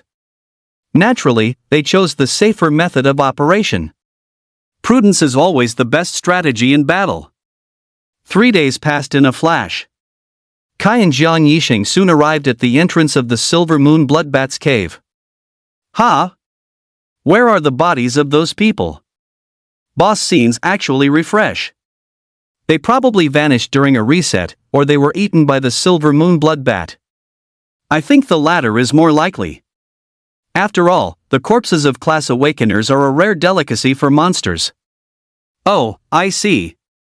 Over the following period of time, Kai and Zhang Yisheng fought their way through the entire Camphor Forest secret realm. Every single boss was slain by the pair at least once. They dropped 1 weapon and 1 piece of gear accessories, but both were for the assassin class. For the 2 of them, these items could only be converted into gold coins. After killing the final boss, a giant python that was the highest level creature in the Camphor Forest, a voice rang out in Kai's mind. Congratulations to the host for unlocking the achievement Secret Realm Scavenger. You have successfully entered the secret realm ahead of 85% of your peers and cleared all the bosses within. Secret Realm Scavenger rewards are as follows: Constitution increased by 100 points, damage dealt by physical arts increased by 50%. When using the 8 inner gates to kill enemies, recover 1% stamina, up to a maximum of 50%. Please continue grinding actively and surpass others as quickly as possible. Hearing the rewards for Secret Realm Scavenger, a sharp glint flashed in Kai's eyes, and he immediately accepted the rewards. After the rewards were distributed, Kai felt waves of warmth surging through his body. The rapid enhancement of his constitution caused his heart to race, and his blood flowed swiftly through his veins. Thump! Thump! Thump thump! Even without listening intently, Zhang Yisheng, who was standing beside Kai gathering the spoils of war, could hear it clearly. A heartbeat? Kai. Zhang Yisheng turned his head, frowning as he was about to ask what was wrong. He saw that Kai's face was flushed deep red, and his skin was engorged in crimson from the rush of blood. What's going on? Realizing something was wrong, Zhang Yisheng's gaze toward Kai turned to shock as he heard the violent heartbeat and felt the frantic blood pulsing beneath Kai's skin. Minor heal. Zhang Yisheng hurriedly channeled his mana, releasing the only medical skill he had learned to treat Kai. Regardless of the cause, this situation was definitely abnormal. If a heart beats too fast, a person can drop dead from exhaustion. Sure enough, under Zhang Yisheng's modest healing, Kai's heartbeat gradually stabilized. At the very least, the sound was no longer as deafening as before. Kai was also doing his best to regulate his breathing. He hadn't expected that a mere 100-point increase in constitution would have such a massive impact. Phew! Ha! With every breath Kai took, a puff of white mist escaped his lips, appearing like steam from evaporated moisture. Once Kai looked a bit better, Zhang Yisheng finally breathed a sigh of relief. After giving Kai some purified water, he recovered and was finally able to communicate normally. Kai, what was that just now? Kai took a couple of deep breaths upon hearing this, then laughed again. I'm fine, sorry for making you worry. Kai patted Jiang Yixing on the shoulder with a smile. Seeing that Kai didn't want to talk about it, Jiang Yixing didn't intend to press further. As long as he was okay, that was all that mattered. By the way, what's the date today? Jiang Yixing was taken aback for a moment, then hurriedly asked. Kai was also stunned for a second. He pulled out his phone, which hadn't been used for a month. From the gap between his belt and bodysuit it had long since powered off. Seeing the dead phone, Jiang Yixing took out his own, and as expected, it was also powered off. Damn, I forgot to bring a power bank. TSK, I should have worn a watch. Forget it, let's get out of here now. It would be bad if we missed the awakened entrance exam. Kai nodded at his words and quickly followed Jiang Yixing. The two of them made their way to the entrance of the secret realm. Looking at the familiar glowing portal of the secret realm, the two took one last glance at the scenery within the realm before stepping directly out of it. Damn, I forgot to bring a power bank. TSK, I should have worn a watch. Forget it, let's get out of here now. It would be bad if we missed the awakened entrance exam. Kai nodded at his words and quickly followed Jiang Yixing. The two of them made their way to the entrance of the secret realm. Looking at the familiar glowing portal of the secret realm, the two took one last glance at the scenery within the realm before stepping directly out of it. Damn, I forgot to bring a power bank. TSK, I should have worn a watch. Forget it, let's get out of here now. It would be bad if we missed the awakened entrance exam. Kai nodded at his words and quickly followed. Looking at the familiar glowing portal of the secret realm, the two took one last glance at the scenery within the realm before stepping directly out of it. Just as they stepped out of the secret realm, the two, who had expected the dazzling sun of the outside world, were stunned by the empty plaza, which was only just beginning to show the pale light of dawn. There's no one here? Jiang Yixing looked at the plaza in surprise. The awakened entrance exam must be about to start. This time it's a joint exam for 3 provinces, so people from all 3 provinces are paying close attention to this grand event. I see. It looks like there are a lot of geniuses in this year's awakened entrance exam, Kai said, scratching his head with a smile. Jiang Yixing nodded. The number of geniuses is absurd. Basically every school has at least one or more seeded contestants. Their strength is enough to advance directly to the top 100. So they don't even need to participate in the early stages of the tournament. Hiss, are they really that strong? Kai nodded upon hearing this. What time is it now? How many days are left until the awakened entrance exam begins? The two of them looked around for something to check the time. They searched the area until they reached the station, where the brightly lit timetable above finally gave them the answer. June 12, 5:58 a.m. Seeing the time, both of their faces stiffened. Yixing, if I remember correctly, isn't the awakened entrance exam held on the 12th? It is. June 12th? Kai's eyes widened. The two exchanged a glance and immediately began sprinting toward the station. Seeing that the lights in the ticket office were still on, they felt a surge of hope and rushed to the counter to buy return tickets. Hello, please book us 2 tickets for the fastest train to Qingcheng, thank you. The clerk in the ticket office shook her head. There are none left. The joint exam for the 3 provinces is being held at a venue built in the city center. All tickets to Qingcheng for these few days are sold out. You'd better hire a private car. Sprinting along the road, Kai and Jiang Yixing were both somewhat speechless. They hadn't expected that while their journey here had been fine, they would have to run all the way back. However, since Jiang Yixing didn't need to take the awakened entrance exam, Kai left him behind and sped ahead. He first had to regroup with his team at number 7 high school and then enter the exam hall together, otherwise, he wouldn't be allowed in.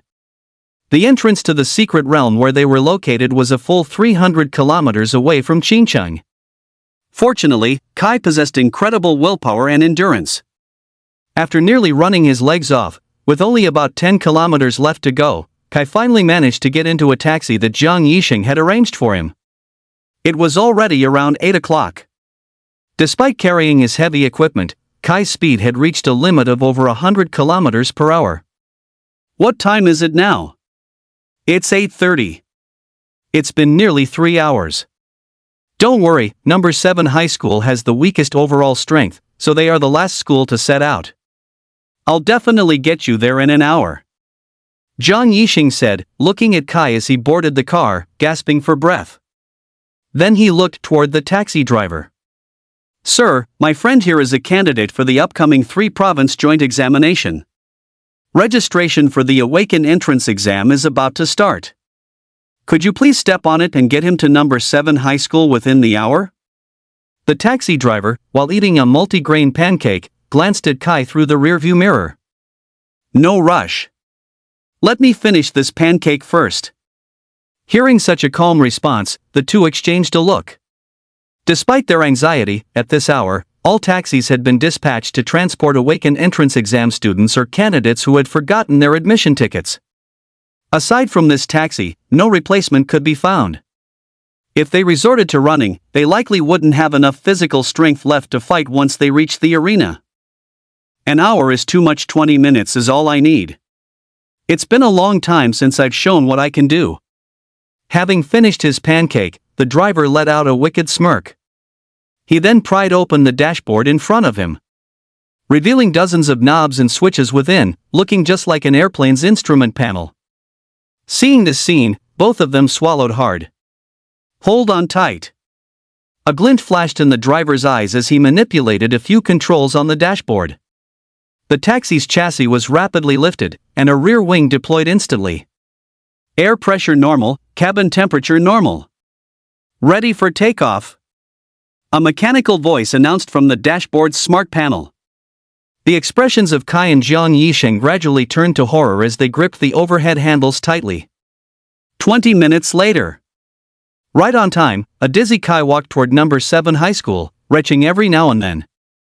Blah. Just as he was about to leave, the taxi driver spoke up. Kid, good luck on the Awaken entrance exam. When you make it big, don't forget to give me an autograph. Leaning against his car door, the driver smiled and waved Kai off. Kai was stunned for a moment upon hearing this and turned to look at the driver. Then, he flashed a smile and gave a thumbs up. I will. Now that's what you call youth.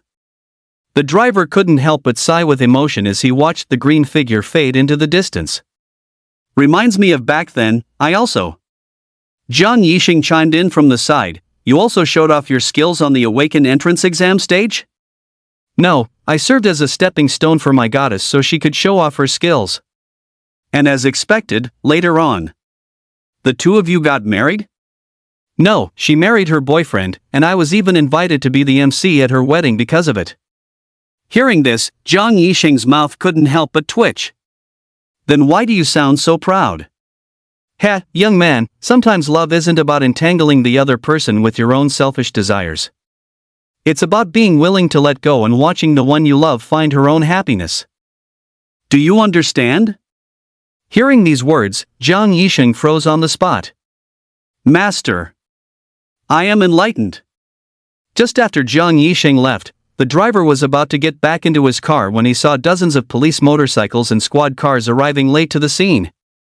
Comrade, please show your ID. You are suspected of dangerous driving, unauthorized vehicle modification, and speeding. On behalf of the Qingqing Traffic Police Brigade, I am detaining you for 15 days, fining you 1,500 yuan, and deducting 5 points. Please cooperate with our work. If you have any objections, you may file an appeal at the Traffic Police Brigade. Wait, officer, I'll cooperate. I'll cooperate. After the driver was arrested, Kai also arrived at number 7 high school. At this moment, the dean of students and several homeroom teachers of number 7 high school were doing a roll call for their respective classes. When class 5 reached the last person on the list, Zhang Depeo, they found that no one had shown up and immediately reported it to the dean. Let's wait a bit longer. Maybe there's a traffic jam. Other students, board the bus first. The class 5 homeroom teacher rolled his eyes, feeling utterly helpless. Once on the bus, he started complaining to the driver. Sigh, what kind of person is this? Can you believe this student was expelled and still wants to take the awakened entrance exam? TSK, I bet he'll just give up after getting beaten up once he gets there. The driver kept his eyes straight ahead and his mouth shut, remaining silent. After waiting for about 10 minutes, Kai's figure appeared in everyone's sight, dry heaving as he rushed toward them. Reporting in. Looking at Kai, everyone understood that this guy was the substitute for Zhang Depeo. The dean waved his hand dismissively, pointed to the Class 5 bus, and told him to get on. Only then did he grab a megaphone in front of the convoy and shout, "Everyone is here. Drivers, follow the predetermined route. Drive slowly along the exhibition route in Xincheng City before entering the examination grounds. Understood?" The 5 buses honked their horns individually to signal their understanding. Opportunities like this were meant to showcase their respective schools. Following behind the vehicles from number 6 high school, Kai looked through the window at the crowds gathered for the grand event of the Awaken entrance exam. Densely packed crowds stood on the streets, a sea of moving heads, everyone cheering excitedly. There was no other reason. Simply because this was the Awaken entrance exam. This was one of the few grand events in the human world that could pique everyone's interest. Everyone could witness the birth of one genius class user after another. And before these unknown geniuses were born, they were all the children of the people. Even more so, people hoped their own children would become one of those geniuses whom everyone held in high esteem. Kai kept his gaze out the window until they arrived at the entrance of number 2 high school. In a single glance, Kai spotted a figure in green. It was Ming. And behind him, a banner was currently hanging. Run 500 laps around the school and the expulsion decision will be revoked. And all of this traces back to a day ago. Inside the school, Ming was watching the returning convoy from the cultivation trip with great excitement, and then he headed to the school gates to welcome Kai. But even after the vehicles had driven away, Kai was nowhere to be seen, leaving Ming understandably confused. He randomly pulled aside a student from Class 5 and learned that Kai had actually been taken away midway through the trip by the Class 1 head teacher. At that moment, the dean of number 2 high school arrived at the school gates. "Excellent. You are the best class I have ever led. 0 casualties on the cultivation trip." "Ha, alright, everyone go get some rest for the day. Tomorrow is the Awaken entrance exam, so everyone needs to conserve their energy." "Shui, your father applied for seeded player status for you. After our review, you are now a seeded player. You don't have to go to the examination hall tomorrow, but you do need to go register." Hearing this, Shui lowered her head and remained silent.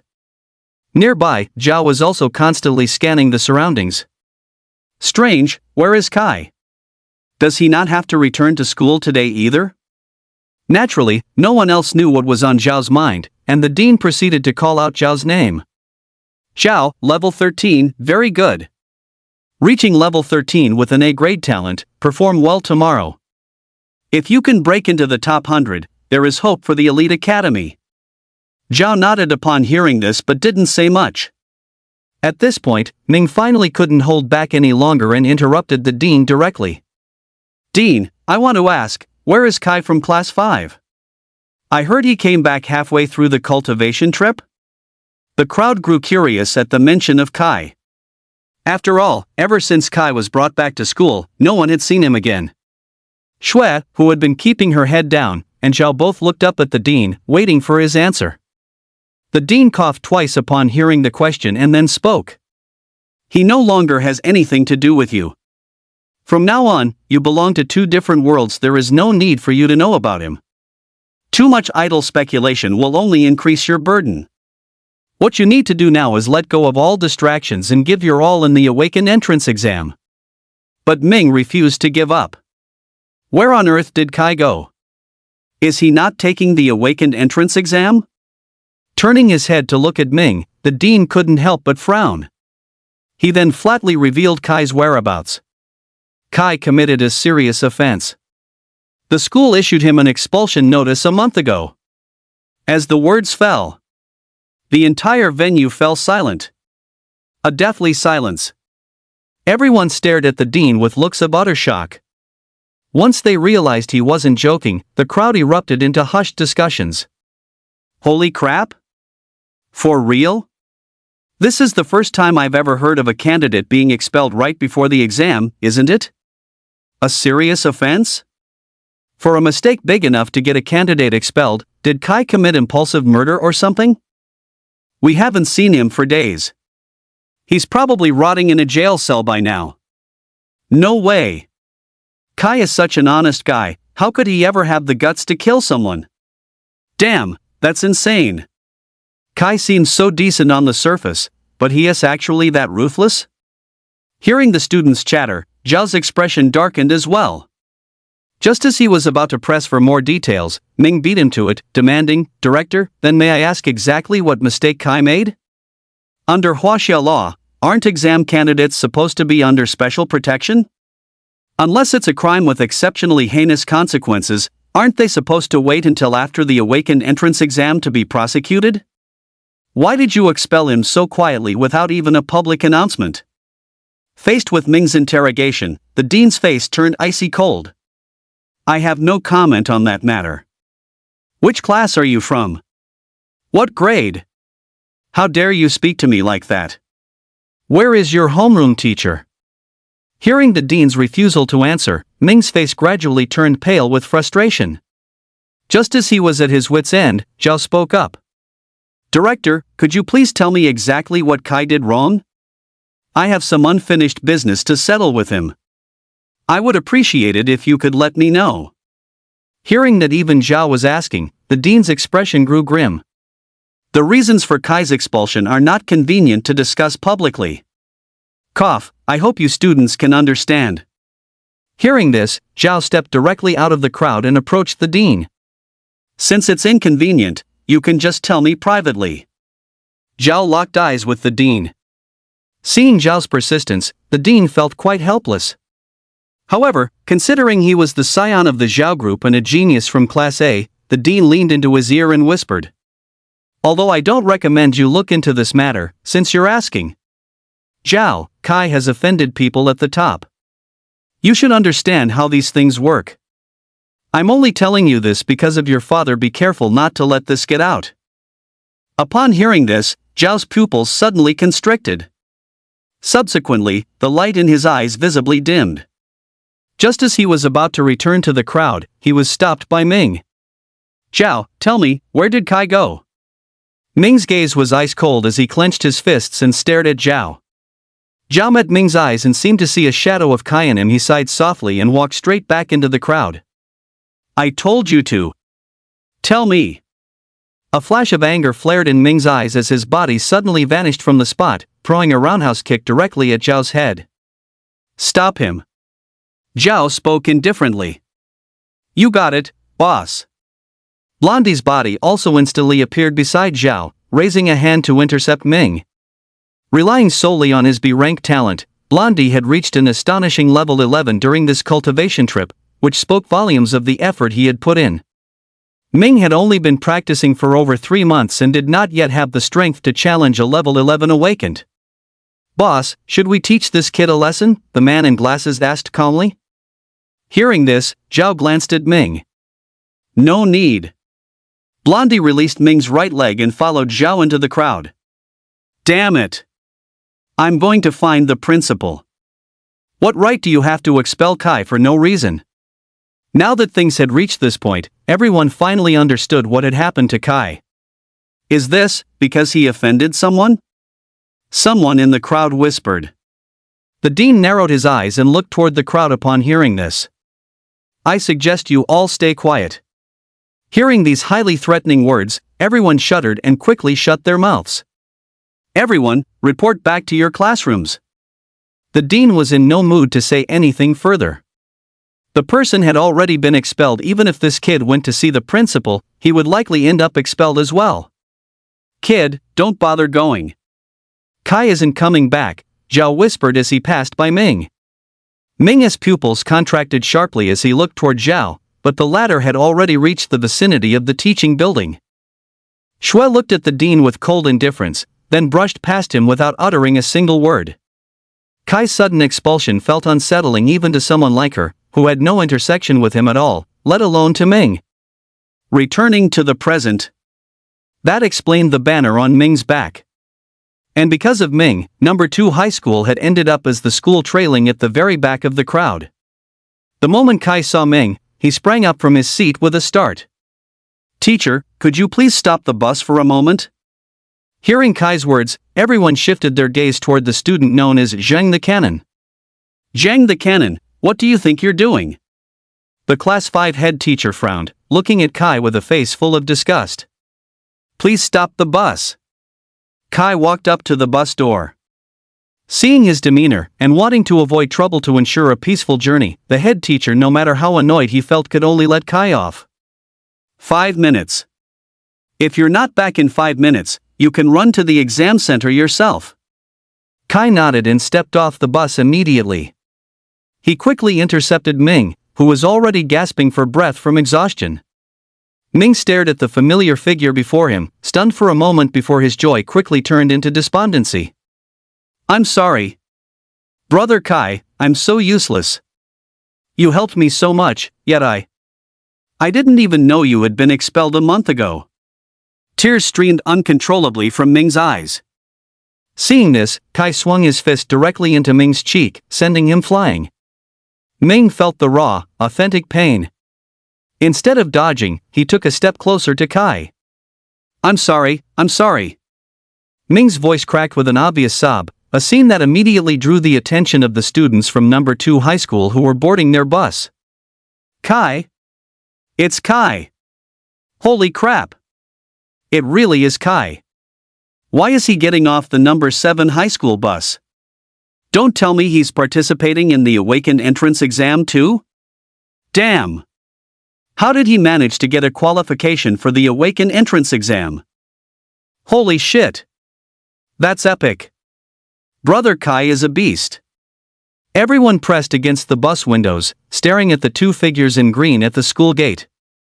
Looking at the tear-streaked Ming, Kai couldn't help but feel his own emotional nerves touched, and tears began to stream down his face as well.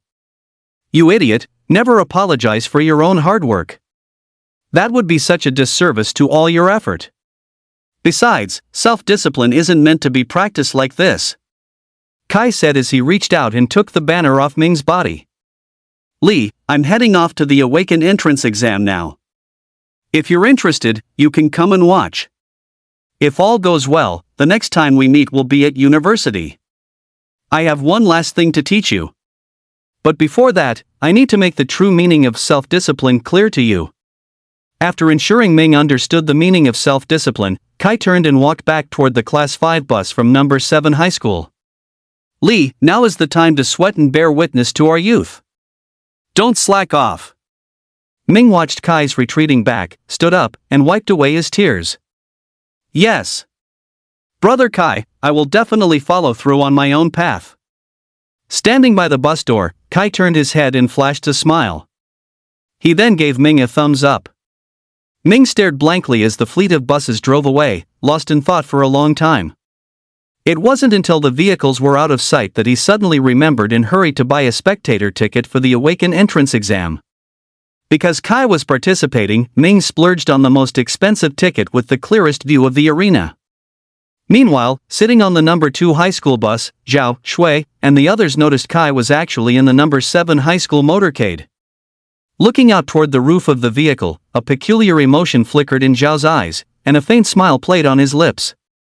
See you in the arena. I'm going to crush you first, and then I'll apologize. Zhao sneered. Since they couldn't be friends, they would be rivals. Shui, also sitting in the Class 1 bus, watched the number 7 high school motorcade gradually disappear from view, a visible look of relief washing over her face. We're moving. Everyone, check your admission tickets and ID cards. On the other side. Zhang Yixing sat in a taxi, took the portable bags from Chen's parents, and then ushered the 2 elders into the car. Uncle, Auntie, the arena is in the city center, quite far from home. Kai specifically asked me to make sure you could watch him in person. Hearing Zhang Yixing's words, the 2 elders exchanged a look, the unconcealable worry in their eyes betraying their true thoughts. Yisheng, is little Kai, is that boy really going to be okay? Why am I so nervous? Oh dear. Father Chen looked at Mother Chen, whose voice was trembling with anxiety, and shot her a look. What are you nervous for? It's not like you're the one taking the Awaken entrance exam. Mother Chen glared back at him and pointed at his trembling hands. You're not nervous? If you're not nervous, then why are you shaking? Hearing the two bickering in the back seat, Jiang Yisheng smiled slightly and said, Uncle, Auntie, don't worry. Kai is very strong. Hearing Jiang Yisheng's reassurance, the two felt a bit more at ease. After all, they had both witnessed Jiang Yisheng's own strength. If he said Kai was strong, then surely he wouldn't get hurt, right? While parents and friends from all sides were rushing toward the Awaken entrance exam arena. The highest-ranking observers of this three-province joint examination had also gathered at the municipal government building. They were Mayor Zhang of Qingqing City, Mayor Ning of Haining City, and the mayor of Luochang City. These three were the most powerful mayors from the provinces of Qincheng, Haiqing, and Chengdu. In this three-province joint examination, although a few regions are competing separately due to special reasons, the remaining 10,000-plus students will all gather in the city center of Qingqing at this moment. They will compete in the Awaken entrance exam arena, which began construction more than a month ago. The economic boost these 10,000-plus people will bring to the three provinces will be immeasurable. Furthermore, with this year's abundance of geniuses, the enthusiasm of ordinary people attracted to watch the matches has reached an unprecedented high. How is the implementation of the security work coming along?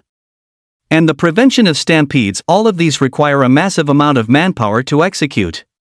We began the layout a week in advance. Now only the staff inside the arena remain.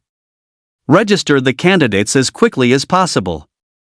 The first round, the qualifiers, will begin promptly at 1 o'clock in the afternoon. The mayor of Qingcheng was giving instructions to his subordinates in his office. Two other people sat on the sofa, chatting idly, showing no intention of helping at all. After all, it wasn't within their jurisdiction. Moreover, hosting the Awaken entrance exam represents a massive economic surge for that specific location. With such a windfall, no matter how busy he gets, Mayor Zhang must be grinning from ear to ear, right? Whether out of duty or spite, there was no need for the two of them to help. After finishing these instructions, Mayor Zhang finally called the two of them to head to the spectator stands of the Awaken entrance exam arena. The entire Awaken entrance exam arena directly occupies the largest sports center in the province, and it was completely renovated using a vast amount of resources more than a month ago. The total area combined is as large as 5 football fields. The space reserved specifically for combat is also the size of 3 football fields. The remaining space is reserved for equipment and the spectator seating of the Awaken entrance exam arena. The entire venue can accommodate over 70,000 people. Yet, since ticket sales began yesterday, all 70,000 seats were swept clean in just over 5 hours. Even with scalpers involved, how many tickets could they actually hoard? So, for this wave, you can't just say it was a massive profit, you could say the GDP directly increased by a full percentage point. Though it sounds slightly exaggerated, the revenue generated has definitely reached the highest record for Qingcheng in nearly 50 years. Outside the Awaken entrance exam arena, there stands a 100-story skyscraper. At the middle section of the building, a high-altitude observation deck was constructed, directly connected to the void above the open-air examination grounds, providing a crystal-clear view of the matches and everything else. This area is specifically reserved for the mayor, the Bureau of Education, and recruitment personnel from various universities. But only those from elite academies were qualified to come up and watch. Those from ordinary universities and vocational colleges could only watch from the VIP stands in the spectator area. Upon arriving at the high platform, what came into view were the representatives from the admissions offices of the 10 elite universities, sitting and chatting. They were seated in a single row, with various drinks and alcohol laid out in the middle. Mayor Zhang. Someone noticed the mayors and stood up to greet them. Please, everyone stay seated. No need to be so formal. I wonder what kind of geniuses we have this year. I didn't expect the 10 elite universities to send their admissions offices instead of student unions. This is a joint examination of 3 provinces after all. I heard that Shindu has many S-rank geniuses who haven't made an appearance yet. Could it be they are all seeded contestants? The mayor of Luochang smiled upon hearing this and spoke up, "You must be joking." Seeded contestants? In the entire Shindu, there are only 10 of them. Hiss. Hearing such humble bragging, several school admissions officers couldn't help but gasp. Only 10? And you still think that's a small number? Mayor Zhang felt even more speechless in his heart. It seemed they were the ones underperforming this year. They only had 2 seeded contestants. Sigh. It was exhausting. The candidates are entering. Everyone, let's settle down and watch the competition. Mayor Ning interrupted the conversation, looking cheerfully at the candidates as they entered one after another. Kai was at the very back of the number 7 middle school team, followed closely by the students of number 2 middle school. Everyone is prohibited from carrying stimulants, single-use treasures, or any drugs and items listed on the registration form that provide temporary stats boosts. Throw them into the trash bin now of your own accord. If we find them during the search, you will be disqualified immediately. A staff member with a flat expression shouted through a megaphone at the registration entrance. As soon as these words were spoken, some people stepped out of the line and threw the drugs they had intended to use for cheating into the trash bin next to the staff member. However, there were also some stubborn individuals who wanted to take a chance. But taking a chance meant the end of their journey. They were easily caught during the search. They were disqualified on the spot. The class teachers also motioned for everyone to take out their belongings and discard them as quickly as possible. Only after seeing every student from their class enter the arena would the class teacher follow behind. Zhang de Peo. Hearing the call, Kai hurried over to the registration desk. Fill in your identity information and take out your ID card. All right. Kai handed over his ID card. The staff member gave it a mere glance, not even bothering to verify the name, before handing Kai a small plastic cup for a urine test. Collect a urine sample, and then you can head inside. Kai took the small cup into the restroom. A moment later, after submitting the urine sample for testing, Kai successfully entered the Awaken entrance exam arena. Hold it right there. Someone from behind suddenly called out. Kai stiffened at the sound, then turned around to look at the staff member who had stopped him. What is it? Kai asked, puzzled. We haven't even finished the pat-down yet, what's the rush? 2 staff members pulled out metal detectors and swept them back and forth across Kai's body. After checking his upper body, the 2 scanned Kai's weighted chips. What's this? Take it out. One of them said, looking at the bulge in Kai's leg guards. These are my gear accessories. Kai sighed helplessly, pulling out the weighted chips to show the staff. Seeing that they were chip-type gear accessories and not one-time consumable power-ups, they didn't violate any rules. Kai was finally able to successfully enter the Awaken entrance exam arena. There's only half an hour left until the matches begin. I'll say this one more time. When you get on stage, make sure to check your opponent's stats and abilities first. Skills aren't always made public, so be extremely careful of classes you haven't seen before. Do you understand? Like teachers reminding students to write their names on answer sheets before an exam, the homeroom teachers repeatedly urged everyone to exercise judgment during combat. If you can't win, surrender immediately, and so on. Soon, the competition began. An examiner wearing sunglasses entered the field, dressed in a black semi-tight suit with the Awaken entrance exam organizing committee badge on his chest. He held a signature stopwatch in his hand. Now, I declare. Qingcheng Province, Haiqing Province, and Shindu. The 3-province joint Awaken entrance exam has officially begun. Using mana to rapidly broadcast his voice, the sound echoed throughout the arena. Upon hearing this, looks of excitement surfaced on everyone's faces. Oh! A massive cheer instantly shook the entire Awaken entrance exam arena. The spectator stands, capable of holding over 70,000 people, were now nearly full. Following that, the live broadcast started. Citizens across the 3 provinces could watch the stream via television, mobile phones, and various electronic devices. Countless cameras were distributed throughout the venue, leaving no blind spots. Dozens of small drone cameras also hovered in the sky above. The entire arena was open air beneath a clear, boundless sky. Massive airships cruised overhead, broadcasting live feeds of key moments from the Awaken entrance exam, curated by the directors, onto giant screens. The examiner's announcements rang out clearly, reaching everyone's ears sentence by sentence. Next up is the qualifiers. A massive free-for-all featuring over 11,000 candidates from every school across the 3 provinces, all gathered here at the Awaken entrance exam arena. This round will conclude once only 1,000 participants remain. The longer you stay on the stage, the more you will catch the eyes of the major universities. For these qualifiers, the use of weapons is prohibited. Forbidden drugs, stimulants, and muscle enhancers are also strictly banned. Anyone found using them will be disqualified immediately. Aside from weapons, gear accessories are permitted items. The match begins. The examiner's impassioned voice echoed throughout the Awaken entrance exam arena, transmitted through countless cameras to every live streaming room. Now, will all students please take the stage?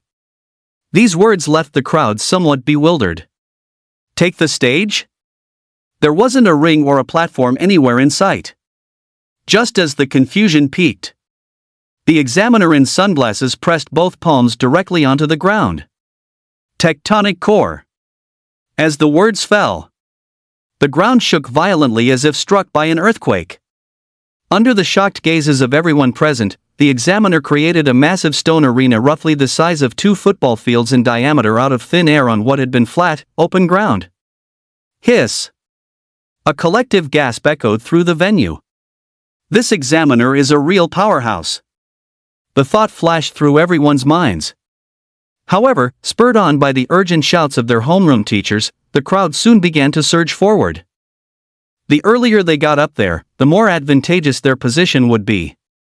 The rules never said you couldn't strike contestants who are currently climbing onto the stage. This is a 2-meter-high platform, and the use of abilities is forbidden while below it. This means that once someone is on stage, they can freely attack those contestants who are currently defenseless. It looked like a scene from a zombie apocalypse as people struggled to board the stage. In the spectator stands, several people kept their eyes fixed on Kai, who was standing within the number 7 middle school area. Why hasn't Xiao Kai moved yet? If he doesn't go up now, it'll be hard to get up later, Chen's father said, looking at Kai with concern. Zhang Yixing smiled upon hearing this. Don't worry, Kai knows what he's doing. Is that so? It looks to me like he doesn't have a clue at all, a cold voice drifted over from the side. Zhang Yixing turned his head and saw that the seat which had been empty just moments ago was now occupied by a woman with a cold, breathtakingly beautiful face. Oh? You must be Jessie. I'm Kai's friend, my name is Zhang Yixing. Jessie glanced at Zhang Yixing and let out a soft sigh. I heard you were the one who helped Kai get his Awaken entrance exam qualification? That's right. Zhang Yixing nodded. Don't misunderstand, I'm not praising you. How is Kai's actual strength? Is he certain to make it into the top 100? Zhang Yixing smiled. Do you not understand your own brother's strength? But as for the top 100, I believe Kai will have no problem. Hearing Zhang Yixing's words, Jessie narrowed her eyes and looked at him. Fine, but it seems your beautiful expectations won't be that easy to realize. Even if Kai's strength is at the level of grade 12 to 15, do you really intend to rely on brute force to break into the top 100? Do you truly believe the only powerful ones are the seed contestants? Jessie said coldly. Hee, as far as Kai is concerned, I suppose so. After Zhang Yixing finished speaking, he stopped talking to Jessie. Hearing this, Jessie couldn't help but frown. What did that mean? What do you mean, nobody else is strong compared to Kai? Lost in thought. The battle has already begun. Kai leapt onto the ring with a single bound, though his attire was truly far from endearing. It soon attracted a siege by dozens of people. But Kai showed no fear whatsoever. facing a group of warrior-class opponents charging at him empty-handed, he dispatched them with nothing more than basic inch-force punches and weighted whip kicks delivered without even using his full power. On the arena stage, only those who had undergone cultivation journeys stood a chance of breaking into the top 1,000. Among the more than 10,000 people who embarked on cultivation journeys, those from the divine capital were excluded, as their circumstances were already so favorable that such trips were entirely unnecessary. Approximately 3,000 people did not go. And among these 3,000 plus people, the highest level was a mere level 9. Naturally, they were the first batch of examinees to be eliminated. For these people, the road ahead offered only one fork: vocational college or entering society. The battle royale raged on, a dizzying spectacle where colorful spells and skills were unleashed incessantly. Clouds of dust and smoke erupted periodically. Aside from experienced class awakeners who could track specific contestants, ordinary people had long been blinded by the kaleidoscopic combat. In this preliminary round, however, only 3 people were truly eye-catching, receiving the lion's share of the broadcast coverage. They were Zhao, an rank thunder swordsman from Qingqing City, Wang Qian, a female assassin from Haining City, and Zhou Guangfeng, a genius mage from Chengdu No. 1 High School who had nearly made it into the ranks of the seeded players. The performance of these 3 was undoubtedly the highlight of the entire battle royale. It wasn't just Zhao sweeping through the field, leaving trails of residual lightning wherever he went. There was also Wang Qian's style. Though difficult to spot, she eliminated a target every single time she revealed herself. And then there was the bold, warrior-like combat style of Chengdu's genius mage, Zhou Guangfeng. His act of coating his body in wind elemental power to become a melee mage was a true eye-opener for the general public. Everyone marveled at how he lived up to his reputation as a Chengdu genius. Among the 3, even the lowest leveled, Wang Qian, had already reached level 13. Compared to everyone else on the field, their battles were practically a one-sided slaughter. Geniuses exist, but among over 10,000 people, those who can make it into the top 100 are essentially all A rank classes or higher. An A rank is 1 in 1,000, let alone an S rank. An A rank class like Zhao is basically guaranteed a spot in the top 100. As long as they don't completely slack off, they can easily reach level 12 within 2 months. Future progression is hard to predict, but once someone crosses the level 10 watershed, they are already on a completely different level than ordinary students. The climax soon passed. When only 1,000 students remained on the field, the examiner in sunglasses promptly called a halt to the match. The preliminary round is over. You've exceeded my expectations. I originally thought it would take 5 hours to determine the top 1,000, but to my surprise, it only took 1? Does anyone want to withdraw? As the top 1,000 of the 3 provinces, your current achievements are enough to get you into a standard university. If you continue and perform poorly, you might not even catch the eye of a regular college. Anyone who wants to quit now, take 1 step forward. As soon as he finished speaking, several people indeed began to waver. In truth, this stage was designed to weed out students who lacked either sufficient strength or unwavering perseverance. The moment they wavered, they had already forfeited any chance of entering the elite academy. A few moments later, one after another, several candidates began to step out from the group of 1,000. The spectators felt no disdain toward those who stepped forward. After all, these students had already made it into the top 1,000. Their opponents were a bunch of freaks, and being able to hold out until now under that kind of pressure was already nothing short of miraculous. Having filtered out the wavering candidates, the examiner looked at the remaining 880 contestants before him. An involuntary smile tugged at the corners of his mouth. You will be glad you made this choice.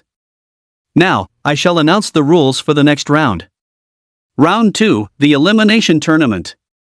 All contestants will face off in one-on-one duels across 5 arenas. As he finished speaking, the examiner activated his ability once more.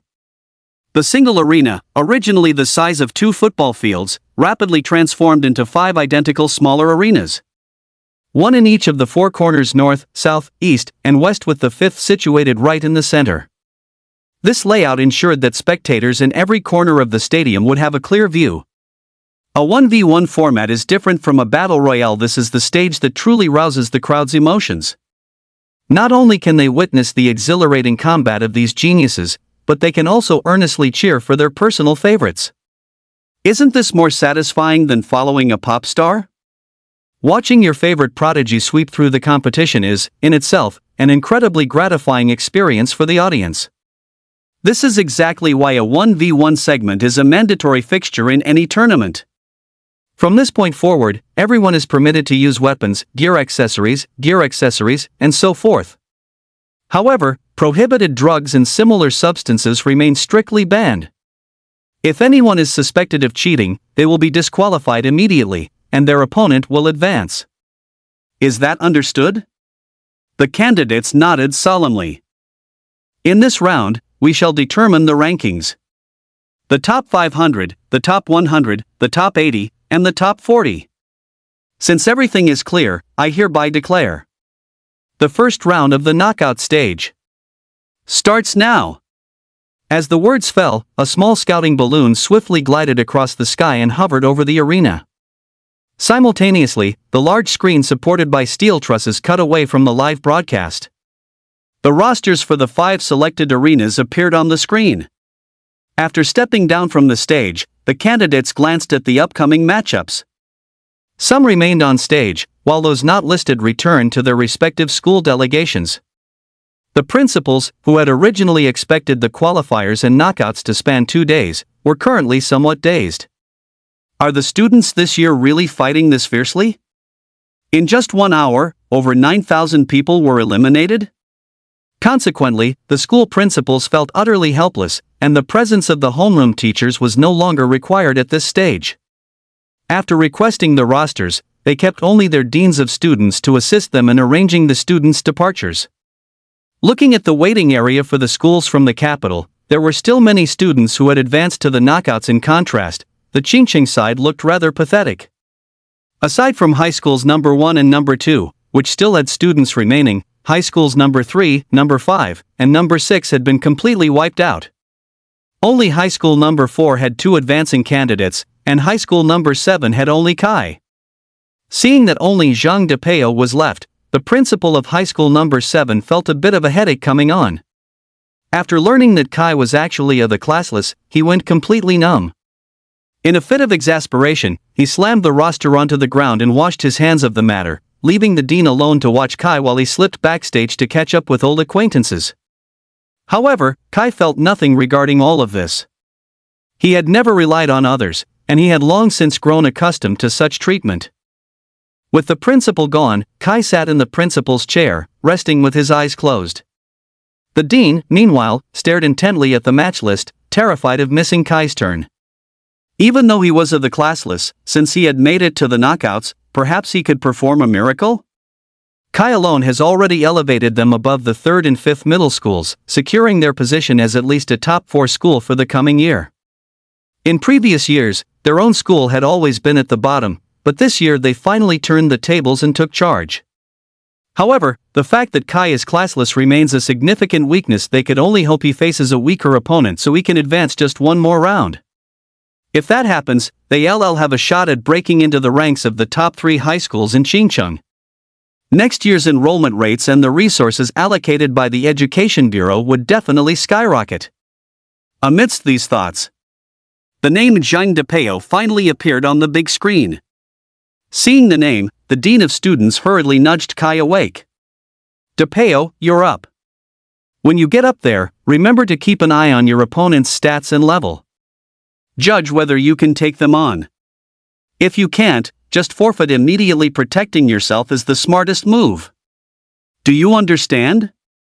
If you get injured, the loss would far outweigh the gain.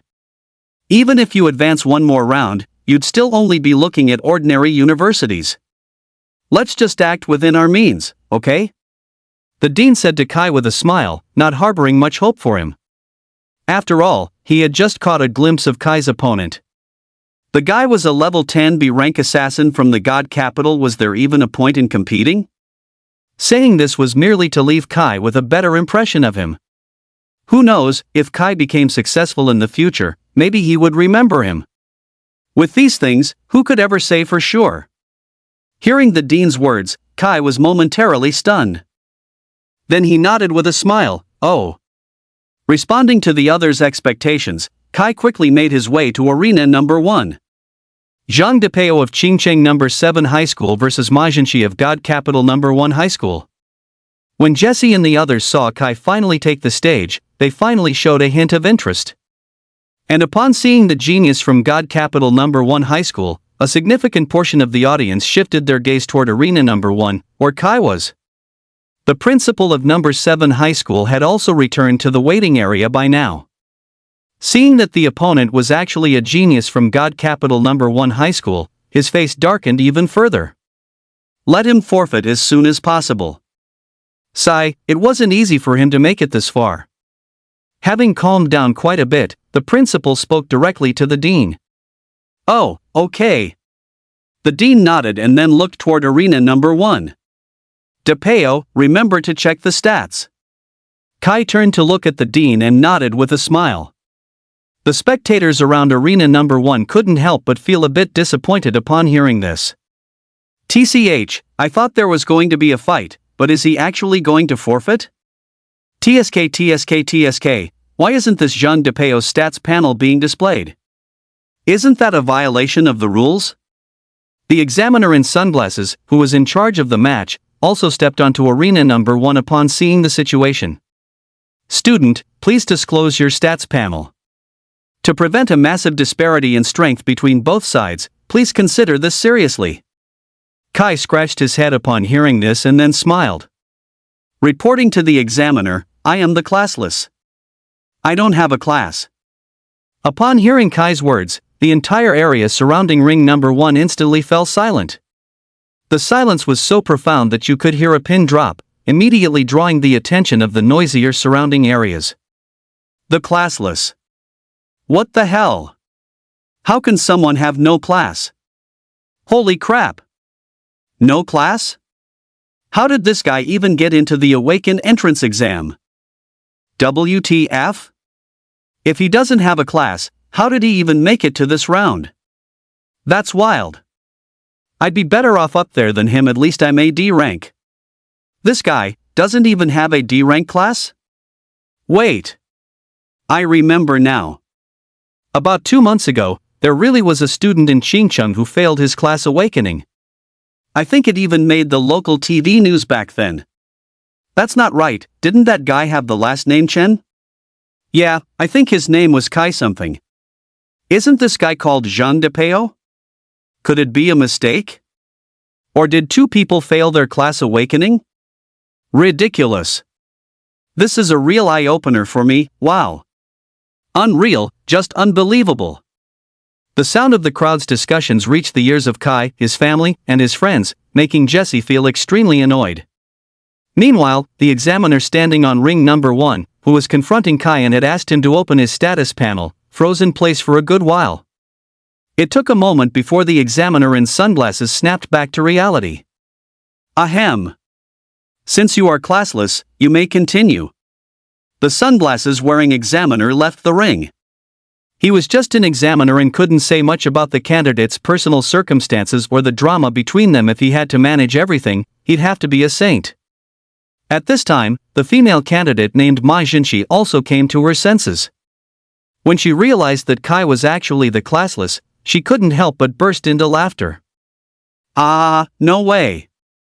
Little brother, you're actually the classless? No class? Or did you fail your class Awakening? TSK. I've seen plenty of losers in this world, but this is the first time I've seen one this pathetic, ha ha ha. By the way, what's with that outfit? It's disgusting. So tacky, pft. Ma Zhenxi's eyes were filled with contempt and disdain as she mocked both Kai's appearance and his lack of a class. Not to mention Kai, even the numerous spectators watching from the sidelines were becoming indignant at this moment. Hearing these words caused everyone's blood pressure to spike. Holy crap!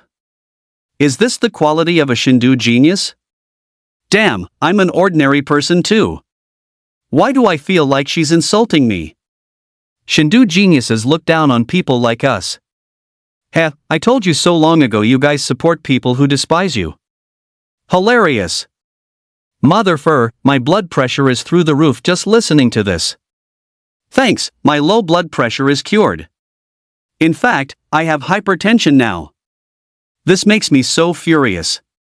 Zhang Depeo, destroy her. Go Zhang Depeo. Being proud of one's talent is a privilege of geniuses, but excessive arrogance will trigger a resonance of resentment among those of the same social standing. Although Kai was the one being mocked, if they swapped places, what difference was there between them and Kai?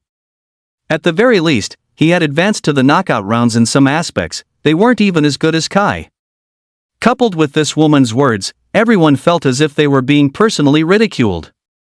Naturally, they were all fuming with rage. Meanwhile, in the stands, Chen's father and mother looked at Kai with worry, fearing he might act impulsively. Though they were angry, what could the two elders do? Jiang Yisheng looked at Ma Jinshi in the arena with a calm expression, but he also felt quite displeased. Aside from Zhao, this person was the first to mock Kai so blatantly. In fact, she was even worse than Zhao. At least Zhao wouldn't humiliate Kai or belittle him as worthless in a place with so much public attention. On the other hand, the expression on Jessie's face remained unchanged. However, the constant coldness in her eyes had become bone-chilling at this moment. Only Kai seemed indifferent to the scene. Ma Jinshi continued her mockery. Seeing the audience cheering for Kai, she seized on that point and began a frantic verbal assault. Ha, is this the pathetic sense of resonance between losers? Ha ha ha, this is absolutely hilarious. By the way, your dean told you to take a good look at my level and stats. Oh, right, I almost forgot you're blind. How about it? Do you want me to read my stats out loud for you? Ha ha ha ha ha. Ma Jinshi's laughter was sharp and piercing, to the point where even the principal and the dean of number 7 high school felt it was becoming excessive. Mocking someone once or twice could be seen as an attempt to provoke your opponent, but now you're insulting the entire audience. Aren't you just asking for trouble? And as expected, her words ignited a collective fury among the spectators. Yet Ma Jinshi continued to ridicule Kai without restraint in her eyes. He was destined to break into the top 500, perhaps even making a run for the elite academy. Once he entered the elite academy, these people would be nothing more than dead weight and trash that could be discarded or kicked aside at any time. No need, Kai said with a smile. Seeing that Kai was actually still able to smile, Ma Jinshi seemed to realize something. I see, are you going to admit defeat? If you surrender now, there's still time. After all, this place hasn't caught the attention of most people yet, haha. A look of mockery surfaced on Ma Jinshi's face. She stood with her arms crossed, looking at Kai with a face full of arrogance. At the same time, the examiner in sunglasses arrived at arena number 1, where Kai was located. Who is surrendering? The examiner asked coldly. Ma Jinshi fixed her gaze on Kai, while the surrounding audience wore expressions of disappointment. Sigh, he's going to forfeit after all. Damn, this really sucks. This is Shindu? TSK, I'm officially a hater now. Sigh, there's no other way. After all, Zhang Depeo is just the classless. What can he do against a genius from Shindu number 1 high school? I know, but it's just so frustrating. My impression of Shindu has dropped to freezing point. This kind of person deserves to be called a genius? Doesn't it just go to show that being born into the right family is a skill in itself? The discussions of the crowd reached the ears of Kai, Ma Jinshi, and the examiner. Since the battles on the other arenas were drawing to a close, the spectators of this round shifted their focus toward this side, causing others to grow anxious. To save the reputation of number 7 high school, the principal hurriedly shouted out loud. Zhang Depeo, just give up. Hearing such a blatant attempt to fix the match, everyone turned their eyes toward Ring 1. But once the audience learned that Zhang Depeo was the classless and saw Ma Jinshi's true colors, their indignation began to flare up. Still not surrendering? Do I really have to step on you and make you lose face before you'll give in? Ma Jinshi's eyes filled with even more contempt, clearly annoyed by Kai's behavior of dragging out the time. No, like I said, there is no need. Kai looked calmly at Ma Jinshi in front of him. Because you are very weak. Kaya's voice lacked Majinchi's shrill bitterness, but because of the numerous cameras and the fact that the surrounding matches had already concluded, Kaya's voice fell abruptly into everyone's ears. The crowd erupted in an uproar upon hearing those words. Zhang Yisheng looked at Kai in the center of the ring, the corners of his mouth curling up slightly. Ma Jinchi froze for a moment upon hearing this, her face gradually contorting and turning cold. Her expression twisted until it became hideous, and then she spoke in her sharp, piercing voice. You. The moment the first word left her mouth, Kaya's body vanished from everyone's sight in an instant. Bang! A massive explosion of sound made everyone's heart tremble. The crowd looked toward the source of the noise and witnessed a scene that made their jaws drop. There stood Kai, occupying the exact spot where Ma Jinchi had been standing moments before. And beneath his feet was Ma Jinchi, her head completely buried into the stone surface of the arena. Due to struggle and pain, Ma Jinchi's body couldn't help but twitch a couple of times. Proctor, can you declare me the winner now? Kai turned his head, flashing a sunny smile. Everyone stared in a daze at the already defeated Ma Jinchi. Behind his sunglasses, the proctor's pupils couldn't help but contract and then dilate in shock. That speed, how is that even possible? The examiner in sunglasses stared in shock at the beaming Kai. Despite being a mage, his own physical constitution was comparable to a level 20 awakened. Yet, he hadn't even been able to track Kai's movements just now. In other words, if Kai had wanted to, no one present could have stopped him from killing. What kind of terrifying physical power was this? He was absolutely certain that there wasn't a single trace of mana used in that attack. Pure physical strength, rivaling a level 20. What kind of monster was he? Gulping hard, the examiner finally turned toward the cameras and the stands to announce the result of Ring 1. I hereby declare that on Ring 1, Zhang Depeo advances to the second round of the qualifiers. As the words fell, the entire arena plunged into a momentary silence. When the crowd finally snapped out of it, a roar of cheers loud enough to blow the roof off the stadium instantly shook the heart of Qingqing City. Zhang Depeo! Zhang Depeo! Zhang Depeo! Wave after wave of sound surged like a tsunami, growing more intense by the second. The sheer impact against the ears made even the examiner's eardrums throb with pain. In the stands, Jesse was equally astonished by Kai's speed. He turned to look at Zhang Yisheng. Speed comparable to level 20, is this your trump card? Exposing it this early isn't exactly a good habit. Hearing this, Zhang Yisheng let a smirk curl across his face beneath his mask. You're absolutely right.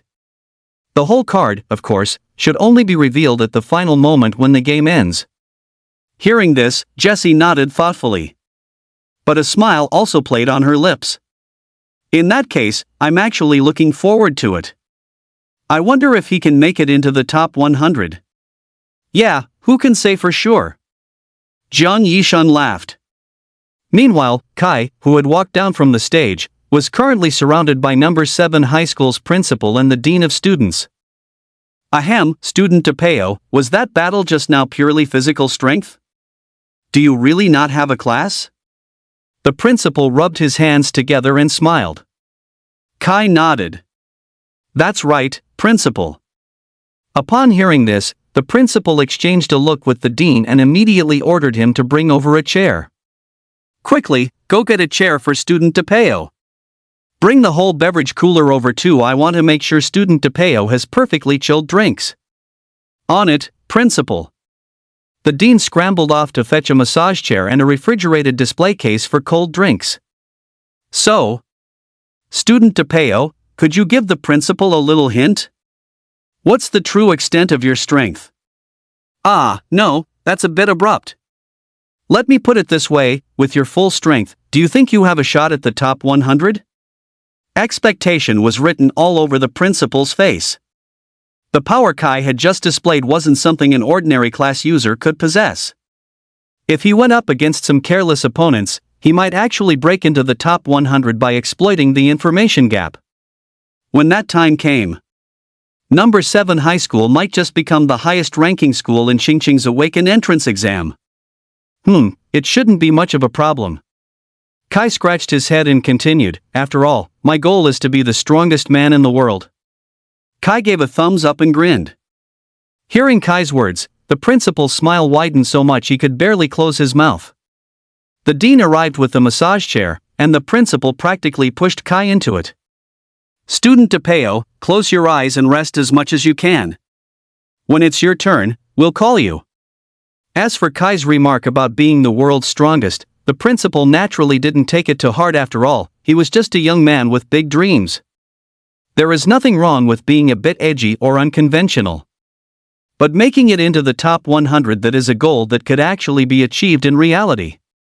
After the first round of the qualifiers, Kai only needs to defeat one more opponent to enter the top 200. With a bit more effort, making it into the top 100 is not impossible. Understood, principal. By the way, could you help me keep track of who the strong ones are? Just let me know once I wake up. The principal was momentarily stunned by the request but nodded nonetheless. He walked over to the dean, who was sitting on a small chair in the distance. The number 7 high school principal spoke up, "Keep an eye out for any exceptionally strong candidates." Student Cannon said he needs to know. The dean was also taken aback upon hearing this. Is he trying to push for a higher ranking? He's not actually aiming for the top scholar title, is he? Top scholar? You're dreaming. The seeded players this year are freakishly strong. If it were last year's batch, he might have actually stood a chance. Right, once today's elimination round is over, go and look into Zhang Depeo's true identity. There is only one the classless in Qingcheng, right? The dean nodded. Why? Principal, are you planning to transfer his student records to our school? Yes. Actually, forget waiting. I'll keep an eye on the match. You go transfer his records right now. Our school cannot be without him, just like the 3D world cannot be without Tifa. No, I mean, just like the West cannot be without Jerusalem. Got it. Should I forcefully add a new student entry, or remove Zhang Depeo's original student ID number? The principal pondered for a moment before saying, "That kid Zhang Depeo has actually done us a favor. We need to secure such talent first. Just add him in. My seal is in my office. Use it if you need to." Alright, I'm on it. The dean nodded, stood up, and left the examination grounds immediately. Meanwhile, Kai, completely unaware of all this, was still fast asleep. At the same time, on the 79th floor of the building behind the high platform. Inside a large room, several young people happened to catch Kai's performance through the floor-to-ceiling windows. "What's the deal with that guy?" someone said in shock, staring at the spot where Kai had left only an afterimage. "TCH, trash. He looks pretty strong. I really hope he lasts until the final round." While everyone was discussing, Shui was also among the group and spotted Kai. Seeing his speed, a complex expression flickered across Shui's face. He's gotten stronger again. Does this guy have no limit? Looking at Kai below, the people in the building had various opinions, but except for a few individuals, the rest did not believe a mere classless could enter the top 50 and fight alongside them. So what if he's fast? Don't forget there are geniuses from the assassin class waiting for him. The first round ended quickly. The second round of matches began, but it wasn't until the end of the second round that Kai was woken up. "Student Cannon, it's your turn to go up. Who is the opponent?" A fighting spirit quickly ignited in Kai's eyes as he looked at the list on the big screen. Doku of Haining No. 1 Middle School versus Zhang Depeo of Qingcheng No. 7 Middle School. There were 5 pairs of combatants listed for the group, but the moment Zhang Depeo's name appeared on the field, anticipation flashed across everyone's faces. The news of Zhang Depeo's one-hit instant kill of that idiot genius from the capital in the first round had already spread among the audience. Everyone had been waiting for Zhang Depeo's appearance, so the crowd's excitement had remained high throughout. However, whether by design or not, the tournament organizers had deliberately placed Kai in the very last group. The audience had even begun to think that Kai didn't want to continue fighting. Zhang Depeo. Zhang Depeo. Bursts of cheers echoed throughout the entire arena as everyone cheered and rooted for Kai. The excitement was extraordinary.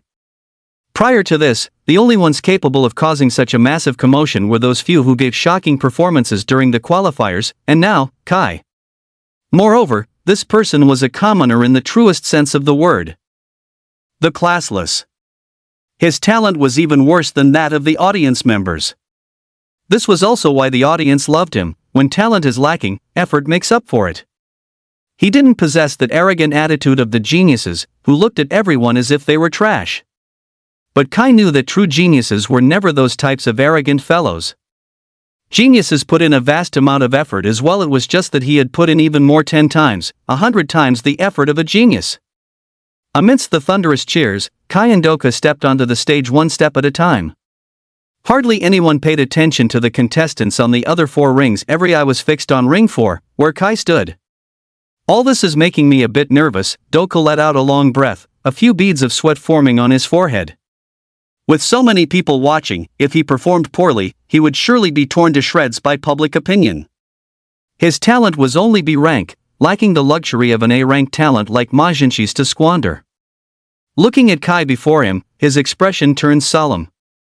The news of Kai's previous battle, where he instantly defeated a genius from the god capital, had already spread throughout the venue. Even those outside watching the live stream had seen it crystal clear. Quite a few people had already become fans of this oddly dressed eccentric. My name is Doku, a level 9 tank class awakener. My strength and agility stats are both 600, defense is 950, and constitution is 900. That's all the public information. Please guide me. Doku didn't know what else to say, so he could only report his stat information. But little did he know, he actually didn't have to say anything.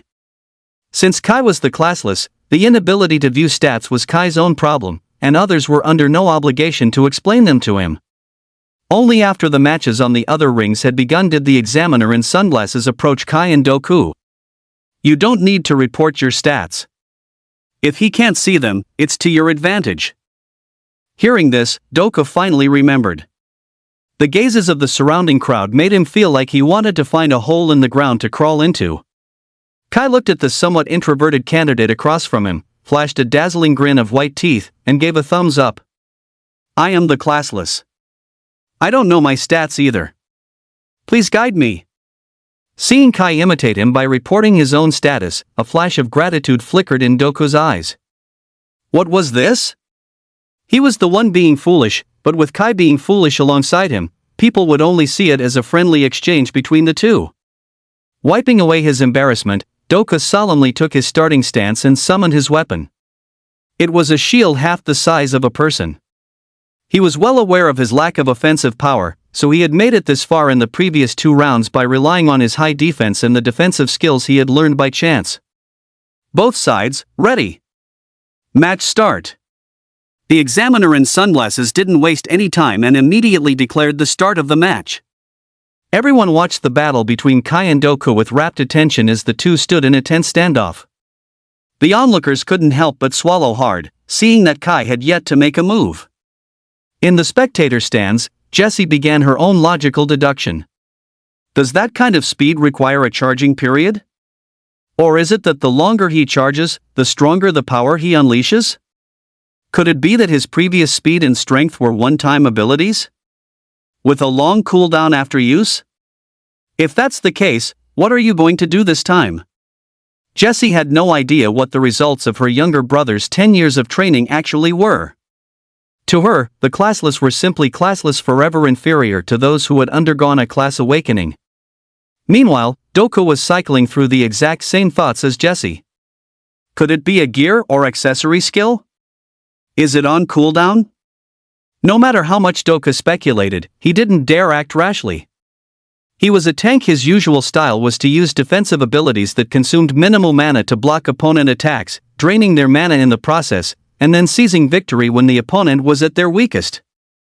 Physical arts consume a massive amount of stamina. Kai definitely won't be able to launch many attacks. Here I come. Seeing Kai's body shift slightly, Doku quickly cast aside his stray thoughts and focused entirely on preparing to defend against Kai's assault. Kai let out a long breath, and then his body instantly vanished from the spot. However, this time his movements were clear enough for even the level 9 Doku to see. Inch punch? He's actually using a physical arts attack that consumes such a massive amount of stamina? Doku, who was well versed in both physical arts and spells, was inwardly shocked when he saw Kai's starting stance. He then watched as Kai arrived in front of his shield, preparing to throw the punch. Several thoughts flashed through Doku's mind, and he spoke in a low voice. As a competent tank, one must not only understand the characteristics of various attacks but also be clear about how much each attack consumes. By combining the opponent's class and traits, one must quickly devise the best defense plan to provide the best protection strategy for the teammates behind. Hearing Doku's murmuring, Kai showed no change in expression and instantly threw the inch punch. Bang! With a crisp crack, Kai's fist slammed into Doku's shield, and the massive impact force instantly pushed him toward the edge of the arena. Oh no, he is trying to use a barrage of attacks to push me off the stage. Damn, I miscalculated. If I take one more punch, I'll definitely be knocked off. Doku had thought Kai would use brute force to crush him, forgetting the one method of victory that most people overlook. If the opponent falls off the stage, it's a victory. Just as he realized this, Kai's figure had already rapidly reappeared in front of his shield. Second punch to the shield. Kai counted his attacks. Upon hearing this, a look of madness flashed in Doku's eyes. Thanks for the tip.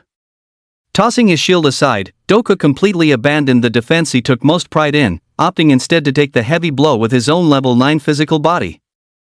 Pwah! After taking the hit with his body, the force he endured dissipated throughout his entire frame. Enduring the pain radiating from his abdomen, Doku indeed only moved back a single step, though half of his foot was already hanging over the edge of the stage. Why aren't you counterattacking?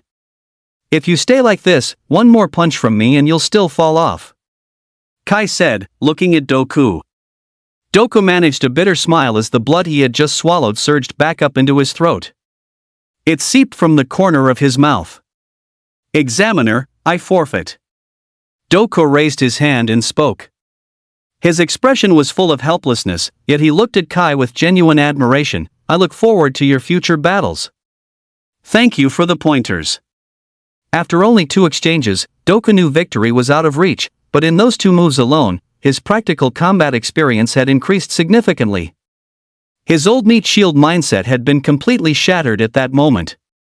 However, he still found Kai's inch punch hard to fathom. His defense and constitution were at the peak of level 9. He was on the verge of reaching level 10, yet a seemingly ordinary punch from Kai had almost caused him to black out from the pain. The medical staff arrived by Doku's side. They supported him as he left the arena area, heading toward the medical room behind the scenes beneath the spectator stands for treatment. Unsurprisingly, Kai successfully advanced to the top 200. While it didn't provide the same visceral satisfaction as his previous crushing of that overconfident girl, the fact that Kai was of the classless who had effortlessly defeated a level 9 class awakening user was enough to make the audience cheer and jump for joy. After he stepped down, the day's matches were drawing to a close. Once the winners from the other 4 arenas were decided, exactly 200 advancing contestants remained on the field. Everyone stepped onto the stage, and the examiner announced the end of the day's matches, asking if anyone wished to withdraw. You now have the ability to enter the weakest of the 10 elite academy institutions. Each school will select you based on your performance. Even if you withdraw now, your achievements will still shine in the Hall of Fame of the entire Qingcheng. Now, if anyone wishes to withdraw, step forward. As the words fell, several support class students stepped forward excitedly. Reaching the top 200 was already a stroke of immense luck for them. The upcoming battles, without a doubt, would be clashes between true geniuses. Continuing to take a beating would only damage the image they and their schools presented to the elite academy, potentially leading to negative results. Thus, withdrawing now to actively seek out an elite academy, or the top-tier regular universities comparable to the 985 and 211 universities of Kai's previous life was their best possible outcome. The support class students never expected to get this far. In reality, there were two paths for them to enter an elite academy. Class Elite Academy. The first option is to go through the Elite Academy's special recruitment for support classes, but that is even more difficult than the Awaken entrance exam, requiring an exceptionally strong specialized support ability. The second path is to break into the top 100 during the Awaken entrance exam. This would earn the favor of the Elite Academy admissions office. However, while this path is slim, most supports who choose to participate in the Awaken entrance exam only aim for ordinary universities anyway. If I look at it from another perspective, Elite Academy is merely my second choice. This way, I can save face while pulling off a bit of nonsensical coolness on the side. Another 20 support class awakeners were eliminated once again. Only then did the examiner announce the next set of proceedings. Congratulations to all of you for advancing to the top 100. You now have the chance to push for the top 32 and beyond. The Awakened entrance exam will last for a total of 4 days.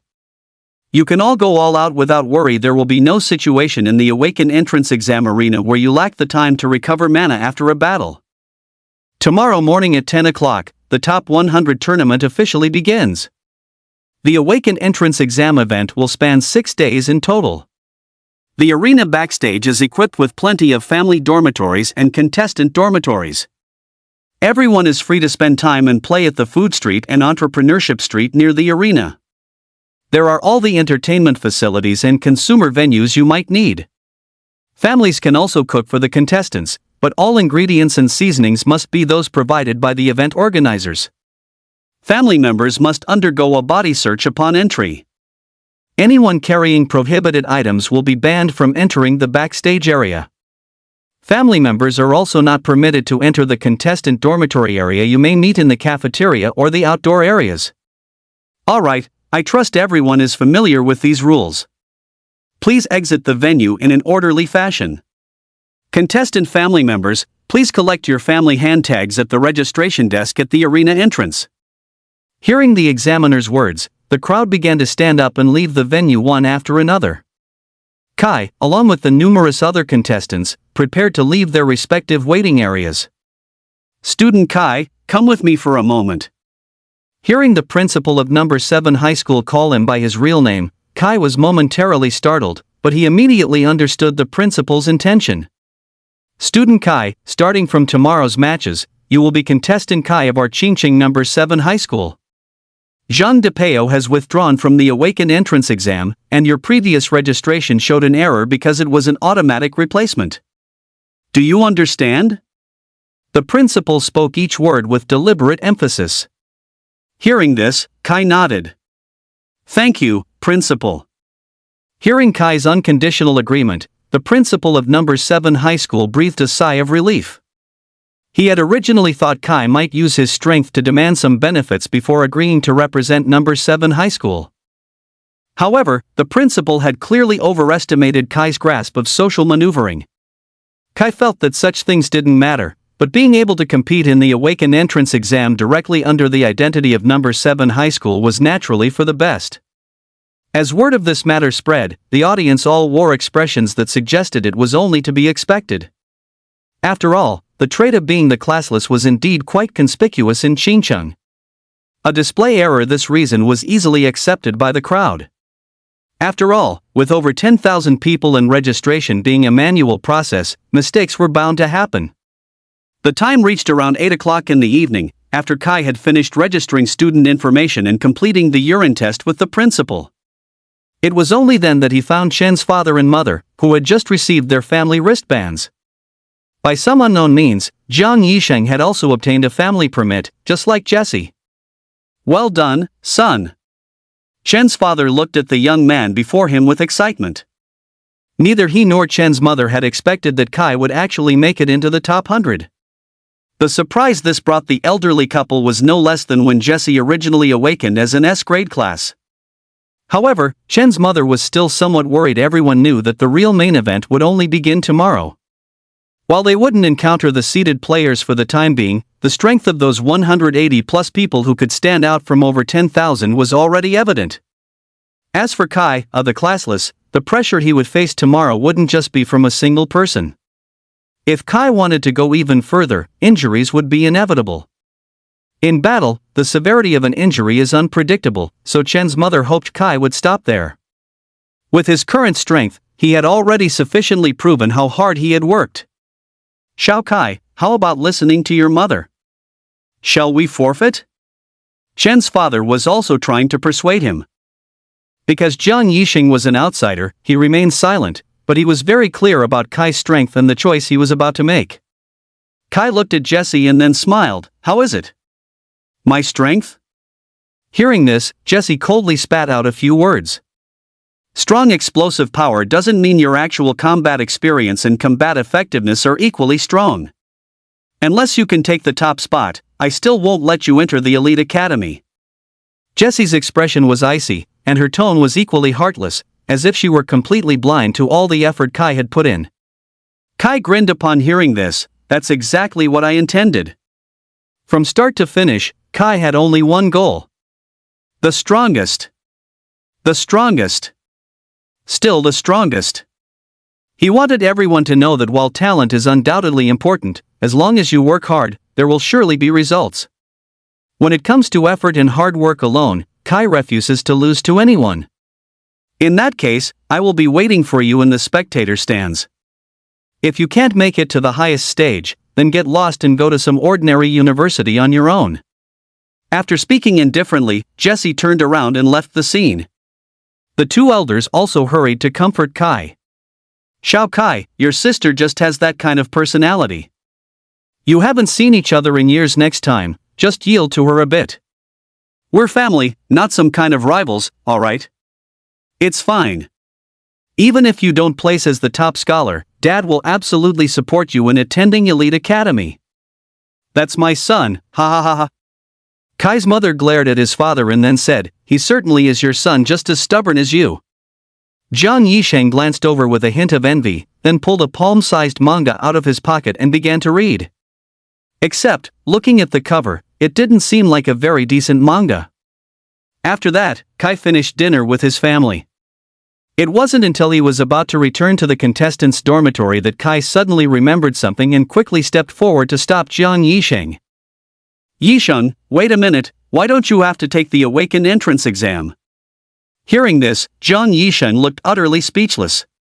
We've been together for over a month, and you're only just remembering this now? Sigh, I was recommended for admission. Although I haven't filled out my preferences yet, I can go to the best elite academy in the capital at any time. Oh, I see.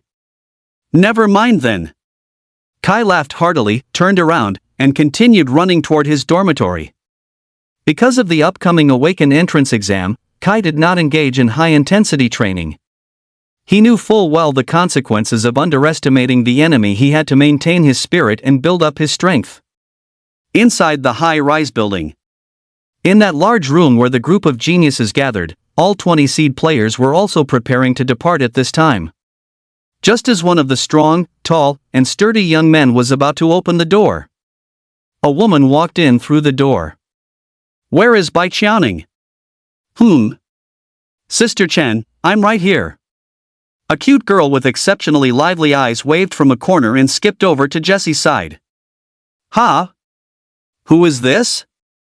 Everyone was startled, staring at Jesse while deep in thought. Meanwhile, the muscular red-haired young man who had been startled moments ago was now growing irritated. Hey, who are you? Aren't outsiders prohibited from entering this place?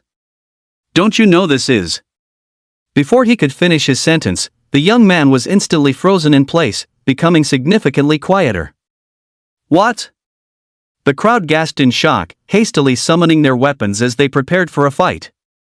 Bai Qiaoning quickly spoke up to smooth things over. Everyone, put your weapons down. This is Sister Chen, the Vice President of the Azure Province Academy Student Council and ranked 5th on the Elite Academy leaderboard. Don't be afraid. She is the person in charge of our Awakened entrance exam registration list. Hearing Bai Qiaoning's words, everyone was even more stunned. The Vice President of the Azure Province Academy Student Council? And a super genius ranked 5th on the Elite Academy leaderboard? Holy crap! What kind of god-tier figure was this? Though shocked, with Bai Qiaoning's assurance, they no longer had any intention of fighting. Are you kidding me? The Elite Academy leaderboard, what was that? It was the most prestigious leaderboard in all of China, the ultimate proof of strength. Pick any one of the 100 people on that list, and they would be a figure on par with a mayor in any given region. Even for the person in last place, the entry requirement was a class level of 35 or higher, along with specific combat achievements. Ranked 5th on the leaderboard. What kind of monster was she? Upon hearing Bai Qiaoning's words, the frozen red-haired youth couldn't help but tremble inwardly, realizing he had just kicked a steel plate. Bai Qiaoning continued to plead, Sister Chen, Hong Jiao is just ignorant and reckless. Please release him, I'm sure he won't dare interrupt us again. Without Jessie even turning to look at the redhead called Hong Jiao, the bone-chilling ice melted away on its own. Red Hair, now released, was shivering violently from the cold. His lips were blue, and the frost clinging to his eyebrows had yet to dissipate. But no matter how much pain he was in, he didn't dare make a sound. If he opened his mouth again, he had no doubt this terrifying woman would kill him outright.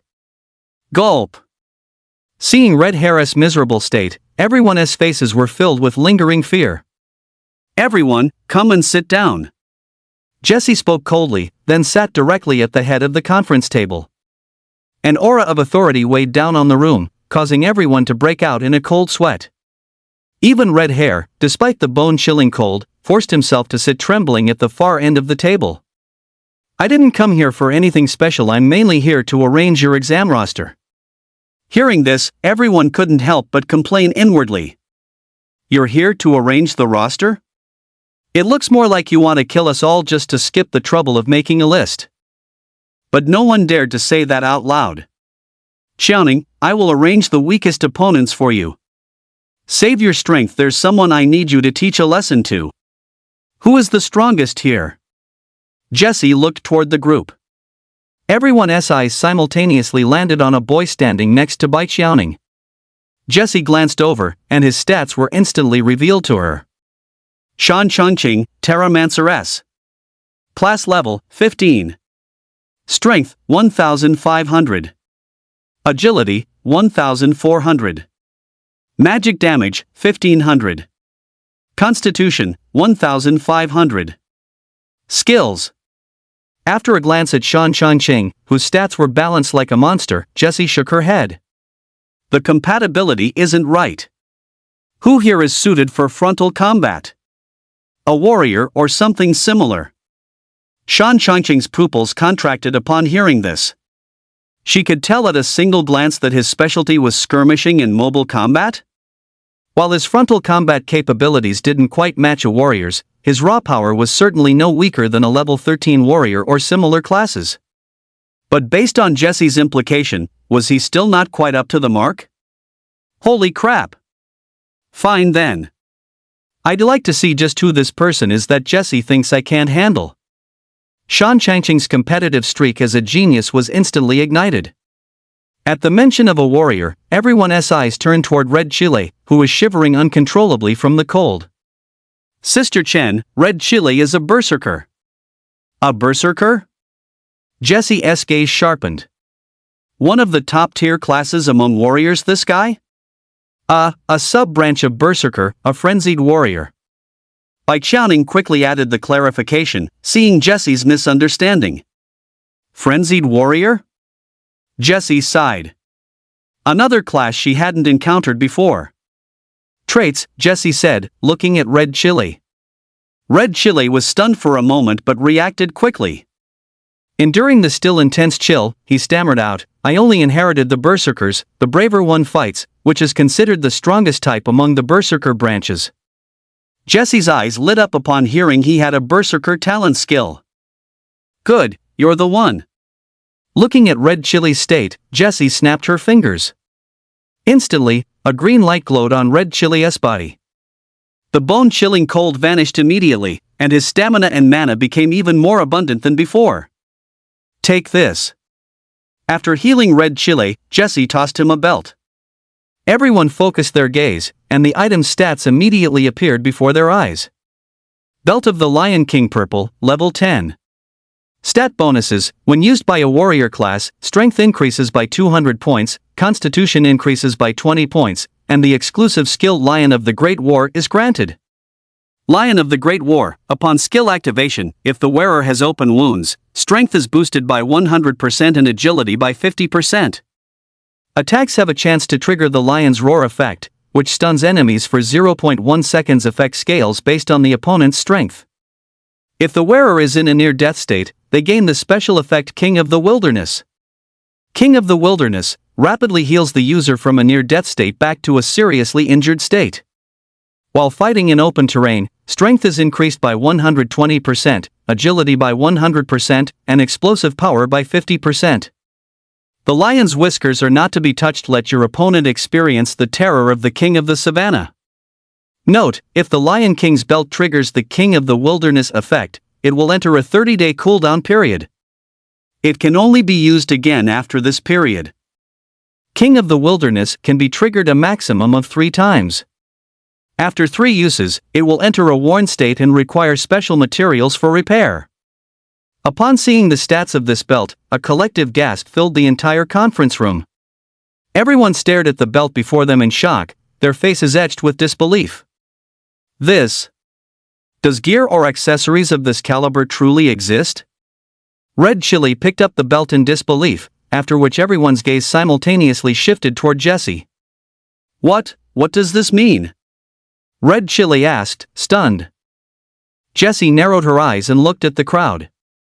She pulled a photograph from her pocket, which was then passed around for everyone to see. If anyone encounters a special situation and engages in combat with him before the top 32 are decided, there is only one requirement: cripple him or render him incapable of ever fighting again. Jessie then turned her gaze toward Bai Xiaoning. Xiaoning, barring any accidents, you should be able to advance to the top scholar tournament. If he fails to neutralize this person, you will take action. Understood? Bai Xiaoning nodded, then looked at the person in the photograph on the table with a beaming smile. Oh my, I really don't know what value this guy has to warrant wasting so many resources. But since my dear sister Chen has spoken, I can't show any mercy either, teehee. Alright, that is all I have to say. By the way, Red Chili, isn't it? Jessie stood up to leave. Red Chili had just breathed a sigh of relief when he heard Jessie call his name. Gulp. Swallowing hard, a hint of terror surfaced on Red Chili's face. The belt has one more use left before it enters a broken state. If you can, just happen to, cripple him without causing excessive collateral damage, I can guarantee your admission into the Azure Province Academy and will help you repair the belt. Good luck. Jessie gave Red Chili a meaningful backward glance before turning to leave the conference room. Hearing this, Red Chili stood frozen in confusion. What did that mean? Cripple him, but don't cause injuries that are too severe? What would happen if he beat the guy into a state of critical injury? Red Chili swallowed hard, then glanced at his classmates. The others all had looks of schadenfreude on their faces as they chuckled, stood up, and left the room. Red Chili was left standing there in a daze. Wasn't this a trick question? He had to cripple the guy, but also ensure he didn't suffer any serious injuries? Red Chili's mind was a chaotic mess of thoughts, but his body instinctively obeyed as he fastened the belt around his waist. Ha ha ha, whatever. I'll deal with it when the time comes. I wonder what kind of magic this kid has that monster would go so far as to use this thing? Feeling a surge of strength and mana, Red Chili returned to his room feeling refreshed to get some rest. Only after everyone had left did Shan Changqing pick up the photo from the table to take a look. This guy. Is he really that strong? Shan Changqing narrowed his eyes, looking at the light reflecting off White Fang's camera in the photo, along with his raised thumb. No matter how he looked at it, the guy didn't seem strong at all. Humph, I can't beat him? You've got to be joking. Shan Changqing snorted coldly, then tore the photo to shreds and tossed it into the trash can. It's just a pity that we have to wait another day before it's our turn to take the stage. TSK. A look of boredom crossed Shan Changqing's face as he stretched and walked out of the room. The night passed quickly. Kai woke up early to warm up, and after finishing breakfast, he was the first to arrive at the examination hall to prepare for the test. The principal of number 7 high school was somewhat surprised to see that Kai was the first one there. Kai, the exam doesn't start until 10 o'clock, and it's only 8 now. Did you have trouble sleeping? The principal asked with some concern. Rest was extremely important. The difference in state between someone who rested well and someone who didn't was like heaven and earth. Kai shook his head. I woke up at 5 this morning. I feel great. Kai flashed a smile. Hearing that Kai had woken up so early, the principals and deans from other schools couldn't help but glance over. Seeing Kai's energetic appearance, most of them admired the youthful vitality radiating from him and offered words of praise. The only exceptions were Principal Zhang and the dean of Qingqing number 2 high school, who stood at the front of the crowd. At that moment, their faces looked as strained as if they were suffering from severe constipation. It was a hideous sight. How is it possible for this kid to have made it this far? The principal of number 2 high school looked pale, roaring inwardly in disbelief. Kai also spotted his former principal and dean. He harbored no particular grievances. His feelings toward the two remained indifferent, as if they were mere strangers. However, because of what had happened to old Wang, there was a tinge of lingering anger mixed in his emotions. Noticing where Kai was looking, the principal of number 7 high school quickly turned to follow his gaze. Student Kai, do you know someone here? Kai waved his hand dismissively. No. Is there anything I can do right now? Just sitting around is honestly a bit boring. The number 7 high school principal was a bit puzzled by the request. Why don't you go rest for a while to recharge? The upcoming battles are going to be very difficult. It's fine, really. I'll just help you guys move some stuff. I might as well stay busy. I can certainly afford to expend this much energy. Kai watched as the dean was currently unloading large gray stones from a series of light trucks. He walked straight over to help move the rocks. Since he had nothing else to do, he figured he might as well treat it as a workout. While regular training might drain one's stamina, doing this kind of labor even for 2 hours straight would barely result in any significant physical exhaustion for Kai. The appearance of these stones was quite strange. 10 pieces could be fitted together to form a whole. Once assembled, they formed a massive stone pillar that curved like a giant finger. The surface of the stone pillars featured intricate grooves, looking as though they were meant to be filled with some kind of substance. There were 4 pillars in total, now standing in the waiting area. Kai was genuinely startled by the sight of these pillars, which reached a length of over 20 meters.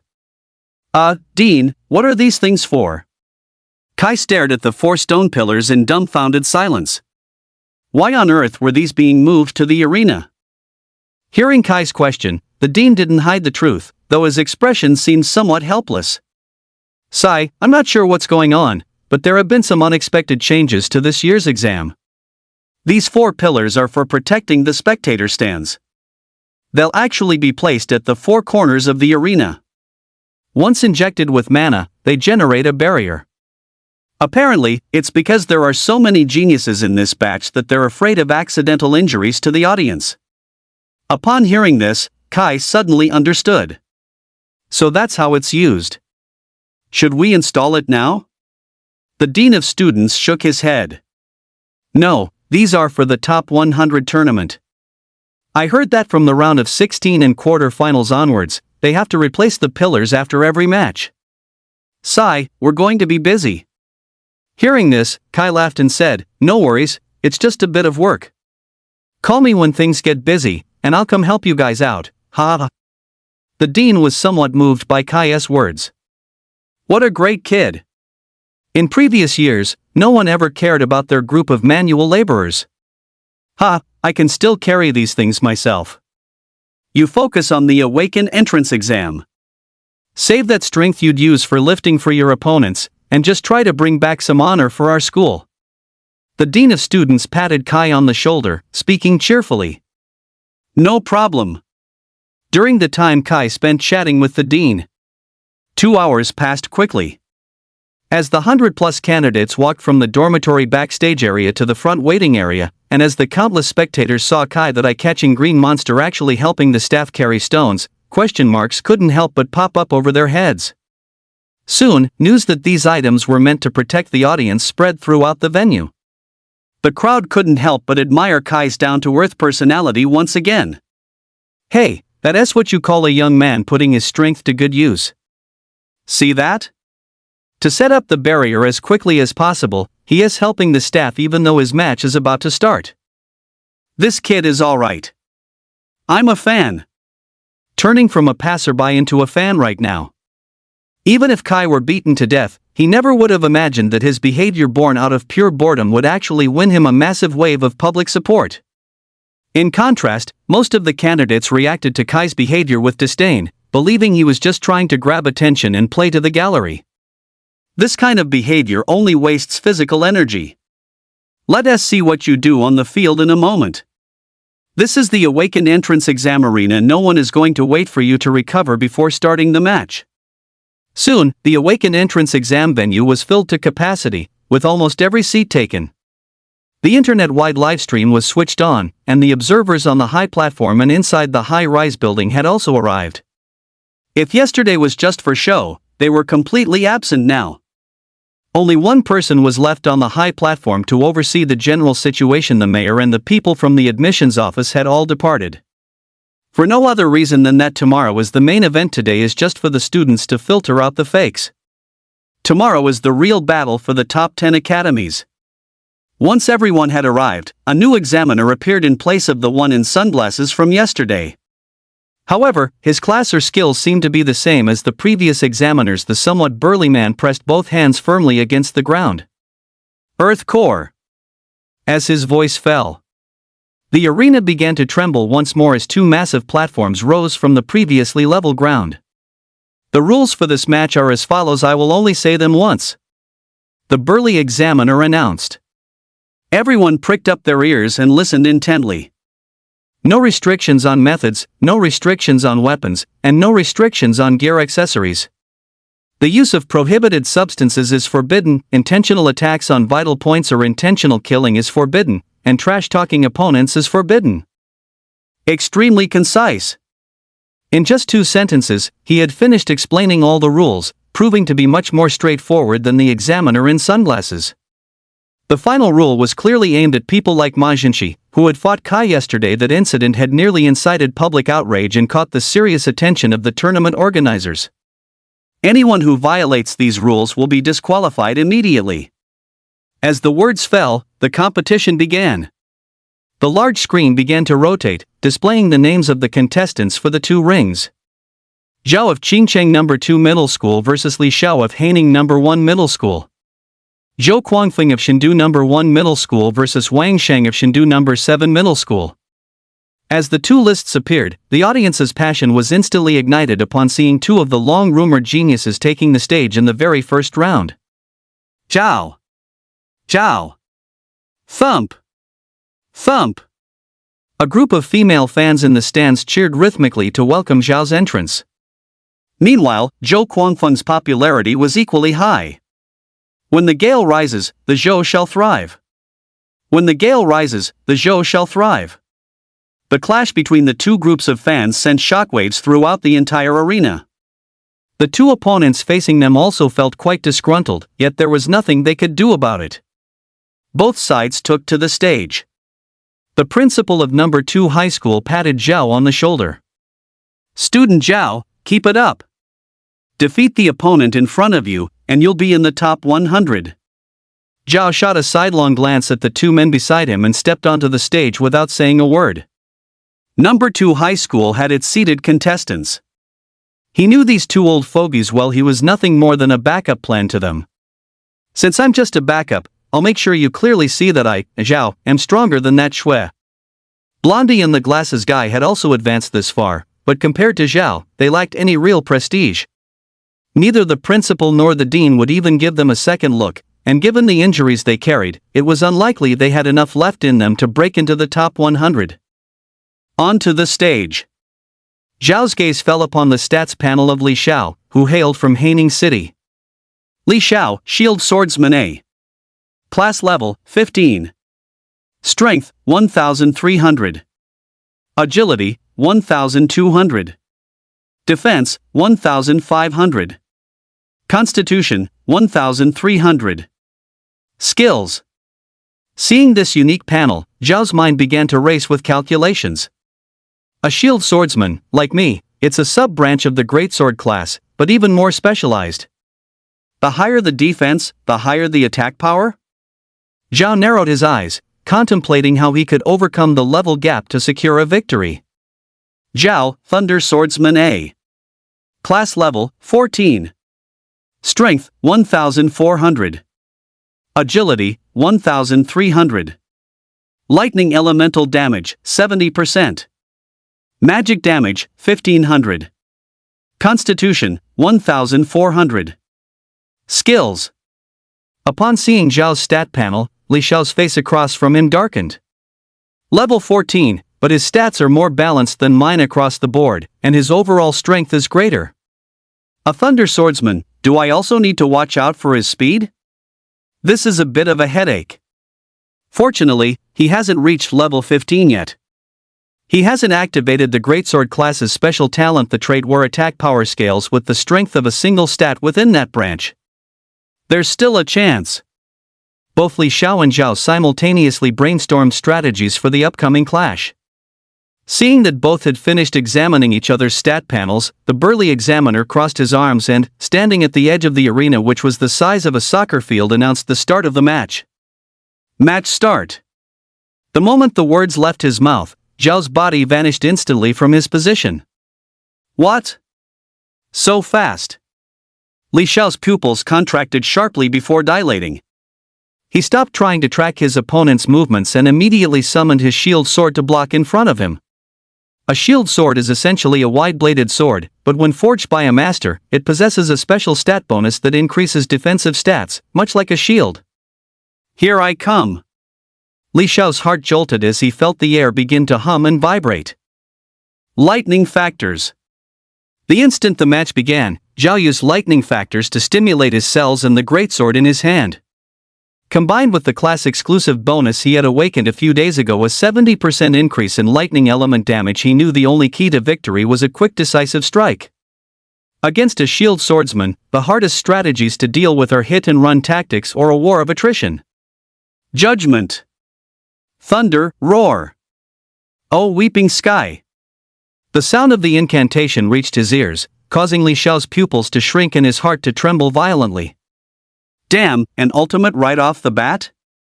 Li Xiao didn't dare be careless and quickly unleashed his strongest defensive skill. When your aura is locked on, it is incredibly difficult to evade an opponent's attack. Furthermore, since his agility was lower than Zhao's, dodging was nearly impossible. He had to tank it head-on. Golden tortoise shell. Shield sword prowess. Frenetic self-healing. Unleashing 3 skills in rapid succession, Li Xiao's defense stats skyrocketed. Li Xiao, level 15. Defense, 1,700. Glancing at the opponent's defense value, a smirk played at the corner of Zhao's mouth. You cannot block the sword. With a slight twitch of his lips, the greatsword in Zhao's hand was instantly enveloped in thunderous light. Lightning wrapped directly around the blade, forming a colossal greatsword of pure electricity. No one expected the tempo of the battle to escalate so rapidly. Seeing such a devastating move descend, everyone felt a sense of certainty in their hearts. The outcome is decided. Or is it? Thunder sword, judgment. As the words fell, the faces of the spectators closer to the left side of the arena were illuminated by a flash of thunderous light. Even from a distance of nearly 20 meters, the crowd felt a numbing, tingling sensation prickling across their skin. Gulp. Everyone swallowed hard, not for any other reason than the fact that Zhao's current appearance was truly terrifying. The youth, like an elemental spirit, hovered in the air. His eyes were bleached white by the blinding glare of the lightning, and the colossal thunder sword descended at a slow, deliberate pace, looking as if anyone could easily dodge it. Yet Li Xiao, locked onto by the greatsword, found himself unable to move a single muscle. Electricity flickered through the air like Tesla currents, stimulating the surrounding atmosphere. Because the blue-white lightning was so brilliant, people found it difficult to even keep their eyes open. The attack landed. Boom! Crack crackle! Like a thunderclap from the heavens, a deafening explosion that turned everyone's legs to jelly erupted on the stage, followed by the searing buzz of conducting electricity ringing in their ears.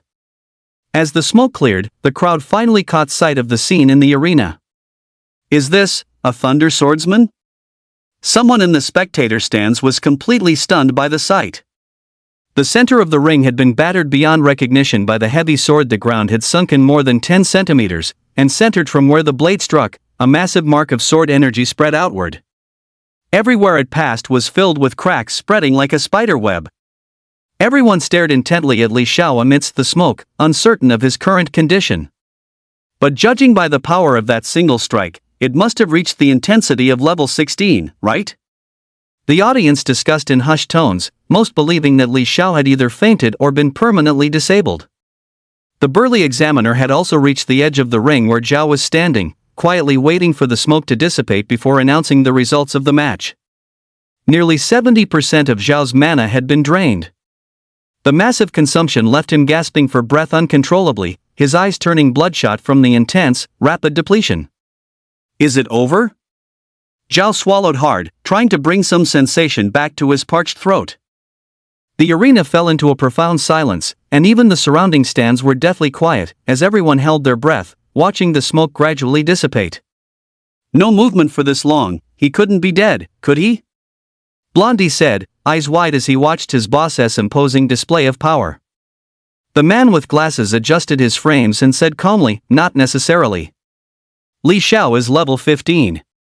Even if the boss's sword strike broke past its limits, Li Xiao should be able to hold out by relying on his defense. The principal of number 2 high school looked at Zhao's stats, then turned to the dean. Didn't you say he was level 13? He was definitely level 13 when I checked yesterday. The dean was also bewildered, staring at the bright level 14 title above Zhao. However, for the greatsword class, level 15 is a threshold. Anything below that means one hasn't truly entered the ranks. This is because the talent of the greatsword class is only triggered at level 15. Nevertheless, Zhao's combat strategy and the strength he just displayed had already caught the attention of the people from the elite academy. On the high platform, a student council leader from some academy said to the person beside them, "This Zhao, take note of him." Understood. After a full minute of silence, the burly examiner raised his hand and opened his mouth, just about to declare the match over. Suddenly, a dark figure appeared within the smoke that was just about to dissipate. "Do you really think you've already won?" A voice reached Zhao's ears. Zhao's pupils suddenly dilated. Before he could react, the dark figure was already in front of him. It was Li Xiao. At this moment, Li Xiao's forehead was covered in blood, and his body was riddled with countless wounds and skin charred black by lightning arcs. There wasn't a single uninjured spot on his body, but even so, Li Xiao had somehow used an unknown ability to exert such powerful explosive force. Seeing Li Xiao appear, the burly examiner stepped back. Before Zhao could react while the audience was still staring intently into the smoke, the sound of a blade entering flesh reached everyone's ears. Poochie! Pua! Zhao's body was pierced by a massive force, and he coughed up a mouthful of blood. He was then sent flying by Li Xiao's broadsword, slamming heavily onto the ground at the edge of the arena. The entire arena fell silent. No one expected such a sudden and complete reversal of fortunes. The leader of the student council on the high platform continued, "Add Li Xiao to the record as well." "Yes, sir." "Boss." Blondie's eyes widened survival below the stage, the veins on his forehead bulging violently. The man in glasses firmly held Blondie back. "If you go up there, both of you will be disqualified." The burly examiner shot a glance at Blondie, who finally managed to calm down. However, he still looked up at Zhao with deep concern. As the smoke cleared, Zhao's battered state was revealed to the crowd. Zhao's abdomen had been completely impaled by the massive broadsword. The blade was even driven deep into the stone floor of the arena. Blood flowed incessantly from the wound in Zhao's abdomen and from his nose and mouth. At that moment, Li Xiao, standing some distance away, spoke up. "Ah, that attack of yours just now was truly powerful. It must have had the peak offensive power of a level 17, didn't it? But did you know? The Greatsword class has one advantage: after level 15, you can reallocate the exclusive stats of the Greatsword branch to other stats at any time. For instance, since I am a shield sword user, I can mobilize my defense stats. Although there are many restrictions, the Greatsword class above level 15 is entirely different from those below it. Li Xiao spoke with a smile as he looked at Zhao, who was pinned to the ground. That last strike had nearly drained his mana completely to defend against Zhao's attack. He had used his final trump card. The Might of the Shield Sword. This skill increases resistance to a specific element or stat proportional to the intensity of the opponent's attack. In other words, the stronger the opponent's attack, the higher his resistance becomes. This move can only be used once a day, and the mana consumption for a single use is enormous. With his mana capacity, he could use it at most once a day. This meant that, at best, he would stop once he reached the top 100. Naturally, he was feeling somewhat frustrated because of this. The rolling of Zhao's eyes gradually ceased, and through sheer willpower, his consciousness began to clear. But Zhao turned his head and spat the blood filling his mouth onto the stage. Enduring the excruciating pain, he gripped the blade with both hands and began to pull it upward. A cack! Forced by the agony, Zhao let out a furious roar. His hands were instantly sliced open by the sharp blade, and blood streamed down the length of the sword. Everyone was shell-shocked by this scene. Li Xiao watched in absolute horror as Zhao actually still had the strength to try and stand up. Are you trying to kill yourself? Stop! If you stand up again, your injuries will only get worse. Just surrender already! Li Xiao shouted at the madman before him in panic. He didn't have a single drop of mana left. If Zhao managed to stand back up, he would undoubtedly lose. Hearing this, a slight smirk played on the corners of Zhao's mouth. So, this is the Greatsword talent? Everyone froze upon hearing Zhao's words. On the high platform, the members of the Elite Academy Student Council all stood up abruptly. How is that possible? Awakening the Greatsword talent ahead of time? Zhao pulled the broadsword out of his abdomen. Blood gushed out like a fountain, and not a single inch of his clothing remained clean. As the broadsword was removed, Zhao quickly thrust it into the ground, using it as a crutch to support his weakened body as he trudged toward Li Xiao. Lightning factors? One of Zhao's eyes was covered in blood, appearing as if he were wearing a transparent, crimson eye patch. Mana surged. Zhao gripped his opponent's broadsword and slowly moved forward. Powerful lightning factors were generated by his mana, subsequently fusing into his mangled abdomen. You're a lunatic. Are you insane? You're using the lightning element to stimulate your wounds? This is incomprehensible. You're going to die. This is just the Awaken entrance exam, stop it now. Li Xiao's eyes were bloodshot and filled with anxiety as his mind raced to find a countermeasure. Witnessing this, the entire audience couldn't help but stand up. With sweaty palms, they stared intently at Zhao in the center of the arena. Blondie and the guy with glasses clenched their teeth, praying for Zhao in their hearts. Is that so? But you also said that I'd die from excessive blood loss, didn't you? Li Xiao was stunned by those words. Immediately following that, a scene unfolded that left everyone in utter shock. A bolt of lightning elements, no larger than a finger, appeared before Zhao. Zhao used his mana to hold it steady, then slowly guided it into the hollow cavity of his abdomen. Hiss! The crowd couldn't help but gasp in unison. What is he trying to do? Everyone watched the scene in horror. Was he trying to commit suicide? Stimulating a wound with lightning elements? What kind of maneuver was this? Just as everyone was filled with confusion, the lightning elements took effect. NGH. Zhao clenched his teeth, enduring the agonizing pain to keep himself from screaming. Veins bulged on his neck, and every muscle in his body was strained to the limit. Everyone watched the scene in shock as arcs of lightning flickered across Zhao's wound, instantly cauterizing the muscle tissue in his abdomen. I see, he is using lightning elements to sear his own wound just to stop the bleeding? As soon as those words were spoken, The entire audience broke into an uproar. The whole venue was boiling with excitement witnessing this. Everyone was filled with profound shock. Li Xiao also came to the realization. Sure enough, the blood had stopped flowing, but he found it equally difficult to accept. Madman! Madman! You are a total madman! This is just the Awaken entrance exam, why are you fighting so hard? Damn it! Stop, don't come any closer. So what if the bleeding stopped? Doing this might just make you die even faster. Li Xiao had completely given up on fighting. What was the point of battling a lunatic? He had completely lost his fighting spirit. Damn it! Even as he cursed, Zhao had already dragged his greatsword and arrived right in front of him. What are you doing? Li Xiao looked in terror at the blood-soaked, exhausted Zhao. Zhao said nothing, slowly lifting the other man's broadsword. In his current state, even an ordinary person could take Li Xiao down. Watching the cold light reflecting off the raised greatsword under the sun, Li Xiao trembled violently.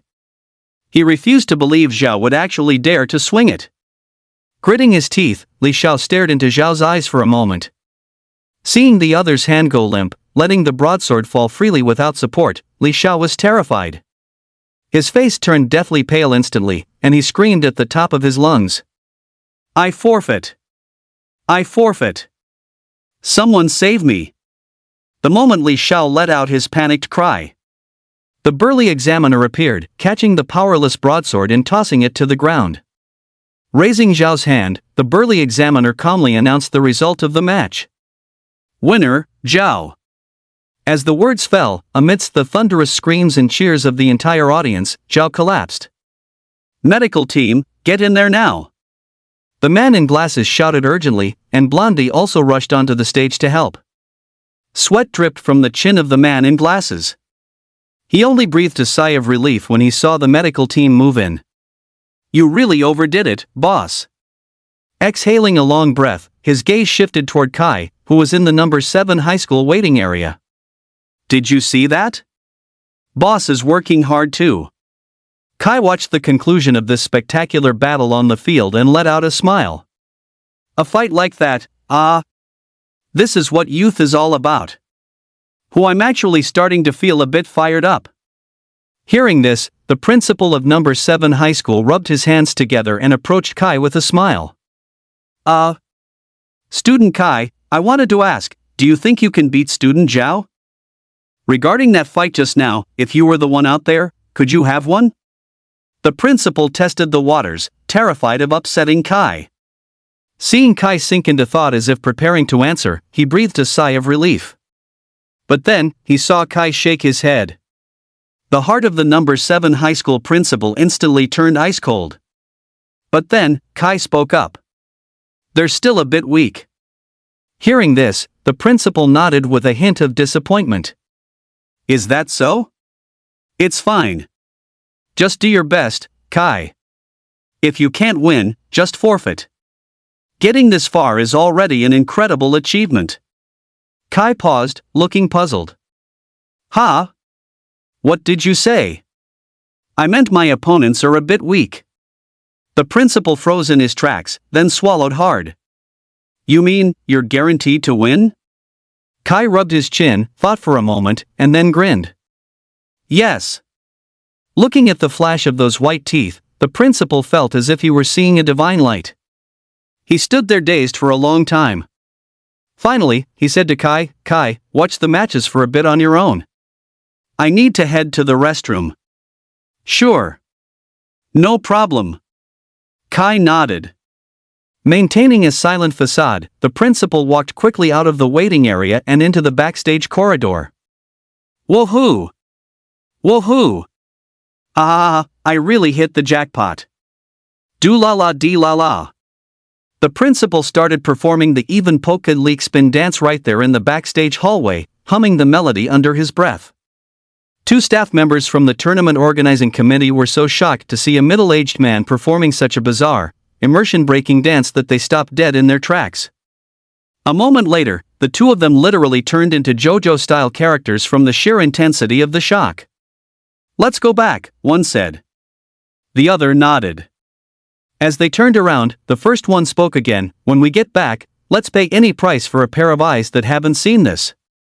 The other nodded in agreement.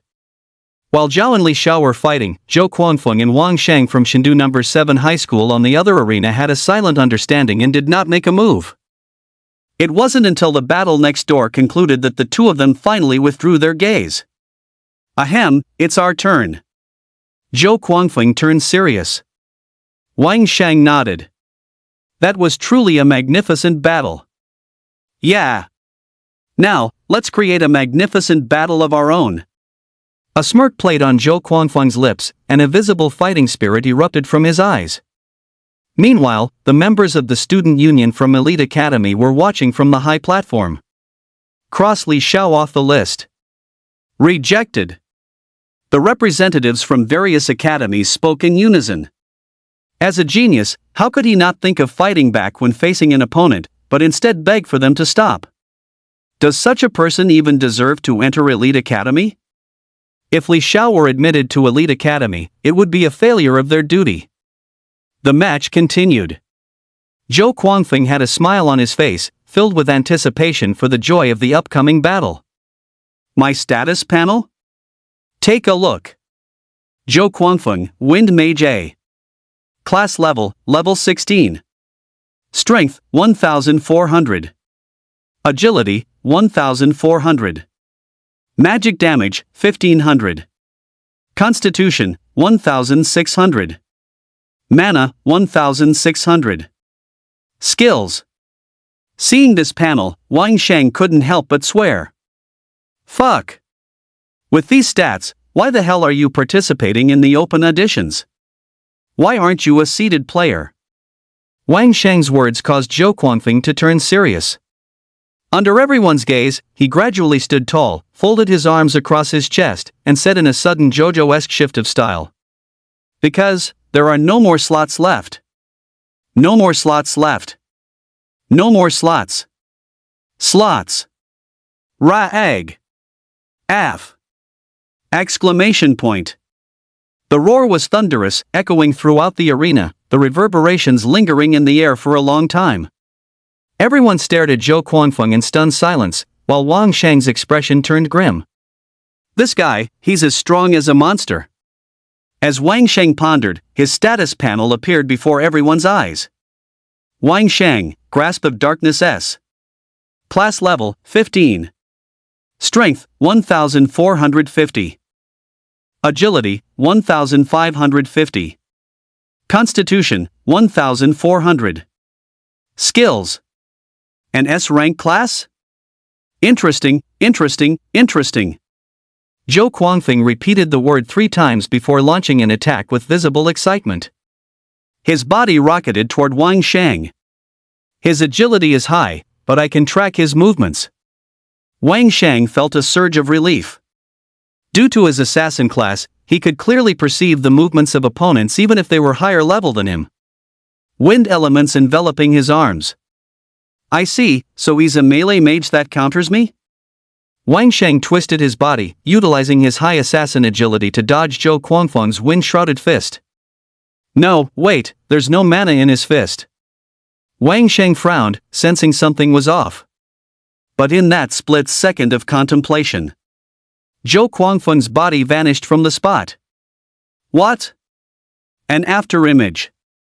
Wang Shang's pupils constricted. Had Zhou Quanfeng's body just turned into wind and disappeared? Where is he? Behind me? Wang Shang quickly turned around to look behind him, but just as he saw no one there, he instantly felt a rush of air coming from above his head. Above! Wang Shang drew his dagger, holding the blade outward to block in front of himself. To his surprise, however, the attack never came, and he couldn't even see Zhou Quanfeng's body. Damn it, another fake? Where on earth is he? Wang Shang gritted his teeth, his mind racing with possibilities. In the eyes of the audience, however, Wang Shang was now completely surrounded by Zhou Quanfeng. That's right. Yes, surrounded. At this moment, there were over a dozen versions of Zhou Quanfeng, constantly launching feint attacks at Wang Shang from all directions. Every time an attack was about to land, he would pull back at the last second, never delivering a direct blow. This left Wang Sheng in a state of total confusion, and his reactions were gradually beginning to slow down. He had no way of knowing if the next attack would be real. Or just another feint? To hell with this, in that case.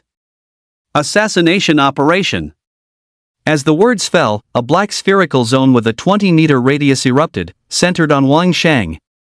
From the outside, it was impossible to see anything happening within.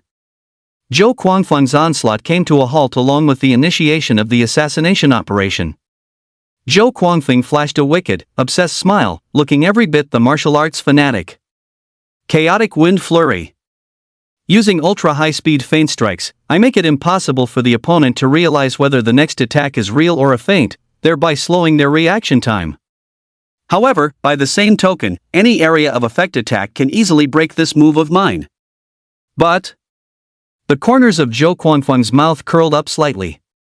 His gaze intensified as he gripped the air with both hands, the veins on his arms bulging with an explosive sense of power. Gale impact. A roar echoed from within the black sphere into the ears of the audience. Wang Sheng, hiding in the darkness and preparing to strike, felt this surge of mana, and his pupils constricted instinctively. What is this terrifying power? Oh no! I can't take this head-on. Wang Sheng's pupils shrank violently as he swiftly retreated from the black sphere. The spectators were stunned to see Wang Sheng emerge. Had he abandoned his own home field? What kind of maneuver was this? Just as the audience was filled with doubt, a violent gale instantly tore through the black sphere, and a massive force of impact slammed into Wang Sheng's body. Put! A mouthful of blood sprayed from Wang Sheng's mouth. Then, through the torn void, Zhou Guangfeng's silhouette reappeared in everyone's sight. Aren't you a close combat mage? That was the final thought in Wang Sheng's mind as he plummeted from the sky. A smile played on Zhou Guangfeng's lips. However, once you are marked by my wind elements through my feints, my attacks will never miss. Zhou Guangfeng's smile widened. He was clearly extremely confident in this attack of his. This was his innate talent. Gale memory. As long as an opponent is touched by the wind under his control, they will be marked by him within a certain range. As long as he activated his mana, his basic attacks would land with absolute certainty, even without intentional control. Wang Sheng took the full force of Zhou Guangfeng's skill, plummeting from high in the air and crashing onto the arena stage. Boom! Blood continuously welled up from Wang Sheng's throat, and his eyes were bloodshot. Damn it! Shadow flicker. Wang Sheng's internal organs had shifted, causing a slight delay in the wind-up of his skill activation. Sensing the mana fluctuation, a smirk played on Zhou Guangfeng's lips. Gale memory. Activate. The moment the mana surged, Wang Sheng's body instantly transformed into a shadow and vanished from the spot. Instead of searching the surroundings for his opponent, Zhou Guangfeng activated his ability without the slightest hesitation. Gale Force Punch. As the words fell, under the watchful eyes of the crowd, a wind fist burning with flames suddenly materialized behind Wang Sheng, who had already flickered to the edge of the arena and smashed toward him instantly. The principal of Chengdu No. 7 High School was so nervous that he couldn't help but cry out, "Watch your back!" The moment his voice rang out, he realized his mistake. The burly examiner immediately cast his sharp gaze over. One warning. Those few indifferent words caused the principal of No. 7 High School to break into a cold sweat. I got too excited, my apologies, my apologies. The burly examiner snorted coldly and said no more, while everyone else watched the match with bated breath. Upon hearing his principal's shout, Wang Sheng immediately sensed that something was wrong. Just as Wang Sheng turned his head to look, he felt a violent gale slap against his face, the burning sensation eroding his skin. His pupils contracted, and just as he attempted to use Shadow Flicker again to escape, he felt his movements being completely sealed off. Zhou Guangfeng's figure instantly appeared behind him. I can't dodge this. Wang Sheng gritted his teeth, channeling his mana to brace for the impact. However, Zhou Guangfeng's stats were far superior to his. How could such an attack be so easily endured? Frenzied gale strike. A grin spread across Zhou Quanfeng's face as he grew even more exhilarated. The gale fist slammed violently into Wang Sheng's chin, nearly knocking him unconscious instantly. But Zhou Quanfeng gave Wang Sheng no time to recover. In that single moment, he unleashed over 40 punches. The fierce assault, combined with the overwhelming impact of a level 16, caused Wang Sheng's already displaced internal organs to lurch and shift violently within his body. Yet, as if intentionally controlling his output, Zhou Quanfeng's power was calibrated perfectly. Each strike delivered just enough force to shock the organs before the energy dissipated, followed immediately by the next blow. Although his internal organs remained intact, the agony of each impact was no less excruciating than if they had been shattered.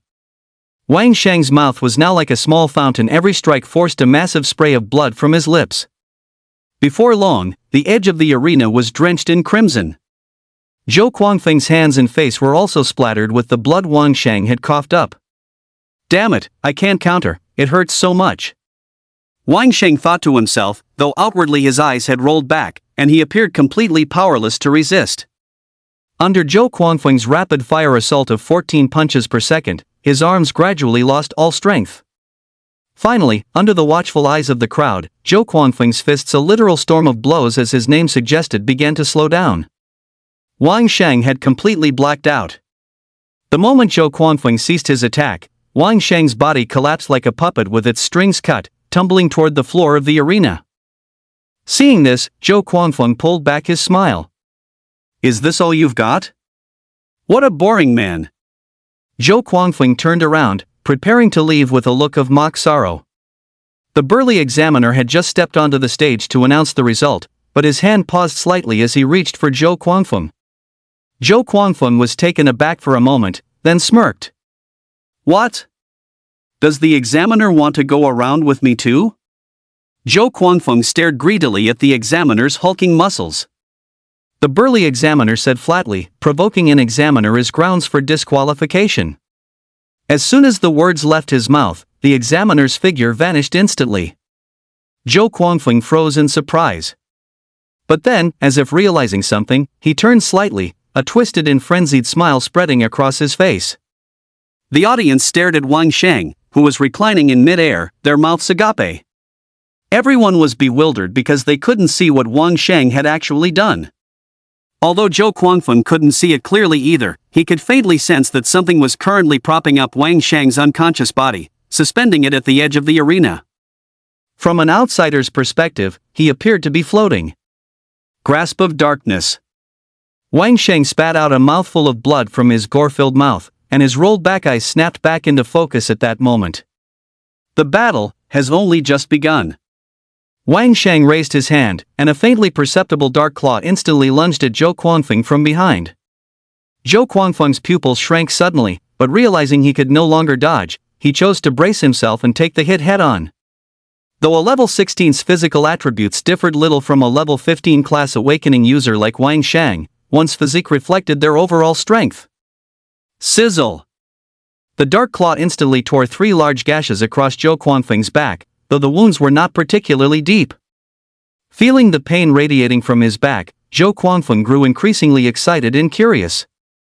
What kind of technique was this, to be able to land such a stealthy attack? However, by the same token, such an attack must surely consume a massive amount of mana. Grasp of darkness. Wang Sheng lay upon a giant palm composed entirely of dark matter, but simultaneously, an identical palm had manifested beneath Zhou Quanfeng's feet, supporting him. If the arena were removed at this moment, Zhou Quanfeng would be standing directly on the palm. As long as Wang Sheng attacked, there would be no way for Zhou Quanfeng to escape. In other words, every attack they launched at each other now was a guaranteed hit. Zhou Quanfeng, a martial fanatic with immense combat experience, needed only that single attack and the faint glimpse of the black palm beneath Wang Sheng to understand his situation. He instantly grasped the predicament he was in. I see. So, it's a guaranteed hit? Zhou Quanfeng laughed loudly, his expression turning feral. In that case, let's see who can take a bigger beating. Zhou Quanfeng was brimming with excitement, while Wang Sheng sighed weakly, turning his head feebly toward the spectator stands. There, several highly respected elders from the Wang family of the godly capital watched Wang Sheng on the stage with stoic expressions. Damn it, why won't you just look at me? The Zhao family of Qingqing actually asked an S rank like me to take out a piece of trash, and you people actually agreed to it. Today, I'm going to prove it to you, the main branch? Nothing but a bunch of losers. Wang Sheng grit his teeth and spat fiercely on the ground. Overdrawing his mana? The burly examiner narrowed his eyes and called for the medical team to stand by for immediate treatment. Seeing Wang Sheng's state, Zhou Guangfeng couldn't help but burst into loud laughter. Keep it coming. Keep it coming. Gale Barrage. Grasp of Darkness. The attacks from the Gale Fist and the Grasp of Darkness rained down like lethal hailstones in a violent storm. Wounds multiplied rapidly across both their bodies. In the eyes of the audience, Wang Sheng and Zhou Guangfeng looked like two madmen caught in a frantic, mutual collision. Good. Keep going. Ha ha ha ha ha. Zhou Guangfeng roared, but his palpable excitement only reinforced the crowd's feeling that this guy was a genuine lunatic. Wang Sheng paid no heed to the pain racking his body. With bloodshot eyes, he rose and matched Zhou Guangfeng's madness, controlling invisible attacks that tore away at every remaining inch of Zhou Guangfeng's intact skin. Aha! Their attacks reached a speed that the naked eye could no longer track, the frequency of their strikes becoming increasingly dense. Mana surged into the surroundings with reckless abandon, as if it cost nothing at all. One last strike. A smile tugged at the corner of Wang Sheng's mouth, though it looked somewhat frail and exhausted. Darkness. Frenzied impact. Zhou Guangfeng's grin widened just as intensely. This final punch, now. Get lost. Boom. A thunderous explosion rang out, sounding like shattering glass as the invisible barrier and the dark palm both burst apart. Wang Sheng's body was instantly sent flying, crashing directly into the edge of the arena on the left, leaving the two competitors fighting nearby completely stunned. Looking at the adjacent arena, which had been wrecked beyond recognition, both of them couldn't help but gulp in realization. Holy crap, this is insane. Is this a death match? Wait, that's not right. I don't remember signing a death waiver. Holy crap, this is actually ridiculous. The two of them completely forgot they were at the Awaken entrance exam. Looking at Wang Sheng's wretched state, they couldn't help but click their tongues in amazement. Wang Sheng, was it? I'll remember you. Zhou Guangfeng looked at Wang Sheng, who had collapsed near the edge of the adjacent ring, with a look of mutual respect on his face. Wang Sheng's head hung low as a final mouthful of blood welled up in his throat. He struggled to lift his head. Countless wounds had been torn open across his body, and the agony was nearly enough to make him black out. You, damn you! Wang Sheng spat out a mouthful of blood and promptly lost consciousness. Seeing this, the corners of Zhou Guangfeng's mouth curled up slightly. I don't know why you're fighting so desperately, but crossing paths with me you can only blame your own bad luck. Zhou Guangfeng turned and left the ring. It was only after some time had passed since the two left the stage that the audience finally snapped out of their shock. The first two matches were already this intense? Holy crap!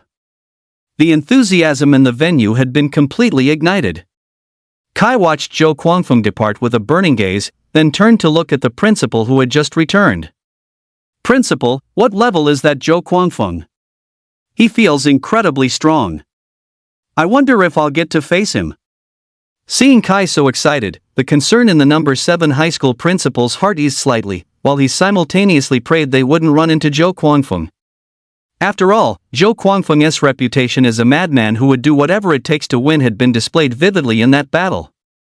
Zhou Guangfeng is. The principal briefed him on Zhou Guangfeng's level and stats. The two of them, harboring opposite thoughts, began to look forward to the upcoming matches. The competition progressed quickly with 2 groups per round. It would only take 60 rounds to determine the top 100. And soon, it was Kai's turn to step onto the stage. Wang Qian of Haining No. 7 High School versus Kai of Qingqing No. 7 High School. Upon seeing the list, everyone practically ignored the second name. Go for it. Kai Ge. A very conspicuous green figure in the stands shouted. Seeing his outfit, the crowd couldn't help but wonder if this guy was Kai's twin. With a smile on his face, Kai took 2 large leaps and landed directly on the large arena on the right. The previously shattered arena had now been completely repaired by the burly examiner. Hello, Wang Qian greeted Kai politely after stepping onto the stage. Kai nodded at the words, then gave a thumbs up in response. Oh. Seeing Kai's demeanor, Wang Qian thought for a moment and then spoke cautiously. You probably can't see my stats, right? Kai smiled and replied, that's right. Hearing Kai's high-spirited response, a bit of cold sweat broke out on Wang Qian's forehead. Could you not be so happy about it, hey? Wang Qian screamed internally, but her face remained expressionless, maintaining an awkward yet polite smile. Anything else to prepare? The burly examiner looked at the two of them. Both of them shook their heads, no. Very well then, let the match begin. The match began, and the arena on the right immediately drew the attention of the entire audience. Everyone wanted to see how Kai, this classless, would deal with the formidable assassin before him, Wang Qian. Even with great strength, facing the fastest class, Kai should find it a difficult fight, right? That was the thought in everyone's mind. The principal of number 7 middle school was so nervous below the stage that he was practically bursting, his face a mask of internal conflict. Kai's appearance on stage similarly attracted the attention of countless people. Zhou Guangfeng, Red Chile, and a host of other seed players. Jesse looked down at Kai on the field from the stands and then inquired. Do you think Kai can win this match? Zhang Yisheng leaned back against the seat, hands behind his head. How should I answer that? Maybe try a different question. How many moves can she last? Zhang Yisheng chuckled. Hearing this, Jesse's expression relaxed. Isn't speed his forte? The match begins. Since it's a competition, I should make good use of the information gap, but to be fair, my level is 15. As for the rest, I have nothing to say. As the words fell, Wang Qian's body instantly vanished from the spot. No worries, I can't blame you for not being able to see my stats, huh? Kai didn't care at all about the vanished Wang Qian, talking to himself in response. Seeing this, the principal of number 7 middle school was so nervous he was about to explode. He wished he could kneel down right now and beg brother Kai to take it a bit more seriously. Once this round is over, they LL advance to the top 100. One of only 2 top 100 schools in Xinjiang. One of the only 2 schools in the top 100 across the 3-province joint exam. Brother! I'm begging you. The principal of number 7 high school was drenched in sweat, while the dean stood beside him, frantically wiping it away for him. Principal, don't be nervous. Student Kai should have the confidence. Wang Qian's figure was no longer on the arena, or rather, she could no longer be seen with the naked eye. This was Wang Qian's skill, invisibility. A god-tier skill for an assassin. This was why everyone was so optimistic about Wang Qian's strength. At the same time, they were deeply worried about whether Kai could secure a victory in this fight. In this battle with me, I hope you can take it seriously. If you can't hold on, surrendering in time can save you some pain. To be honest, I admire you. If I were the classless, I might not even have the courage to walk in here. Although it's hard to imagine what you've been through. I want to win, too. Wang Qian's voice echoed from all directions in the arena. Though it could be heard, it was impossible to determine her location through the sound. Invisibility? That's a bit tricky. Kai muttered to himself as he looked at the empty air around him. Since I can't see you, then never mind. Under the watchful eyes of the crowd, Kai pulled a length of bandage from his belt. Then, to everyone's astonishment, Kai wrapped the bandage around his eyes, completely sealing off his vision. This is... What's the meaning of this? Everyone looked at the scene in a daze. Was he giving up? Seeing Kai's actions, Wang Qian also felt as though she was being underestimated. Are you looking down on me? Hearing this, Kai shook his head. I don't look down on anyone. Regardless of whether they are strong or weak. Wang Qian continued, then why are you blindfolding yourself? Kai spoke slowly, since your ability is invisibility, there must be a moment when you reveal yourself. I don't have a class, so I can't judge whether your appearance is real or a feint, nor can I sense mana. In this situation, vision only slows down the speed of my punches. As these words were broadcast throughout the arena via the cameras and surrounding audio equipment, the audience was left momentarily stunned. It sounded a bit like nonsense, but why did it make so much sense? Wait, that makes sense, but if you're blindfolded, you can't see your opponent's actual attacks either. Wang Qian had the same doubt. But if you're blindfolded, how are you supposed to sense that I'm attacking you? I guess I rely on intuition.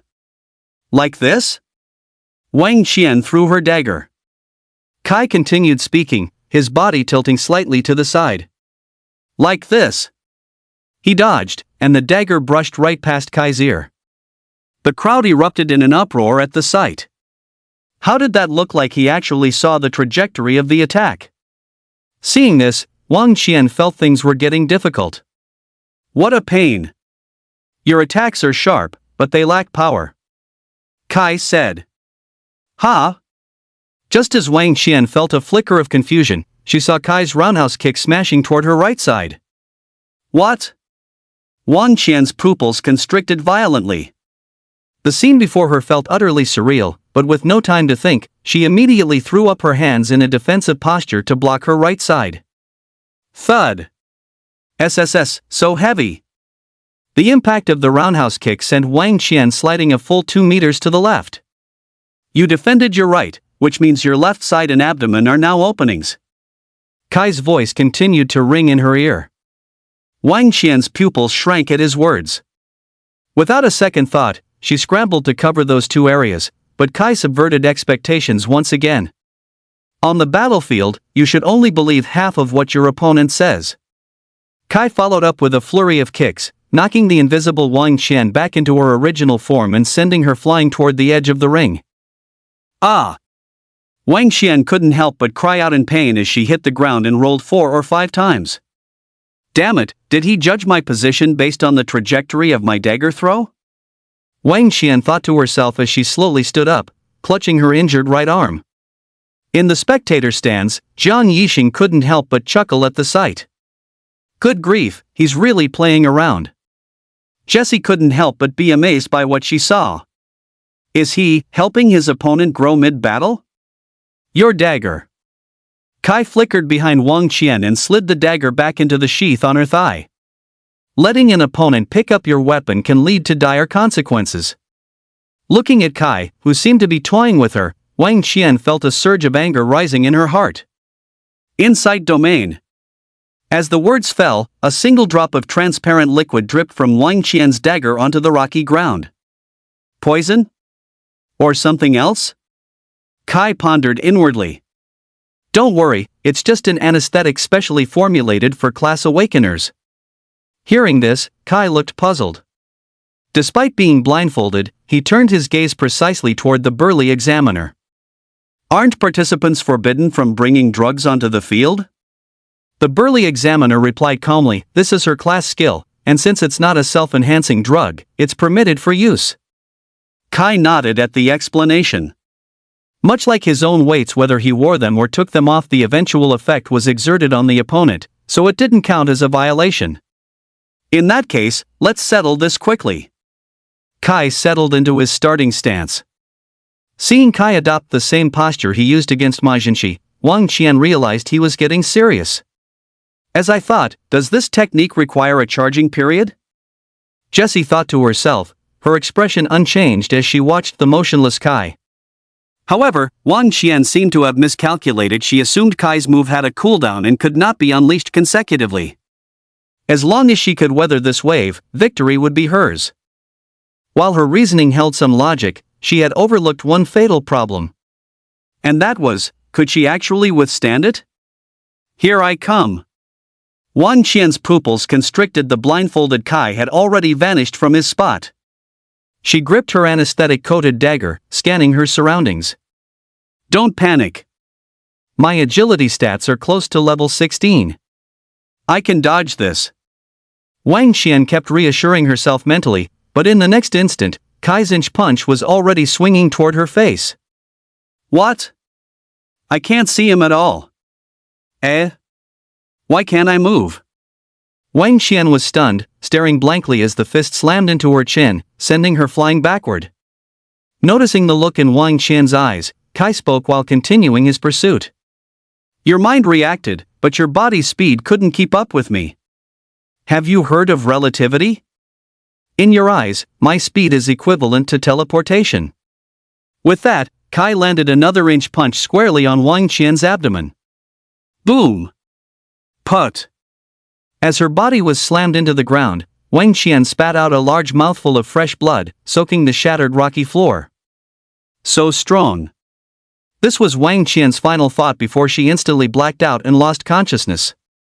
Everyone watching this effortless battle was left utterly bewildered.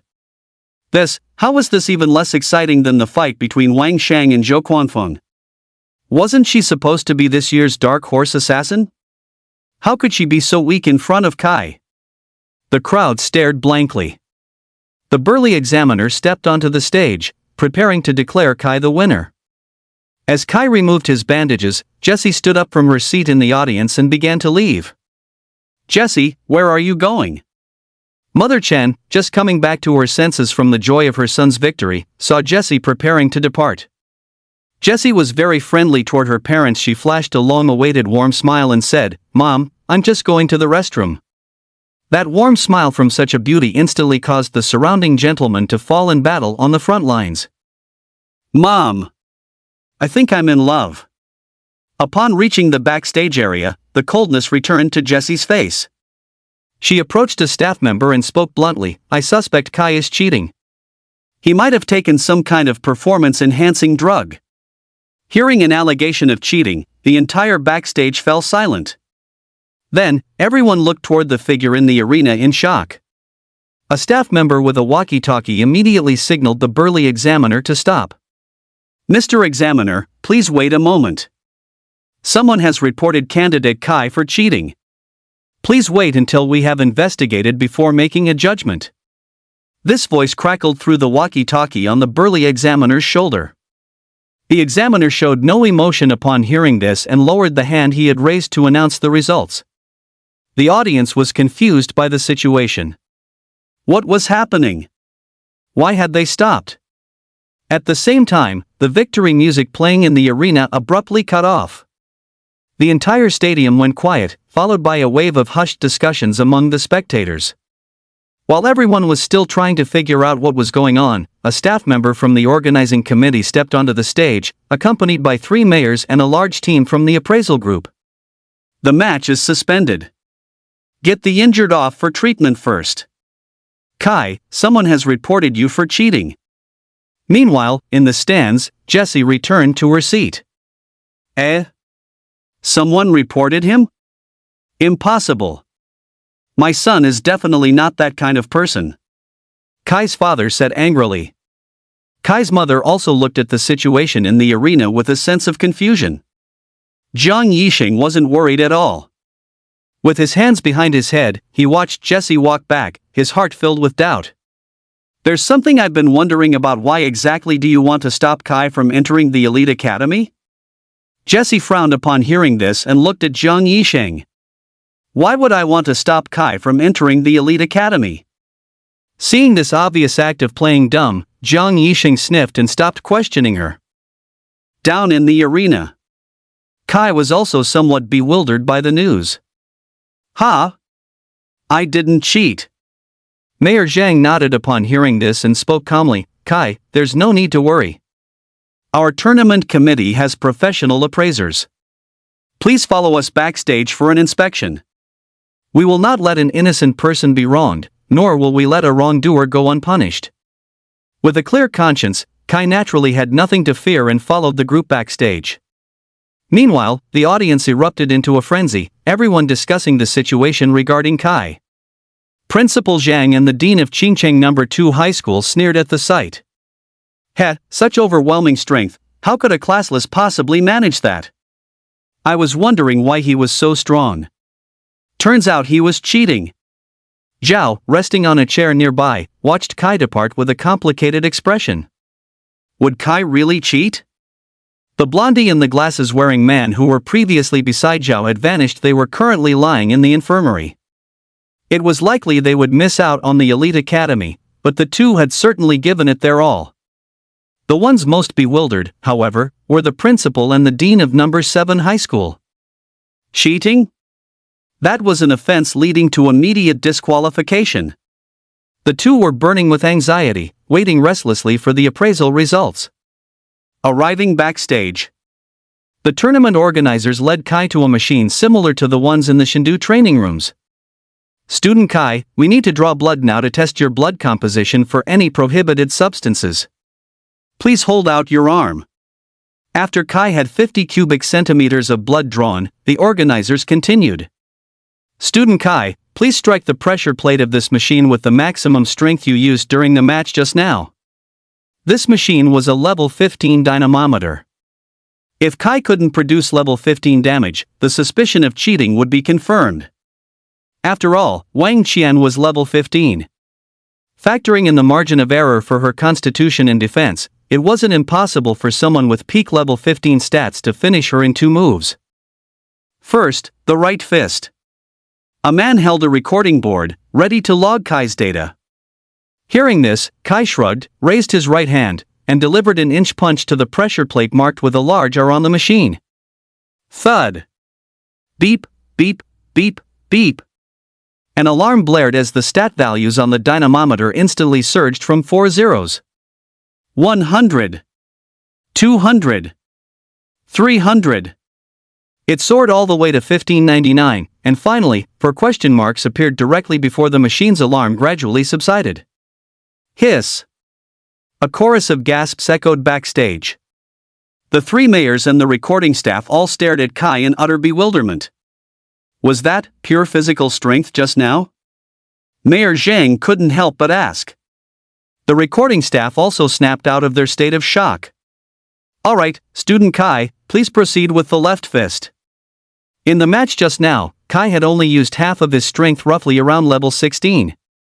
Although he wondered why these people wouldn't let him use his full strength, he could only comply. To his surprise, however, the machine's maximum testing capacity was only for level 15 data. Following the instructions, Kai swung his left fist, once again using a 1-inch punch. Bang! Since it wasn't his dominant hand, Kai's power dropped slightly. Even so, it was still at the peak of level 15 strength. Power, 1599.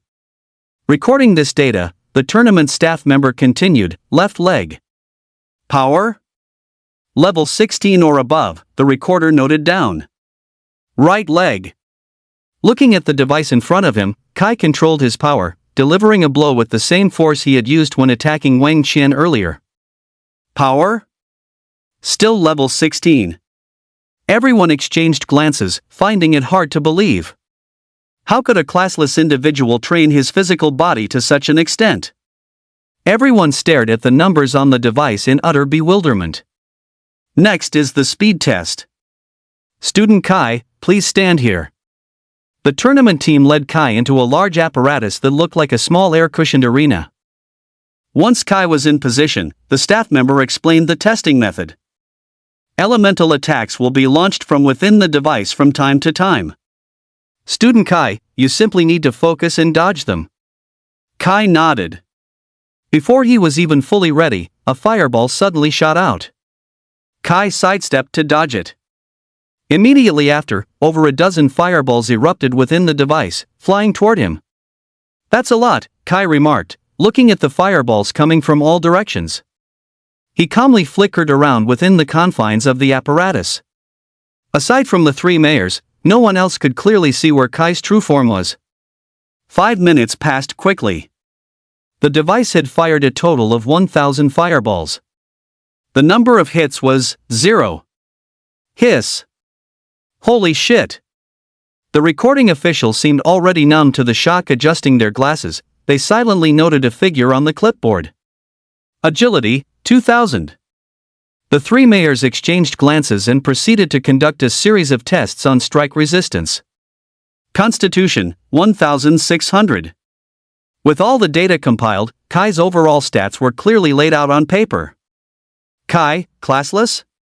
Level, 16. Strength, 1616/50. Agility, 2000. Constitution, 1600. Skills, none. Kai, classless. Level, 16. Strength, 1616/50. Agility, 2000. Constitution, 1600. Skills, none. Glancing at the formatted stat panel on the clipboard, the three mayors and numerous members of the tournament committee held their breath, waiting for the lab results of the blood sample. Half an hour later. Although the competition was still ongoing, it was obvious that the audience's attention was no longer on the matches before them. Everyone was waiting for the appraisal results to come out. If Kai really was cheating, wouldn't their support for him make them look like complete fools? At that moment, the blood test results arrived. A staff member rushed over to the group, gasping for breath as he spoke. Mayors, the test results are in. Are there any components of prohibited substances? Mayor Zhang asked directly, knowing full well that he couldn't understand those professional chemical symbols.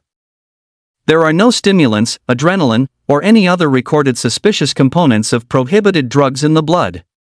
Although some components are slightly high, considering various margins of error, it is almost no different from a normal person. Upon hearing this, everyone turned their gaze toward Kai. Every eye was filled with excitement, and their looks toward Kai carried a hint of thrill. A dark horse? This is a damn flying dark horse. For the classless physical fitness to reach this level, even if he entered the top 100, he probably wouldn't be recognized by the elite academy unless he showed even stronger power, allowing everyone to see that ordinary people also have the talent for a counterattack. Perhaps some elite academy might even take Kai in for the sake of conducting research on special projects. Kai, right? Keep it up. As an examinee from his Qingcheng, the emergence of such a hard-working genius naturally made him feel quite proud. The other two mayors also glanced at Kai in surprise, but felt it was a pity that Kai was actually the classless. Sai, if only you had a class, even a D-rank class, with this strength of yours, you could definitely enter the elite academy. Everyone thought this in their hearts, but no one said it out loud. If it were them, possessing such strength but having no class, anyone would probably go mad, right? Sighing, everyone's expressions turned somewhat grim. When they returned to the Awaken entrance exam waiting area, everyone saw Kai and the tournament staff walking out. The competition had naturally been paused. All cameras immediately gave the center position to the three mayors and Kai. Mayor Zhang looked around and then spoke, "The competition continues. It has been cleared that candidate Kai has no suspicion of cheating and normally advances to the top 100 of this year's Awaken entrance exam." As Mayor Zhang's words fell, a look of pleasant surprise emerged on everyone's faces. A burst of wild cheering shook the entire tournament venue. Meanwhile, the four candidates on the two large arenas couldn't help but show bitter smiles at the same time. The protagonist is born to be the protagonist. And upon hearing this news, the ones who were naturally the most joyful and the most resentful were only two groups of people. The happiest were naturally the principal of number 7 high school and Kai's parents. Those who hated this result the most were also obvious: Principal Zhang, who had personally removed Kai's school registration, and the dean of Qingcheng number 2 high school. None of them expected that Kai, Amir the classless, could actually make it this far.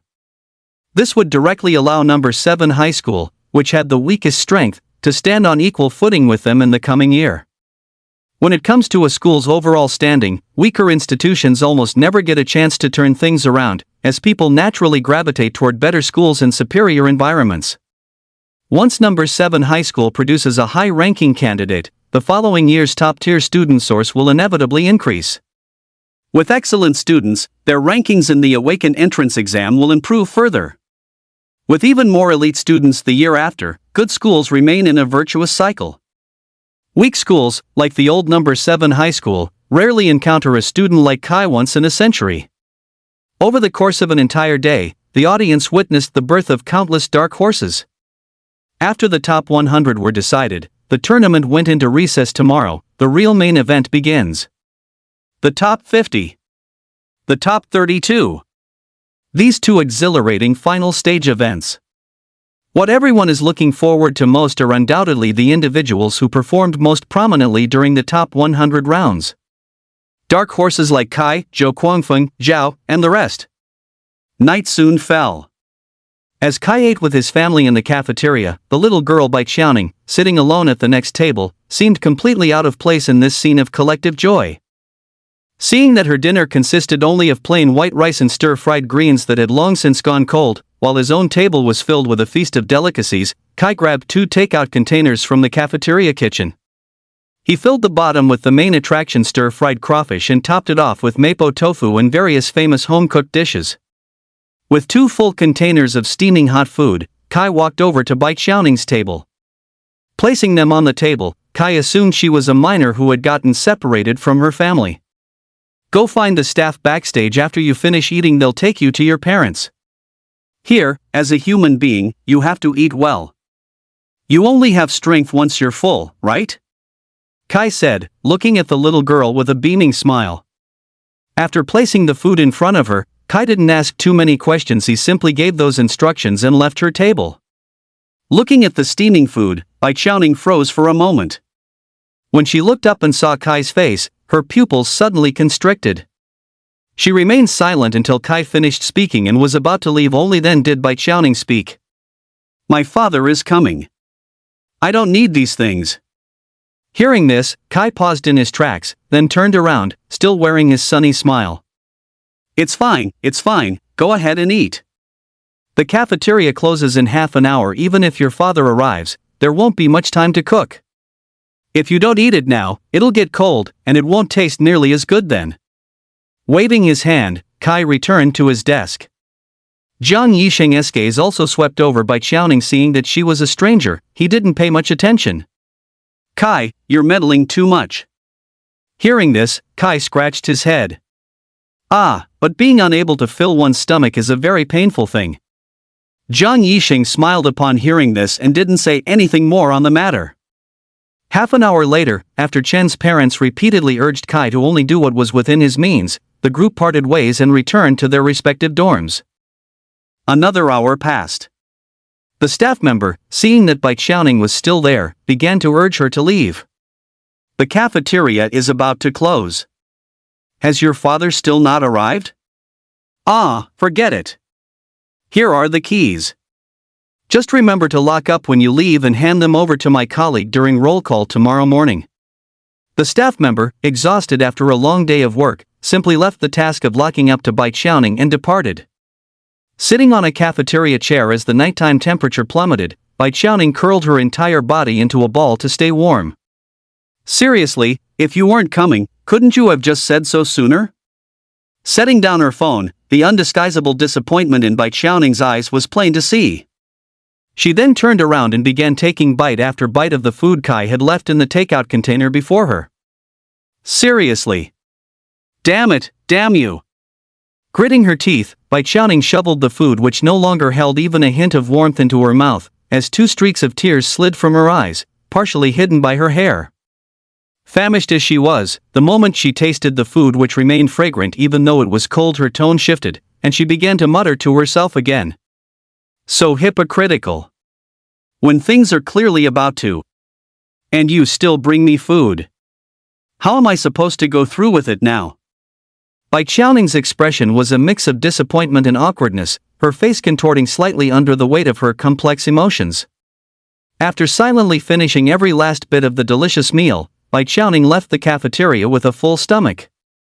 She locked the main door and headed back to her dormitory. Tonight was destined to be sleepless. Kai lay in his master bedroom, tossing and turning, unable to fall asleep. Give it back to me. Where on earth is that voice coming from? Kai covered his head with the blanket in frustration, but he could still hear the voice clearly. Give it back to me. So annoying. So annoying. Kai's eyes were bloodshot, and he looked to be in a terrible state. Give it back to me now. Give it back to me. Give my body back to me. The voice started from a faint, ethereal distance and gradually drew closer to Kai's heart and mind, becoming increasingly urgent and violent. Give my body back to me." The moment the voice rang out, Kai's hands, which were covering his ears, instantly froze. A look of bewilderment appeared on his face. "What body?" But his question was like a stone sinking into the ocean. There was no further response. Around 10 o'clock the next day, Kai had extremely dark circles under his eyes. His eyes were bloodshot, with red streaks spider webbing across the whites. He looked as if he hadn't slept for 4 or 5 days. Even before walking from the backstage to the waiting area, he couldn't stop yawning one after another. HAAA. Kai stretched, no longer possessing his usual youthful vitality. He looked at the green jumpsuit he was wearing, seemingly feeling a sense of doubt, though he didn't know exactly what he was doubting. When he reached the waiting area, the principal of number 7 high school was startled by Kai's appearance. "Oh, my little ancestor. Did you stay up all night? How did you end up looking like this?" Seeing Kai's state, the principal quickly helped him onto a massage chair to lie down and rest. "My dear boy, get some rest quickly. You aren't the first one up. I'll try to buy you as much time as possible. Sleep for as long as you can. You must ensure you're in good condition." Seeing that Kai had already fallen into a deep sleep amidst the extreme comfort of the massage chair, the principal let out a heavy sigh of relief. As the audience took their seats, Jiang Yixing immediately spotted the lifeless Kai slumbering in the massage chair. His brow furrowed, and he turned to look at Jesse, wondering to himself, could this be your doing? Jiang Yixing's expression turned grim. With Kai in this state, they didn't have to worry too much about the top 100 round, but what about the top 32 matches in the afternoon? Anxious, Jiang Yixing could only let out a sigh. Kai's condition doesn't look too good today," Jiang Yixing remarked, seemingly casually.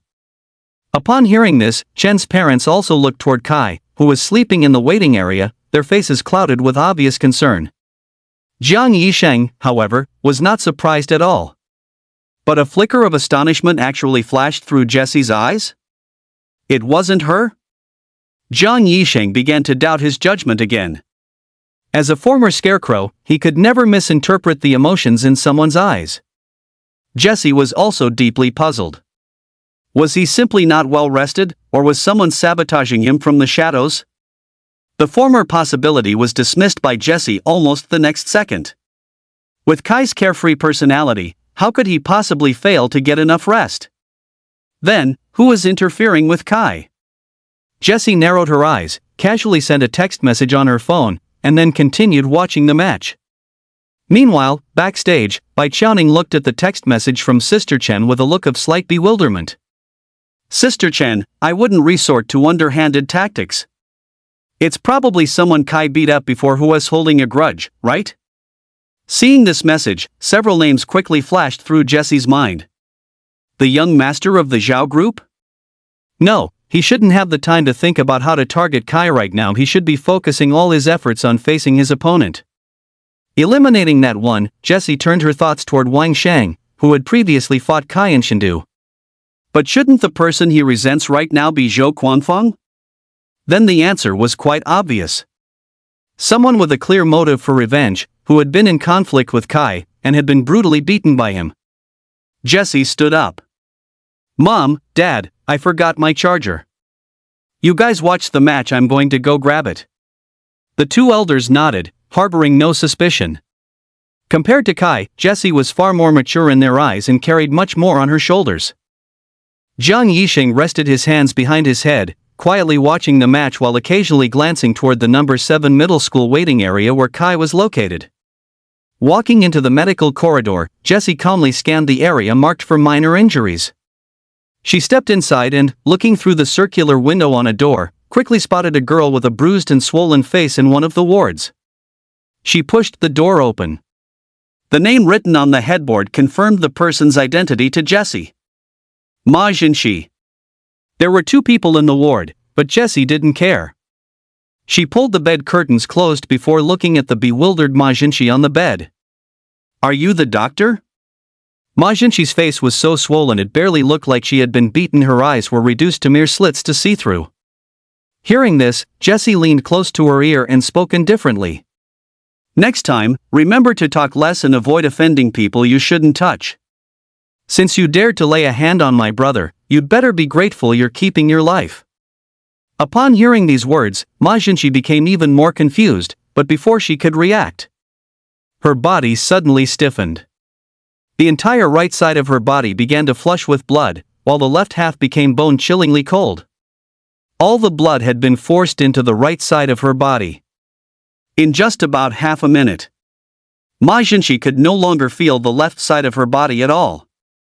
For the first time in her life, she felt such sheer terror toward another person. Spare me. Spare me. After exactly 30 seconds, Jessie walked out of the ward. Meanwhile, the patient on the other side, whose view had been blocked by the curtain, looked toward the neighboring bed in confusion at the sudden silence. After calling out a few times with no response, he immediately pressed the call button. In less than 5 minutes, Ma Jinshi successfully arrived at the ICU. What's the situation? The patient's blood flowed unconventionally for at least 30 seconds. The entire left side of her body has lost sensation. I'm afraid her left arm and left leg can't be saved. Begin treatment immediately. Leaning against the wall of the ICU corridor, Jessie coldly watched as Ma Jinshi was wheeled past her. I've left you your dominant hand, don't say I'm too cruel. Jessie's eyes were icy, as if an unknown fear that could make one's soul tremble was eroding the heart of anyone who met her gaze. Having finished her business, Jessie returned to the spectator stands to continue watching the match as if nothing had happened. Just as Jessie finished her task, several people appeared to clean up her tracks. Surveillance footage, footprints, and fingerprints were all completely erased. It was as if Jessie had never been there at all. Meanwhile, the young man who had shared the room with Ma Jinshi watched in sheer terror as a group of men appeared out of nowhere, warned him, and then vanished. Gulp. Who on earth did you provoke? He stared at the empty bed beside him, his voice trembling. Unknowingly, the shivering caused his wounds to tear open for a second time. The competition continued. This year's candidates were exceptionally fierce. Whenever one of the 20 seeded players took the field, their opponents would either surrender immediately or be brutally beaten for 5 minutes before surrendering. In a short amount of time, only 3 rounds remained before the top 50 were decided. The battle for the top 32 was about to begin. Having long since received instructions from Jessie, a staff member of the tournament committee crossed out Zhou Guangfeng's opponent and replaced the name with Kai.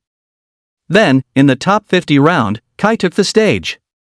Awakened from a groggy, lethargic state, Kai was clearly struggling.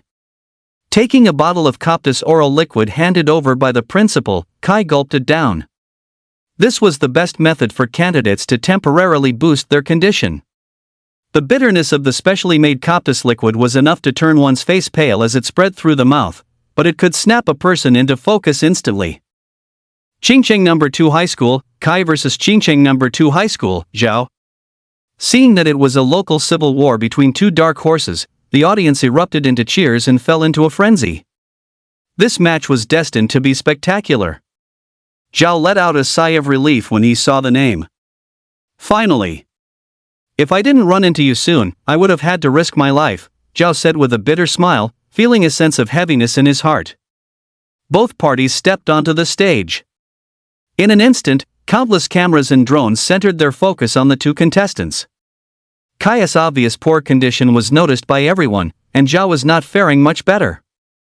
At this moment, there wasn't a single uninjured spot on his body, and he had many bone fractures. However, after a day of treatment and the heavy support of the Zhao group, which never lacked medicinal resources, his condition was stable.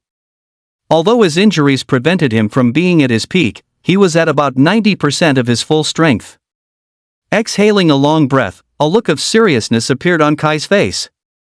After casting aside the voices he had heard last night and discarding all distracting thoughts, Kai finally nodded to the burly examiner. Do you have any other questions? The burly examiner looked at Zhao, who also shook his head. Then, let the match begin. As soon as the words fell, Zhao instantly appeared in front of Kai. Not using the greatsword? Kai's gaze sharpened, yet he proceeded to strike at the opponent's exposed chest with an inch punch. Lightning factor. Seeing Kai take the bait, the corners of Zhao's mouth curled slightly, though he dared not be careless. The lightning factor instantly manifested at his chest, and his previously empty hands now summoned his weapons. Unable to dodge in time, Kai's hand made direct contact with the lightning factor. This current lightning factor was no longer the same kind Kai had encountered back at school. This one had been condensed and stored by Zhao over an entire day using his level 14 strength. While he knew Kai's physical fitness was excessively strong, even a level 20 fighter would have their dominant hand paralyzed for a minute or two upon touching this thing. The moment Kai touched the lightning factor, electrical arcs leaped like dancing lightning, rapidly coiling around his entire arm. It neutralized all his power, causing his entire right hand to lose all control and hang limp. There was little pain, but it was simply devoid of strength. So that's how it is. Realization dawned on Kai, but by then, Zhao's greatsword was already swinging down. Thunder Sword. Judgment. Zhao channeled his mana, concentrating every ounce of strength in his body into a single point, and swung down instantly. Screech. The lightning traced a blue arc through the air, but the sensation of the blade hitting its mark made Zhao's heart sink. He managed to dodge even that? His expression turned grim. His previous strike was clearly aided by the paralysis of the lightning factor, yet Kai's speed was still this incredible? Standing at the far end of the arena, Kai didn't feel particularly troubled, but his immobile right hand posed a significant challenge to his physical balance. Here he comes. Zhao's pupils constricted. In that split second, his peripheral vision caught Kai's signature, powerful whip kick sweeping toward him. I can't dodge it. I can't block it either. Zhao's heart went cold. Before his expression could even change, he instinctively tried to raise his sword in resistance, but before his strength could be mobilized, the wind whipped up by Kai's leg was already slapping against his face. Seeing Kai use this move once again, the audience was filled with excitement. Everyone, including Jesse and Zhang Yisheng, felt that the match was over. The burly examiner was also preparing to announce the result. But what happened next left everyone stunned. Kai's whip kick was just about to strike Zhao's face, but at the final moment, his body froze in mid-air. Give it back to me. The voice, filled with rage and causing Kai immense irritation, resounded across the scene once again. Ha! In that moment of hesitation, the power behind Kai's whip kick dissipated. Seeing this, Zhao felt a surge of joy in his heart and quickly raised his sword to counterattack. Poochie! Pew! Kai's abdomen was skewered by the greatsword, and he couldn't help but spit a mouthful of blood onto the arena floor. What? Everyone was instantly shocked, standing up directly from their seats. What happened? What's the situation? Why did Kai pull back his strength just now? Could it be that Zhao was hiding a trump card? Holy crap! Zhao is that badass? Awesome, incredible. However, Zhao, who had now become the center of attention, was also completely bewildered, feeling the feedback of the greatsword hitting its mark. He didn't have time to think too much. Just as he was about to follow up with a finishing blow, he saw Kai quickly retreating backward. As he moved, a large amount of blood gushed from the wound in his abdomen, leaving even Zhao somewhat dazed. Meanwhile, the rage in Kai's heart continued to build. Shut up! With a roar, Kai's body suddenly shot forward like a projectile. Boom! The ground beneath his feet shattered instantly. The 4 stone pillars brought in yesterday were now standing within the arena as Kai stomped down and launched himself forward. The invisible barrier formed by the connection of the 4 stone pillars actually began to vibrate. Like a pebble thrown into a body of water, ripples gradually spread across the surface of the barrier. As the ripples completed a circle, Kai's body had already rocketed directly in front of Zhao. Blood was still gushing out, and the voice was still echoing through Kai's mind. Leaf Gale! Boom! Boom! Boom! Boom! The immense force sent Zhao flying instantly as the ground beneath him shattered in a series of explosions. His body was hurled dozens of meters back, finally tumbling into the barrier at the edge of the arena. Only then was he obstructed and brought to a halt.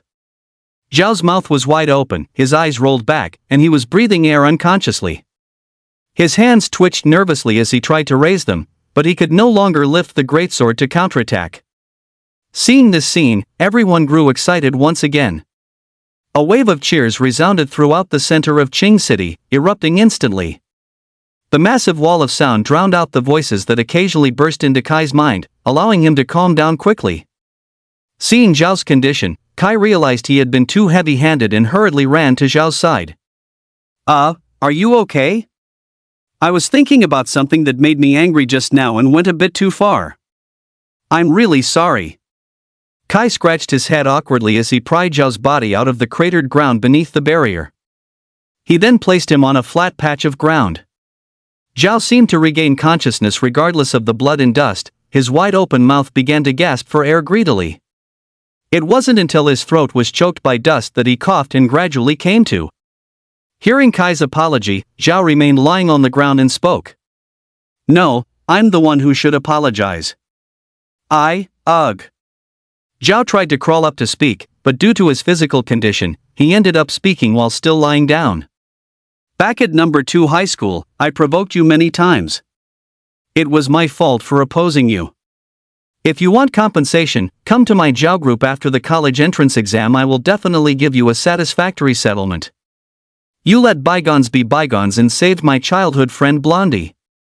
For that, I want to say thank you. Zhao seemed to feel a bit embarrassed and turned his head away from Kai.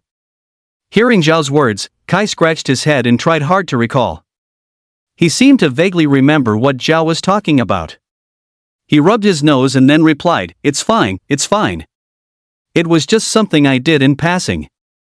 By the way, did you provoke me at number 2 high school? Kai truly didn't know that Zhao had been working against him all this time, except for that one time at the school gate, and even that incident had been completely forgotten by him. Hearing Kai's words, the corners of Zhao's mouth twitched twice. He endured the pain to roll over and waited for rescue in silence. Kai from Qing City number 7 high school advances to the top 50. As the words fell, the entire stadium erupted in cheers once again.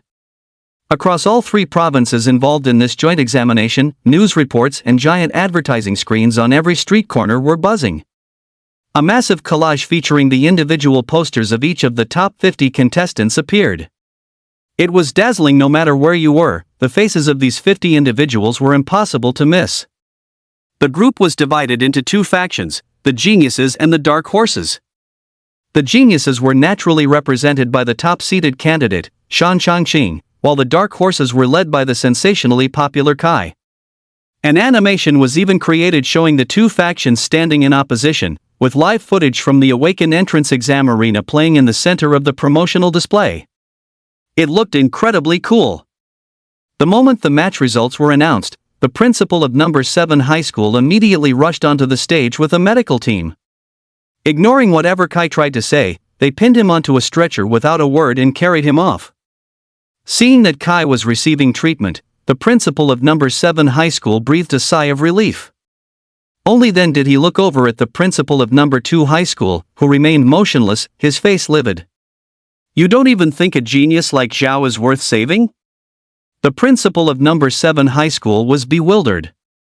But since the other man wasn't lifting a finger, he decided to claim the favor for himself. After all, it only cost him a few words. Where are the doctors? Quick! Student Zhao needs treatment. The principal of number 7 high school appeared extremely anxious, even going as far as stepping down to help bring a stretcher up. Lying on the stretcher, Zhao looked at the principal of number 7 high school and gave a nod of slight gratitude. Ha, that was a brilliant match. I look forward to your future achievements, though our Kai was still just a cut above, ha. The principal of number 7 high school said with a laugh as he watched Zhao being carried away.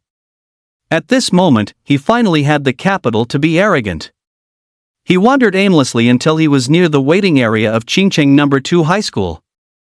Ahem, say, director, wasn't this student Kai formerly from number 2 high school? Yes indeed, principal, the dean of students replied with a smile. TSK. I heard he was personally expelled by their principal? Yes indeed, principal. Sigh, who would have thought that by chance I'd run into a dropout, and thinking I'd give him a shot, he'd turn out to be so talented? Look at that, he's made it into the top 50. Yes, yes indeed, principal. The two of them were shouting so loudly that the principal of high school number 2's face grew darker and darker as he listened. Seeing that the other man was about to stomp off in a rage, the principal of high school number 7, who hadn't bragged nearly enough, hurriedly followed. Hey, number 2. Number 2. Don't be in such a rush to leave. Stop calling me number 2. Hearing that nickname, the principal of high school number 2 felt like his lungs were about to burst from fury. This guy was being way too obnoxious. Don't be like that, come on. Look, we're from the same hometown, why are you in such a hurry? The principal of high school number 7 spoke in their local dialect. What do you want? Number 2 asked, trying to keep his composure. Nothing much, I just wanted to ask how exactly did Kai get expelled? Did he kill someone? The principal of high school number 7 asked with an air of mock seriousness. The principal of high school number 2 gave a cold snort. He is one of the classless. As a high school for class awakeners, we must maintain the pride that comes with being class awakeners. Hearing this reasoning, the principal of high school number 7 was completely dazed. That's it? Number 2 nodded proudly. There was a long silence. The principal of high school number 7's lips trembled, and his fingers shook violently as he pointed. You. What about me? You are a total freaking moron.